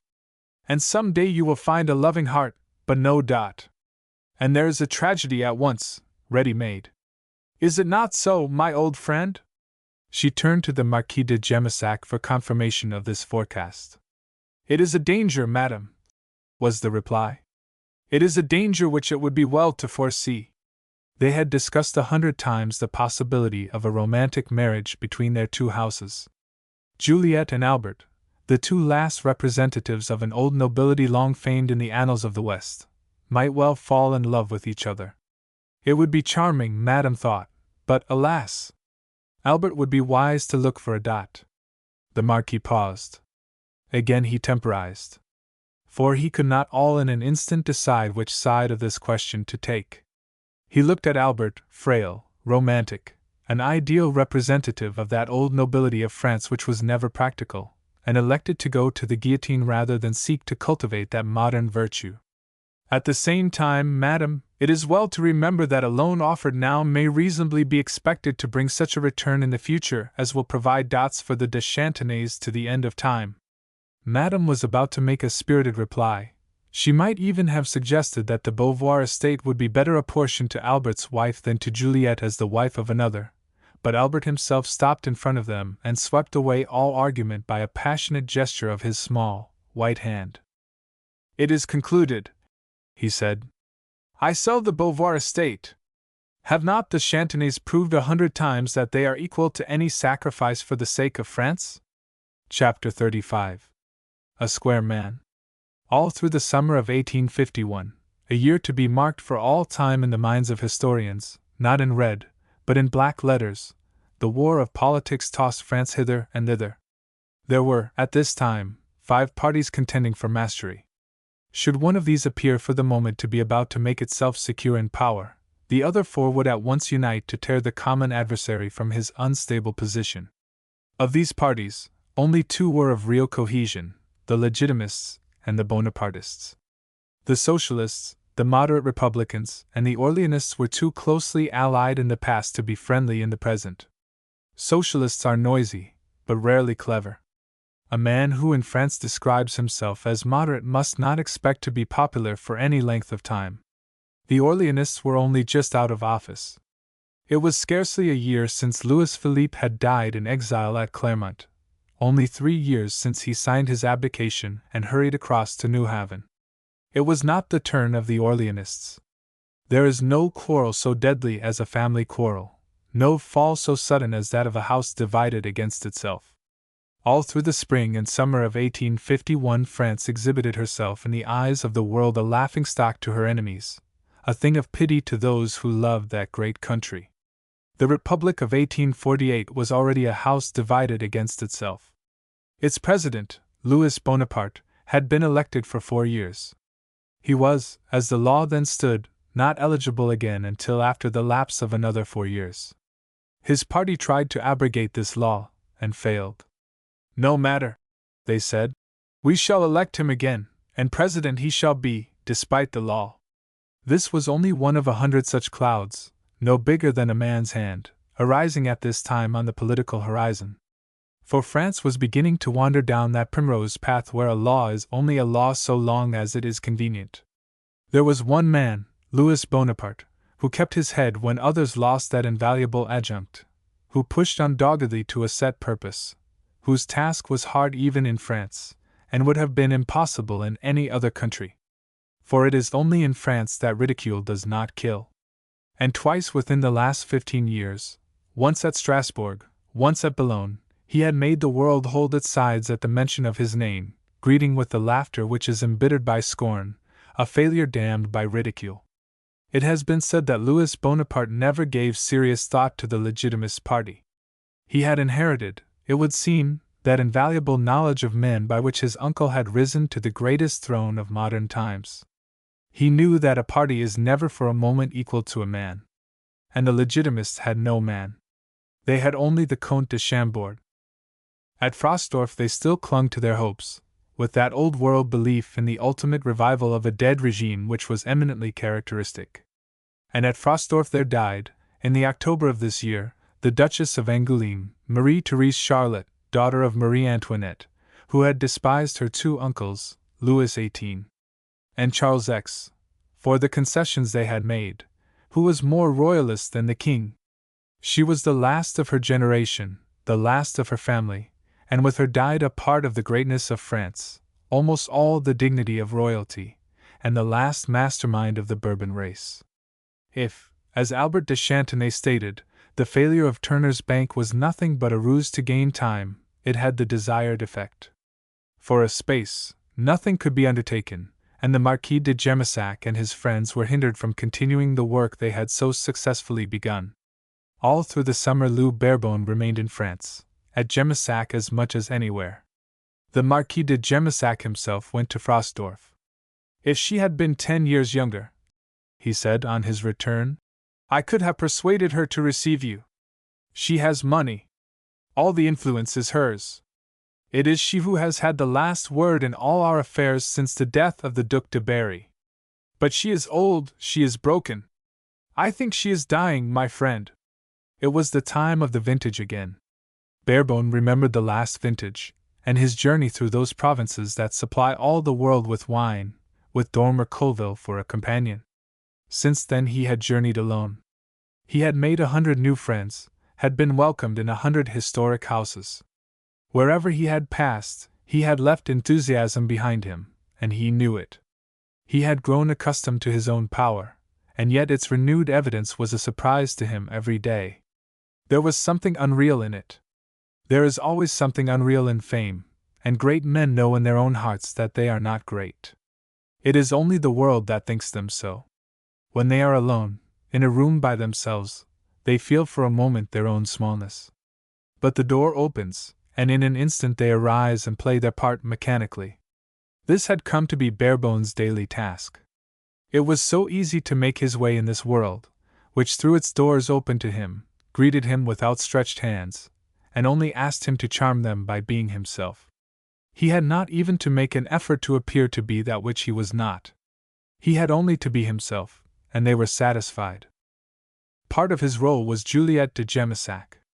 He found it quite easy to make love to her, and she, it seemed, desired nothing better. Nothing definite had been said by the Marquis de Gemissac. They were not formally affianced. They were not forbidden to see each other. But the irregularity of these proceedings lent a certain spice of surreptitiousness to their intercourse which was not without its charm. They did not see so much of each other after Lou had spoken to the Marquis de Gemissac on this subject, for Bourbon had to make visits to other parts of France. Once or twice Juliette herself went to stay with relatives. During these absences they did not write to each other. It was, in fact, impossible for Bourbon to keep up any correspondence whatever. He heard that Dormer Colville was still in Paris, seeking to snatch something from the wreck of Mrs. St. Pierre Lawrence's fortune. The Marquis de Gemissac had been told that affairs might yet be arranged. He was no financier, however, he admitted, He did not understand such matters, and all that he knew was that the promised help from the Englishwoman was not forthcoming. "It is," he concluded, "a question of looking elsewhere. It is not only that we want money. It is that we must have it at once." It was not, strictly speaking, Lou's part to think of or to administer the money. His was the part to be played by kings, so easy if the gift is there, so impossible to acquire if it be lacking, to know many people and to charm them all. Thus the summer ripened into autumn. It had been another great vintage in the south, and Bordeaux was more than usually busy when Barebone arrived there, at daybreak, one morning in November, having posted from Toulouse. He was more daring in winter, and went fearlessly through the streets. In cold weather it is so much easier for a man to conceal his identity, for a woman to hide her beauty, if she wished to, which is a large if. Barebone could wear a fur collar and turn it up round that telltale chin, which made the passer-by pause and turn to look at him again if it was visible. He breakfasted at the old-fashioned inn in the heart of the town, where to this day the diligences deposit their passengers, and then he made his way to the quay, from whence he would take passage down the river. It was a cold morning, and there are few colder cities, south of Paris, than Bordeaux. Barebone hurried, his breath frozen on the fur of his collar. Suddenly he stopped. His new self, that phantom second nature bred of custom, vanished in the twinkling of an eye, and left him plain Lou Barebone, of Farlingford, staring across the green water toward the Last Hope, deep laden, anchored in midstream. Seeing him stop, a boatman ran toward him from a neighboring flight of steps. "An English ship, monsieur," he said. "Just come in. Her anchors are hardly home. Does monsieur wish to go on board?"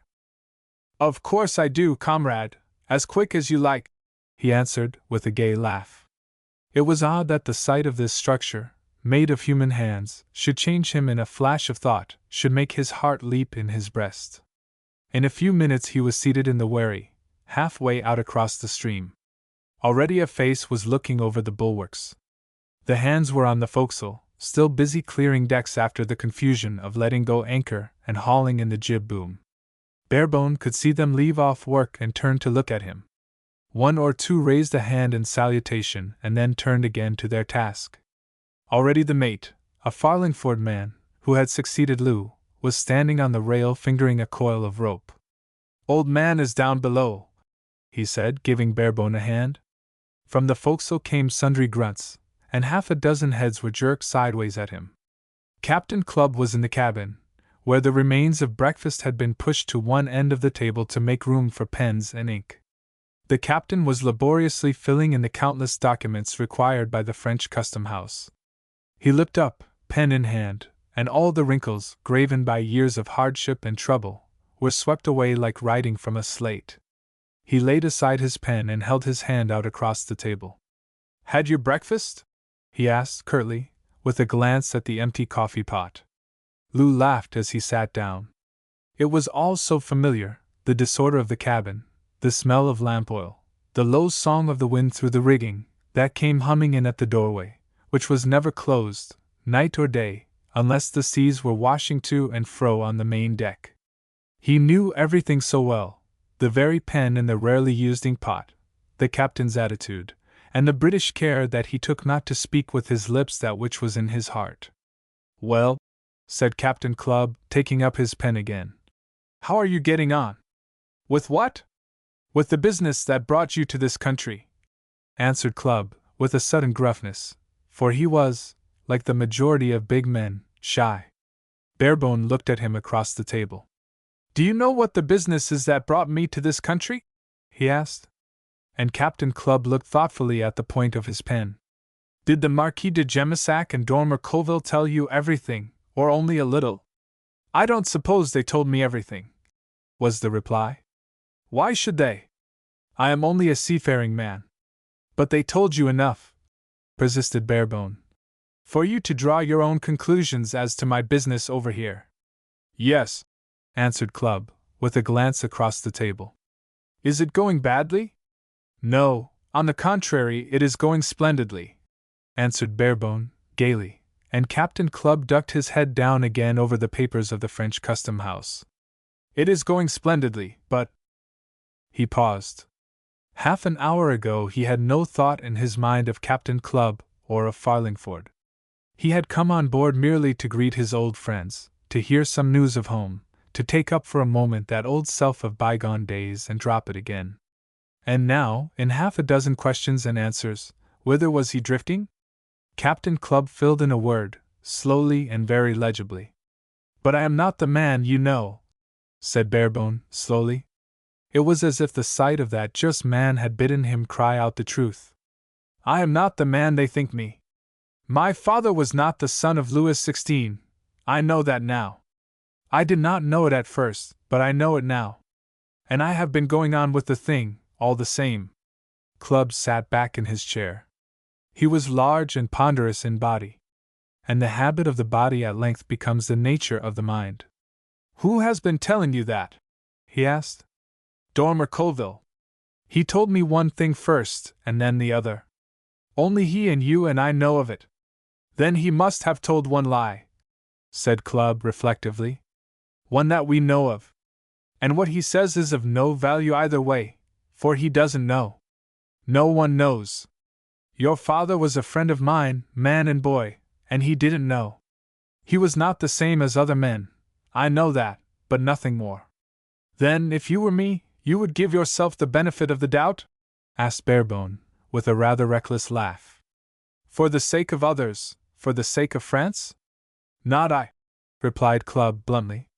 But it is practically impossible to go back now, explained Lou. It would be the ruin of all my friends, the downfall of France. In my position, what would you do? I don't understand your position, replied Clubb. I don't understand politics. I am only a seafaring man. But there is only one thing to do, the square thing. But, protested Dormer Colville's pupil, I cannot throw over my friends. I cannot abandon France now. The square thing, repeated the sailor, stubbornly. The square thing, and damn your friends, damn France. He rose as he spoke, for they had both heard the customs officers come on board, and these functionaries were now bowing at the cabin door. Chapter 36. Mrs. St. Pierre Lawrence does not understand. It was early in November that the report took wing in Paris that John Turner's bank was, after all, going to weather the storm. Dormer Colville was among the first to hear this news, and strangely enough he did not at once impart it to Mrs. St. Pierre Lawrence. All through the year, John Turner had kept his clients supplied with ready money. He had, moreover, made no change in his own mode of living. Which things are a mystery to all who have no money of their own nor the good fortune to handle other people's. There is no doubt some explanation of the fact that bankers and other financiers seem to fail, and even become bankrupt, without tangible effect upon their daily comfort, but the unfinancial cannot expect to understand it. There had, as a matter of fact, been no question of discomfort for Mrs. St. Pierre Lawrence either. Can I spend as much as I like? She had asked Turner, and his reply had been in the affirmative. No use in saving? None whatever, he replied. To which Mrs. St. Pierre Lawrence made answer that she did not understand things at all. It is no use collecting straws against a flood, the banker answered sleepily. There was, of course, no question now of supplying the necessary funds to the Marquis de Gemissac and Albert de Chantenay, who, it was understood, were raising the money, not without difficulty, elsewhere. Mrs. St. Pierre Lawrence had indeed heard little or nothing of her royalist friends in the West. Human nature is the same, it would appear, all the world over, but the upper crust is always the hardest. When Colville was informed of the rumor, he remembered that he had never quarreled with John Turner. He had, of course, said some hard things in the heat of the moment, but Turner had not retorted. There was no quarrel. Colville, therefore, took an early opportunity of lunching at the club then reputed to have the best chef in Paris. He went late and found that the majority of members had finished déjeuner and were taking coffee in one or other of the smoking rooms. After a quick and simple meal, Colville lighted a cigarette and went upstairs. There were 2 or 3 small rooms where members smoked or played cards or read the newspapers, and in the quietest of these John Turner was alone, asleep, Colville walked backward into the room, talking loudly as he did so with a friend in the passage. When well over the threshold he turned. John Turner, whose slumbers had been rudely disturbed, was sitting up rubbing his eyes. The surprise was of course mutual, and for a moment there was an awkward pause. Then, with a smile of frank good fellowship, Colville advanced, holding out his hand. "I hope we have known each other too many years, old fellow," he said, "to bear any lasting ill will for words spoken in the heat of anger or disappointment, eh?" He stood in front of the banker frankly holding out the hand of forgiveness, his head a little on one side, that melancholy smile of toleration for poor human weakness in his eyes. "Well," admitted Turner, "we've certainly known each other a good many years." He somewhat laboriously hoisted himself up, his head emerging from his tumbled collar like the head of a tortoise aroused from sleep, and gave into Colville's affectionate grasp a limp and nerveless hand. "No one could feel for you more sincerely than I do," Colville assured him, drawing forward a chair. "More than I have done all through these trying months." "Very kind, I'm sure," murmured Turner, looking drowsily at his friend's necktie. One must look somewhere, and Turner always gazed at the necktie of any one who sat straight in front of him, which usually induced an uneasy fingering of that ornament and an early consultation of the nearest mirror. "Have a cigar?" There was the faint suggestion of a twinkle beneath the banker's heavy lids as Colville accepted this peace offering. It was barely 24 hours since he had himself launched in Colville's direction the rumor which had brought about this reconciliation. "And I'm sure," continued the other, turning to cut the end of the cigar, "that no one would be better pleased to hear that better times are coming, eh? What did you say?" "Nothing. Didn't speak," was the reply to this vague interrogation. Then they talked of other things. There was no lack of topics for conversation at this time in France. Indeed, the whole country was in a buzz of talk. But Turner was not, it seemed, in a talkative mood. Only once did he rouse himself to take more than a passing interest in the subject touched upon by his easygoing companion. "Yes," he admitted, "he may be the best cook in Paris, but he is not what he was. It is this revision of the Constitution which is upsetting the whole country, especially the lower classes. The man's hand is shaky. I can see it from his way of pouring the mayonnaise over a salad." After touching upon each fresh topic, Colville seemed to return unconsciously to that which must of necessity be foremost in his companion's thoughts, the possibility of saving Turner's bank from failure. And each time he learnt a little more.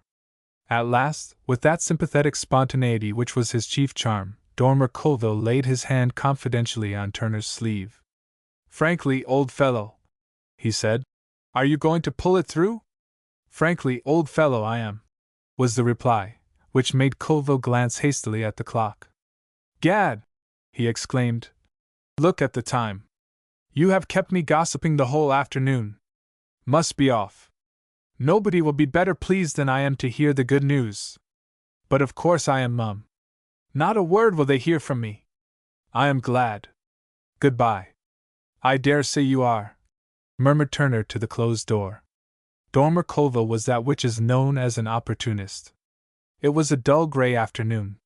He would be sure to find Mrs. St. Pierre Lawrence at home. She had taken an apartment in the Rue de Lille in the St. Germain quarter. His way was past the flower shop, where he sometimes bestowed a fickle custom. He went in and bought a carnation for his buttonhole. It is to be presumed that John Turner devoted the afternoon to his affairs. It was at all events evening before he also bent his steps toward the Rue de Lille. Yes, the servant told him, Madame was at home and would assuredly see him. Madame was not alone. No, it was, however, only Monsieur Colville, who was so frequent a visitor. Turner followed the servant along the corridor. The stairs had rather tried one who had to elevate such a weight at each step. He breathed hard, but placidly. Mrs. St. Pierre Lawrence received him with an unusual empressement. Dormer Colville, who was discovered sitting as far from her as the size of the room allowed, was less eager, but he brought forward a chair for the banker and glanced sharply at his face as he sat down. "So glad to see you," the hostess explained. "It is really kind of you to come and cheer one up on such a dull afternoon." Dormer and I, won't you take off your coat? No, let me put it aside for you. Dormer and I were just saying how dull it was. Weren't we? She looked from one to the other with a rather unnatural laugh. One would have thought that she was engaged in carrying off a difficult situation, and, for so practiced a woman of the world, not doing it very well. Her cheeks were flushed, which made her look younger, and a subtle uncertainty in her voice and manner added to this illusion charmingly. For a young girl's most precious possession is her inexperience. Mrs. St. Pierre Lawrence, for the first time in her life, was not sure of herself. Now I hope you have not come on business, she added, drawing forward her own chair and passing a quick hand over her hair. Bother business! Do not let us think about it. Not exactly, replied Turner, recovering his breath. Quite agree with you. Let us say bother business, and not think of it. Though for an old man who is getting stout, there is nothing much left but business and his dinner, eh? No, do not say that, cried the lady. Never say that. It is time enough to think that years hence when we are all white-haired. But I used to think that myself once, you know. When I first had my money. Do you remember? I was so pleased to have all that wealth that I determined to learn all about checkbooks and things and manage it myself. So you taught me, and at last you admitted that I was an excellent man of business.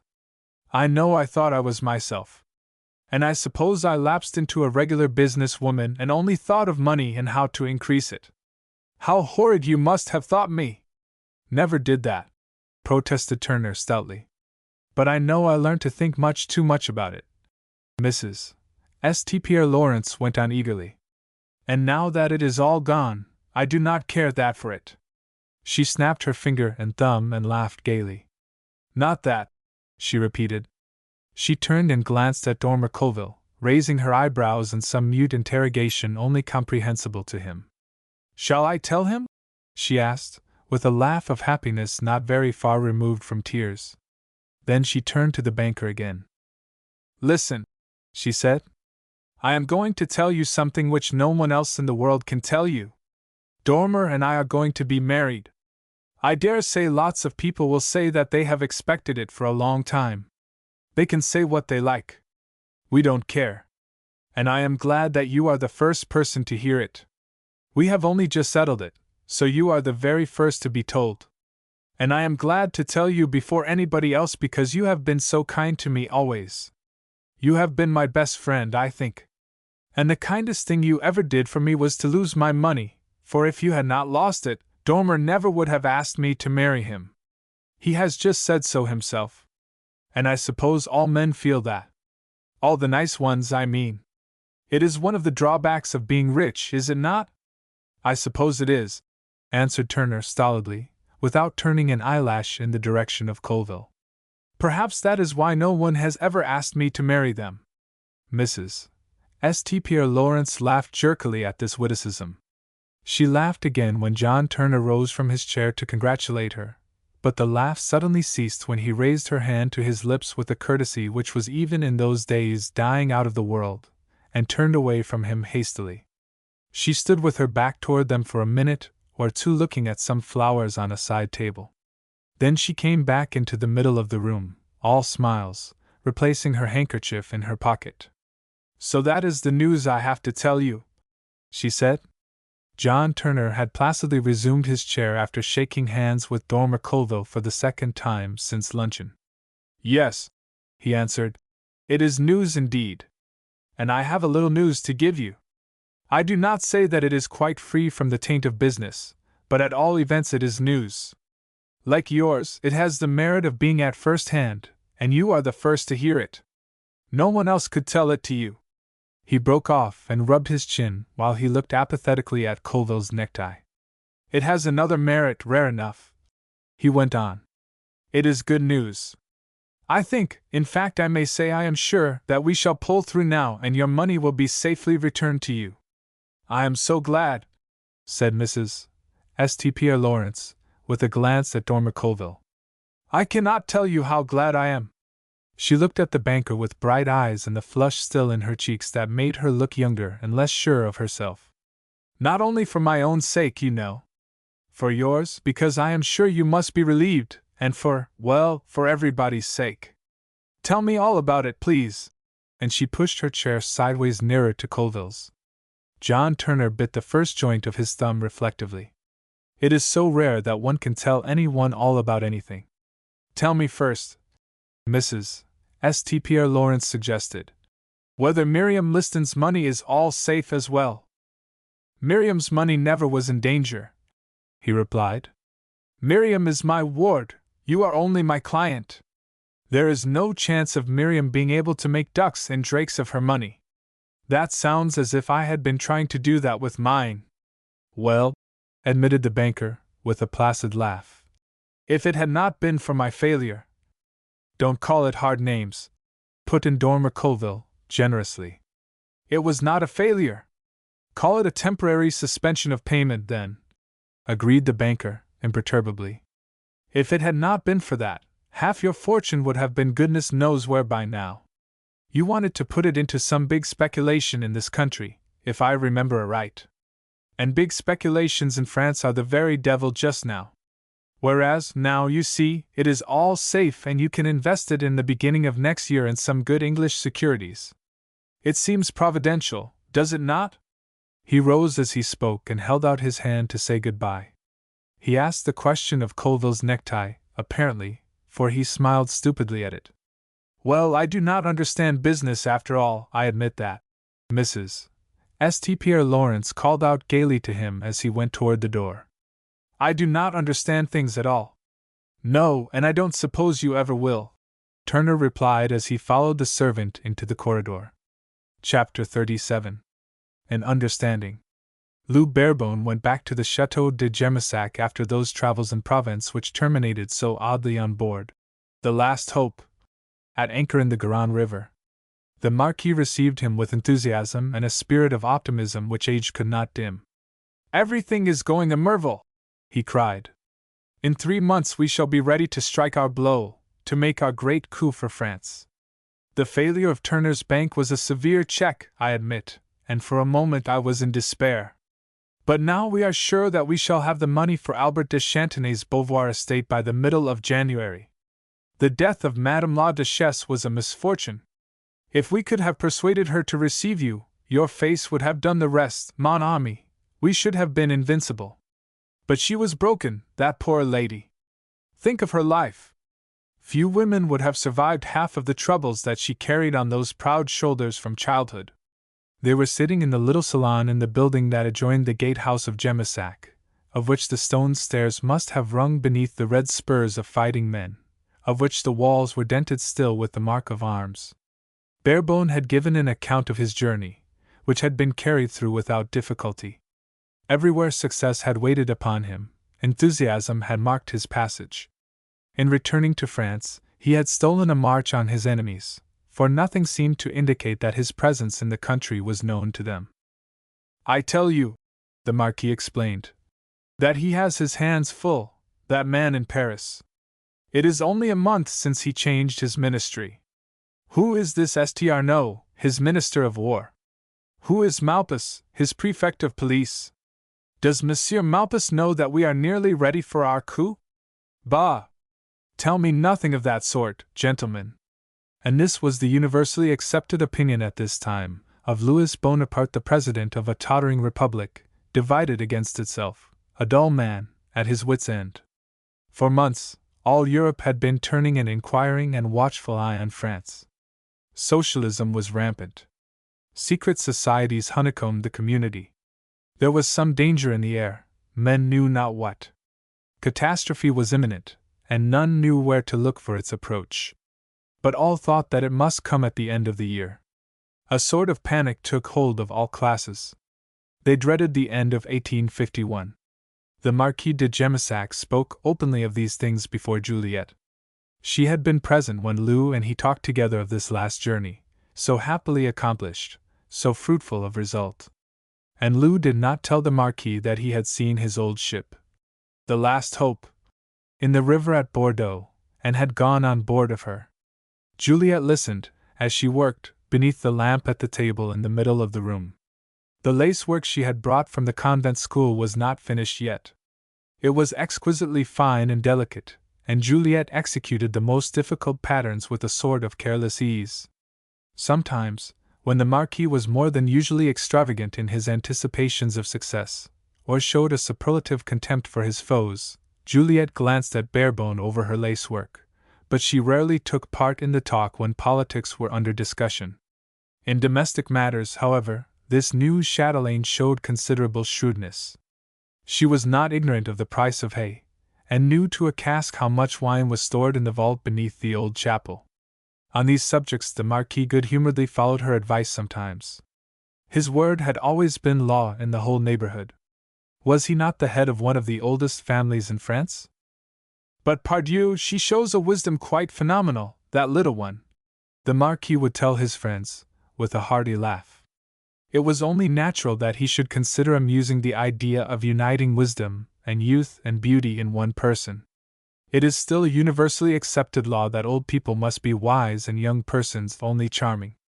Some may think that they could point to a wise child born of foolish parents, to a daughter who is well educated and shrewd, possessing a sense of logic, and a mother who is ignorant and foolish, to a son who has more sense than his father, but of course such observers must be mistaken. Old theories must be the right ones. The Marquis had no doubt of this, at all events, and thought it most amusing that Juliet should establish order in the chaos of domestic affairs at Gemissac. "You are grave," said Juliet to Barebone, one evening soon after his return, when they happened to be alone in the little drawing-room. Barebone was, in fact, not a lively companion, for he had sat staring at the log fire for quite 3 minutes when his eyes might assuredly have been better employed. "You are grave. Are you thinking of your sins?" "When I think of those, mademoiselle, I laugh. It is when I think of you that I am grave." "Thank you. So I am always grave, you understand." She glanced quickly, not at him but toward him, and then continued her lace-making, with the ghost of a smile tilting the corners of her lips. "It is because I have something to tell you." "A secret?" she inquired, and she continued to smile, but differently, and her eyes hardened almost to resentment. "Yes, a secret. It is a secret only known to 2 other people in the world besides myself. And they will never let you know even that they share it with you, mademoiselle." "Then they are not women," she said with a sudden laugh. "Tell it to me, then, your secret." There had been an odd suggestion of foreknowledge in her manner, as if she were humoring him by pretending to accept as a secret of vast importance some news which she had long known, that little air of patronage which even schoolgirls bestow, at times, upon white-haired men. It is part of the maternal instinct. But this vanished when she heard that she was to share the secret with 2 men, and she repeated, impatiently, "Tell me, please. It is a secret which will make a difference to us all our lives, mademoiselle," he said warningly. "It will not leave us the same as it found us. It has made a difference to all who know it. Therefore, I have only decided to tell you after long consideration. It is, in fact, a point of honor. It is necessary for you to know, whatever the result may be. Of that I have no doubt whatever." He laughed reassuringly, which made her glance at him gravely, almost anxiously. "And are you going on telling it to other people afterward?" she inquired. "To my father, for instance?" "No, mademoiselle. It comes to you, and it stops at you. I do not mind withholding it from your father, and from all the friends who have been so kind to me in France. I do not mind deceiving kings and emperors, mademoiselle, and even the people, which is now always spelt in capital letters, and must be spoken of with bated breath." She gave a scornful little laugh, as at the sound of an old jest, the note of a deathless disdain which was in the air she breathed. "Not even the newspapers, which are trying to govern France. All that is a question of politics. But when it comes to you, mademoiselle, that is a different matter." "Ah, yes. It is then a question of love." Juliet slowly changed color, but she gave a little gay laugh of incredulity, and bent her head away from the light of the lamp. "That is a different code of honor altogether," he said gravely. "A code one does not wish to tamper with." "No?" she inquired, with the odd little smile of foreknowledge again. "No, And therefore, before I go any farther, I think it best to tell you that I am not what I am pretending to be. I am pretending to be the son of the little Dauphin, who escaped from the temple. He may have escaped from the temple, that I don't know. But I know, or at least I think I know, that he is not buried in Farlingford churchyard and he was not my father. I can pass as the grandson of Louis XVI, I know that. I can deceive all the world. I can even climb to the throne of France, perhaps. There are many, as you know, who think I shall do it without difficulty. But I do not propose to deceive you, mademoiselle. There was a short silence, while Lou watched her face. Juliet had not even changed color. When she was satisfied that he had nothing more to add, she looked at him, her needle poised in the air. Do you think it matters? She asked, in a little cool, even voice. It was so different from what he had expected that, for a moment, he was taken aback. Captain Clubb's bluff, uncompromising reception of the same news had haunted his thoughts. The square thing, that sailor had said. And damn your friends, damn France. Lou looked at Juliet in doubt. Then, suddenly, he understood her point of view. He understood her. He had learned to understand a number of people and a number of points of view during the last 12 months. So long as I succeed? He suggested. Yes, she answered simply. So long as you succeed, I do not see that it can matter who you are. And if I succeed, pursued Lou gravely, will you marry me, mademoiselle? Oh, I never said that. In a voice that was ready to yield to a really good argument. And if I fail? Barebone paused for an instant. He still doubted his own perception. And if I fail, you would not marry me under any circumstances? I do not think my father would let me, she answered, with her eyes cast down upon her lace frame. Barebone leant forward to put together the logs, which burnt with a white incandescence that told of a frosty night. The Marquis had business in the town, and would soon return from the notary's, in time to dress for dinner. Well, said Lou over his shoulder, it is as well to understand each other, is it not?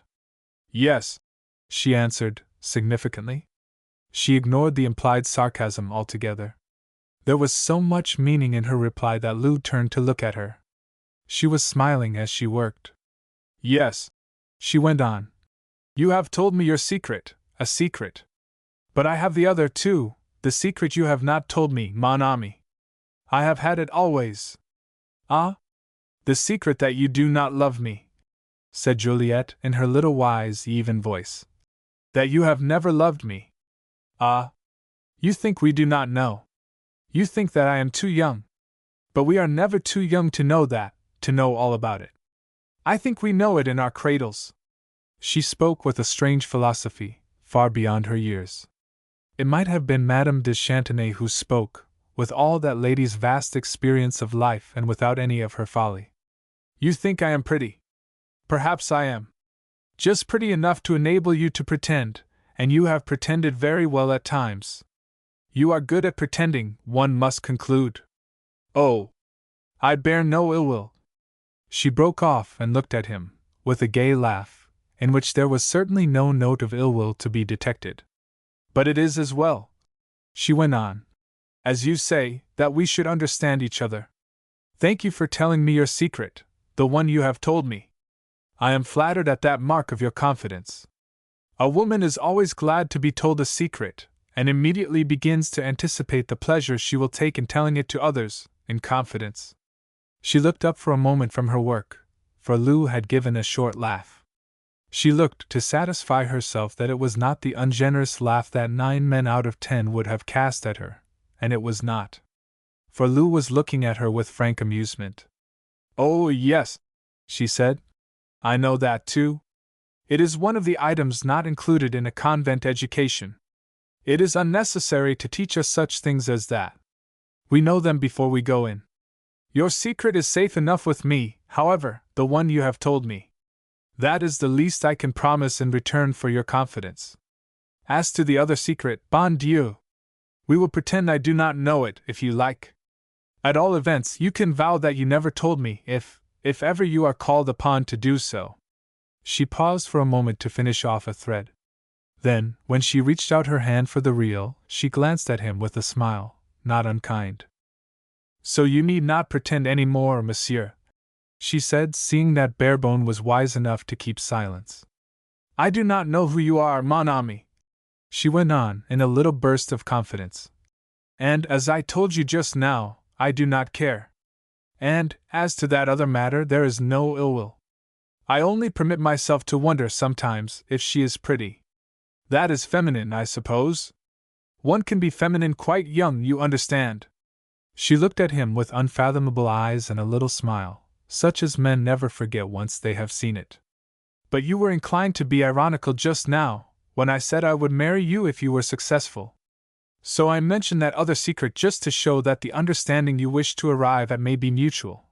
There may be two sides to it. I hear my father coming. That is his voice at the gate. We will leave things as they stand, n'est-ce pas? She rose as she spoke and went toward the door. The Marquis's voice was raised, and there seemed to be some unusual clamor at the gate. Chapter 38. A coup d'état. As the Marquis de Gemessac's step was already on the stairs, Barebone was spared the necessity of agreeing in words to the inevitable. A moment later the old man hurried into the room. He had not even waited to remove his coat and gloves. A few snowflakes powdered his shoulders. Ah! He cried, on perceiving Barebone. Good, you are safe! He turned to speak to someone who was following him up the stairs with the slower steps of one who knew not his way. All is well, he cried. He is here. Give yourself no anxiety. And the second comer crossed the threshold, coming suddenly out of the shadow of the staircase. It was Dormer Colville, white with snow, his face grey and worn. He shook hands with Barebone and bowed to Juliet, but the Marquis gave him no time to speak. I go down into the town, he explained breathlessly. The streets are full. There is a crowd on the marketplace, more especially round the tobacconists, where the newspapers are to be bought. No newspapers, if you please. The Paris journals of last Sunday, and this is Friday evening. Nothing since that. No Bordeaux journal. No news at all from Paris, absolute silence from Toulouse and Limoges. It is another revolution, they tell each other. Something has happened and no one knows what. A man comes up to me and tugs at my sleeve. Inside your walls, Monsieur le Marquis, waste no time, he whispers, and is gone. He is some stable boy. I have seen him somewhere. Inside my walls. Here in Gemissac, where I see nothing but bare heads as I walk through the streets. Name of God!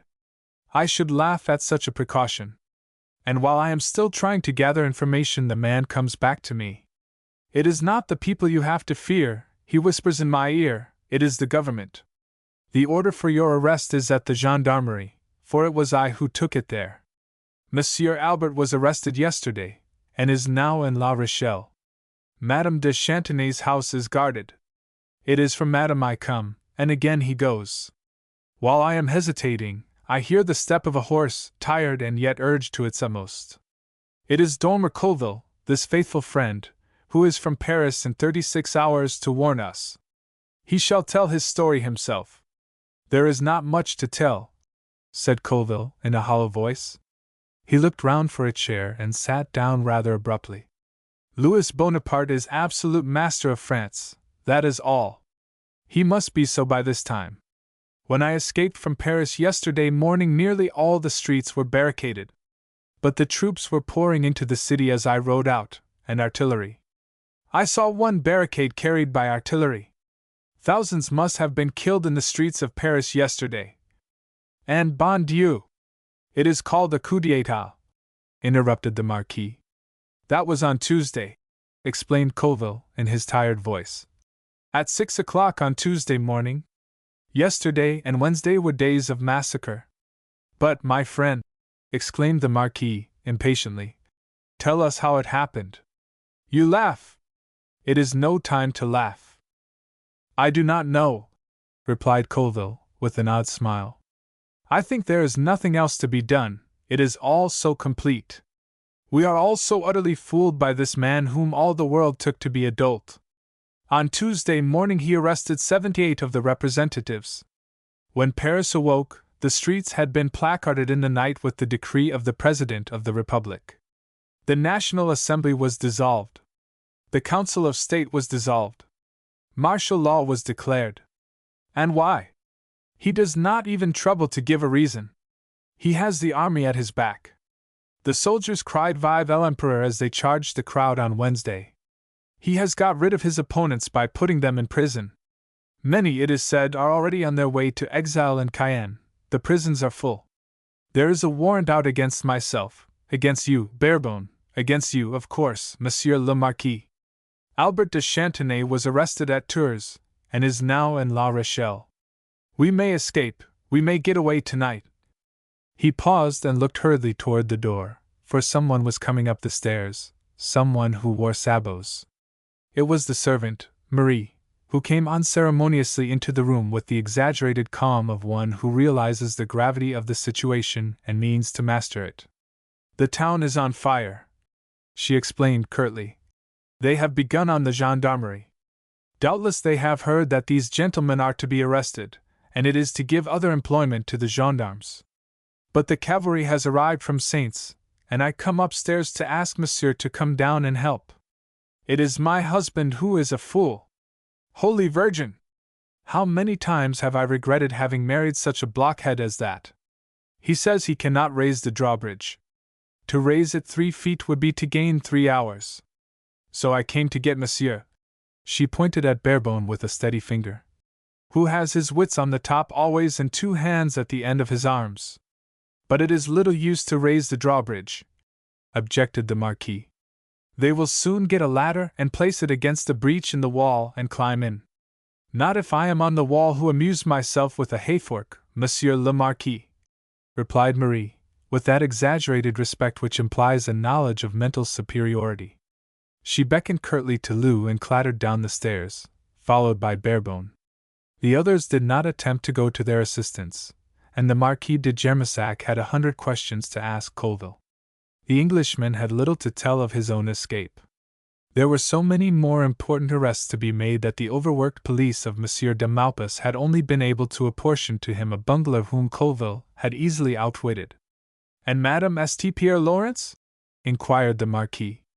Madame quitted Paris on Tuesday for England under the care of John Turner, who had business in London. He kindly offered to escort her across the Channel. Then she, at all events, is safe, said the Marquis, with a little wave of the hand indicating his satisfaction. He is not brilliant, Monsieur Turner, so few English are, but he is solid, I think. I think he is the cleverest man I know, said Dormer Colville, thoughtfully. And before they had spoken again, Lou Barebone returned. He, like Marie, had grasped at once the serious aspect of the situation, whereas the Marquis succeeded only in reaching it with a superficial touch. He prattled of the political crisis in Paris, and bade his friends rest assured that law and order must ultimately prevail. He even seemed to cherish the comforting assurance that Providence must in the end interfere on behalf of a legitimate succession. For this old noble was the true son of a father who had believed to the end in that king who talked grandiloquently of the works of Seneca and Tacitus while driving from the temple to his trial, with the mob hooting and yelling imprecations into the carriage windows. The Marquis de Germesac found time to give a polite opinion on John Turner, while the streets of Germesac were being cleared by the cavalry from Saints, and the gendarmerie, burning briskly, lighted up a scene of bloodshed. We have raised the drawbridge a few feet, said Barebone, but the chains are rusted and may easily be broken by a blacksmith. It will serve to delay them a few minutes, but it is not the mob we seek to keep out, and any organized attempt to break in would succeed in half an hour. We must go, of course. He turned to Colville, with whom he had met and faced difficulties in the past. Colville might easily have escaped to England with Mrs. St. Pierre Lawrence, but he had chosen the better part. He had undertaken a long journey through disturbed France only to throw in his lot at the end of it with 2 pre-condemned men. Lou turned to him as to one who had proved himself capable enough in an emergency, brave in face of danger. We cannot stay here, he said. The gates will serve to give us an hour's start, but no more. I suppose there is another way out of the chateau. There are 2 ways, answered the Marquis. One leads to a house in the town, and the other emerges at the mill down below the walls. But, alas! Both are lost sight of. My ancestors. I know the shorter one, put in Juliet. The passage that leads to the mill. I can show you the entrance to that, which is in the crypt of the chapel, hidden behind the casks of wine. She spoke to Barebone, only half concealing, as Marie had done, the fact that the great respect with which the Marquis de Gemissac was treated was artificial, and would fall to pieces under the strain of an emergency, a faint echo of the old regime. When you are gone, the girl continued, still addressing Barebone, Marie and I can keep them out at least an hour, probably more. We may be able to keep them outside the walls all night, and when at last they come in it will take them hours to satisfy themselves that you are not concealed within the enceinte. She was quite cool, and even smiled at him with a white face. You are always right, mademoiselle, and have a clear head, said Barebone. But no heart? She answered in an undertone, under cover of her father's endless talk to Colville and with a glance which Barebone could not understand. In a few minutes Dormer Colville pronounced himself ready to go, and refused to waste further precious minutes in response to Monsieur de Gemissac's offers of hospitality. No dinner had been prepared, for Marie had sterner business in hand and could be heard beneath the windows urging her husband to display a courage superior to that of a rabbit. Juliet hurried to the kitchen, and there prepared a parcel of cold meat and bread for the fugitives to eat as they fled. We might remain hidden in a remote cottage, Barebone had suggested to Colville, awaiting the development of events, but our best chance is the last hope. She is at Bordeaux, and must be nearly ready for sea. So it was hurriedly arranged that they should make their way on foot to a cottage on the marsh while Jean was dispatched to Bordeaux with a letter for Captain Clubb. It is a pity, said Marie, when informed of this plan, that it is not I who wear the breeches. But I will make it clear to Jean that if he fails to carry out his task he need not show his face at the gate again. The Marquis ran hither and thither, making 100 suggestions, which were accepted in the soothing manner adopted toward children. He assured Juliet that their absence would be of short duration, that there was indeed no danger, but that he was acceding to the urgent persuasions of Barebone and Colville, who were perhaps unnecessarily alarmed, who did not understand how affairs were conducted in France. He felt assured that law and order must prevail. But if they have put Albert de Chantenay in prison, why should you be safe? Asked Juliet. To which the Marquis replied with a meaning cackle that she had a kind heart, and that it was only natural that it should be occupied at that moment with thoughts of that excellent young man who, in his turn, was doubtless thinking of her in his cell at La Rochelle. Which playful allusion to Albert de Chantenay's pretensions was received by their object with a calm indifference. When Jean returns, she said practically, I will send him to you at the Bremont's cottage with food and clothing. But you must not attempt to communicate with us. You would only betray your whereabouts and do no good to us. We shall be quite safe in the chateau. Marie and I and Madame Maugrin are not afraid. At which the Marquis laughed heartily. It was so amusing to think that one should be young and pretty, and not afraid. In the meantime Barebone was sealing his letter to Captain Clubb. He had written it in the Suffolk dialect, spelling all the words as they are pronounced on that coast and employing when he could the Danish and Dutch expressions in daily use on the foreshore, which no French official seeking to translate could find in any dictionary. Lau gave his instructions to Jean himself, who received them in a silence not devoid of intelligence. The man had been round the walls and reported that nothing stirred beneath them, that there was more than one fire in the town, and that the streets appeared to be given over to disorder and riot. It is assuredly a change in the government, he explained simply, and there will be many for Monsieur l'Abbé to bury on Sunday. Jean was to accompany them to the cottage of an old man who had once lived by ferrying the rare passenger across the Gironde. Having left them here, he could reach Blaye before daylight, from whence a passage up the river to Bordeaux would be easily procurable. The boatman's cottage stood on the bank of a creek running into the Gironde. It was a lone building hidden among the low dunes that lie between the river and the marsh.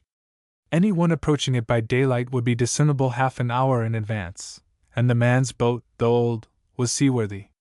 None would care to cross the lowlands at night except under the guidance of one or two, who, like Jean, knew their way even in the dark.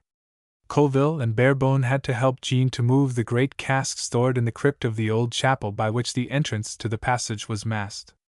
"It is, I recollect having been told, more than a passage, it is a ramp," explained the Marquis, who stood by.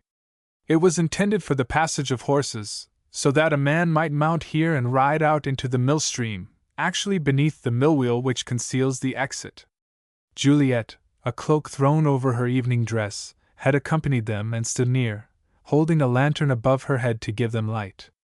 It was an odd scene, a strange occupation for the last of the de Germisacs. Through the gaps in the toppling walls they could hear the roar of voices and the occasional report of a firearm in the streets of the town below. The door opened easily enough, and Jean, lighting a candle, led the way. Barebone was the last to follow. Within the doorway he turned to say good-bye. The light of the lantern flickered uncertainly on Juliet's fair hair. "We may be back sooner than you expect, mademoiselle," said Barebone. "Or you may go to England," she answered. Chapter 39. John Darby. Although it was snowing hard, it was not a dark night.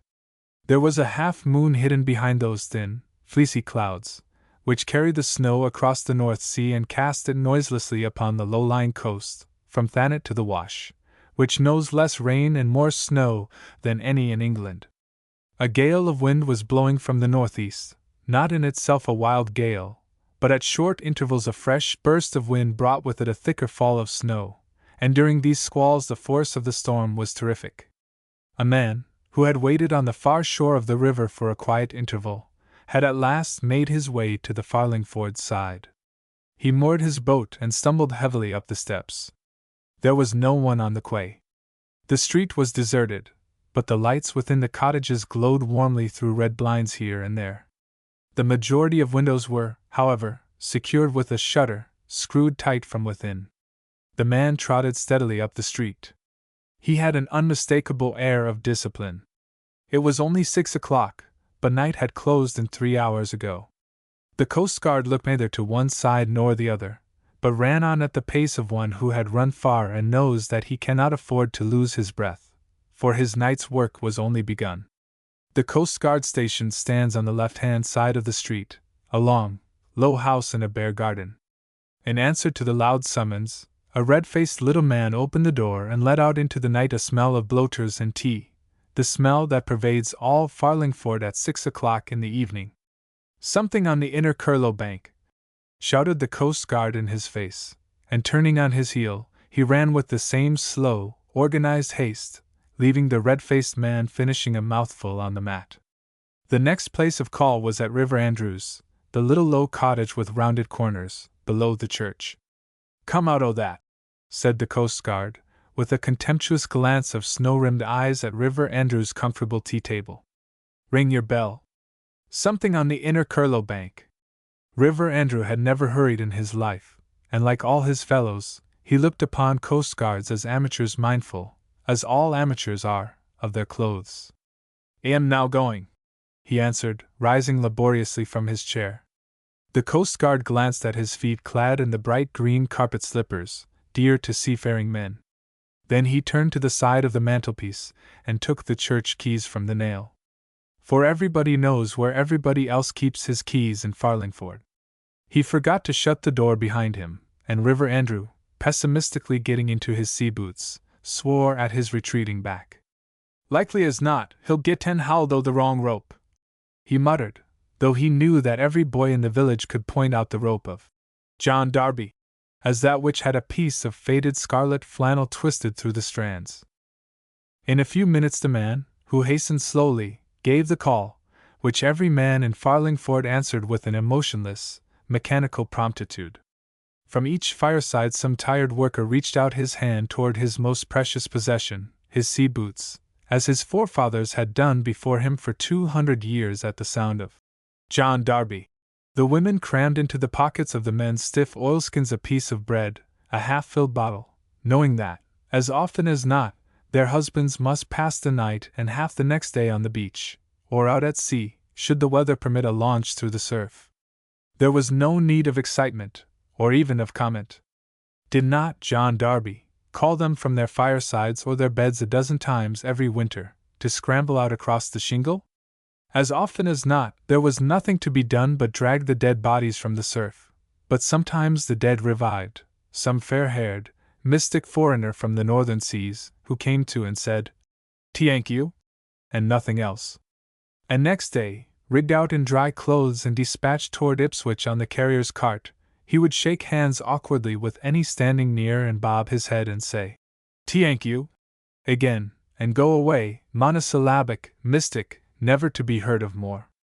But the ocean, as it is called at Farlingford, seemed to have an inexhaustible supply of such Titans to throw up on the rattling shingle winter after winter. And, after all, they were seafaring men, and therefore brothers. Farlingford turned out to a man, each seeking to be first across the river every time John Darby called them, as if he had never called them before. Tonight none paused to finish the meal, and many a cup raised halfway was set down again untasted. It is so easy to be too late. Already the flicker of lanterns on the sea-wall showed that the rectory was astir. For Septimus Marvin, vaguely recalling some schoolboy instinct of fair play, knew the place of the gentleman and the man of education among humbler men in moments of danger and hardship, which should, assuredly, never be at the back. "Yonder's parson," someone muttered. "His head is clearer now, I'll warrant, when he hears John Darby. 'Tis only on Sundays, when John rings slow 'tis misty," answered a sharp-voiced woman, with a laugh. For half of Farlingford was already at the quay, and 3 or 4 boats were bumping and splashing against the steps. The tide was racing out, and the wind, whizzing slantwise across it, pushed it against the wooden piles of the quay, making them throb and tremble. "Not less than 4 to the oars!" shouted a gruff voice at the foot of the steps, where the salt water, splashing on the snow, had laid bare the green and slimy moss. 2 or 3 volunteers stumbled down the steps, and the first boat got away, swinging downstream at once, only to be brought slowly back, head to wind. She hung motionless a few yards from the quay, each dip of the oars stirring the water into a whirl of phosphorescence, and then forged slowly ahead. Septimus Marvin was not alone, but was accompanied by a bulky man, not unknown in Farlingford, John Turner, of Ipswich, understood to live foreign, but to return, after the manner of East Anglians, when occasion offered. The rector was in oilskins and sou'wester, like any one else, and the gleam of his spectacles under the snowy brim of his headgear seemed to strike no one as incongruous. His pockets bulged with bottles and bandages. Under his arm he carried a couple of blanket horse cloths, useful for carrying the injured or the dead. "The Curlow, the inner Curlow, yes, yes!" he shouted in response to information volunteered on all sides. "Poor fellows! The inner Curlow, dear, dear!" And he groped his way down the steps, into the first boat he saw, with a simple haste. John Turner followed him. He had tied a silk handkerchief over his soft felt hat and under his chin. "No, no!" he said, as Septimus Marvin made room for him on the after thwart. "I'm too heavy for a passenger. Put my weight on an oar," and he clambered forward to a vacant thwart. "Mind you come back for us, River Andrew!" cried little Sep's thin voice, as the boat swirled downstream. His wavering bull's-eye lantern followed it, and showed River Andrew and another pulling stroke to John Turner's bow, for the banker had been a famous oar on the Orwell in his boyhood. Then, with a smack like a box on the ear, another snow squall swept in from the sea, and forced all on the quay to turn their backs and crouch. Many went back to their homes, knowing that nothing could be known for some hours. Others crouched on the landward side of an old coal shed, peeping round the corner. Miriam and Sep, and a few others, waited on the quay until River Andrew or another should return. It was an understood thing that the helpers, such as could man a boat or carry a drowned man, should go first. In a few minutes the squall was past, and by the light of the moon, now thinly covered by clouds, the black forms of the first to reach the other shore could be seen straggling across the marsh toward the great shingle bank that lies between the river and the sea. 2 boats were moored at the far side, another was just making the jetty, while a 4th was returning toward the quay. It was River Andrew, faithful to his own element, who preferred to be first here, rather than obey orders on the open beach. There were several ready to lend a helping hand against tide and wind, and Miriam and Sep were soon struggling across the shingle, in the footsteps of those who had gone before. The northeast wind seared their faces like a hot iron, but the snow had ceased falling.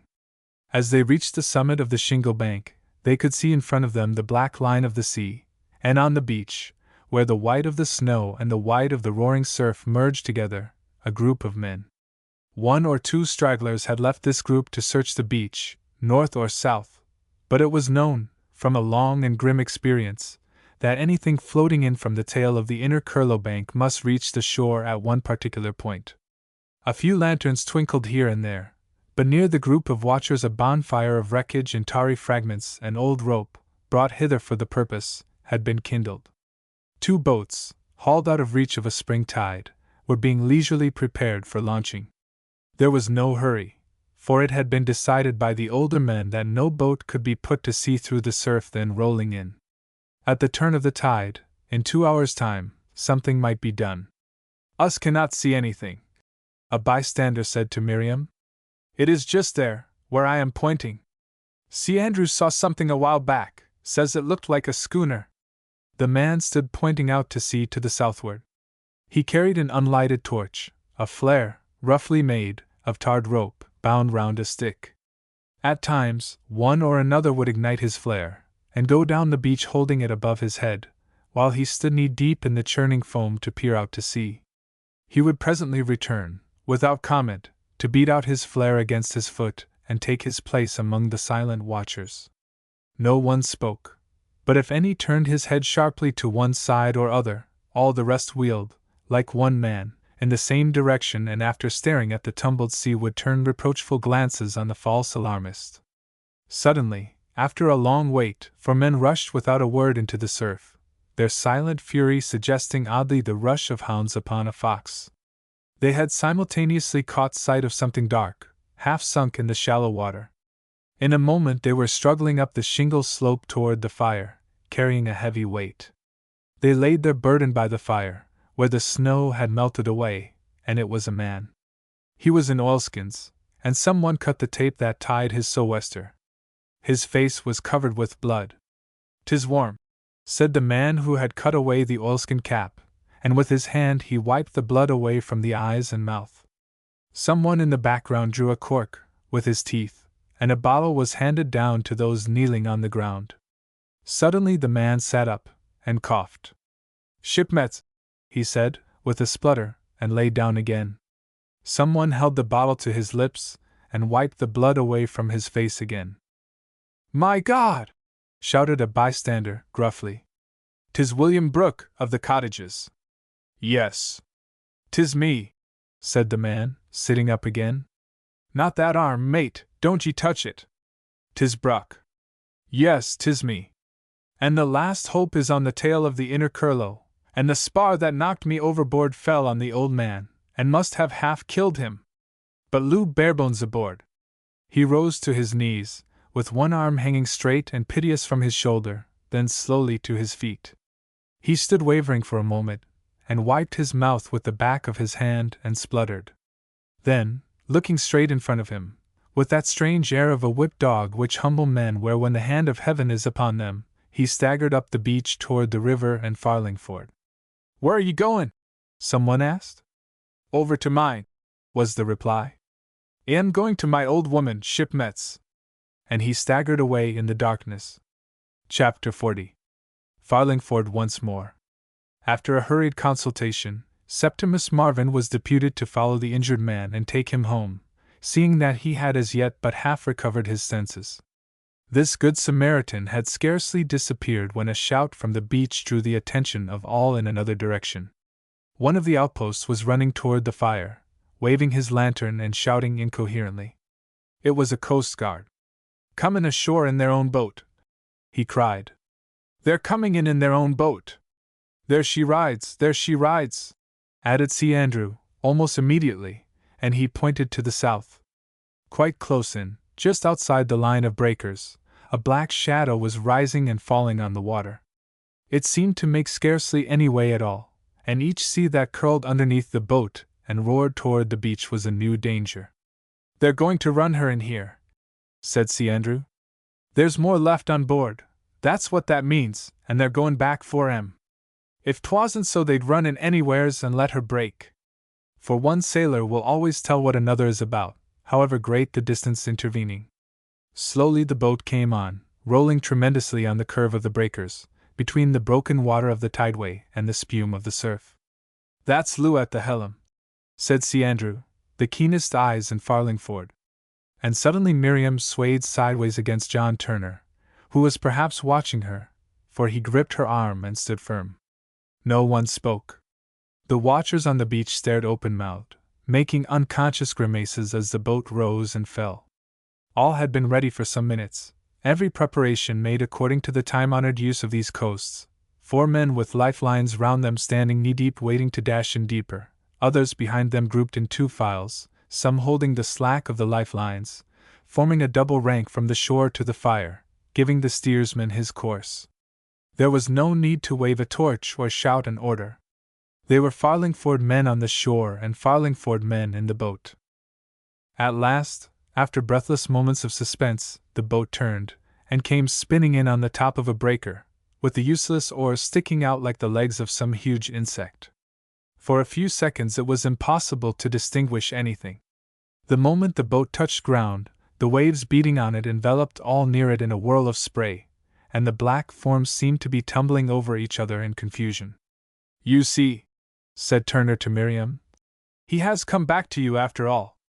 She did not answer but stood, her 2 hands clasped together on her breast, seeking to disentangle the confused group, half and half out of the water.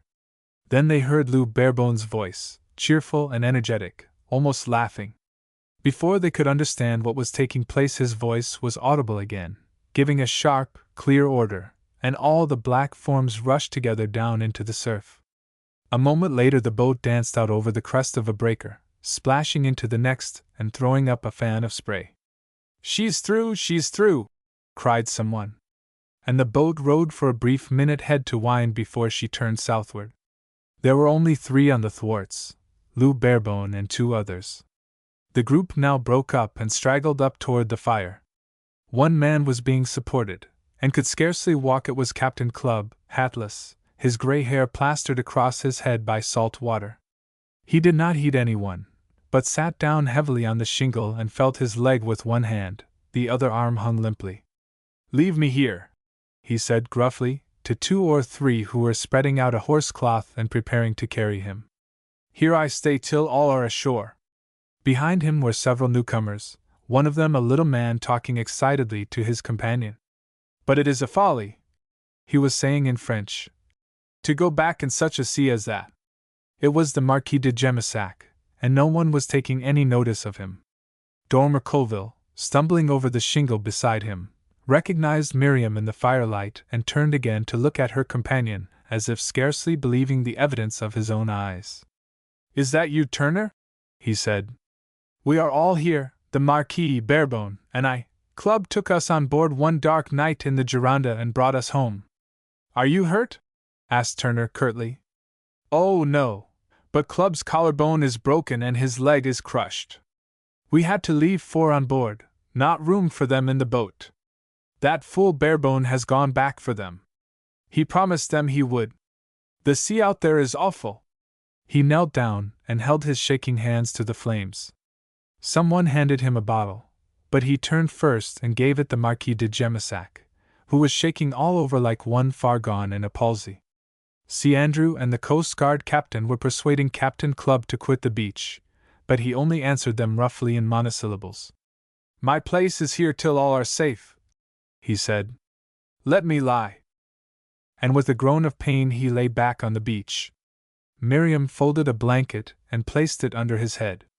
He looked round, recognized her and nodded. "No place for you, miss," he said, and closed his eyes. After a moment he raised himself on his elbow and looked into the faces peering down at him. "Lou will beach her anywhere he can. Keep a bright lookout for him," he said. Then he was silent, and all turned their faces toward the sea. Another snow squall swept in with a rush from the eastward, and half of the fire was blown away, a trail of sparks hissing on the snow. They built up the fire again and waited, crouching low over the embers. They could see nothing out to sea. There was nothing to be done but to wait. Some had gone along the shore to the south, keeping pace with the supposed progress of the boat, ready to help should she be thrown ashore. Suddenly the Marquis de Gemissac, shivering over the fire, raised his voice querulously. His emotions always found vent in speech. "It is a folly," he repeated, "that he has committed. I do not understand, gentlemen, how he was permitted to do such a thing, he whose life is of value to millions." He turned his head to glance sharply at Captain Clubb, at Colville, at Turner, who listened with that half-contemptuous silence which Englishmen oppose to unnecessary or inopportune speech. "Ah," he said, "you do not understand, you Englishmen, or you do not believe, perhaps, that he is the king. You would demand proofs which you know cannot be produced. I demand no proofs, for I know. I know without any proof at all but his face, his manner, his whole being. I knew at once when I saw him step out of his boat here in this sad village, and I have lived with him almost daily ever since, only to be more sure than at first." His hearers made no answer. They listened tolerantly enough, as one listens to a child or to any other incapable of keeping to the business in hand. "Oh, I know more than you suspect," said the Marquis, suddenly. "There are some even in our own party who have doubts, who are not quite sure. I know that there was a doubt as to that portrait of the Queen." He half glanced toward Dormer Colville. "Some say one thing, some another. I have been told that, when the child, Monsieur de Bourbon's father, landed here, there were 2 portraits among his few possessions, the miniature and a larger print, an engraving. Where is that engraving, one would ask? I have it in my safe in Paris," said a thick voice in the darkness. "Thought it was better in my possession than anywhere else." "Indeed! And now, Monsieur Turner," the Marquis raised himself on his knees and pointed in his eager way a thin finger in the direction of the banker. "Tell me this. Those portraits to which some would attach importance, they are of the Duchess de Guiche. Admitted? Good. If you yourself, who have the reputation of being a man of wit, desired to secure the escape of a child and his nurse, would you content yourself with the mere precaution of concealing the child's identity? Would you not go farther and provide the nurse with a subterfuge, a blind, something for the woman to produce and say, 'This is not the little Dauphin. This is so and so. See, here is the portrait of his mother'? What's so effective, I ask you? What's so likely to be believed as a scandal directed against the hated aristocrats? Can you advance anything against that theory?" "No, monsieur," replied Turner. "But Monsieur de Bourbon knows of these doubts," went on the Marquis. "They have even touched his own mind, I know that.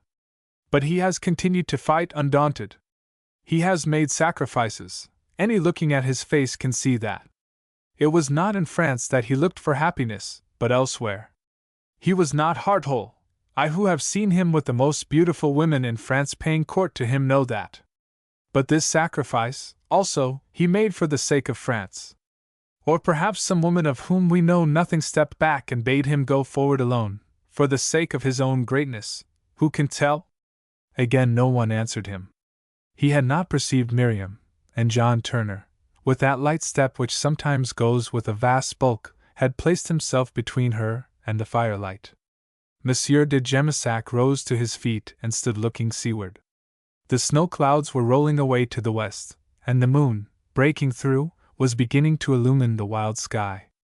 "Gentlemen," said the Marquis, "they have been gone a long time?" Captain Clubb moved restlessly, but he made no answer. The Marquis had, of course, spoken in French, and the captain had no use for that language. The group round the fire had dwindled until only half a dozen remained. One after another the watchers had moved away uneasily toward the beach. The Marquis was right, the boat had been gone too long. At last the moon broke through, and the snowy scene was almost as light as day. John Turner was looking along the beach to the south, and one after another the watchers by the fire turned their anxious eyes in the same direction. The sea, whipped white, was bare of any wreck. The last hope of Farlingford was gone. She had broken up or rolled into deep water. A number of men were coming up the shingle in silence. Sir Andrew, dragging his feet wearily, approached in advance of them. "Boats thrown up on the beach," he said to Captain Clubb. "Stove in by a sea. We've found them." He stood back, and the others, coming slowly into the light, deposited their burdens side by side near the fire.